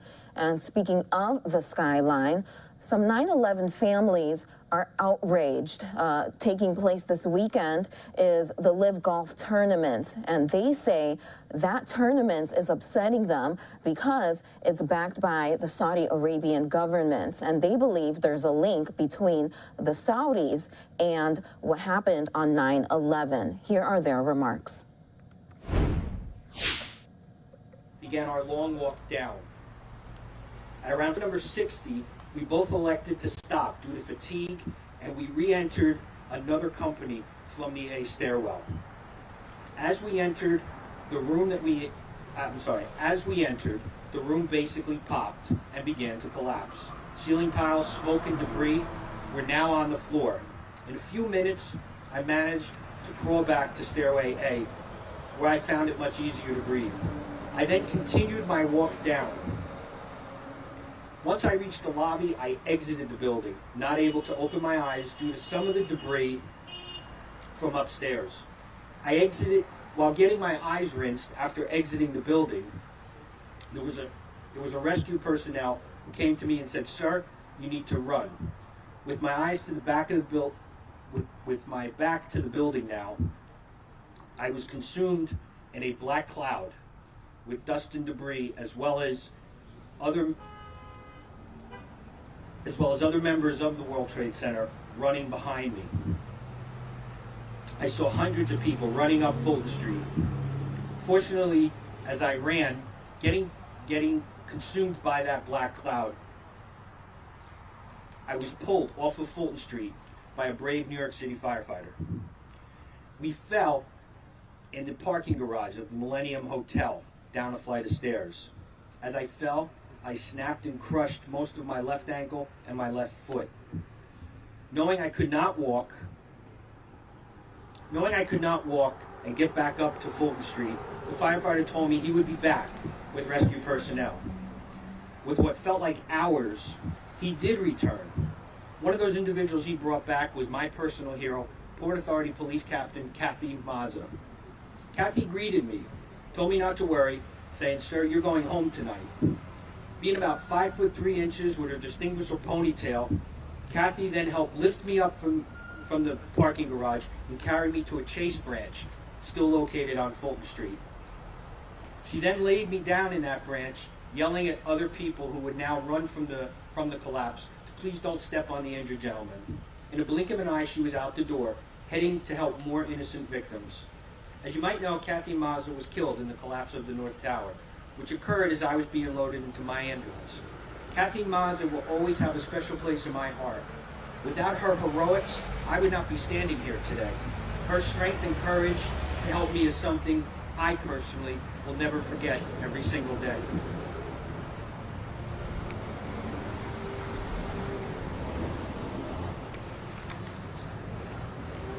That's enough about me for right now. I'm here today to express my outrage, my hurt, and my confusion about this Live Golf Tournament. These PGA professional athletes have made a clear decision to personally be bought off, and do business with the government of Saudi Arabia. No one, in any context of any business or any relationship, should have any dealings with the kingdom without first knowing some of the newly released 2021 FBI Operation Encore findings. Operation Encore is the name of an FBI investigation regarding the Saudi role in the 9/11 plot. Please note, the 9/11 Commission never had the information from Operation Encore. The 9/11 Commission ended in 2004. The Operation Encore investigation did not begin until 2007. This is an Operation Encore FBI document. It's a 6-page summary. It's dated 2014. And please understand, I do have handouts for anyone that would be interested in seeing this. But I first want to touch on some of the excerpts that are actually in the FBI document.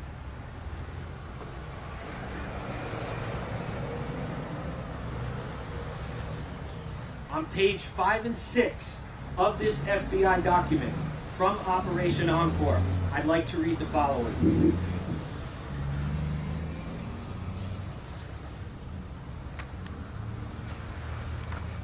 These are not our words, certainly not my words. These are the FBI words of this document. Operation Encore main subjects include Fahad al-Thumari, Omar Ahmed al-Bayoumi, and Musid al-Jarrah. These subjects provided or directed others to provide the hijackers with assistance in daily activities, including living quarters, financial assistance, and assistance in obtaining flight lessons and driver's license. Further, in this document, it goes on to say, Omar al-Bayoumi was a government employee working for the Ministry of Islamic Affairs in the Saudi government. Fahad al-Thumari was an imam at the King Fahad Mosque in Los Angeles. When al-Hazami as well as al-Midar arrived, those were the two hijackers for Flight 77. When they first arrived in the United States, al-Thumari immediately assigned an individual to take care of them during their time in Los Angeles. Again, these are employees of the Saudi government. Omar al-Bayoumi was living in San Diego on a student visa, despite not ever attending any classes. He received a salary from the Kingdom of Saudi Arabia for jobs duties he'd never performed. Again, these are not my words, it's the FBI's words. At a meeting, al-Bayoumi advised the hijackers to relocate to San Diego, which they did. Once in San Diego, al-Bayoumi assisted hijackers with a place to live. He assisted them with opening up a bank account, and he assigned two individuals to take care of them, one of whom's name was Mohar Abdullah. Finally, the third individual that was a target of the Operation Encore. Musid al-Jarrah was a director of the Islamic Affairs Department and had significant telephone contact with al-Thumari and al-Bayoumi while the hijackers were in Los Angeles, as well as the San Diego areas. There is evidence that al-Jarrah had possible links to al-Qaeda, and he had tasked al-Thumari and Bayoumi with assisting the two hijackers. Finally, this is the second document. FBI.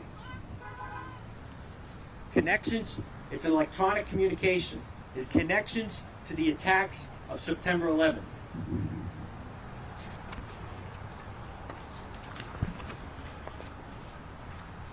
Sorry, just bear with me for a second. On this document, page 3 reads as the following. There was located within the embassy of the Kingdom of Saudi Arabia. When we talk about embassy, we're talking about the D.C. embassy in Washington. That the offices of the Islamic Affairs Department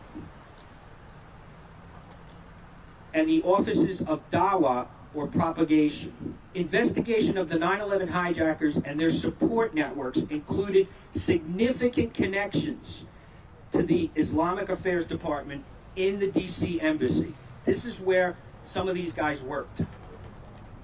Investigation determined that a significant portion of the network who were assisting these two hijackers centered on offices affiliated with the Kingdom of Saudi Arabia, to include a Saudi Arabian consulate also located in Los Angeles. Fahad al-Thumari was a Saudi Arabian diplomat assigned to the embassy of the Kingdom of Saudi Arabia, as well as the Saudi Arabian consulate located in Los Angeles. Al-Thumari was a representative of the Ministry of Islamic Affairs, and I can compare the Ministry of Islamic Affairs to our own State Department. So basically, the Ministry of Islamic Affairs is the Saudi Arabian government. Finally, on page 3, Much of the public known information regarding the 9/11 terrorist attacks was documented in the 9/11 report. That report was published in 2004. As I said earlier, the Operation Encore investigation did not begin until 2007. So clearly,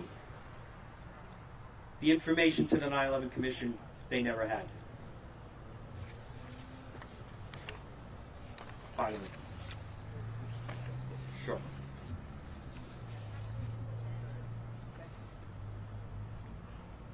On September 11th, 2019,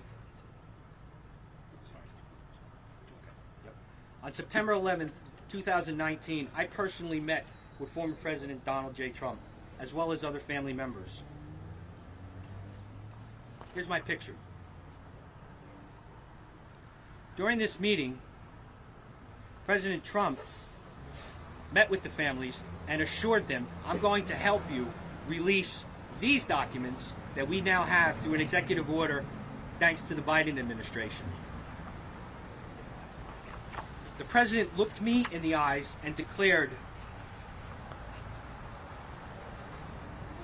I'm sorry.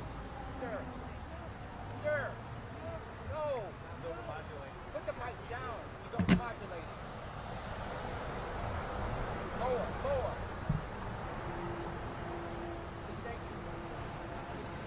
The President looked me in the eyes and said, yes, I'm going to help you, and I'm going to help the families. The next day, his administration then declared those same documents, these, state secrets, thus blocking the families from seeing what we now know as the facts regarding 12 senior Saudi government officials. I only spoke about 3 today. Further, on September 17th, 2016, while campaigning, the President, Mr. Trump, acknowledged the Saudi role in the attacks. He said, who blew up the World Trade Center? It wasn't the Iraqis, it was Saudi Arabia. He went on to say, let's open the documents. Finally, Mr. Trump, we now have the documents, thanks to President Biden. Simply, you lied to our face, and you've continued your bullshit comments as recently as yesterday in your ESPN interview. It's simple. The Saudis did it. They plotted it. They funded it. And now they're trying to distract every one of those sins with a golf tournament 50 miles away from ground zero. It's deplorable. You, along with professional golfers, have also decided to accept blood money from this rogue Saudi government. Facts are facts, Mr. President. We now have those facts. Thank you.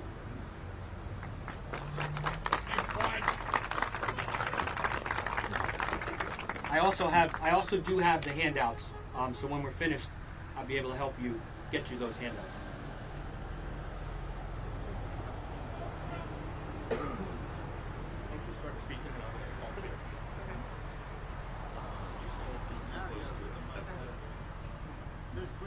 Hello everyone, my name is Juliet Scouso and I am the daughter of firefighter Dennis Scouso.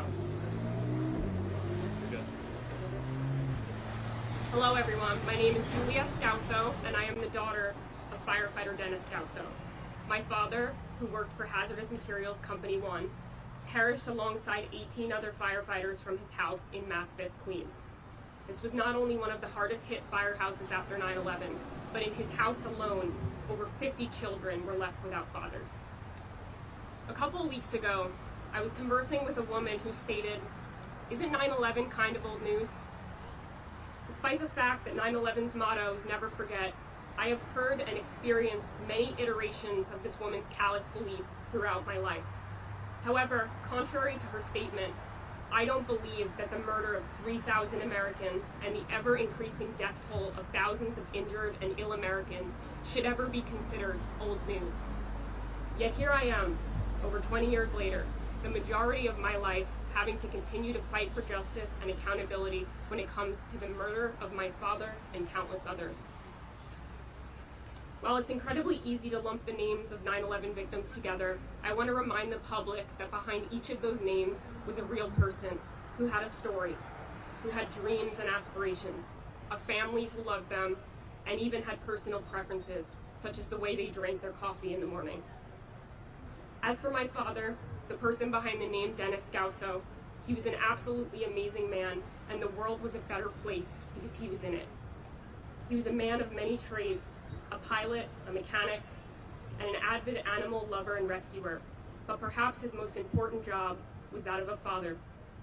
To me, he was the man that would make me Mickey Mouse pancakes and try to fix all my broken toys, even if that meant reattaching Barbie's head with duct tape. My dad was also an extremely generous man, someone who would give anyone the shirt off his back. He was a seasoned firefighter who in 1993 responded to the first attack on the World Trade Center, and he was also the only firefighter who was able to recalibrate New York City's chemical detection meters.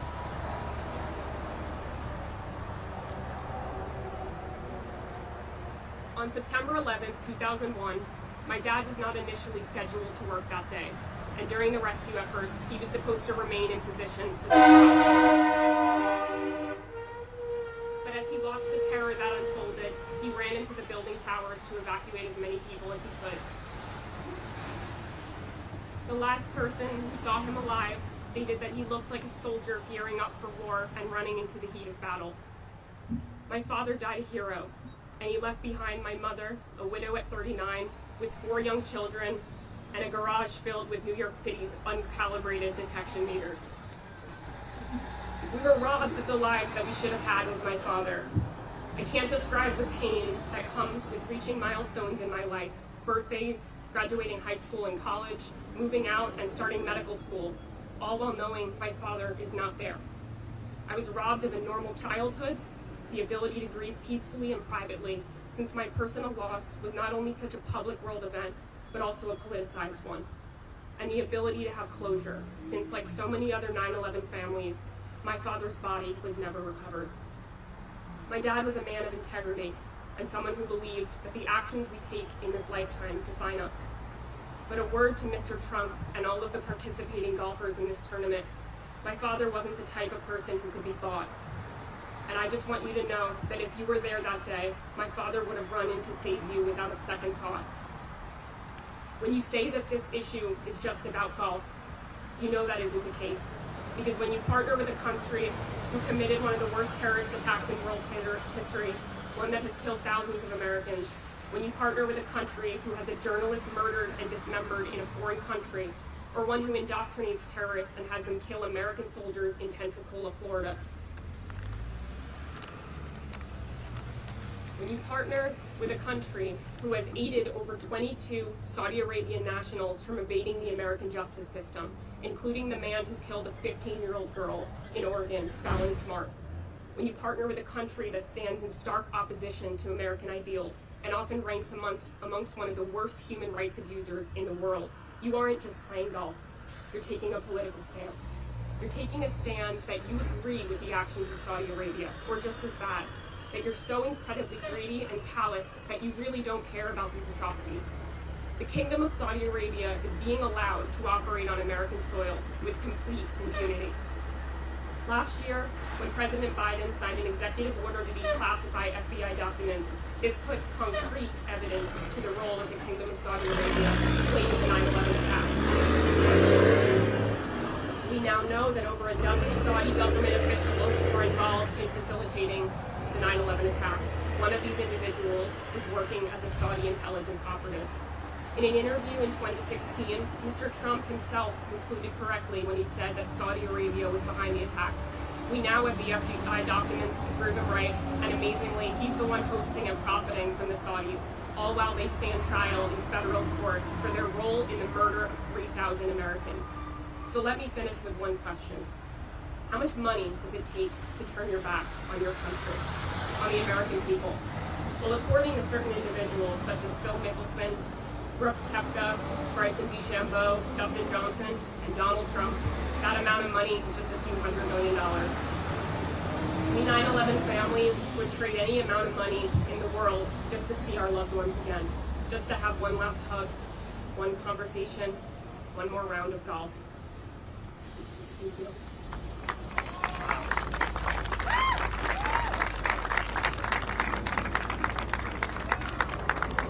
Thank you. My name is Anthony Salita.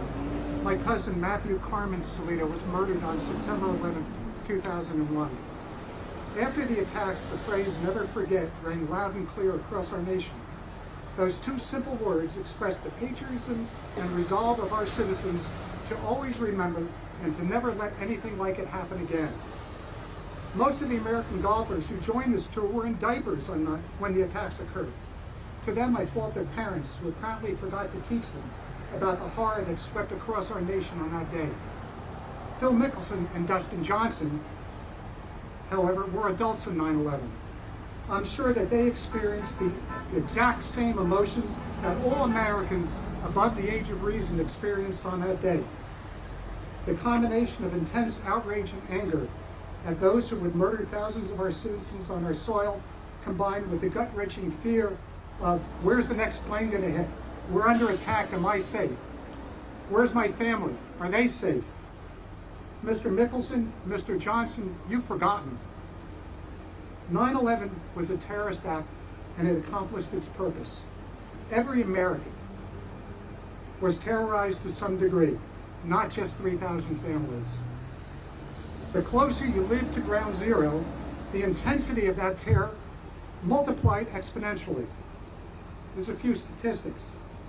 On 9/11, over 17 million people lived in the New York metropolitan area.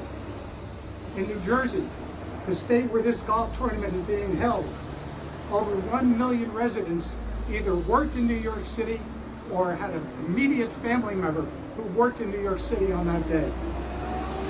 It was pretty much a given that if you lived in the New York metropolitan area, you knew someone who was murdered or injured, or you were a family member of one of the people that were.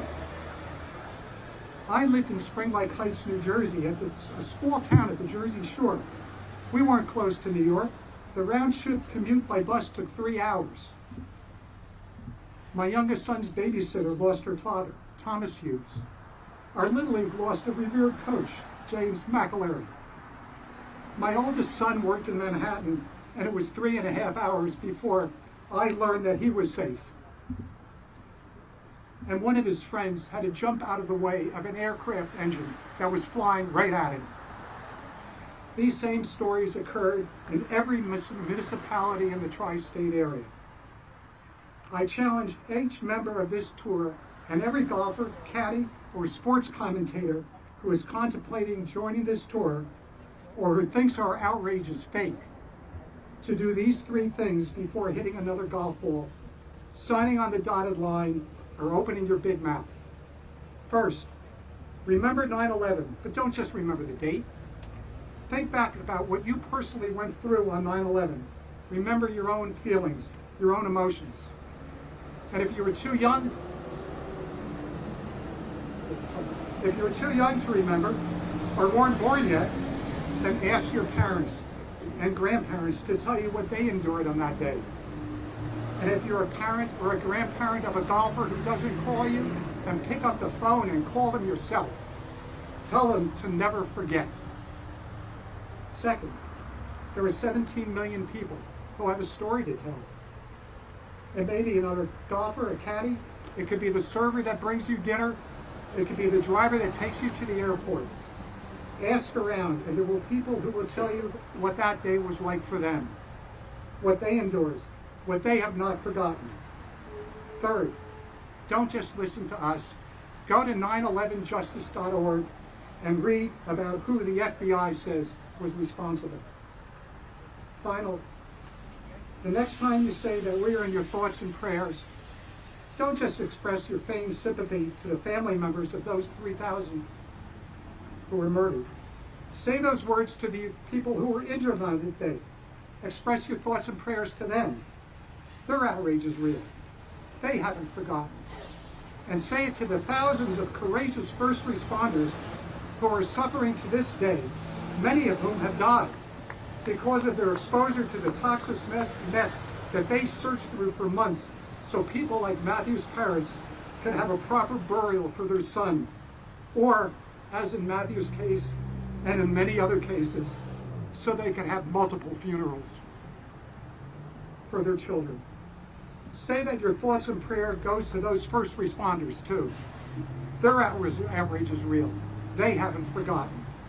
And while you're at it, Why not say that your thoughts and prayers go to the 17 million people who lived close to ground zero on 9/11?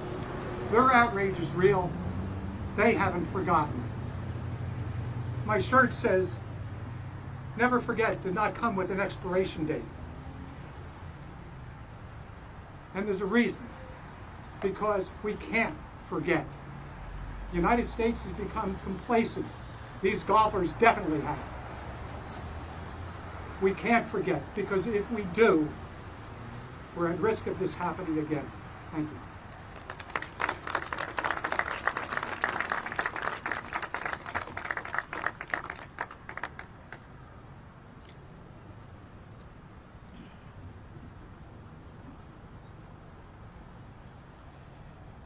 Thank you all for joining us this morning. We're very grateful to the 9/11 community members, first responders, local government officials, members of the media, and others who are here to hear our message.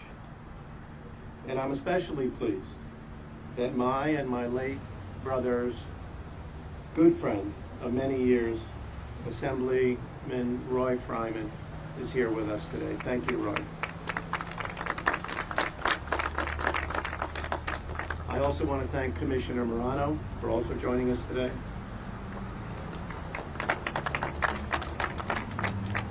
My name is Jay Winnick. My younger brother, Glenn Winnick, was murdered by terrorists on 9/11.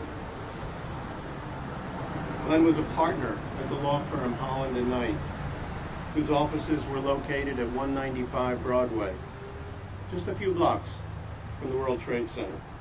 For 20 years, Glenn was also a volunteer firefighter and an EMT in our hometown of Jericho, Long Island. He was a former fire commissioner as well, and he was specially certified in building collapse rescue training. When the towers were hit, Glenn did what firefighters do. He helped evacuate his law firm's offices, and then he headed on foot into the towering inferno that was the South Tower to save lives. Glenn died when the South Tower collapsed. He was just 40 years old. My brother was nothing if not a true champion of justice. Justice and doing what was right, professionally and personally. It was absolutely paramount to him. And so, as his admiring brother, I can tell you that this travesty of justice, this horrific lack of accountability from Saudi Arabia for its role in the attacks is particularly galling to me, as it is to all of us here. It's been clear for many years that the Kingdom of Saudi Arabia is playing the long game here. They think they can outlast the 9/11 community, the families, in a federal courthouse and in the court of public opinion. And indeed, in one very, very sad way, they have. I say that because 20 plus years later, mothers and fathers of the victims of 9/11 are dying. My father, Seymour Winnick, and my mother, Elaine Winnick, are among them. Gone. As are some spouses and siblings, and perhaps even some children of those murdered. As are many first responders and others. And these loving souls did not get to see justice served or accountability from those responsible. And that is a true secondary tragedy of this attack on our nation. Just imagine if that was your family. But we're not going away. Not any of us here.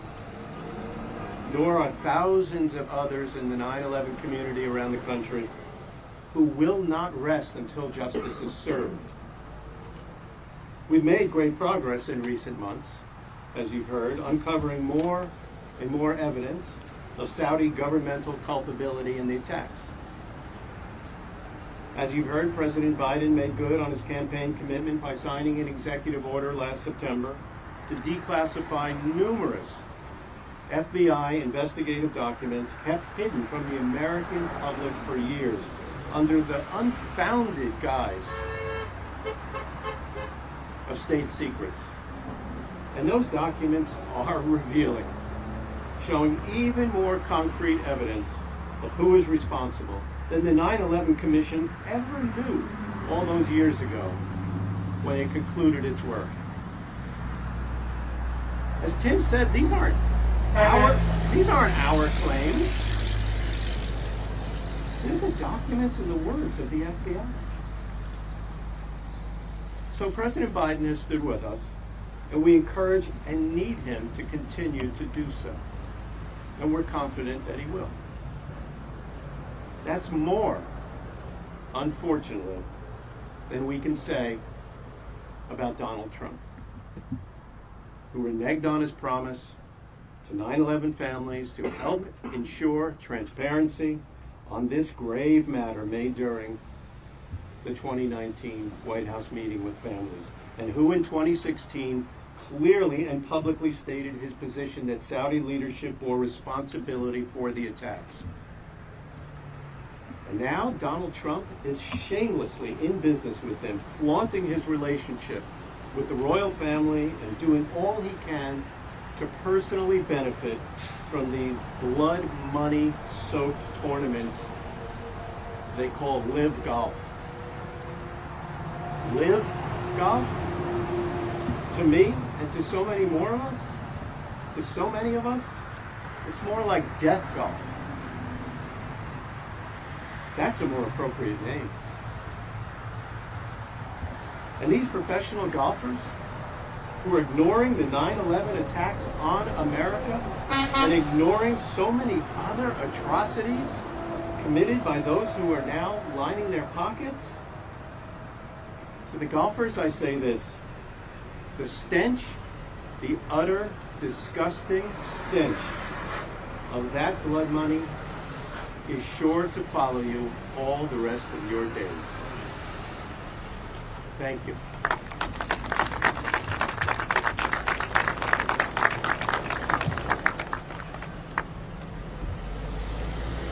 My name is Eddie Bracken. What I think about 9/11, that day I went to work, like my sister did in the World Trade Center working for Aon. I went to work in the Javits Center as a carpenter for the New York City District Council of Carpenters. And I'm still there. But every day I look out that window and that tower's not there, it reminds me of my sister going to work as her kids went to school, and she asked for her boss for her first day off. And he said no. You can come in the morning and you can leave in the afternoon. But we know that never happened. 21 years later, we're still fighting the good fight. President after president, President Trump said that he would do the right thing. He hasn't done the right thing since, and he ain't going to do the right thing now because it shows it.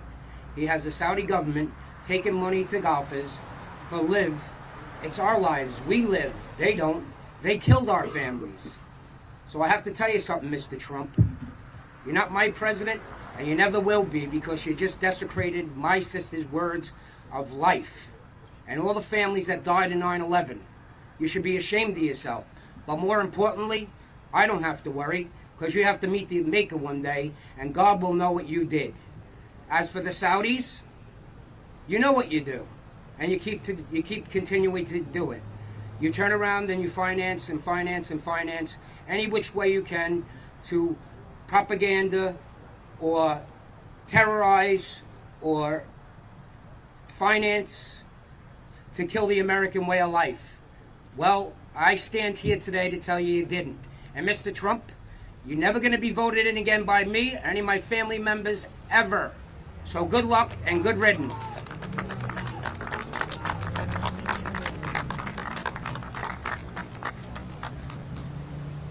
We're going to open it up to any questions. If any reporters have any questions, we're happy to take them.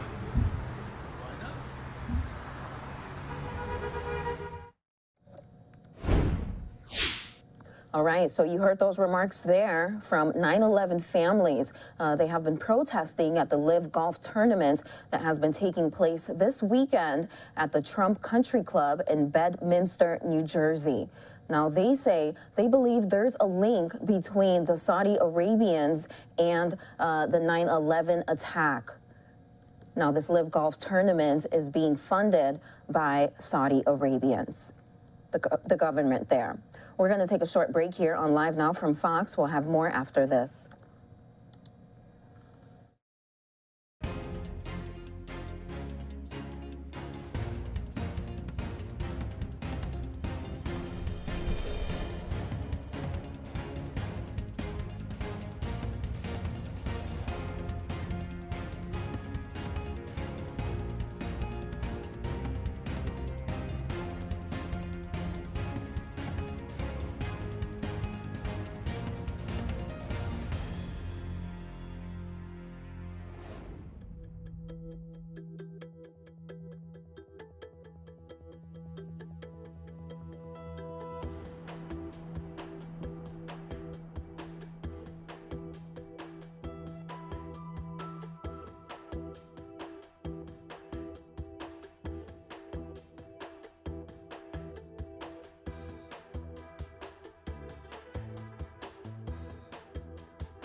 Welcome back here to Live Now from Fox. Take a look at this video.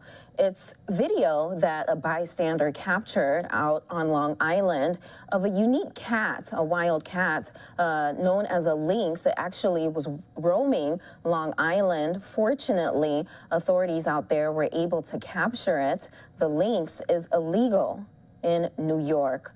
Here are remarks from officials regarding how they captured the lynx. This ended quick enough that we didn't have any nicknames associated with this animal, but we cannot thank this person enough from Strong Island Animal Rescue, Frankie Floridia, and I want to thank him for the role he played here, and I'll talk about that in just a minute. So this has been going on since Tuesday. Yesterday, or early this morning, I should say, around 3:30, call came in to the PD saying that somebody had suspected that they saw the animal, the European lynx. Police responded, two of our officers responded, patrol officers, and they were able to identify. They initially in the location, they were not able to find them. They took the initiative and searched that area for the animal. Unfortunately, we were able to find them and ended up in a situation where they essentially had the animal cornered in a yard, and at that point called for emergency services to come in and do what they do. And they responded. The animal at that point appeared to be more frightened, panicked than aggressive, which was a good thing. But our ES officers arrived. They were able to use this device right here. If I can, able to use this device right here to essentially apprehend the animal, put this around the animal's head so they could keep it at a distance while under control, so that they could administer a tranquilizer, which they did by syringe. They used this to be able to, to administer a tranquilizer, and at that point the animal was out and completely under control. Worked now with Strong Island Animal Rescue. Again, incredibly grateful for all they've been doing. That transported the European lynx to Sweetbriar Nature Center, where the animal is currently located and getting treated, and having the veterinarians there, make sure that that she is doing well, and by all reports is doing well. Yes. Right, Frankie? So at this point, it is under investigation, and the DEC State DEC is the lead on that, with SPCA, working with the SPCA. Suffolk County Police, of course, will assist as needed, but they are investigating what the origin of this is now. What is the story that brought this European lynx out into the streets of Central Islip and West Islip over the past few days? And fortunately, this turned out well. No indication that there were any animals hurt or killed, any pets that were hurt or killed, or obviously any people having been bitten. But it could have turned out very differently as well. So we're grateful for all the work of our first responders here. But we do want to find out what happened here. Why was this animal here? Where did it come from? How was it being treated? It's certainly not supposed to be here. It's certainly not supposed to be kept in a home in a suburban community here. So that work is happening. Again, DEC is investigating with the SPCA as well. As soon as we have more information on that, we will provide it. I think at this point I'm going to open it up to questions, and anyone who needs to answer, we'll just have them come up. Yes. Yeah. So these officers were not there on site. The emergency services officers, those officers are not here. They were on a midnight tour, so they are probably sleeping right now. So they were overnight. But I can, Inspector, I know you've spoken, or one of our officers who can speak to what the officers saw when they were the initial response. Yeah, come on out, Inspector. Vincent Marazzi. I'm the Inspector, Commanding Officer of the 3rd Precinct. It's Vincent, and then last name is Maronski. First officers got a call around 3:30 in the morning, like the county executive has stated, saying the cat was located in the pool area. They checked around the pool area. They couldn't find the cat anywhere. One of the officers thought he saw some movement across the street. He went over and investigated. A couple more officers came over. They saw the cat there, looking for some food, looking in garbage cans. At that point, they corralled. It wasn't a fence yard, so they corralled it basically with their bodies and police cars. We actually keep a large dog crate at every precinct for these type of incidents. So they called for that to be transported up there, called for emergency services, and they were able to keep the cat in that yard until emergency services were able to respond. And is this at that apartment complex on Hawthorne? It was across the street from that apartment complex that it was seen at. So private home? Private home, yes. All right, so just a quick update there from authorities out of Long Island regarding that unique and exotic big wild cat, a lynx, that was captured. Fortunately, no one was injured. Meantime, we want to bring you more information regarding the devastating floods that have been impacting the state of Kentucky. Earlier today, we did hear from Governor Beshear. At last check, 26 people have died. 4 of them are children. And the governor says he does expect the death toll to continue to rise, which is really sad. We want to replay some of the remarks made earlier today from Governor Beshear.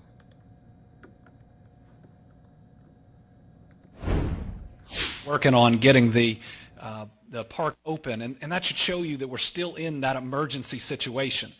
Then it'll be debris cleanup, then it'll be those other steps, but right now it's meeting people's very basic needs and making sure people know that their relatives are okay. We got a lot of people, not just in this area, but around the state and around the country that are still really worried about hundreds of people.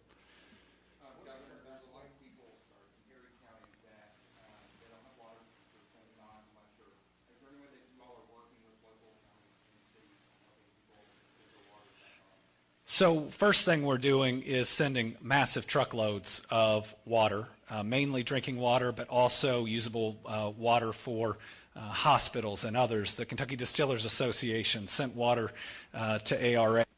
Where we can make repairs, everybody's working around the clock, but some of these systems are gone and is going to be a longer term challenge. Well, first let me talk about the best way people can help. We're all from the state and the country, and then I'll turn it over to Scott and the mayor. So right now, there's lots of great donations that are coming in, but people don't need your clothes. You know, they could use some new clothes. Certainly water is critically important, and when you look at how long this recovery is going to last, a lot of the groups that are here that are really important won't be here 2 or 3 months from now. I don't begrudge that. They will be at the next disaster. That's why we set up the Team Eastern Kentucky Flooding Relief Fund.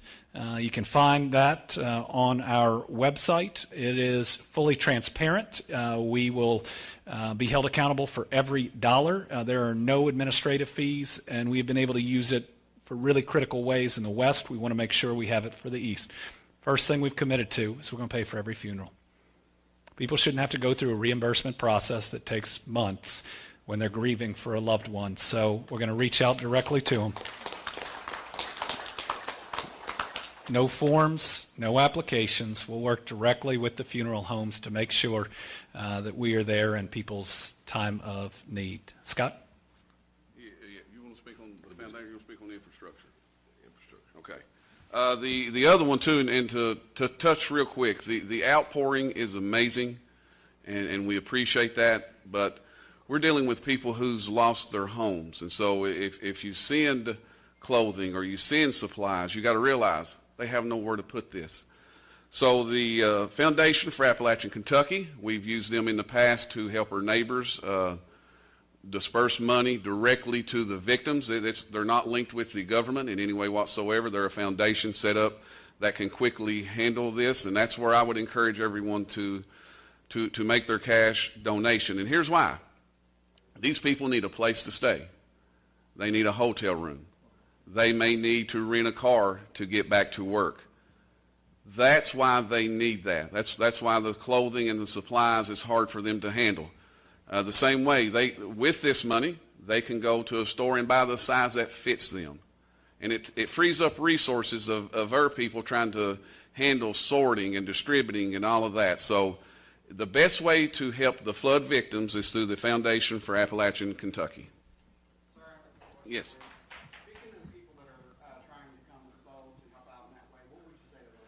Reach out to emergency management. Jerry Stacy's done an amazing job working with the National Guard. They was in here immediately. They've been rescues around the clock since they started, and so I would refer them to reach out to our office, our local office, and see if that's the next. We're probably here within the next week, hopefully without hopefully we miss a lot of this rain. We hope to be wrapping that up within a week or two, and so we will be needing a different phase of volunteers and help here in the future. How many people do you think you'll be able to house in Buffalo? Was it 38? I'm not for sure, but I think it's 38 rooms. We'll get you that number before we leave. Are they bringing in FEMA trailers? Yeah, go ahead. So FEMA is working on that side, but in responding to the tornadoes in western Kentucky, the state made a significant purchase of travel trailers. We have 70 plus that are available right now. We've already started moving them, and the first group is already here. We want to work with FEMA on their travel trailers, but we don't want to wait. We want to make sure that we get people stabilized as quickly as we can. The first set went to Jenny Wiley in Floyd County, where the state park is operational but now full, and we are expanding capacity through it. We did learn some lessons. I wish we didn't have to have learned lessons. That devastation in western Kentucky. Let me say I'm also humbled by the number of folks from that area that have driven here to help in this time of need. And the things that they have said is the world was there for us when we were struggling, and we're going to be there for eastern Kentucky. We have a state full of special people. Other thing we're working on that I'd mention is contracting directly with the hotels so that people aren't going to have to pay out of their pocket if they are in a sheltering situation. We're working on that today, and we'll hopefully have that up and running. We don't want anybody to be out of any dollars that right now are so critical for them. We were able to make that happen again 7 months ago, and we're working on it in Hazard right now.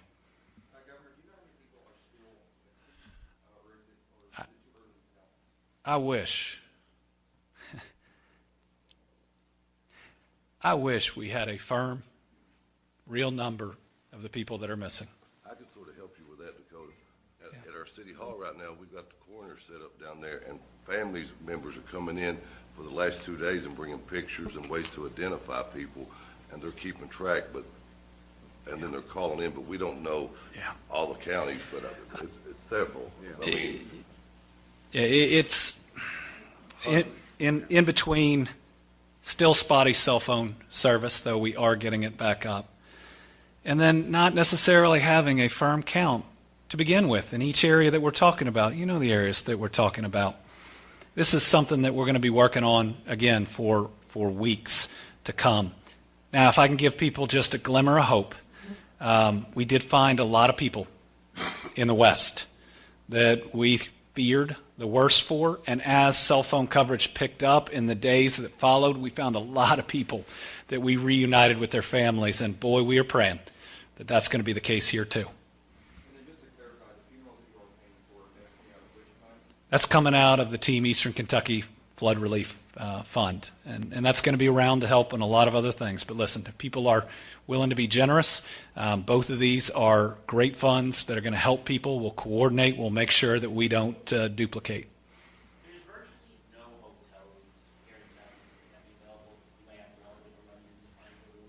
Do you ask that people who are volunteer to help, maybe they stay farther away to allow people to deal with the national floods to stay closer? I'm sorry. What we've been doing, we're not going to turn anybody away.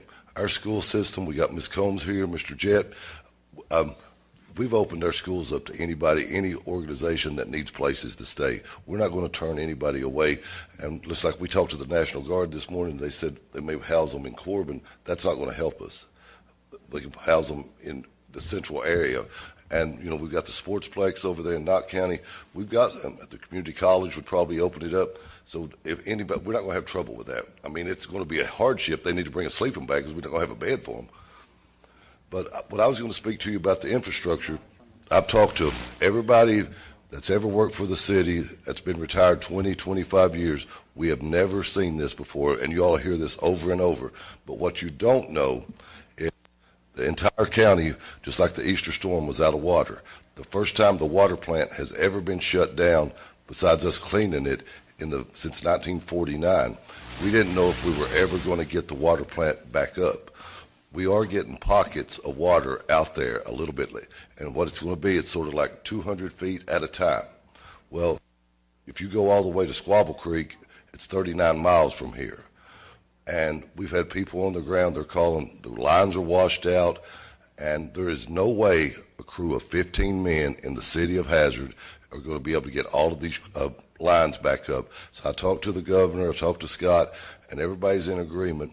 Once we get the assessment done and we get the tanks filled back up, then the money is, you know, through the League of Cities, everybody, we're going to have professional help come in and do the lines, but we're going to have enough people on our crew to go with them, because our lines are so different You know, if they come from E-Town or Western Kentucky, airlines go under the river, over the mountain, through the woods. I mean, you have to have somebody from Hazard to show you where they are. And to reiterate what the governor said, this is heartwarming. Yesterday, Ms. Combs did a great job up the high school, organized all the sports team to help us get all the stuff donated. But this one big truck came in, and I started talking to him. I said, where y'all? Said, we just did this in Western Kentucky. This is the stuff we had left over from the tornadoes. So yeah, everybody is helping, and you got to continue, but you got to be patient too. Thank you. And just to add on to the sheltering, you know, we take people in. Oftentimes we end up in a congregate sheltering, a lot of people in one space. The goal then is to move people to a little more stability, individual rooms where we can, whether that's hotel, travel trailer, state park, and we'll continue because of both the pandemic and other issues we face to do that. All right, thank you all very much. Thank you, Governor.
Welcome back to Live Now from Fox. The interest rate has been increased by the Federal Reserve by 0.75%. They hope this will bring down inflation.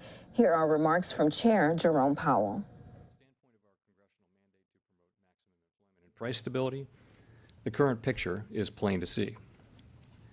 The labor market is extremely tight and inflation is much too high. Against this backdrop, today the FOMC raised its policy interest rate by 0.75 percentage point and anticipates that ongoing increases in the target range for the federal funds rate will be appropriate. In addition, we are continuing the process of significantly reducing the size of our balance sheet. And I'll have more to say about today's monetary policy actions after briefly reviewing economic developments. Recent indicators of spending and production have softened. Growth in consumer spending has slowed significantly, in part reflecting lower real disposable income and tighter financial conditions. Activity in the housing sector has weakened, in part reflecting higher mortgage rates. And after a strong increase in the first quarter, business fixed investment also looks to have declined in the second quarter. Despite these developments, the labor market has remained extremely tight, with the unemployment rate near a 50-year low, job vacancies near historical highs, and wage growth elevated. Over the past 3 months, employment rose by an average of 375,000 jobs per month, down from the average pace seen earlier in the year, but still robust. Improvements in labor market conditions have been widespread, including for workers at the lower end of the wage distribution, as well as for African Americans and Hispanics. Labor demand is very strong, while labor supply remains subdued, with the labor force participation rate little changed since January. Overall, the continued strength of the labor market suggests that underlying aggregate demand remains solid. Inflation remains well above our longer-run goal of 2%. Over the 12 months ending in May, total PCE prices rose 6.3%, excluding the volatile food and energy categories. Core PCE prices rose 4.7%. In June, the 12-month change in the Consumer Price Index came in above expectations at 9.1%, and the change in the core CPI was 5.9%. Notwithstanding the recent slowdown in overall economic activity, aggregate demand appears to remain strong. Supply constraints have been larger and longer lasting than anticipated, and price pressures are evident across a broad range of goods and services. Although prices for some commodities have turned down recently, the earlier surge in prices of crude oil and other commodities that resulted from Russia's war on Ukraine has boosted prices for gasoline and food, creating additional upward pressure on inflation. The Fed's monetary policy actions are guided by our mandate to promote maximum employment and stable prices for the American people. My colleagues and I are acutely aware that high inflation imposes significant hardship, especially on those least able to meet the higher costs of essentials like food, housing, and transportation. We are highly attentive to the risks high inflation poses to both sides of our mandate, and we're strongly committed to returning inflation to our 2% objective. At today's meeting, the committee raised the target range for the federal funds rate by 0.75 of a percentage point, bringing the target range to 2.25% to 2.5%. And we're continuing the process of significantly reducing the size of our balance sheet, which plays an important role in firming the stance of monetary policy. Over coming months, we will be looking for compelling evidence that inflation is moving down, consistent with inflation returning to 2%. We anticipate that ongoing increases in the target range for the federal funds rate will be appropriate. The pace of those increases will continue to depend on the incoming data and evolving outlook for the economy. Today's increase in the target range is the second 75 basis point increase in as many meetings. While another unusually large increase could be appropriate at our next meeting, that is a decision that will depend on the data we get between now and then. We will continue to make our decisions meeting by meeting and communicate our thinking as clearly as possible. As the stance of monetary policy tightens further, it likely will become appropriate to slow the pace of increases while we assess how our cumulative policy adjustments are affecting the economy and inflation. Our overarching focus is using our tools to bring demand into better balance with supply in order to bring inflation back down to our 2% goal and to keep longer-term inflation expectations well anchored. Making appropriate monetary policy in this uncertain environment requires a recognition that the economy often evolves in unexpected ways. Inflation has obviously surprised to the upside over the past year, and further surprises could be in store. We therefore will need to be nimble in responding to incoming data and the evolving outlook. And we will strive to avoid adding uncertainty in what is already an extraordinarily challenging and uncertain time. We are highly attentive to inflation risks and determined to take the measures necessary to return inflation to our 2% longer-run goal. This process is likely to involve a period of below-trend economic growth and some softening in labor market conditions.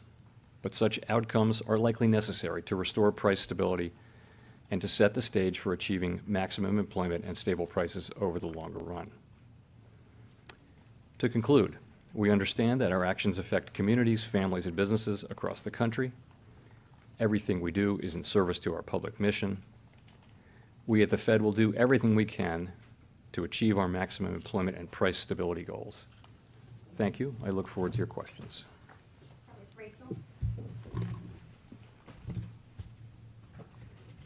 Hi, Chair Powell. Thanks for taking our questions. Rachel Siegel from The Washington Post.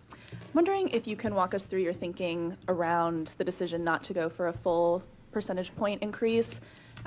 We saw a ramp up after the May CPI report came in hotter than usual, and then obviously the June figure did too. Was there any discussion of a stronger hike at this meeting? Yeah, thank you. Sure. So we did judge that a 75 basis point increase was the right magnitude in light of the data and in the context of the ongoing increases in the policy rate that we've been making. I'd say that we wouldn't hesitate to make an even larger move than we did today if the committee were to conclude that were appropriate. That was not the case at this meeting. There was very broad support for the move that we made. You mentioned the June meeting. We had said many times that we were prepared to move more aggressively if inflation continued to disappoint. And that's why we did move to a more aggressive pace at the June meeting, as we said we would do. At this meeting, we continued at that more aggressive pace as inflation has continued to disappoint in the form of the June CPI reading.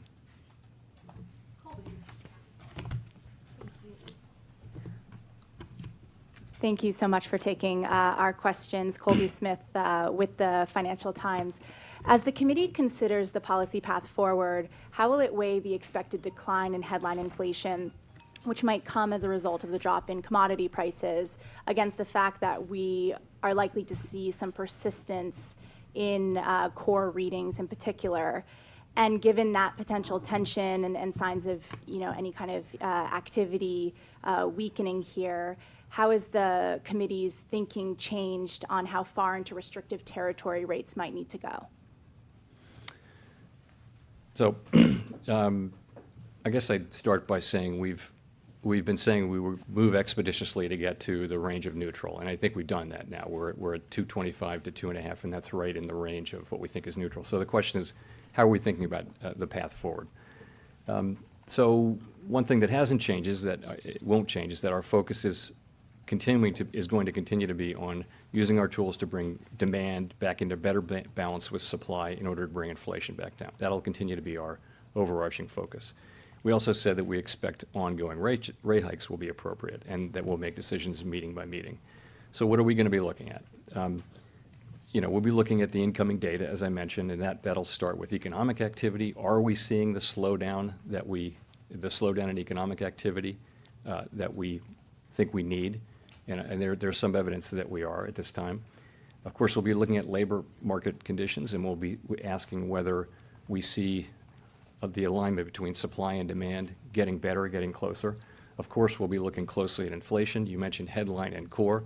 Our mandate is for headline. Of course, it's not for core, but we look at core because core is actually a better indicator of headline and of all inflation going forward. So we'll be looking at both. And we'll be looking at them at those both really for what they're saying about the outlook rather than just simply for what they say.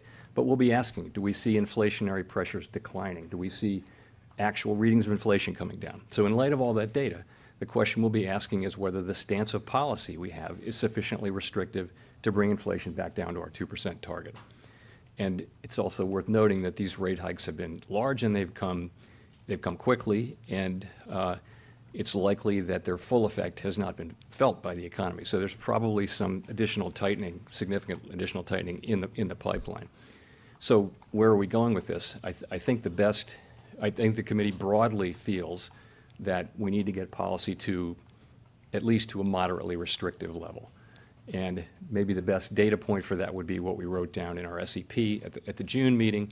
So I think the median for the end of this year, the median would have been between 3.25 and 3.5, and then people wrote down 50 basis points higher than that for 2023. So that's, even though that's now 6 weeks old, I guess, that's the most recent reading. Of course, we'll update that reading at the September meeting in 8 weeks. So that's how we're thinking about it. As I mentioned, as it relates to September, I said that another unusually large increase could be appropriate, but that's not a decision we're making now. It's one that we'll make based on the data we see. And we're going to be making decisions meeting by meeting. We think it's time to just go to a meeting by meeting basis and not provide the kind of clear guidance that we had provided on the way to neutral.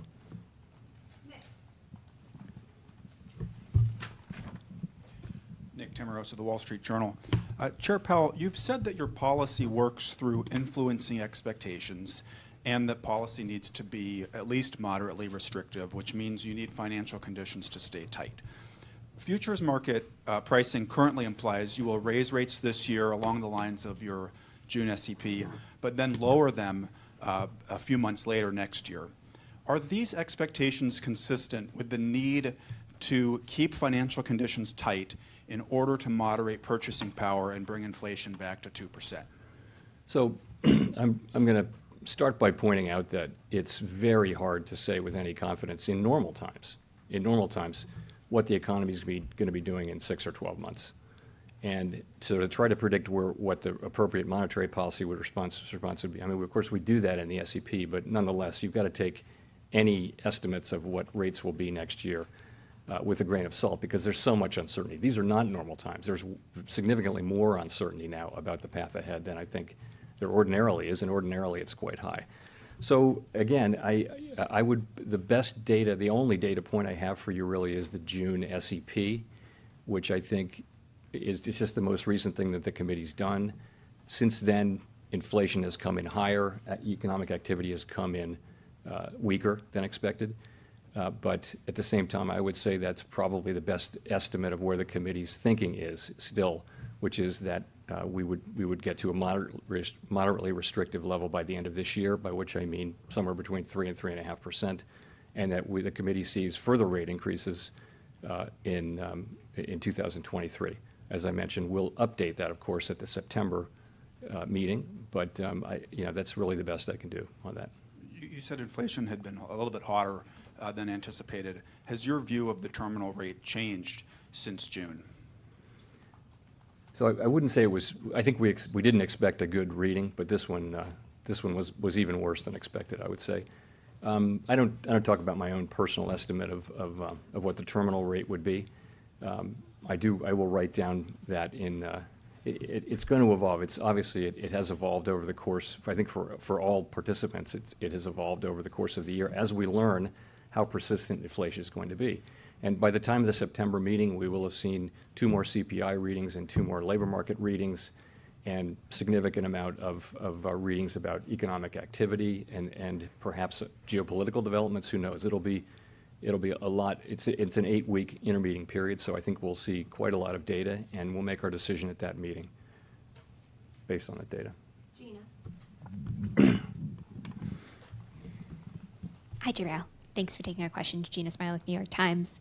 You kind of alluded to this earlier, but I wonder, in the event that you see several months of very weak headline inflation numbers because oil prices are coming down so much, but core inflation continues to be strong or even picks up, I wonder how you would think about that. So it's hard to deal with hypotheticals, but I just would say this: we would look at both, and we'd be asking ourselves, are we confident that inflation is on a path down to 2%?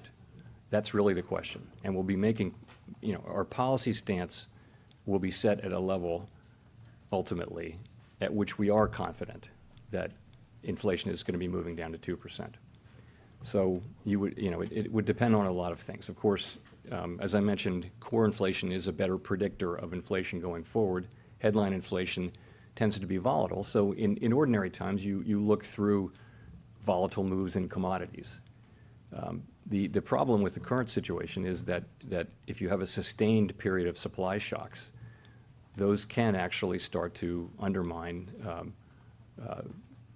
or to work on de-anchoring inflation expectations. The public doesn't distinguish between core and headline inflation in their thinking. So it's something we have to take into consideration in our policymaking, even though our tools don't really work on some aspects of this, which are the supply side issues.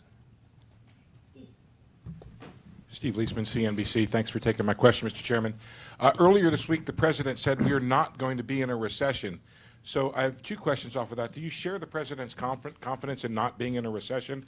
And second, how would or would not a recession change policy? Is it a bright line, sir, where contraction of the economy would be a turning point in policy, or is there some amount of contraction of the economy the committee would be willing to abide in its effort to reduce inflation? So as I mentioned, we think it's necessary to have growth slow down, and growth is going to be slowing down this year for a couple of reasons. One of which is that you're coming off of the very high growth of the reopening year of 2021.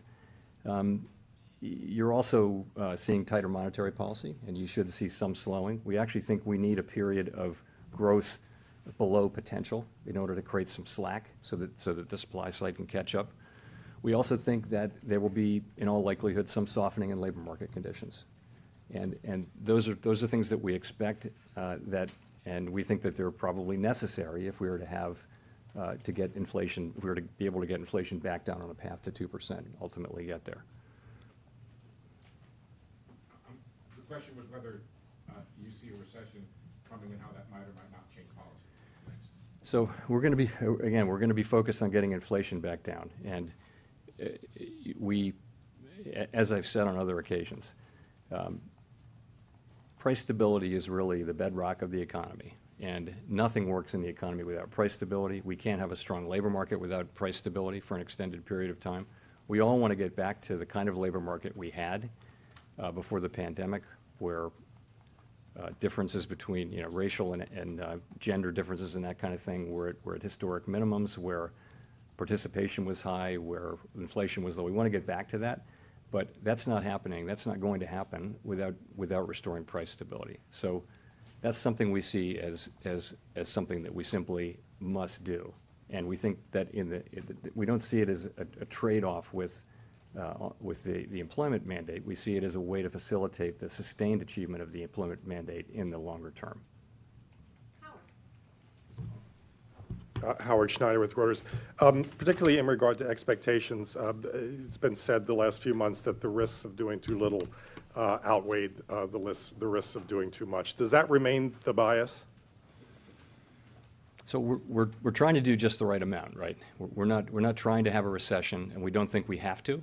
We think that there's a path for us to be able to bring inflation down while sustaining a strong labor market. As I mentioned, along with, in all likelihood, some softening in labor market conditions. So that's what we're trying to achieve, and we continue to think that there's a path to that. We know that the path has clearly narrowed, really based on events that are outside of our control, and it may narrow further. So,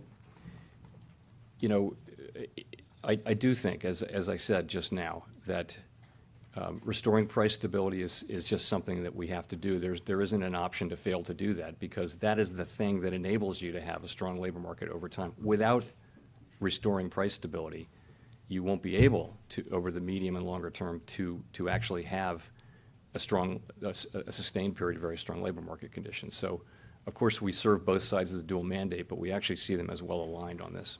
But as a follow-on to that, given the uncertainty and the sort of paradoxical flow of data you've been getting, if you're going to make a mistake, would you rather make the mistake on doing too much, raising too much, than raising too little? Yeah, we're trying not to make a mistake. Let me put it this way. We do see that there are two-sided risks. There would be the risk of doing too much and imposing more of a downturn on the economy than was necessary. But the risk of doing too little and leaving the economy with this entrenched inflation, it only raises the cost. If you fail to deal with it in the near term, it only raises the cost of dealing with it later. To the extent people start to see it as just part of their economic lives, they start to factor high inflation into their decisions, when that, on a sustained basis, when that starts to really happen, and we don't think that's happened yet, but when that starts to happen, it just gets that much harder, and the pain will be that much greater. So I really do think that it's important that we address this now and get it done. Thanks, Chair Powell. Neil Irwin from Axios. To build a little bit on what Steve was asking, do you believe the United States is currently in a recession? Will the GDP reading tomorrow affect that judgment one way or the other? And has your assessment of the risk of recession changed any in recent weeks? So I do not think the U.S. is currently in a recession. And the reason is there are just too many areas of the economy that are performing too well. And of course, I would point to the labor market in particular. As I mentioned, it's true that growth is slowing, and for reasons that we understand. Really, the growth was extraordinarily high last year, 5.5%. We would have expected growth to slow. There's also more slowing going on now. But if you look at the labor market, you've got growth. I think payroll jobs averaging 450,000 per month. That's a remarkably strong level for this state of affairs. the unemployment rate at near a 50-year low at 3.6%. All of the wage measures that we track are running very strong. So this is a very strong labor market, and it's just not consistent with 2.7 million people hired in the first half of the year. It doesn't make sense that the economy would be in recession with this kind of thing happening. So I don't think the U.S. economy is in recession right now. Haven't seen it, and we'll just have to see what it says. I don't. I mean, I would say generally the GDP numbers do have a tendency to be revised pretty significantly. It's very hard to accumulate U.S. GDP. It's a large economy, and a lot of work and judgment goes into that. But you tend to take first GDP reports, I think, with a grain of salt. But of course, it's something we'll be looking at.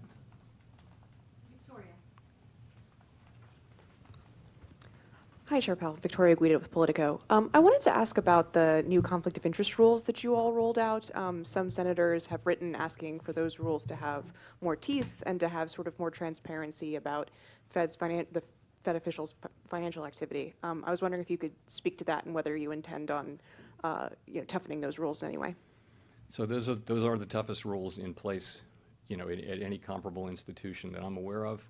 We think, we thought about this carefully, and we put them in place, and we're building the infrastructure so that the enforcement will be tight. That actually you won't be able to make trades unless they're pre-cleared, and the amount of trades you make will be they'll have to be 45 days or more before any FOMC meeting. It's just I think we've really created a very strong and robust set of rules that will support public trust in the institution. And again, we're just now, the system is just now up and running, and I'm proud of what we did.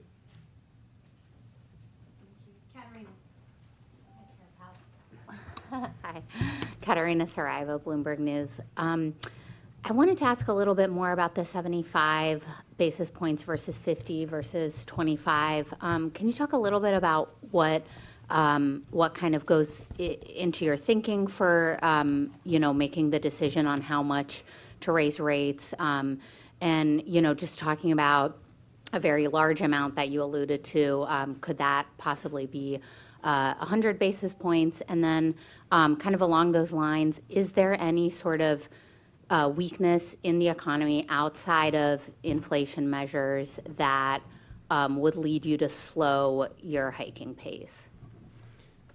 So I'm going to take that as a question about the next meeting and thereafter. So as I mentioned, we're going to be looking at all of those things: activity, labor market, inflation, and we're going to be thinking about our policy stance and where does it really need to be.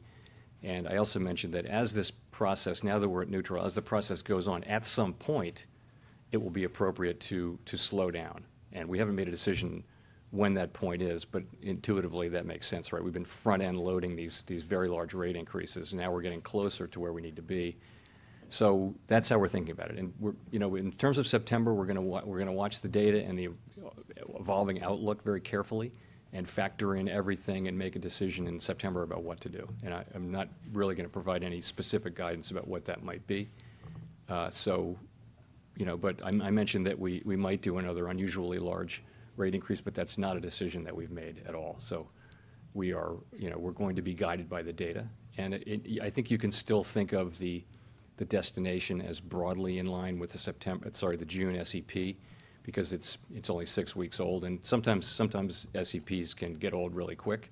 I think in this one I would say is probably the best guide we have as to where the committee thinks it needs to get at the end of the year and then into next year. So I would point you to that. Hi, thank you. Chris Rugaber at Associated Press. I wanted to ask about right now there is a sort of growing gap between the Fed's preferred measure of inflation, the PCE index, and the one that's followed by the public, the CPI, of course. How do you expect to handle this divergence if the PCE starts to come down enough for you to consider slowing rate hikes, even if the public is still seeing much higher CPI ratings? Thank you. So it's an interesting situation. Of course, we've long used PCE because we think it's just better at capturing the inflation that people actually face in their lives. And I think that view is pretty widely understood. That said, the public really reads about CPI. And the difference really is because the CPI has higher weights on things like food, gasoline, motor vehicles, and housing than the PCE index does. And so that accounts for a lot of the difference. However, over time, they tend to come together. We were given the importance in the public eye of CPI. We are calling it out and noticing it and everything like that. But remember, we do target PCE. That is because we think it's a better measure. They will come together eventually. The typical gap was really about 25 basis points for a very long time. And if it got to 40 basis points, that would be very noticeable. Now it's much larger than that because of the things I mentioned. So we'll be watching both, but again, the one that we think is the best measure always has been PCE, at least since I think we, some 20 plus years ago, moved to PCE.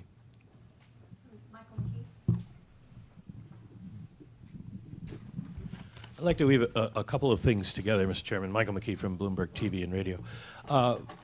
You said that the destination pretty much remains the same in terms of your end-of-the-year target, but where are you in the journey? We've now seen the federal stimulus programs end. You mentioned consumer spending, business investment have slowed.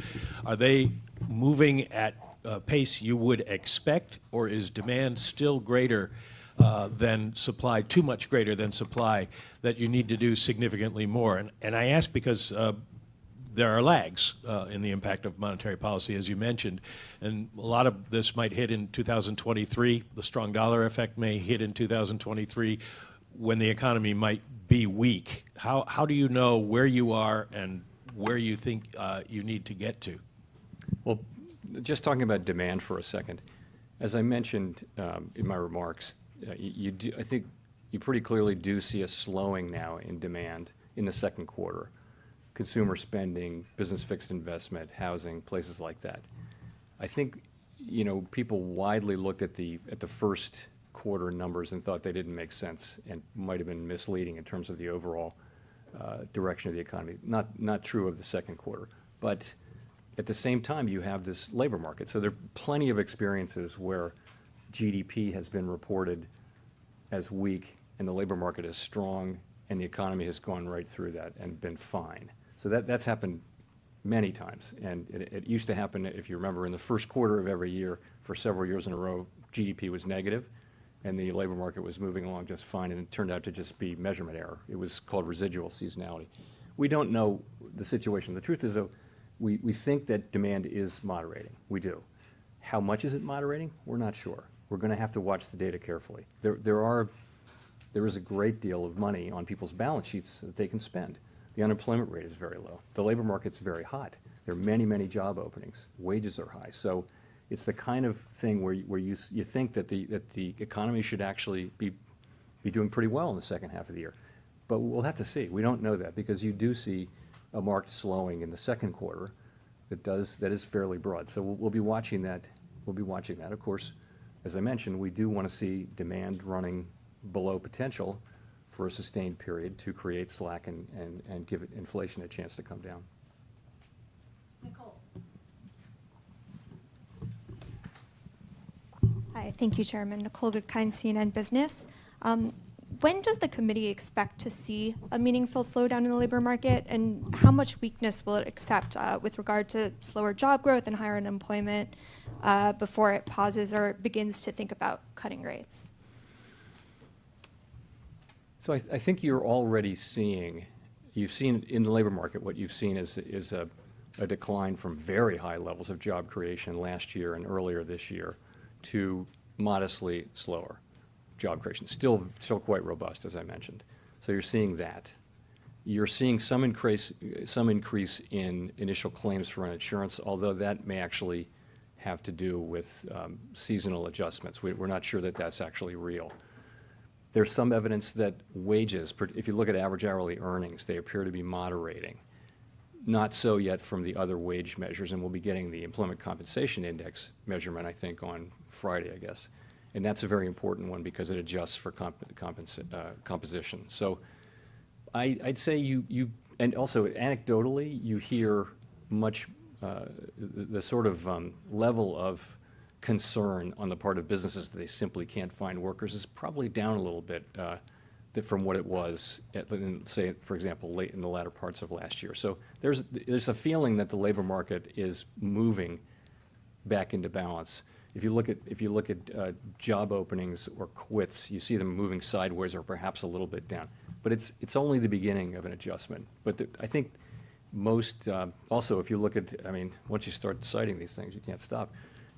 If you look at the household survey, you see much lower job creation, and the household survey can be quite volatile, but it has no jobs created in the last 3 months. So that might be a signal that job creation is actually a little bit slower than we're seeing in the establishment survey. So executive summary, I would say there's some evidence that labor demand may be slowing a bit.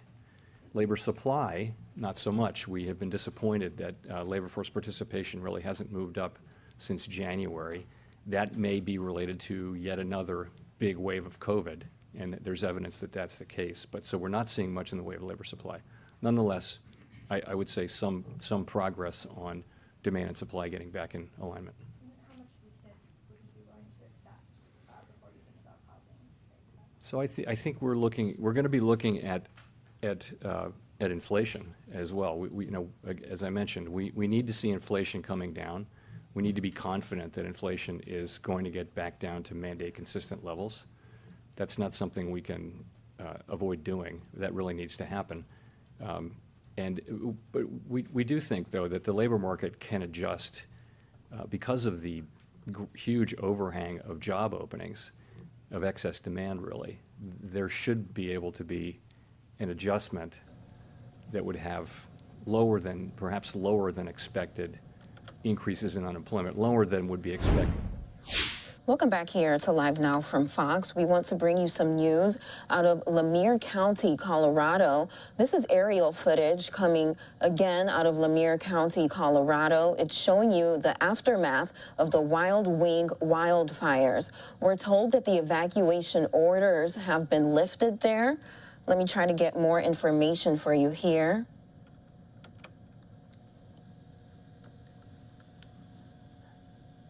Now, according to the sheriff's office there, all mandatory evacuations that were issued in response to the sparking of the Wild Wing fire have been lifted. All residents are now allowed to return to their homes, and officials ask that people use caution while doing so. But you can see there from this live footage coming into our newsroom, responders and firefighters crews are still there putting out hot spots on the grounds. You can see that the grounds there are all scorched and burned. It appears to be a rural area, possibly a farming community.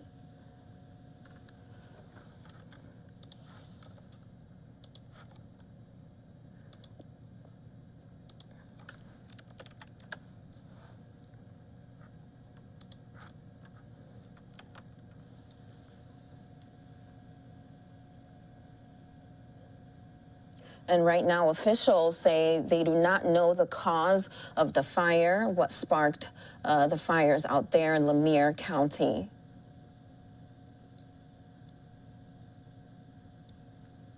Again, this is in Colorado.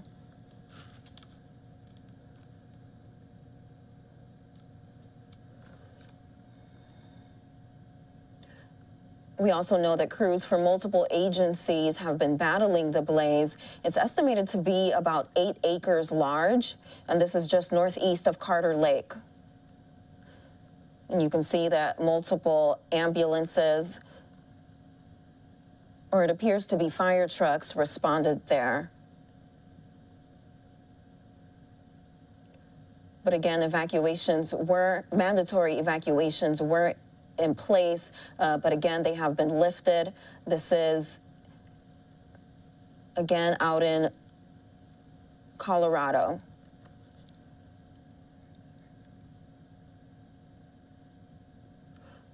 So all residents are now allowed to return to their homes, but officials are asking people to use caution. You can see smoke is still lifting from the ground. from the wildfire. We're also told that the Red Cross Center, the evacuation center, has been closed. So we will stay on top of this situation here on LiveNOW from Fox. If any more develops, we will make sure to bring you the latest.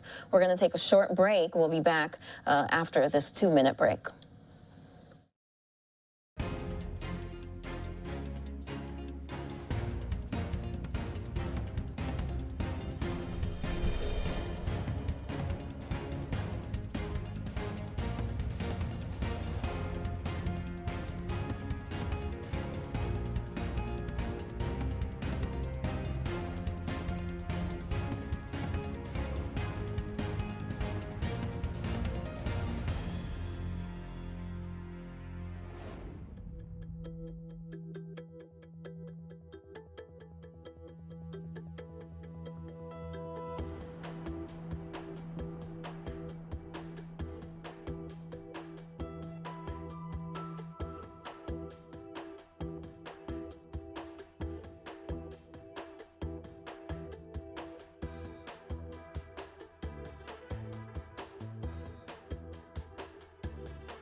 Welcome back here to LiveNOW from Fox. Thank you so much for joining us on this Sunday. Now, before the break, we brought you an update out in Colorado. The community is Larimer County, Colorado. Again, we're told that the mandatory evacuations have been lifted, and the fire there, according to officials, is 100% contained. Right now, officials do not know what caused the fire, but again, all residents are allowed to return to their homes, and officials ask that people use caution while doing so. But you can see from this video, the grounds there appear to be burned. They are scorched, and a number of first responders and their equipment, trucks, fire trucks are out there still on the scene.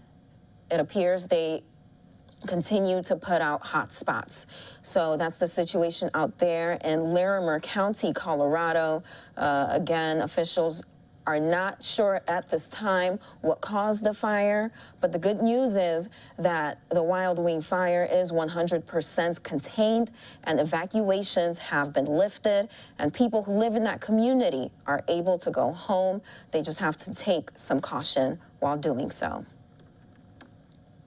All right, we're going to keep things moving here on LiveNOW from Fox. Of course, we have been keeping track of the latest developments on the devastating and deadly flooding that has struck the state of Kentucky. Coming up shortly, we actually should be hearing new remarks from Governor Beshear. He actually is expected to tour certain flooded areas in Kentucky, and we will bring that to you live here on LiveNOW from Fox. Now, before the break, we were bringing you remarks from Federal Reserve Chair Jerome Powell. We want to go ahead and jump back into those remarks here on LiveNOW from Fox.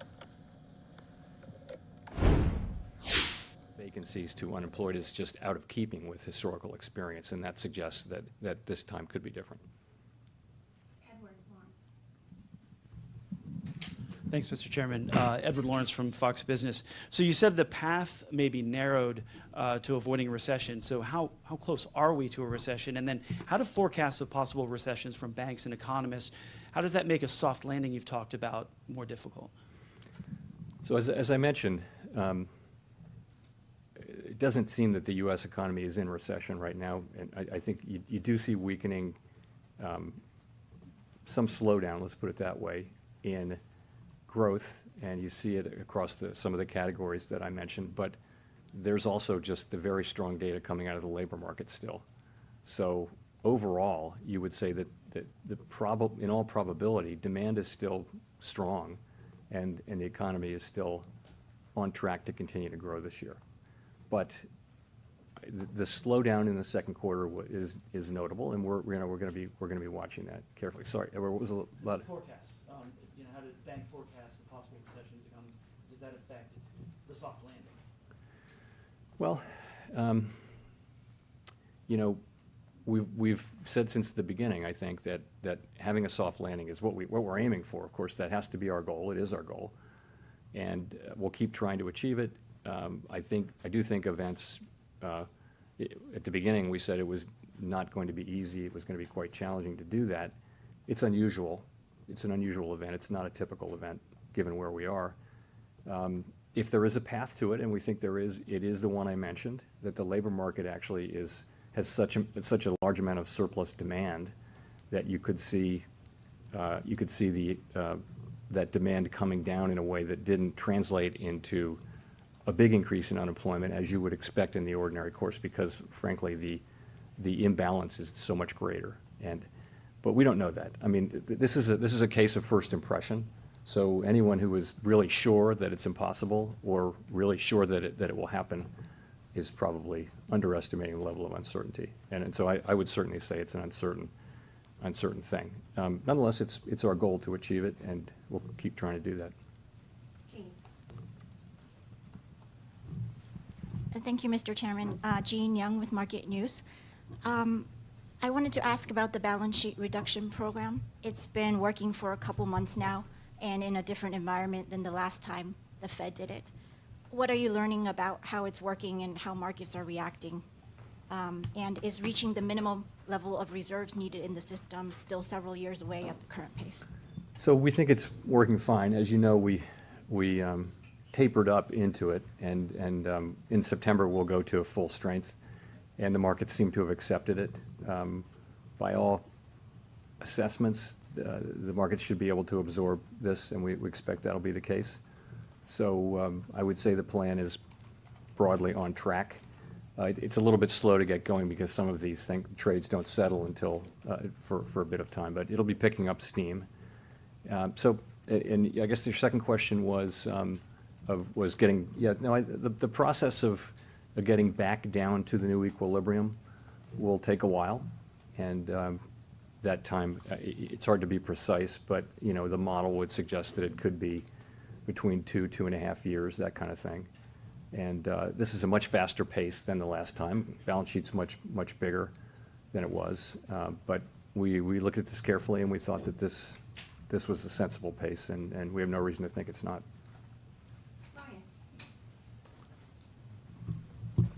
Hi, Chairman Powell. Brian Chung, Yahoo Finance.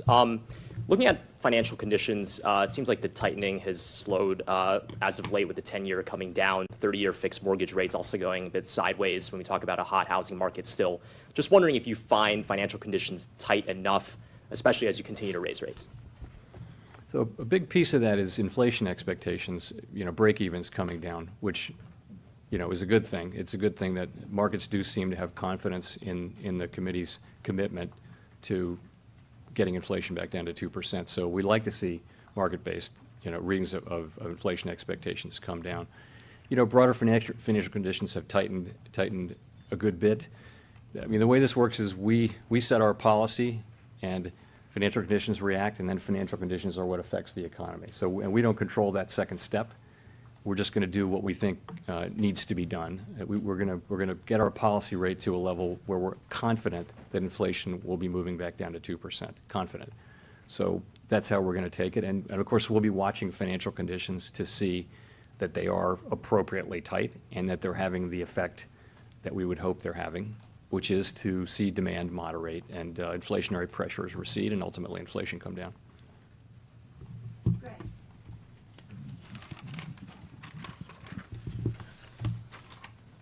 Thank you, Chair Powell. Greg Robb from MarketWatch. I wonder if you can go back a little bit in time to before there was this outbreak of inflation, when the committee put in place forward guidance on tapering asset purchases. I think it was December 2020. There's a recent speech by Fed Governor Waller talking about that and saying that maybe that was too tight, that kind of condition, and it put you a little bit behind. Not his words, but maybe, we're kind of late to react to some of that inflation. So could you talk about that decision, and have you looked at it in hindsight at all? Thank you. So, yeah, we said that we wouldn't lift off until we had basically achieved our dual mandate goals. And the reason we did it in real time was that the first look at the new framework that we'd rolled out, plenty of people were saying, oh, it's not credible, you'll never get inflation to 2%. Some of our critics now who say inflation is too high were the same ones who were saying you'll never get to 2%. Well, but anyway, that's what happened. So we thought we needed to really make a strong statement with that. It wasn't part of the framework. The December 20 guidance was not part of our overall new framework. It was just guidance that we put in place. So I would say two things. One, I don't think that has materially changed the situation. But I have to admit, I don't think I would do that again. I don't think I would do that again. Ultimately, the situation evolved in a highly unexpected way for all of us. And, maybe the learning is that leave a little more flexibility than that. But did it matter in the end? If you look at, I really don't think it did. I'm not sure it would have mattered if we'd been raising rates 3 months earlier. Does anybody think that would have made a big difference? I mean, lots of central banks were raising rates 3 months earlier, and it didn't matter. I mean, this is a global phenomenon that's happening now. Admittedly, different in the United States, but anyway.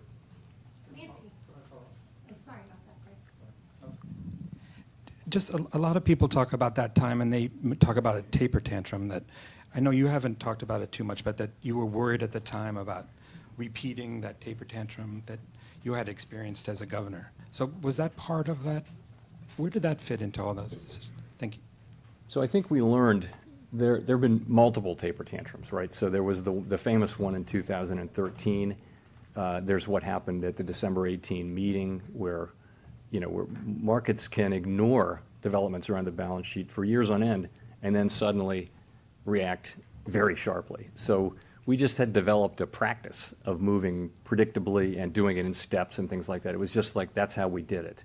And so we did it that way this time. We were careful to take steps and communicate and all that kind of thing. We were trying to avoid a tantrum because they can be quite destructive. They can tighten financial conditions and knock the economy off kilter. And when it happens, you have to really, in both 13 and 18, really had consequences for the real economy, 2, 3, 4 months later. So we were trying to avoid that.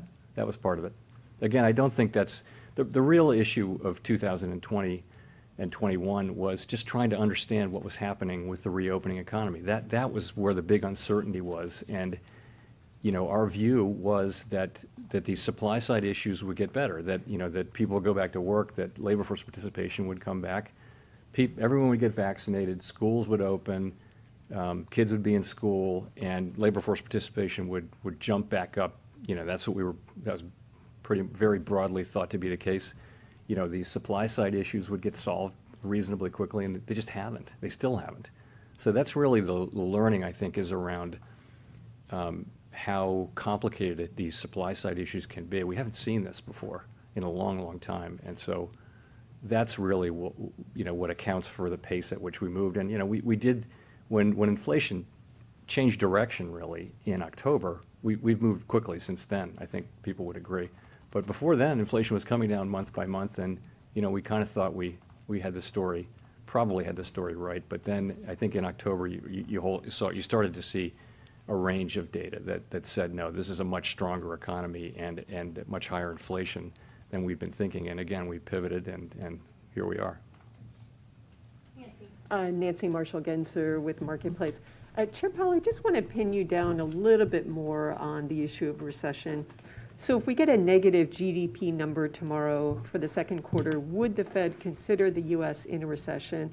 And just remind us, what is your definition before the start of a recession? So the Fed doesn't make a judgment on that. You know, we're focused on the dual mandate and using our tools to achieve maximum employment and price stability. We don't say there is now a recession, that kind of thing. So that wouldn't be something we do. We would look at the data tomorrow, and no doubt we'll look at it very carefully and draw whatever implications we can.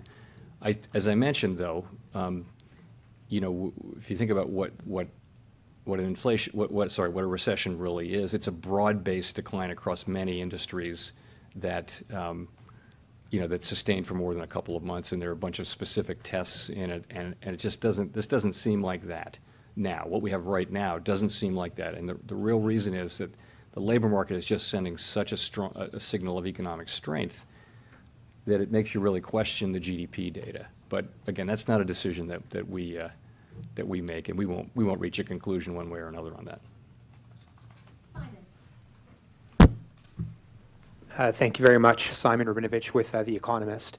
You've said that some softening in the labor market is needed. Within the Fed, there are staff economists who've argued that NIRU, the non-inflationary rate of unemployment, might be as high as 5 to 6% right now, which obviously is a lot higher than the current rate of 3.6. What's your assessment of NIRU? Is that something that came up in discussion with the committee? So I think broadly, a lot of economists think that the natural rate of unemployment will have moved up to some significant extent above where we think it was before. And the reason is there's, you know, it's the usual matching issue where matching has become less effective and that kind of thing when you have the kind of turbulent downturn and the big switches in demand from services to goods and all that. So it could be higher, and my own instinct is that the natural rate of unemployment is higher. Of course, I would add that we don't know it. We can never know where these star variables are in real time with any confidence, but I would say it must have moved up materially. But the other side of that is, as all these jobs get created and people go back to work and unemployment is so low, I think you could, in principle, you could see it coming back down pretty significantly.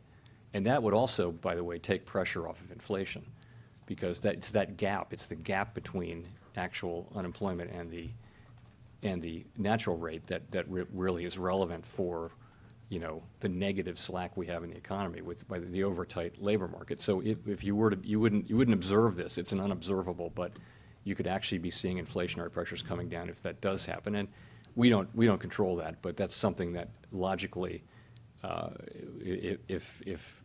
if the pandemic and the disorder in the labor market cause the natural rate to move up, then as the labor market settles down, in principle, you should see it move back down.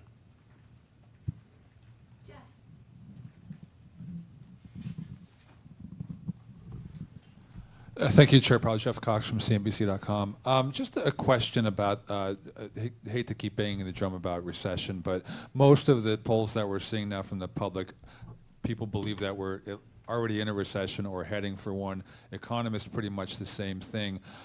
They're being told by folks like you and in the administration that we're not in a recession, we're not heading for a recession. Frankly, coming from the same people who told them that inflation was transitory, telling them now that we're not heading for a recession. So what would you tell the public to reassure them now that you feel confident in your forecast going forward and the Fed is ready to respond to a potential downturn in the economy?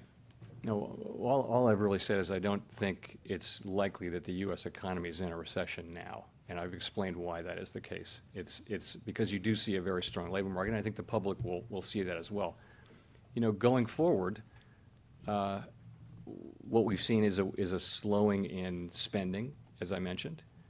We've seen the very beginnings of perhaps a slight lessening in the tightness of the labor market, but it would only be the beginnings. So, and I mentioned that I also said that our goal is to bring inflation down and have a so-called soft landing, by which I mean a landing that doesn't require a significant increase, a really significant increase in unemployment. We're trying to achieve that. I've said on many occasions that we understand that's going to be quite challenging and that it's gotten more challenging over recent months. Thanks, Chair Powell. Kyle Campbell with American Banker. The FOMC has historically tried to avoid the kind of rapid monetary policy tightening that has happened so far this year.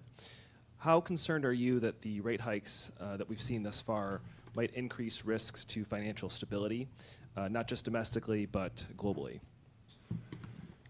I mean, there are precedents for the FOMC moving very quickly. For example, 1994, 1980, even more so. So we've been known to do that when it's the appropriate thing to do, and this year it clearly is. I would say that given how quickly we've moved, I'm gratified that while that basically markets have been working, they've been orderly. There's been some volatility, but that's only to be expected. From a financial stability perspective, you know, asset values are down, which in some sense lowers vulnerabilities. It's when they're really high that you would worry that they're vulnerable to a fall. Actually, many asset values have come down. I think you've got a well-capitalized banking system. I think you have households are generally in about as strong financial shape as they've been in a very long time, or perhaps ever, given what the money that's on people's balance sheets, and so you have a pretty, from a financial stability standpoint, you have a pretty decent picture. Now, macroeconomic, there are plenty of macroeconomic issues that don't rise to the level of financial stability concerns. By financial stability, you know, we think of that as things that might undermine the working of the financial system, so big, serious things. That's not to say that people at the lower end of the income spectrum aren't suffering, because they are. They're suffering from high inflation. They're going to the you know, to the grocery store and finding that you know, in many cases their paycheck, it doesn't cover the food they're accustomed to buying. We're seeing actual, you know, real declines in food consumption, and you know, it's very concerning. It's very unfortunate, and that's why we're really committed to bringing down inflation. One of the reasons. Go to Mark for the last question. Thank you, Mr. Chairman. Mark Hamrick with Bankrate. I can remember when you held your first news conference and you vowed to be a very plain-spoken chairman, and we're thinking today about the impacts of Fed policy on individuals as well. What would you say to individuals or households who may yet lose their jobs in this tightening cycle in the fight against inflation as they try to translate what Fed policy means to them in this complicated economic landscape? Yeah. Thank you. So I guess the first thing I would say to every household is that we know that inflation is too high. We understand how painful it is, particularly for people who are living paycheck to paycheck and spend most of that paycheck on necessities such as food and gas and heating their homes and clothing and things like that. We do understand that those people suffer the most. Middle class and better off people have some resources where they can absorb these things, but many people don't have those resources. So, you know, it is our job, it is our institutional role. We are assigned uniquely and unconditionally the obligation of providing price stability to the American people, and we're going to use our tools to do that. As I mentioned, there will be in all likelihood, some softening in labor market conditions. We need growth to slow to below potential growth. We don't want to, you know, we don't want this to be bigger than it needs to be, but ultimately, if you think about the medium and longer term, price stability is the thing that makes the whole economy work. It's what can give us a strong labor market and wages that aren't being eaten up by high inflation. If you talk to people, again, people who are making, you know, wages, relatively low wages, they're the ones who are suffering the most from inflation. So it's all the more reason why we need to move on this. Thank you very much.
Welcome back here to Live Now from Fox. We are expecting remarks here from Kentucky Governor Andy Beshear regarding, obviously, the devastating, deadly floodings in Kentucky. He was just touring that flooded area there. We want to go ahead and listen in live here on Live Now from Fox. For me, it's been a long day, but nowhere near as long as the days that those living in this neighborhood and through these counties have endured. Today, I've been in Perry, Knott, and now Letcher County. Just devastation. Sadly, I just received an update. Our confirmed count of Kentuckians we've lost has now reached 28. And we expect that there will be more and that number will grow. But certainly what we have seen are people helping people. We just passed a house where there's a lady inside helping out whose house is totaled just down the block. It's just she already got all of her stuff out. Kentuckians are very special people that come together and help one another. And I know our state government, state representative, our president of the Senate, our transportation cabinet secretary, we're all here today to say we're going to be here for the long haul. Every day, every week, every month, and every year it takes to rebuild. We are committed to the people of Eastern Kentucky. Already, we do have cause for a little bit of hope. Number one, it looks like the weather forecast isn't going to turn out as bad. We actually have a little bit of sunshine when it was supposed to be raining. Now, we do have heat coming up later in the week, and we got to get people prepared and stabilized for that. We got a lot of people that don't have the type of housing they need right now. We have over 100 travel trailers that we will be bringing to this area in the coming days, identifying places to set them up. That'll get people in them the fastest that we have ever seen in response to a disaster. We also were very blessed last night to receive individual assistance from the president. He'd already done a disaster declaration. What this means is the people of this and 4 other counties, and more will be added, will be able to get individual assistance and dollars to help rebuild their lives. But listen, this is going to be really hard on each and every one of these families. This neighborhood we're in right now doesn't flood. But look at what's happened. This is something the likes of which we have never seen, which means we need a response that is the same. And I know that the compassion and the love of the people of Kentucky, and we hope all across the United States of America, responds with as much love as the destruction that we have seen here. Certainly working real hard to get cell service back up all across this county, which it was probably the most problematic for, getting water and other supplies in, making sure that all the needs are met. Over at the Emergency Operations Center here, met with Judge, Emergency Management, and others to make sure we have the full list, and we're going to be in constant communication to make sure that we can reach it. I wish I could say that we'll be repaired and rebuilt in a month. We won't. It's going to take real time, but we have the commitment, and we will make it happen. I'm going to turn it over to our state representative from this area, Angie Hatton, and then we'll hear from Senate President Robert Stivers. Thank you, Governor. Thank you. Thank you, everyone, for being here. Welcome to Whitesburg. This is normally a really beautiful city, and it's absolutely filled with beautiful people, as you can tell. Thank you, Governor, for all that you've done, for being in constant communication with us, and thank you to our road crews, our utility crews, everyone that's working around the clock to make sure this city gets back to normal. Thank you, President Stivers, for coming down to your second home. His in-laws live here, so we see a lot of President Stivers here in Letcher County, and he's done a whole lot to help us. He's called in tons of his resources that he has access to and sent us water, and thank you, sir. We appreciate that so much. This is a town full of the best people that you'll ever meet. There aren't better people anywhere. My family and I spent all day on Thursday when we woke up to what looked like Armageddon in our little town that doesn't normally flood, so that no one has flood insurance here because we don't usually flood. We get a lot of flash flood warnings because we're in the mountains, but we don't tend to flood. A flash flood warning might mean that you have some water in your basement. But we wake up and we see neighbors on their roofs. We have no cell phone signal, no Wi-Fi signal. And within a quarter mile, I can't get anywhere because there's just water completely covering both sides of the road. My family and I, and along with a roving band of citizens who included a mechanic, some coal miners, a bunch of teenagers, some women, a doctor, and a lawyer, and anybody else who would join in, who had a kayak or a jet ski or a fishing boat. Eventually pontoon boats were driving through this neighborhood, and there are pictures of pontoon boats swimming up, like going up to these windows and rescuing people out of upper story windows right here where we're standing. But we didn't have training, we didn't have rescue equipment, and rescuers couldn't get to us. We have a state police commander who lived just down the road, whose mother-in-law was potentially missing, who was calling in every resource he had, and they couldn't get to us because everything was blocked off. So we just rescued ourselves. All day long we were pulling neighbors off of roofs, and as fast as we would pull them off of roofs or out of windows and they'd swim to safety, they would turn directly around and try to rescue their neighbors as hard as they could. I saw people that we pulled off the roof in a jet ski, the family one by one, at the distribution center the next day collecting donations and handing them back out to people who are homeless, who lost everything they had and came out with the clothes on their back and their children, and that's it. Don't have a toothbrush, don't have a home, don't even have a car to sleep in. We're up at the donation center volunteering today. So for every house that you see destroyed, there is a tragic, heartbreaking story that would bring anybody to tears. To hear of families trying to rescue one another, deciding who goes first in the rescue boat in Little Whitesburg, where I live, and then for every one of those houses where there's a tragic, heartbreaking story, there is a story of a hero who came to rescue their neighbors. And like, I could go on all day and tell you all the stories of people in fishing boats rescuing a neighbor in a wheelchair through rushing water. And this whole place, I had no idea I would lived in a whole community of heroes. But we did know that Eastern Kentucky is full of amazing people, that it's an amazing place to live, and I promise that come hell or high water, it will be again.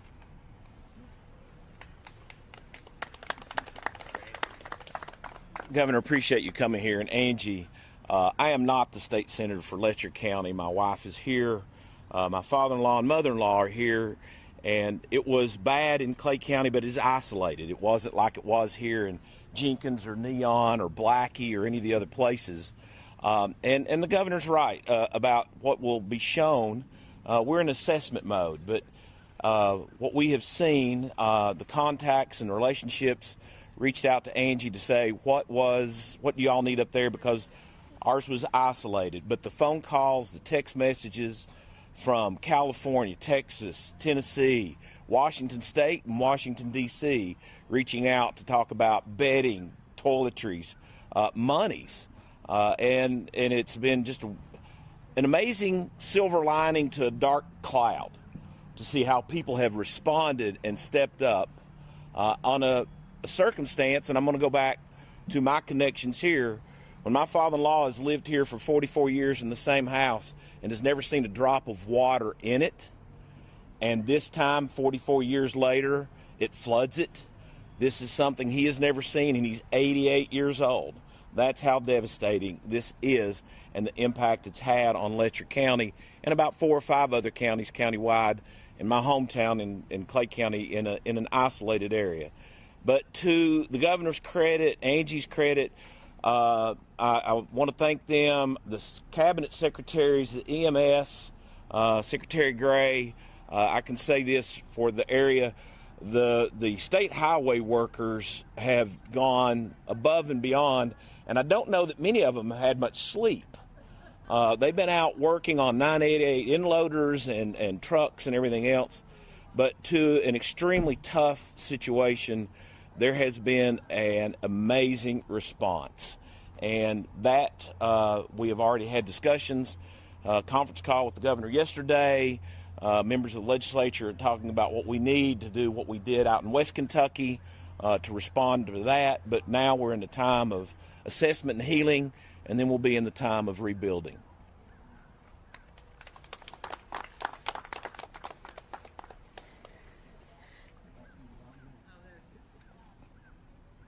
I have to say,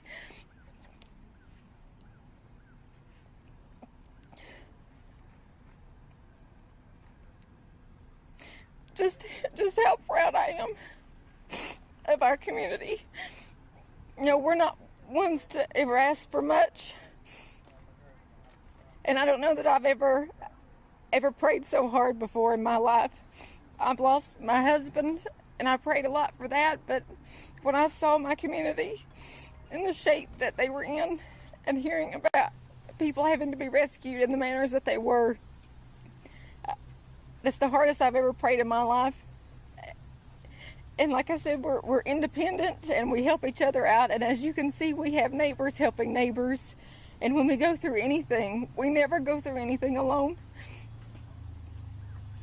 So when it came time to have to reach out to other counties, other cities, other mayors, the governor, and people just nationwide, we knew that we were in trouble. But each person that I've contacted for help, they have been right there for us, and some I didn't even have to call. They called me first, and I couldn't thank them more. We've had counties reaching out to us. Our city has lost everything. Our equipment, dumpsters. I mean, I was standing on a hill watching Main Street turn into a raging river with everything that we had. I watched dumpsters flow down the river, things that I never dreamed that I would ever see. And it's miraculous to see how people have rallied, even in the last couple of days. But we want to thank everybody who has reached out to us and offered help. Harlan County, Prestonsburg, you name it. They're going through situations themselves, and they still offered to help us, and we could not do it without them, because a lot of our officers, city and county-wide, they have lost their homes as well. So when we needed help, they were right here for us, and I just want to thank everybody for that. And then the people that work for me, my water department, who would not have anybody going without water. We may have had a few, but day 2 to day 3, we will be back to 100% of people in this city having water. And that's the kind of team that I have, and I could not thank them enough. I know they don't get paid enough, and I wish I could. I wish we could afford to pay them what they really deserve, because that would just be wonderful for them, because I don't know what I would do without them. My street department, who has helped come out and help remove things from homes, use loaned equipment to help move things out of the road, move debris. It takes a village, and I'm on year 1 year and 1 month that I've been in my position, and this has been a true challenge. But the politics goes out the window when you are dealing with a situation like this. I'm a citizen just like everybody else. I'm out here to help. Whatever we can do for one another, because it's a family, it's a community effort. And thank you to everybody, and thank you to Governor Beshear for being here for us today and for the, I'm sure, years to come. And thank you all. For those outside the area or the state, this is what we call a mountain mayor. Tough as nails, right now covered in mud, but full of love and compassion for her people, for our people. You are doing a great job. Thank you. And let me just say, on behalf of myself as governor, and I know our Senate President, Robert Stivers, and Representative Angie Hatton, we're going to rebuild every single part of your city. Thank you. Every part. So, all right, we'll open it up to questions if you have any. Now, you said the number went up today. Yeah. Are you able to talk about that at all? Crystal, do you have the breakdown? Yeah. There you are. So earlier today, we were at 26. Sadly, we've been able to confirm 2 more fatalities. I believe that they are in not, but I'll read you the full list. So these are 28 Kentuckians. The number keeps growing. 2 in Clay, 15 in Knott County. 4 of them children. And it says minors, they are children. The oldest one is in 2nd grade. I just passed and got out of the location that they're home and that they were swept away in. 2 in Letcher, 3 in Perry, and 6 in Breathitt. And we will have more. We know. Governor, I have a question as well, but before I ask it, Mayor, I just want to paraphrase Representative Hutton. This is still a beautiful city. Thank you. Thank you. Governor, I know you've addressed throughout the day anyone who does not have flood insurance and resources they have available. In the meantime, what do these people need to be doing when it comes to cataloging their things, cataloging any of the belongings they have? Well, the first thing that folks need to do is not give up. Now, I don't know that we're ever going to be able to make people fully whole, but we're going to do our best to be there over the coming months and years. Listen, they need to file their claim with their insurer. And if their insurer is going to deny them, that will ultimately push them forward in the FEMA process. Now, this county and 4 others has already been qualified for individual assistance, and we've been promised that we will have FEMA folks on the ground here in the coming days. They'll be walking around neighborhoods like this with tablets so that they can help do some of the work that oftentimes falls on the people. We will have a set place that people can go to talk one-on-one with them, because navigating the online portal can be difficult, and we don't want answering one question wrong when you don't know the context to keep you from ultimately getting help. I know we'll be having conversations with the General Assembly, especially in how we help our cities and our towns and our utilities. I mean, replacing just the water infrastructure alone, if they were on their own, would raise people's rates that have been through hell. And we can't allow that to happen. So just like in the West, I know we want to be there for those in the East. We had really good legislation that helped us do some, and continue to do some really good things there. So don't lose hope. Keep pushing through. Hug your kids. A lot of people are putting their belongings out on the sidewalk to be picked up by the trash. Is there something they need to do prior to that? Well, at first, I understand why they're getting it out. Mold is a big issue. Everybody's trying to save their structure. And I want you to know the folks you're seeing in each one of these homes, most of them live in other homes that are either already completed, and by that I mean getting everything out, or they're willing to wait to help their neighbor. That is really special. These are special people. I like to think as Kentuckians, we're special people. We'll be working on the debris removal process. Counties, emergency management, already working on the contracting in some areas. We've been through this about 7 months ago and have learned a lot of lessons on it, especially because the FEMA reimbursement comes months, if not years, afterwards. And we cannot allow a city or a county to bear the type of financial distress that that would cause. And so we're going to be there for you to make sure that's not the case. Governor, at least 4 schools in Letcher County was affected by the flooding. What are you hearing from the school officials, and especially as we're getting so close to the date when school was supposed to start? What I'm seeing are amazing educators that are at every single center to help people. That's who they are. The schools become the beacon of light in the darkness. They become the place that people come to, where we get power and water to first, where we distribute clothes and other necessities, where kids who've been through something they shouldn't have to go through can get a hug from their teacher, the person that they trust. We're going to have to make sure that we repair these facilities, both here in Letcher and in Knott. A lot of schools hit really hard, and we're going to have to work really quickly to both get some back up on their feet and find some alternative locations. There are going to be some schools that we probably can't use this school year, but we are committed to those students to making sure that we get them in a classroom. We do not let them fall behind. You know, we ought to provide extra wraparound services for them, right? Mental health services. It's already really hard to be a kid in the era of social media and all the rest, and then to go through this. So I think our most solemn duty is to our children and to our seniors. We also have a nursing home that in a couple of counties we got to get people back into. Now it's safe. We're going to be working on both. All right. Thank you all very much.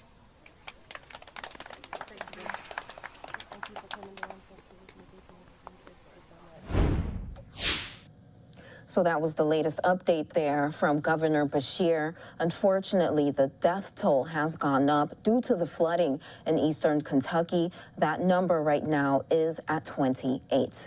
We're going to take a short break here on Live Now from Fox. We'll have more after this.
Topping our business report, despite a gloomy economic forecast, Wall Street finished strong Thursday. The Dow gained 332, the Nasdaq jumped 130, and the S&P added 48. All this as the Commerce Department announced the U.S. economy shrank at an annualized rate of 0.9% in the second quarter. This is the second straight quarter of contraction. That technically is the definition of a recession. Here to talk about it and what it means for you is industry analyst Ted Rossman. Ted, welcome to the special report. The White House says we're not in a recession. Some economists say we are technically because GDP has, as we just heard, contracted, lost for 2 consecutive quarters. Are we in a recession? It's a topsy-turvy economy right now, for sure. Our Bankrate.com survey of leading economists pegs the odds of a recession in the next year to 18 months at about 50-50. Although, as you said, some people think we're already there. The official arbiters of this is a group of economists called the National Bureau of Economic Research. And they define a recession as a significant decline throughout the economy that lasts more than a few months. Right now, we're seeing some positive signs, like one of the best job markets we've seen in 50 years and strong consumer spending. That's being balanced by these 2 straight quarters of negative economic growth, very low consumer confidence, and very high inflation. So it's kind of a mixed bag right now. Yeah, you mentioned strong consumer spending and then high inflation. And as a result of that, we have the Fed making another interest rate hike just yesterday. So how is that going to fare for the average person? Because it's going to cost more to borrow. Absolutely. It's tough medicine. The Fed is raising rates, of course, to combat this worst inflation that we've seen in 40 years. The Fed does not believe that we're in a recession. And in fact, they seem to believe that we can avoid one. It's tough, though. If you have credit card debt, those are variable rates that are going higher. The average right now is 17.5%. It's likely headed to a new record over 18% very soon. So this most recent increase will cost the average credit card borrower $300 over the life of those minimum payments. That minimum payment math is already brutal, so we really don't want to go there. We want you to pay way more than that if you can. Get a 0% balance transfer card, use that as a tailwind. When it comes to other debts. Home equity lines of credit are another variable rate debt that is going up. If you have a fixed rate mortgage or fixed rate car loan, as most are, then at least you're insulated there. But it's hurting new buyers, people looking to enter the housing market or trade up, and people looking to buy a new car. Plus, we have this whole supply chain mess kind of underlying all this. So that, which is COVID related and war in Ukraine related, that's another mixed signal. You just gave a lot of tips out there. I know a lot of people struggle with that credit card debt. What's the number one thing? I know you said transfer to 0% if you can, interest rate on a card, transfer that debt. What else can people do to plan for that so-called rainy day when it's already hard enough to fill up your tank?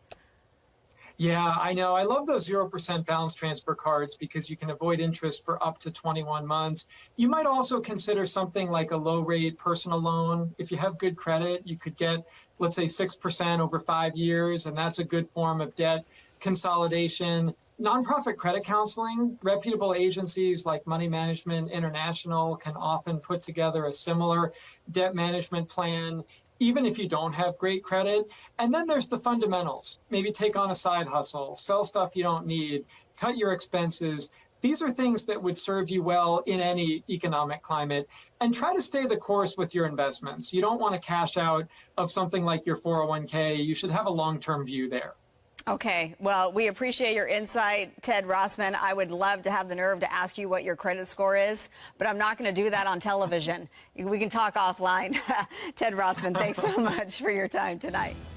Thanks for having me. And we'll be right back. In our national report, torrential rain causing deadly flooding in eastern Kentucky. A state of emergency has been declared, allowing resources to flow to areas most impacted by flooding, which has stranded people on roads and left thousands without water and power. At least 8 people have died. Governor Andy Beshear saying he expects that number to climb into the double digits. New satellite images showing the extensive damage caused to Mariposa County by the still raging Oak Fire. The massive fire has been spreading near Yosemite National Park since Friday. As of today, the blaze had burned more than 19,000 acres and was 39% contained. We'll be right back.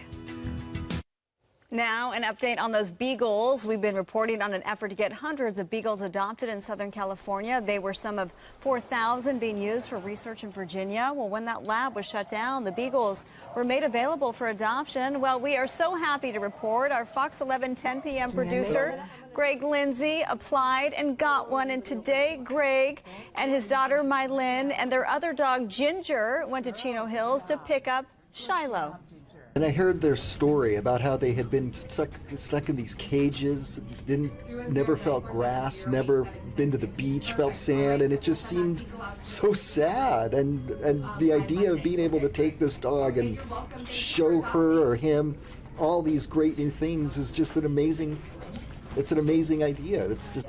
Oh, it's so beautiful. There's Mylin with her new buddy, Shiloh. Congrats to Greg and his family and to Shiloh for finding a home. Oh, it just warms your heart. We have all this information, by the way, posted on our website, foxla.com. Greg, you're a sweetheart. Your family, Mylin, Cindy, Shiloh, so lucky to have you as parents. All right, that does it for us tonight. Meantime, there's talks that the Biden administration has contacted student loan servicers in hopes of pausing payments, which is scheduled to start at the end of next month on August 31st. I spoke with financial experts on what people should know when it comes to those student loans. Here's more on that.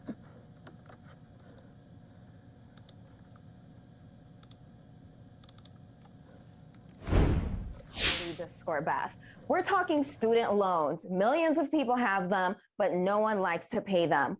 Well, at the end of next month, payments are supposed to start again, but there's talks that the Biden administration might put them on pause.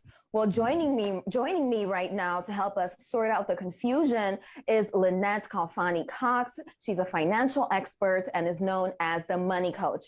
Lynette, thanks so much for joining us. Let's just jump right into it. What is the number one tip, number one advice that you have for borrowers who have their student loans on pause, have had them on pause since the pandemic? Well, I think the number one thing I would say is know what you owe and understand your options. You know, obviously throughout the pandemic, a lot of folks have taken advantage of the fact that they haven't had to make payments nor been charged interest on those student loans. And we've got, you know, 45 million people who owe student loan debt to the tune of $1.7 trillion. So some people have been very much reliant on that pause. And now the prospect of having to pay them again starting next month, they're thinking like, oh my gosh, am I going to be able to pay them amid all of this other raging inflation that we're seeing? Okay, very good points. And according to federal data, people, like the average borrower, owns between $25,000 to $50,000. How would you say people can tackle, you know, paying off their debts in addition to all the other bills? Right. Well, when I talk about people kind of knowing what they owe, one thing you absolutely need to do is get a handle on the totality of your debts. Because let's be honest, some people might be well into their 30s, 40s. You have people in their 50s and beyond who owe student loan debt. And they're like, what exactly did I, you know, when did I borrow and how much did I, you know, have? So you really do need to understand the totality of your federal and your private student loan debt. So get a handle on that with your loan servicing agent or your loan servicer. Then you have to understand the options that are available to you. On the federal student loan front, basically there's kind of like 4 different plans. You can be in the standard loan repayment program. That's where you pay off your loans in 10 years. And it really is about the maximum amount of payment that you're going to make every single month because it gets you out of debt more quickly. Then they have something called the graduated or kind of like an extended loan repayment program.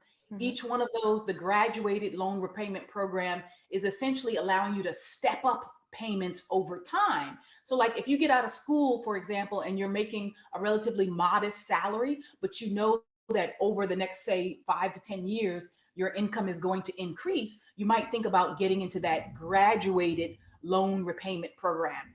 Then there's an extended loan repayment program where you essentially stretch out payments for as long as 25 years. Now, I know nobody likes to hear that because it's kind of like, oh my God, I've got a mortgage on my back here, you know, practically with these student loan payments. But that will essentially lower the amount of monthly outlay that you have to make because they've stretched it out for so long. The caveat there, of course, is that by stretching it out so long, you are actually paying more in the long run because you're paying extra in interest and in finance charges over time. And then lastly, the pay or so-called repay program. And that one is really pay as you earn or revised pay as you earn. And they're really trying to make it sort of comfortable for people because you only have to pay 10% of your discretionary income. So after you've done things like paid for your housing and your food and, you know, that kind of thing, how much do you have left? You pay 10% of that. So you kind of need to know like, okay, what's my circumstances and which option is best for me? 10% doesn't sound that bad, but again, I know that a lot of people would prefer student loan cancellation. And again, it's been one of the topics that has come up throughout this whole discussion here. You know, some people are for it, some people are against it. How would you say this would help people or hurt, you know, the economy? Well, I happen to be a proponent of student loan forgiveness. When I went to grad school at USC, I came out of college and I had $40,000 in student loan debt. I did pay off all of my student loans, but I'm actually not one of those people who are like, you paid off. You know, I recognize that from the decades when I was in college, frankly, the skyrocketing cost of college tuition has just been enormous in that the average family simply can't afford it. And so right now there are some projections that show that if we had student loan forgiveness, that would add, you know, to the economy billions and billions of dollars, obviously, in terms of cash flow and spending being freed up. It certainly would help to close the wealth gap in this country because we already know that there are economic disparities in terms of the ways in which African Americans, for example, and other communities of color have had to borrow in order to attend and access higher education, right?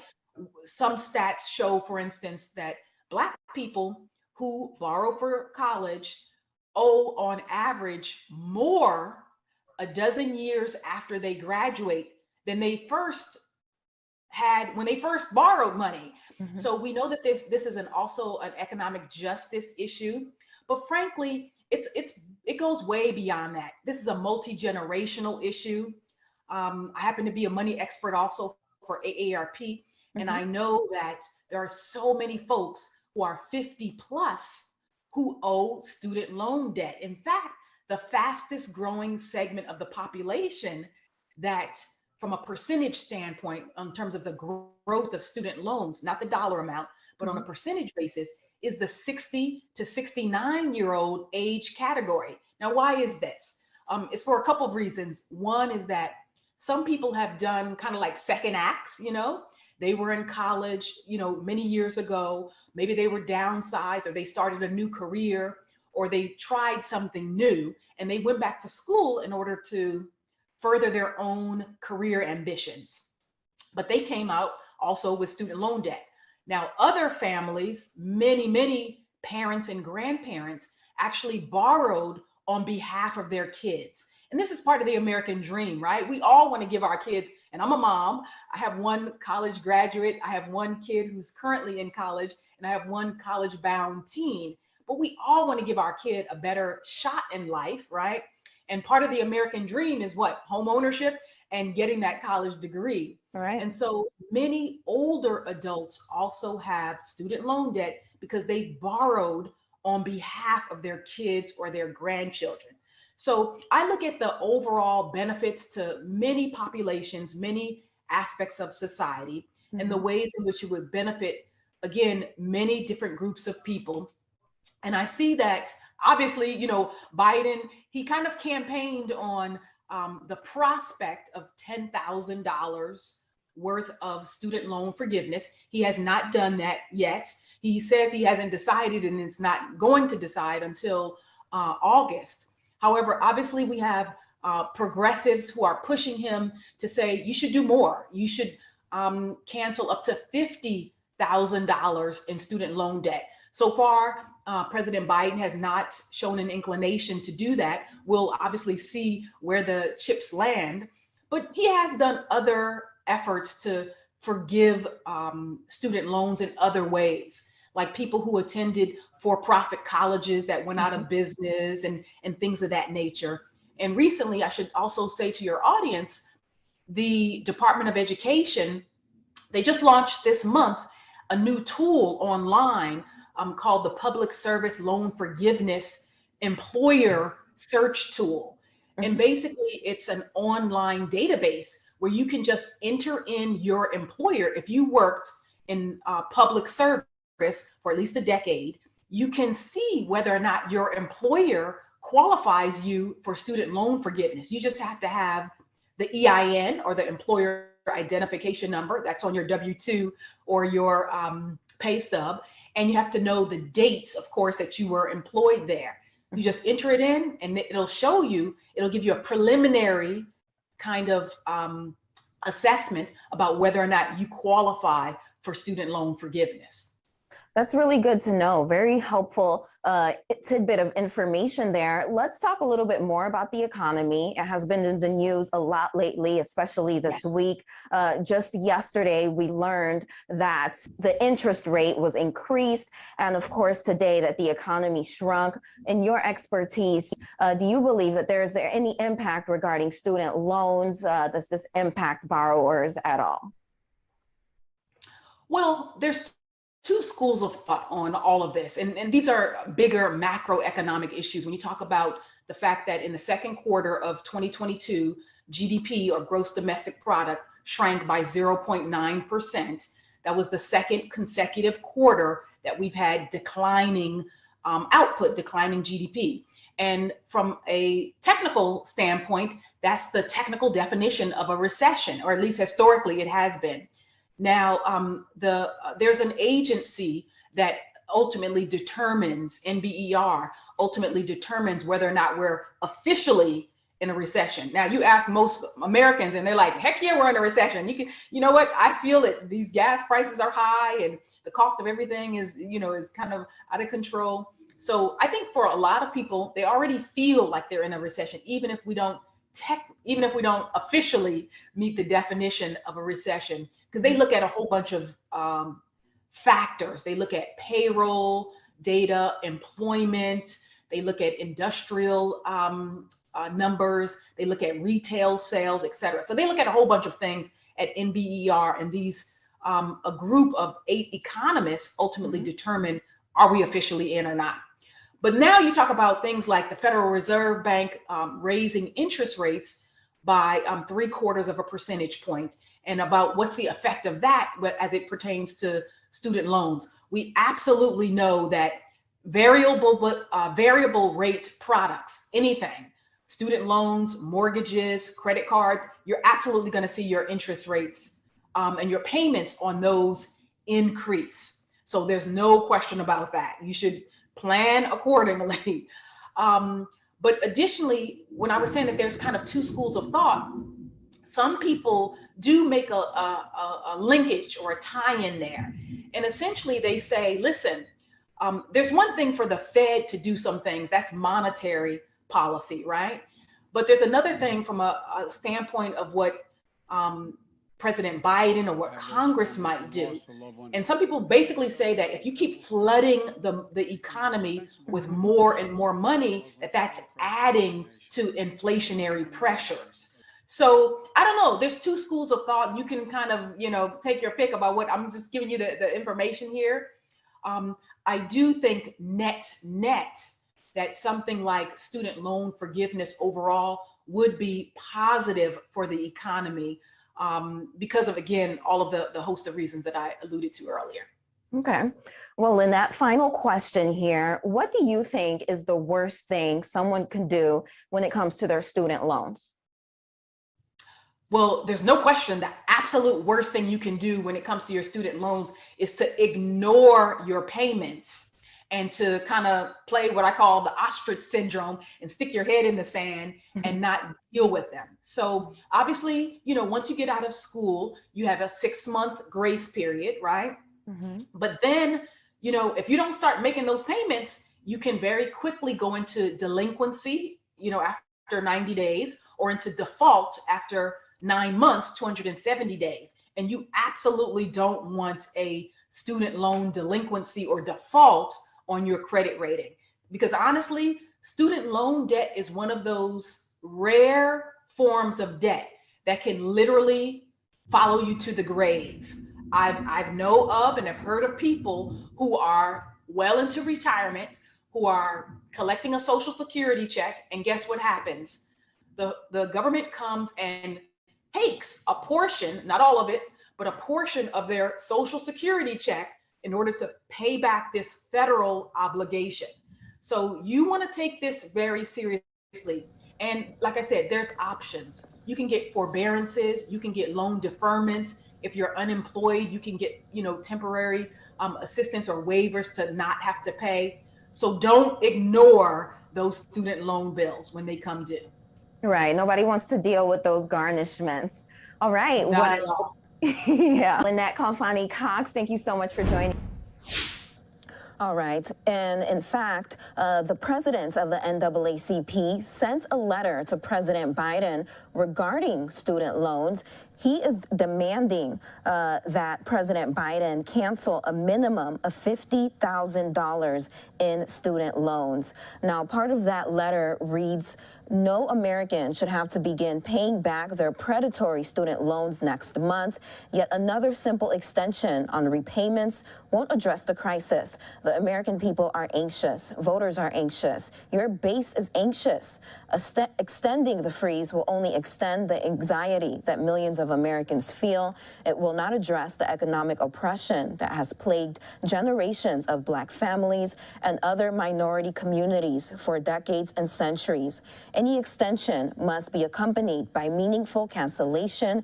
We urge you to cancel a minimum of $50,000. You heard that there, guys. So we're going to take a short break here on Live Now from Fox. We'll have more headlines from across the country in 2 minutes.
Welcome back here to Live Now from Fox. Thank you so much for joining us.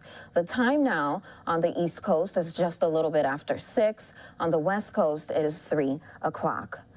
Some sad news here to report. NBA legend Bill Russell has died at the age of 88. He was an 11-time NBA champion and a 5-time MVP champion. Here is more from Greg Wolf.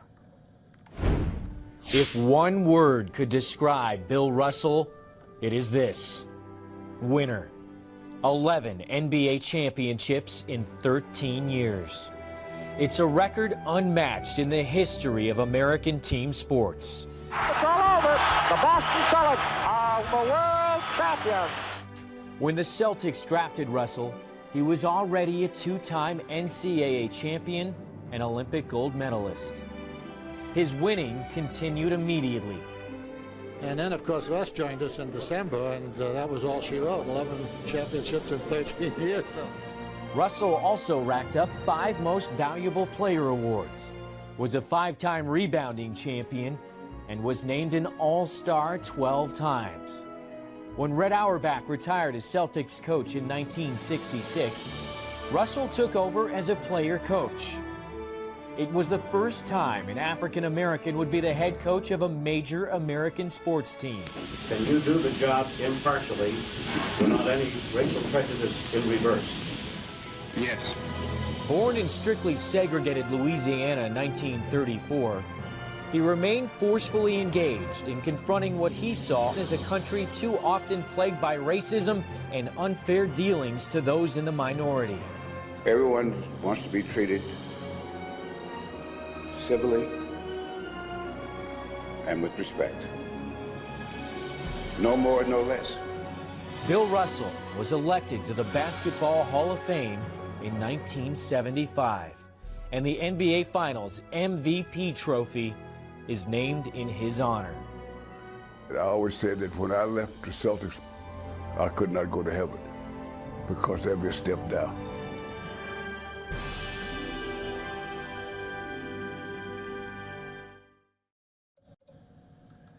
And his family posted the news on social media, saying Russell died with his wife by his side. The statement did not give a cause of death.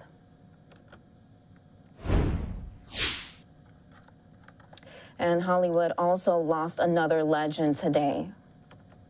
Star Trek actress Nichelle Nichols has died. This is according to a statement from her son.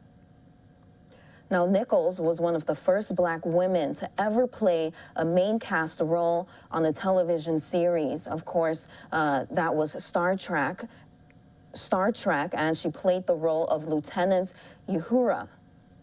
I hope I pronounced that correctly. Now, according to her son, she succumbed to natural causes and passed away. We'll have more after the short break here on Live Now from Fox.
Welcome back here to Live Now from Fox. We just want to bring you an update on President Biden's health, his condition after testing positive again for COVID-19. His doctor has released a statement. It was released this morning. That's Dr. Kevin O'Connor. Now, according to the statement, President Biden continues to feel well, and he continues to be in strict isolation measures. That, of course, is to prevent anyone else from getting COVID-19. And we know that he will continue to work from the White House residence.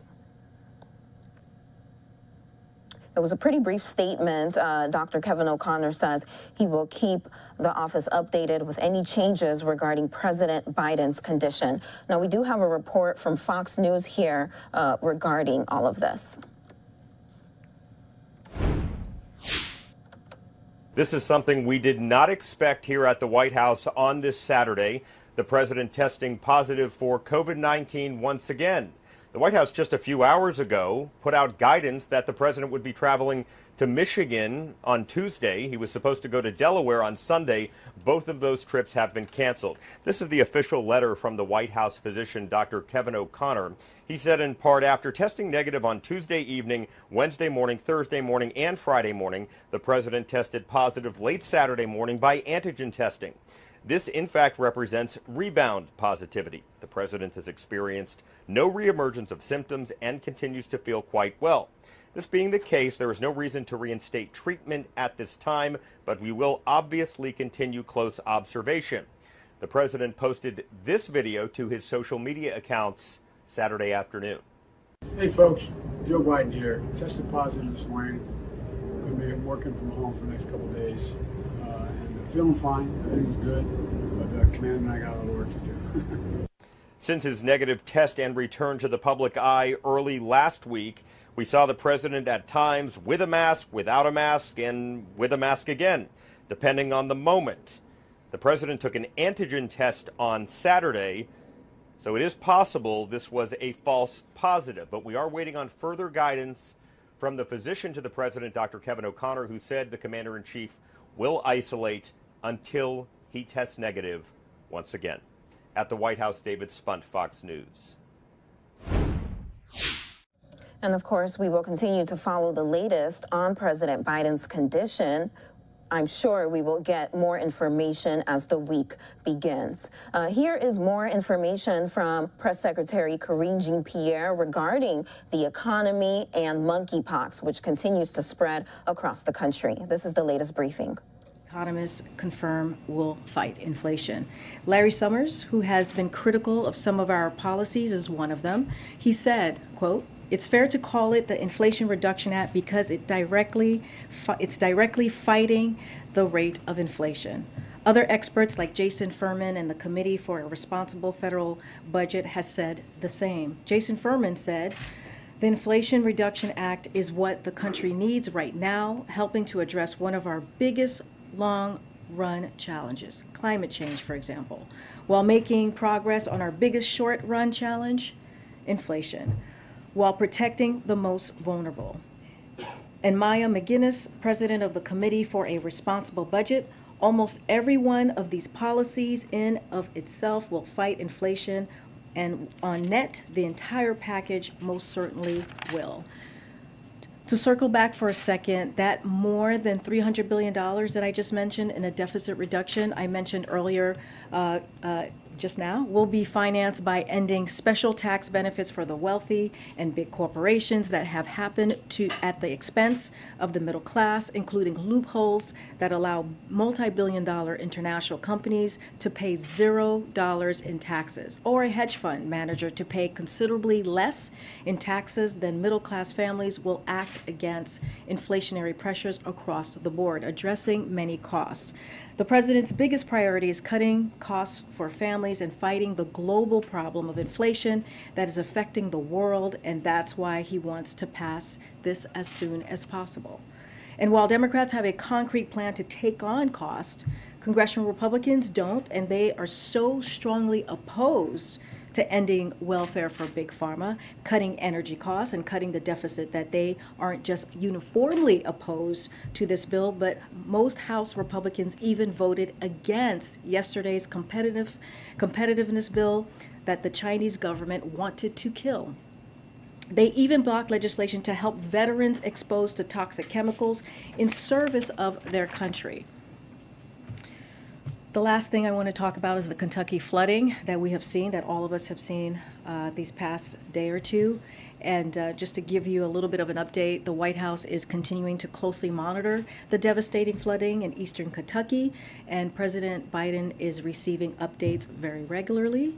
Our hearts break for the families of those who have lost their lives or are missing, and to all those who have been impacted. The president reached out to Governor Beshear, as some of you may have already heard, last night, and left him a voicemail offering the support of the federal government, and I expect they will speak at some point today. He also called Senator McConnell this morning to offer support. This morning, the president approved the governor's request for an expedited major disaster declaration and ordered federal aid to supplement state and local recovery efforts. FEMA Administrator Criswell is also on the ground today to tour flood damaged areas of the state with Governor Beshear and state and local officials. Search and rescue efforts are ongoing with more than 20 search and rescue teams on the ground. FEMA has deployed rescue personnel to assist with those efforts, and they have dispatched an incident management assistant team and staff to the State Emergency Operations Center. We will continue to monitor the situation closely as damage assessments occur. Unfortunately, Kentucky is no stranger to catastrophic climate events, and the federal government will continue to provide assistance. Lastly, and separately, I want to make sure you all saw the series of announcements we made yesterday on the federal government's efforts to address the growing wildfire threats, which are driven in part by climate crisis, which have exacerbated historic drought conditions. Homeland Security Advisor Liz Sherwood-Randall and Secretary of Energy Jennifer Granholm convened a meeting yesterday with CEOs from the American electricity sector and senior leaders from across government to discuss how we can protect our communities from the accelerating threat of devastating wildfires, which is being exacerbated again by the climate crisis. We sent out a readout of this meeting early this morning. With that, Darlene, you want to kick us off? Thank you. On the veterans legislation that was blocked in the Senate, does the White House see what happened with that bill as a small hiccup, a small bump in the road, or do you see that as something more serious? So I'll say this, and I kind of said it in the opening just now. You know, we are on the verge. The president and congressional Democrats or Democrats in Congress are on the verge of passing this really critical, important piece of legislation that's going to help middle-class families, and that is the Inflation Reduction Act. And so that is critical, that is important, and that will help lower costs on pharmaceutical drugs. That is going to lower costs when it comes to energy costs as well, and reducing the deficit. And what congressional Republicans have done and what they have offered a plan that's going to increase taxes on 75 million Americans and sunset Medicare and Medicaid. And the way that we see it is we have a plan. We have a plan to fight inflation. We are ready to help middle-class families, and Republicans are opposing that. They're opposing that because of false rage. They're opposing that because they are angry about, I don't know, a procedure on the House that we can't even speak to. And here's the thing, we are talking about veterans. We are talking about our veterans who have fought for this country. We are talking about veterans who have been exposed to toxic chemicals because of their service to our country. So the time is now to get this moving. The time is now to move forward. And we hope that they do the right thing. Secondly, the president had a couple of events here this week after he came out of isolation. Can you give us a sense of how soon you anticipate him having an event away from the White House, maybe taking a day trip, and also are you tracking him signing the CHIPS bill next week? So I believe the bill is currently going through the enrollment process, right? So that's happening, I believe, today, and so we'll probably have more on the CHIPS signing of the CHIPS Act early next week. I don't have anything for you at this time. And as you know, I think someone asked me this question yesterday about when is he going to get out there. And if you know Joe Biden, if you have followed this president, and I know you have, Darlene, for many, many years, you know that one of his favorite places to be is to be out there talking directly and engaging with everyday Americans. And so as soon as we have something to share with on his schedule, we will surely be able to do. We'll surely be doing that, so you guys all know when he's going back out, which he's excited to do, looking forward to do. Go ahead. Thanks. Thanks, Corinne. A number of Ukrainian POWs have been killed and injured in a shelling of a detention facility in Donbass. Both Russia and Ukraine are accusing the other side of doing the shelling. Do you have any intel on what happened, or in more detail? So we've seen those reportings. It's not something that we can speak to from here, but just not something that we're going to comment about. But we have seen the reportings. Okay. But no sense of who's responsible? Yeah, we're just not going to speak to that at this time. Okay. And on one other topic, you opened with a statement about the reconciliation bill, to use that word. Do you have any concern, does the White House have any concern that passage of that bill, which of course would be a huge victory for the president, may prevent or may lead to some Republicans not supporting other bills, such as the gay marriage bill or others that they might have been inclined to support? So we like to call it the Inflation Reduction Act. I mean, that's the name of the bill. Because it does fight inflation, that's what many experts say. No, you asked really good questions. Look, I said this, I was trying to get to that with Darlene's question about the importance of the Inflation Reduction Act and how it is going to help middle-class family, how it's going to lower cost. And this is a plan. When we talk about having a plan for inflation, this is the plan that Democrats have. This is the plan that the president has. And it's going to have a real effect when you think about healthcare, when you think about energy costs, when you think about pharmaceutical drugs, you think about our grandparents, the seniors who are thinking every day how they're going to pay for their pharmaceutical drugs. This is a way to do that. For the fact that Republicans are turning away from this, it's shameful, actually.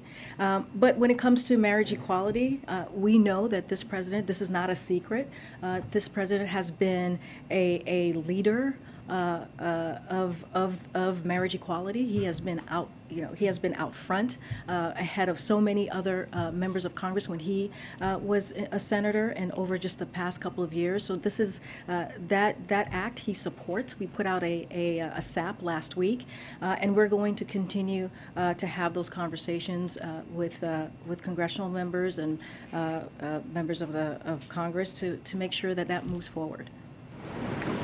Ms. Green, first I wanted to ask for a status update, if you have one, on the updated COVID vaccines. Does the administration have even a rough timeline on when they will be rolled out? And then just generally, is the idea that certain people, maybe people with health conditions, older people, perhaps they would be prioritized first, or would it be sort of a free-for-all as soon as they're available? So just so folks know, and I'm sure you guys are all tracking this, HHS today announced an agreement to purchase 66 million doses of Moderna's bivalent COVID-19 vaccine boosters, candidate for potential use in the fall and winter. This contract announced follows a recommendation by the FDA last month that vaccine manufacturers update their existing COVID-19 vaccines to create a bivalent booster and can target BA4 and BA5. Omicron subvariants, as we know, is very transmissible. But today's purchase is in addition to, just so folks know, to the 105 million COVID-19 vaccine boosters doses the U.S. government purchased recently from the Pfizer for potential use later this year, pending FDA authorization and a recommended by CDC. Pending those FDA and CDC actions, HHS would receive the first deliveries of the Moderna and Pfizer vaccine boosters doses in early fall. So decisions about the shots and all the experts' review and the science data, that's going to be something that FDA and CDC does. We just don't have anything currently right now to share. Once we have more of what the plan looks like and the allocations, we certainly will share that. And then just have one more following Secretary Blinken's conversation with Sergei Lavrov today.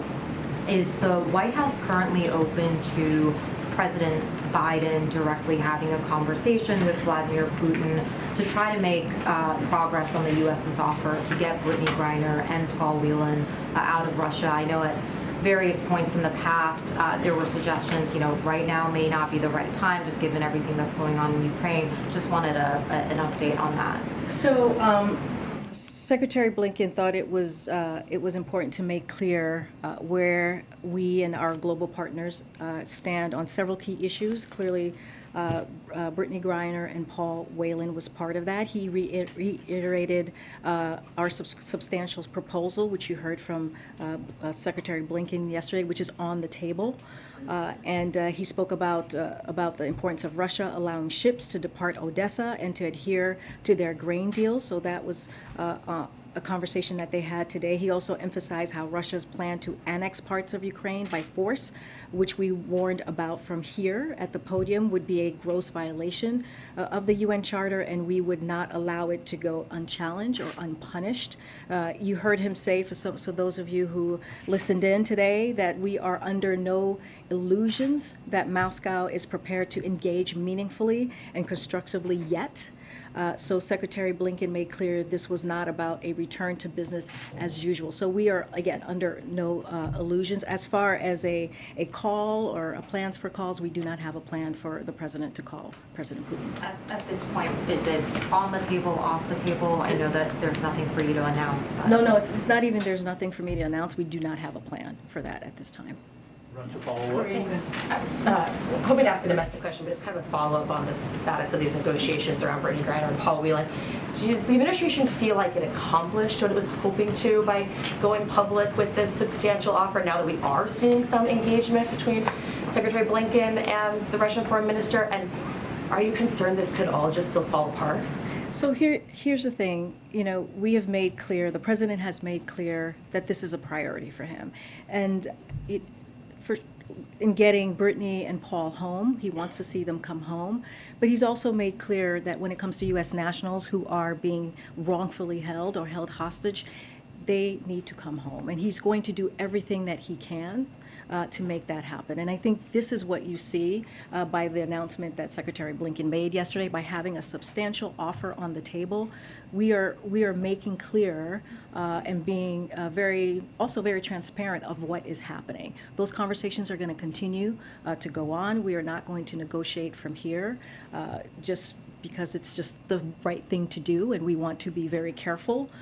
And so, again, this is the president showing that he is willing to do everything that he can to bring U.S. nationals home who are wrongfully detained. It seems like the right direction that Blinken and Lavrov talking. I'm not. I mean, you heard from the secretary yourself.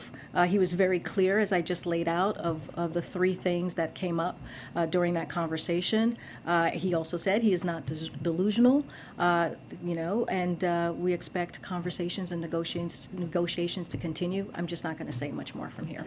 I wanted to ask about some of the details in the Manchin-Schumer sort of deal in the reconciliation bill. Everyone's just had a beat to be able to kind of dig into the bill text, and we're starting to see some environmentalists really voicing concern, acknowledging obviously these huge investments in clean energy, but frustrated by some of the trade-offs, mandates for new drilling, mandates for opening up some different parts of the country to drilling. I was struck by Chairman Grijalva saying that he was particularly concerned that the deal's promise of comprehensive permitting reform was another euphemism for gutting our most foundational environmental and public health protections. So just what's your message to environmentalist leaders in your own party who are really worried that the climate investments just might not be enough to offset all this new drilling potential? So I'm going to say that, I said this yesterday, which is, this is a historic piece of legislation. It is going to be a game changer for so many Americans, so many middle-class families, and that the president is grateful. We have said it, is grateful for the work that has been done by Senator Manchin and Senator Schumer and others in making this happen. And so the way that we see it is going to help struggling Americans in a big way. When you think about lowering costs, we've been talking about what are we going to do with inflation. This is one of those things, right? This is going to help Medicare actually be able to negotiate to lower this cost. This is going to lower energy costs. This is the biggest investment that we have ever seen in U.S. history when it comes to fighting climate change. So this is a big deal. This is incredibly important. But we also see this as a down payment on what the president talked about in 2019. When it comes to climate change, the president has taken bold actions for this past 18 months, and he will continue to do that. It doesn't end here. He'll continue to take action to make sure that we reach his goals, his emission goals. We believe that we will meet these goals with this particular piece of legislation, but there will be more work that we will continue to do. Is it fair to say he just likes the whole bill, all of it? He is grateful, and he thinks this is a historic bill, and this will help struggling families, and this is part of fighting inflation. And also, when you think about the deficit, lowering the deficit, which we've already seen this past year, that was done by $1.7 trillion. Now we're going to add another $300 billion. This is a big deal. This is incredibly important for American families On that note, because it's a priority for the president to pass this bill, has he or does he have plans to talk to Kirsten Sinema, who has not yet said whether she'll support it? I'm not going to read out any calls or potential calls with other elections. Working behind the scenes to talk to lawmakers, get them on board, especially those who might be reluctant to support. So the president has regular conversations with members of Congress. His team, as we have said, have been communicating with the senators on this bill, offering any technical assistance or any guidance that they might need from us. But I don't have anything to read out on a potential call. Okay. And then, given how difficult it is to get all 50 Democrats onto anything these days, and how difficult it is to get bipartisan support for anything these days, when it comes to legislation to tackle inflation, and given that this bill doesn't address, rising home costs and rent and food and gas and those kinds of things, does the president think that this is kind of it? This is what he can get legislatively from this Congress when it comes to tackling inflation? You're talking about just in general, or you're talking about? Yeah, I mean, given that this is called the Inflation Reduction Act, and there are still lots of elements of inflation that are not tackled by this bill, and how, tenuous support is for it, given that not all Democrats have signed on. So, does he think that the legislation, that's kind of it in terms of what this Congress can do? So I just want to be really clear here. This choice is not between this and a better deal. It's between this or walking away about things that we really care about when it comes to Democrats. Issues that we really care about. Lowering prescription drugs, lowering energy costs, continuing to decrease the deficit. All are things that Democrats care about. This is a big deal. This is a historic piece of legislation. And to your point, it is the only legislation out there in Congress that's going to fight inflation. So we need to move forward to get this done.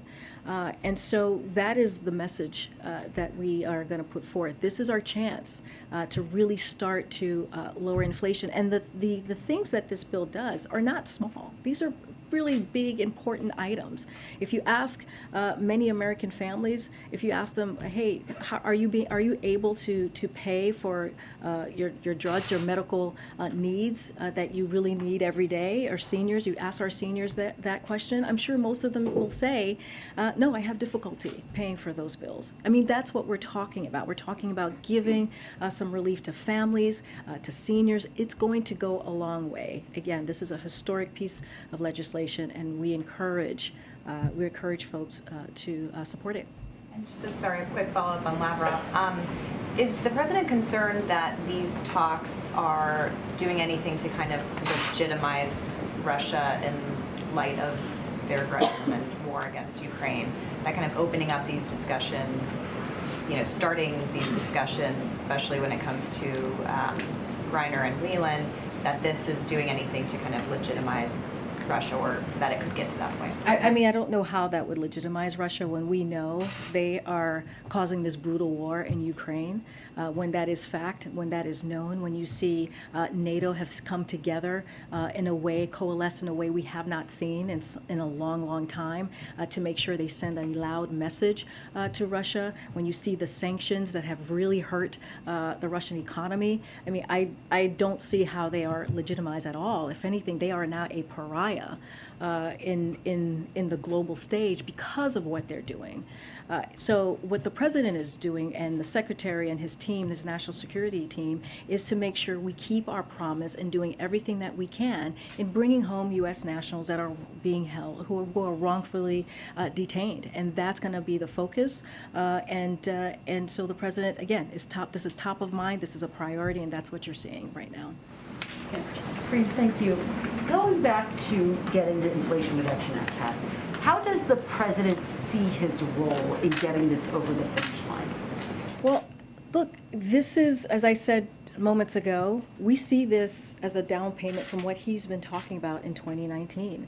The president has been very vocal about how he sees dealing with inflation, right? Dealing with high costs. You have seen him the past several months talking about pharmaceutical drugs, and in particular insulin, and how expensive that is for families. You've heard him talk about how families are paying 2 times, 3 times more than families across in other countries.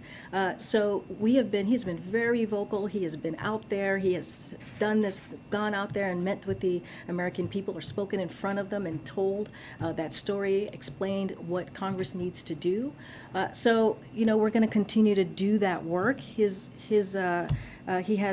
staff here in the White House that's continued also to have those conversations. And I ask in part, and I know you're not going to get specific about phone calls to Senator Sinema, but does he feel like he gave some space to the negotiators? Does he feel like now is the time for him to engage directly, hands-on, to try to get this over the finish line and to make that personal outreach to potentially bring Senator Sinema here?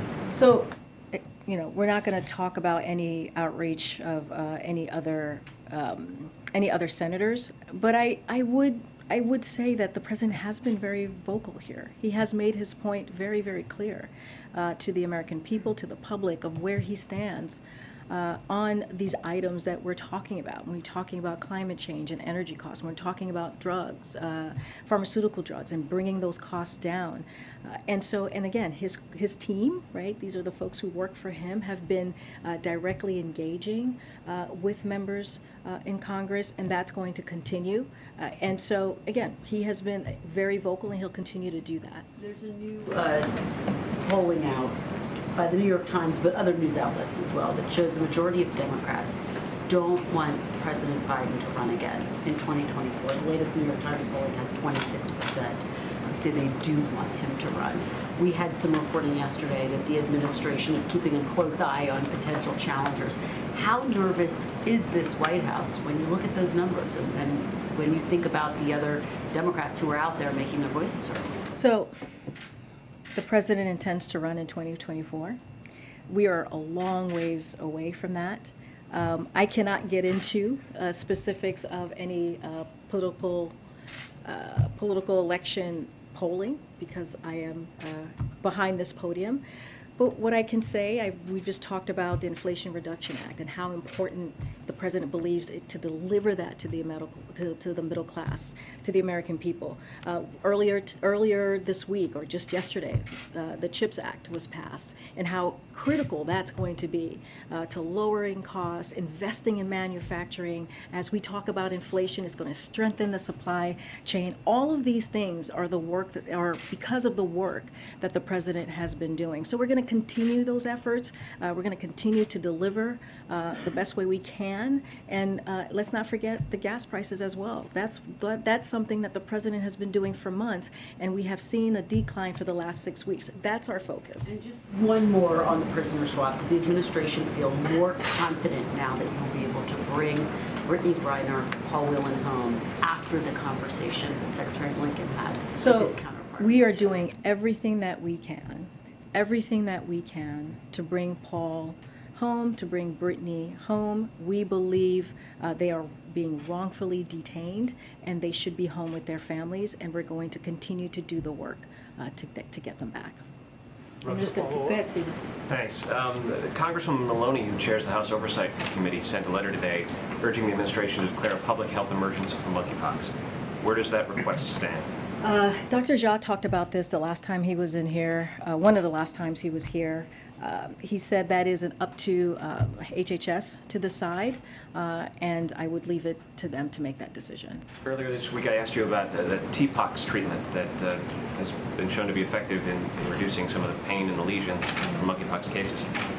Does the administration believe it has done all it can to see to it that this treatment is made more available? CNN reported this morning that only 230 courses had gone out as of last week with more than 5,000 or close to 5,000 cases. So when it comes to TPOXX specifically, facilities easier access to treatment is critical and a priority of the federal response. CDC and FDA are working on a range of actions to do exactly that. It's important to note that when it comes to TPOXX, it is FDA approved, but it's approved for smallpox, not for monkeypox. And so it is up to a doctor who is looking to prescribe that TPOXX. They should reach out to the CDC if they feel that that is important, or their state health department, and will be able to access it. But again, it is approved for smallpox. I do want to say that yesterday, the HHS announced plans to allocate an additional 786,000 doses of Genos vaccines to combat monkeypox, making the total doses of vaccine available in the United States to over 1.1 million doses. So HHS will allow jurisdictions to order doses starting today, and we'll ship them soon after. So that is important, as well as testing that we have talked about, upping that so people know what, if they know how to proceed, or if they have monkeypox, and also to make sure that people are educated. That is also something that HHS is doing, and these are going to go to at-risk populations. So we're talking about 1.1 million doses. Okay. Thanks, Green. An official who is associated with Chinese state media is suggesting that if Speaker Pelosi tries to go to Taiwan, her plane could be shot down. Does the president have a response to that? You know, I've been asked about, I know you're asking specifically about the rhetoric that we're hearing from China, but as it relates to the speaker's travels, it's something that we're just not going to speak to right now. That's a hypothetical. We're just not going to speak on her schedule.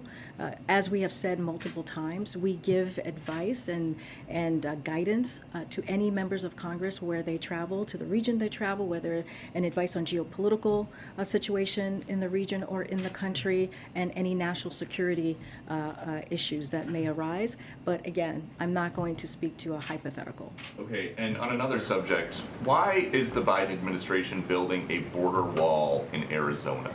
So we are not finishing the wall. We are cleaning up the mess the prior administration left behind in their failed attempt to build a wall. And I just want to be very, very clear here. On day one, we returned the money, the $8 billion the prior administration took from our military. We gave that back to the military, for military families, for schools, for bases. That's what that money was being used. That's what it was taken away from. And so again, what we're doing is cleaning up the mess that the prior administration has done. But President Biden, when he was a candidate, said there will not be another foot of wall constructed in my administration. Yeah. So what changed? We are not finishing the wall. If walls work in that part of Arizona, is this the administration trying to get migrants to cross somewhere else, like in Texas? What is the plan? We are not finishing a wall. We are cleaning up the mess that the prior administration made. We are trying to save lives. This is what the prior administration left behind that we are now cleaning up. By finishing the wall, is this? We are not finishing the wall. By filling in, finishing? We are not finishing the wall. By filling in, is this racist? Because in 2019, when the former guy was proposing a wall, you said that it was his racist wall. So how is this any different? I'm just having a hard time understanding how this is any different. I'm not even sure how you get to your first question to this question that you just asked me. I will say this: a border wall. I'm answering your question. A border wall is ineffective use of taxpayer dollars. So it's ineffective of taxpayer dollars that actually went to the military, that the last administration, the prior president, took from the military, which took away from schools, which took away from military bases. That's what that money that he pulled away from to build this wall that he wanted that is ineffective, by the way, which I just said. Just recently, CBP reported that new bollard fencing along the southwest border was breached 3,272 times between fiscal year of 2019 and 2021, requiring $2.6 million in repairs. It's ineffective. We are not finishing a wall. We are cleaning up the mess that the last administration made. Okay. Yes. Good. Thank you, Reen. I have a couple of questions, one on Argentina and another one on Mexico. On Argentina, I would like to know where the president's schedule stands in terms of meeting with the Argentinian president. So as you know, consistent with the White House protocol for positive COVID cases, President Biden worked in isolation for 5 days after testing negative. As a result, the planned, to what you're asking me, a visit by President of Argentina has been postponed until a later date. And when we have a new date to share, we will share that. But there's no any idea whether that's going to happen in August or September? We will share a date once we have it. Mexico, since Mexico's President López Obrador was here recently and met with President Biden, I would like to know the role the White House played in the request of extradition of Mexican drug trafficker Rafael Carpintero, if any. And since the request for immediate extradition seems not to be that immediate these days, is the White House in touch with Mexico at all, or the presidency of Mexico in order to expedite this process? So that is a law enforcement matter, so I would have to refer you to Department of Justice.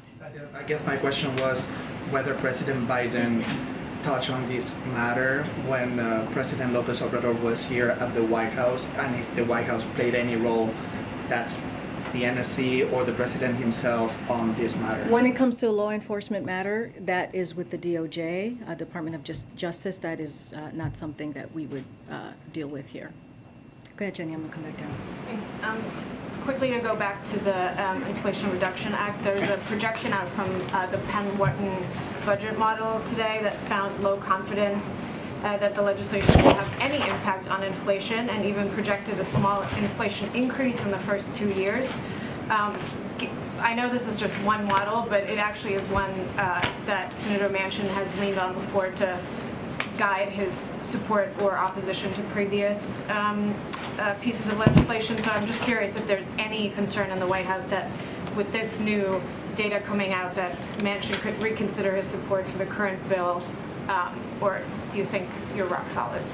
And how this squares. I know you cite other economists. You cited Jason Furman and Larry Summers, but I'm just curious how this squares with what we're seeing today. So there's also, Joseph Stiglitz said in a statement, the compromise agreed to under the rubrics of the Inflation Reduction of 2022 is far more than just an act addressing inflation, although it does that in several ways. It simultaneously addresses several key and long-standing problems facing our economy and society. First, on inflation, there is a simmering debate on the cause of inflation, but whatever side one takes in that debate, this bill is a step forward. And that's how we see it as well. For those worried about excessive demand, there is more than $300 billion in deficit reduction. That is also very important as we talk about fighting inflation. That $300 billion deficit reduction on top of the $1.7 billion deficit that we saw last year is critical, and it will help fight inflation. Reed? Okay. I just wanted to come back to monkeypox really quick. With San Francisco declaring it a public health emergency, New York State getting there as well.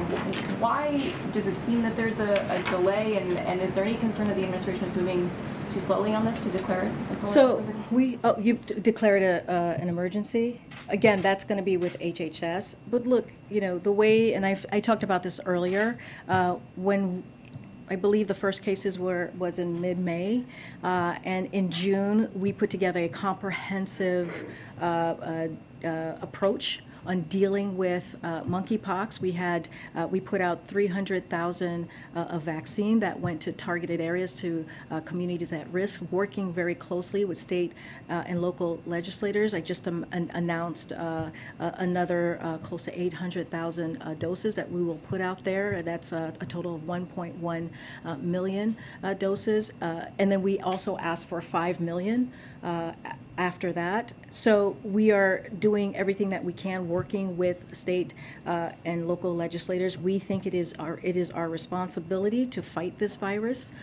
We know HHS is certainly committed to doing that. And part of this is going to be educating, as I mentioned earlier, folks, making sure that there's testing out there. We increased our testing as well. And so we're laser focused. We're going to get more vaccines out to the population across the country.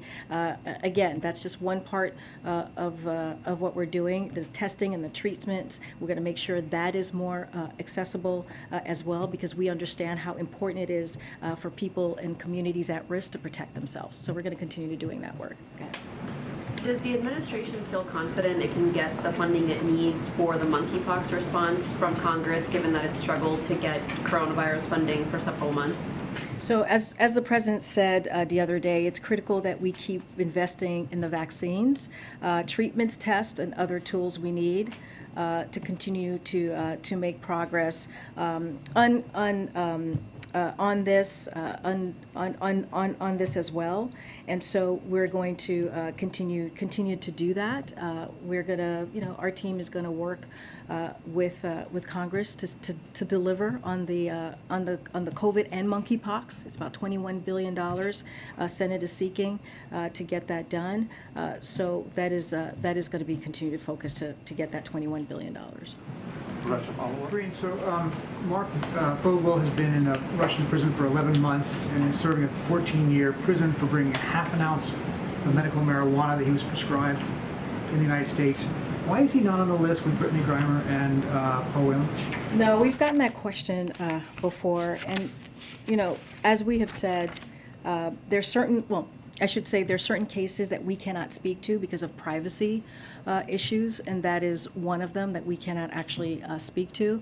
But again, I'll just reiterate what we have said with wrongfully detained and U.S. nationals that have been held hostage. We are going to do everything that we can to be able to get them home. But some cases that we just can't speak to it. You to speak to it, though. They're anxious and concerned they're not on the same list as the other two Americans with some similarities in their situations. So again, there are privacy considerations, so we have no further comment to make at this time, but this is something that we take very seriously. We see this as our responsibility to assist U.S. citizens abroad and monitor their situation, but on this particular case, we cannot speak to it. I wanted to ask about two provisions in the HHS appropriations bill the Senate Democrats put out this week.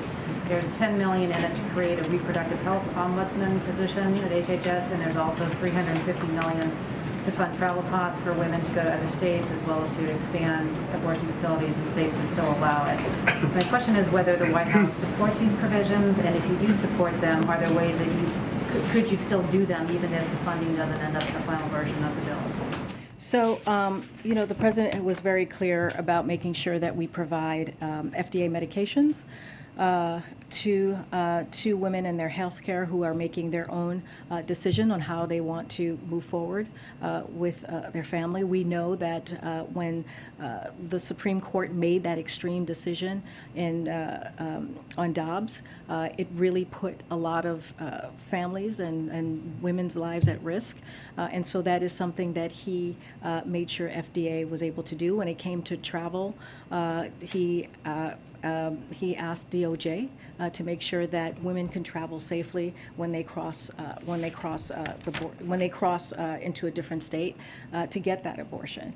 And so, I don't have much more to say on the HHS funding.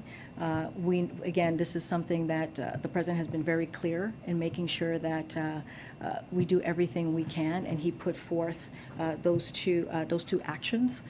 When it comes to anything else, everything's on the table, and we we'll have more to share. But I'm going to leave that. Right now, whether an ombudsman is needed at HHS, for example. I'm just going to leave it there. Go ahead. Thanks, Corinne.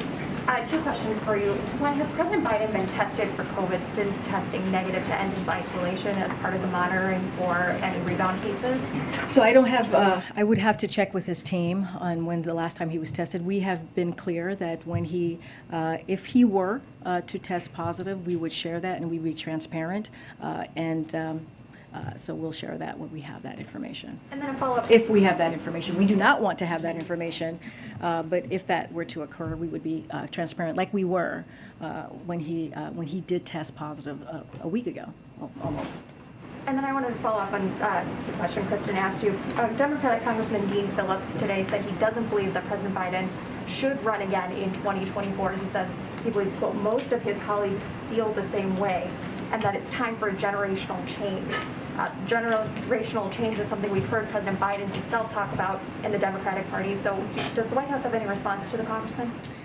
Look, I'm going to stay where I am, what I said earlier to your other colleague, which is the president intends to run in 2024. We are ways away from 2024. We are going to continue to focus on doing the business of the American people by delivering for families, by lowering costs for families. As we have seen, we are very focused as well on the Inflation Reduction Act, as I just went through and explained. We saw the CHIPS Act pass, which is going to lower costs for families, going to fight strengthen supply chain, strengthen our national security, invest in manufacturing. Those are the things that we're going to continue to focus on, and much more. So right now, 2024 is so far away. Thanks. On the variant-specific booster shots for COVID, so with the 66 million Moderna shots ordered, that's in addition to the 105 ordered from Pfizer. That's basically enough doses for half of Americans. Do you think that is that reflective of what you think demand will be for the booster shots in the fall? And what do you plan on doing as the administration to promote uptake in the event that they do receive approval? Well, this is something that we have planned for, and we have been very clear about needing the funding to continue the comprehensive plan that the president has. But again, we are planning for the upcoming months.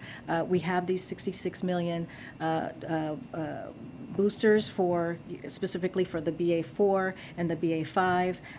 Once FDA and CDC, based on the experts' review and science and data, they'll have their decisions on that particular piece.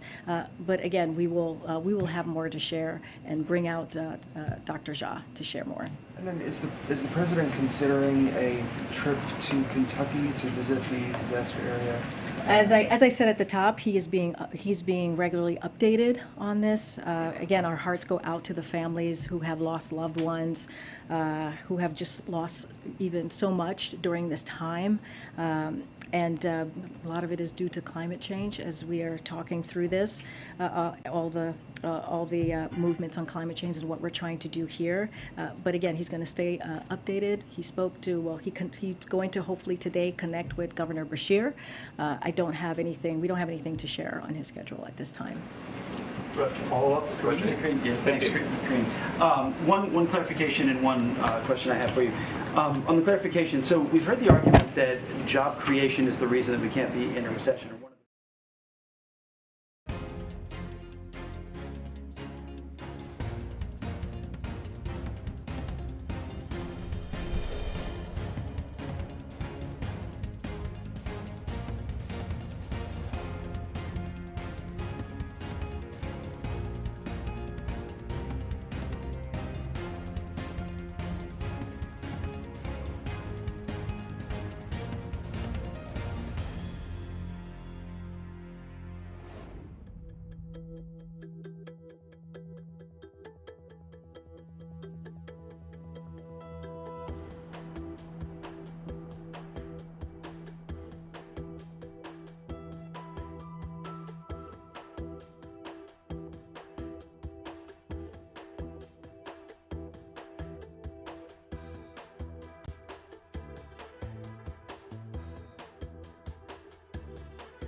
Well, that's it tonight for our live coverage here on Live Now from Fox. Please join us tomorrow morning starting at 5 a.m. Eastern with our Orlando team picking up the live coverage. Of course, we will bring you the latest on President Biden's health condition. As I'm sure you know, he has tested positive again for COVID-19. Again, we will bring you the latest regarding that. Also, on the devastating floods that is impacting the state of Kentucky. So far, the death toll has risen to 28 people. 4 of them are children. Thank you so much for joining us tonight. I'm Shirley DeScorbeth. Enjoy the rest of your weekend. A large number of Republicans voting as well, which was encouraging because we always worked on this as a bipartisan bill. At least six of the bills in the package were Republican bills. Many of the others are bipartisan. It's very exciting. It's going to be transformative in terms of how it enables America to reassert itself as preeminent in the world.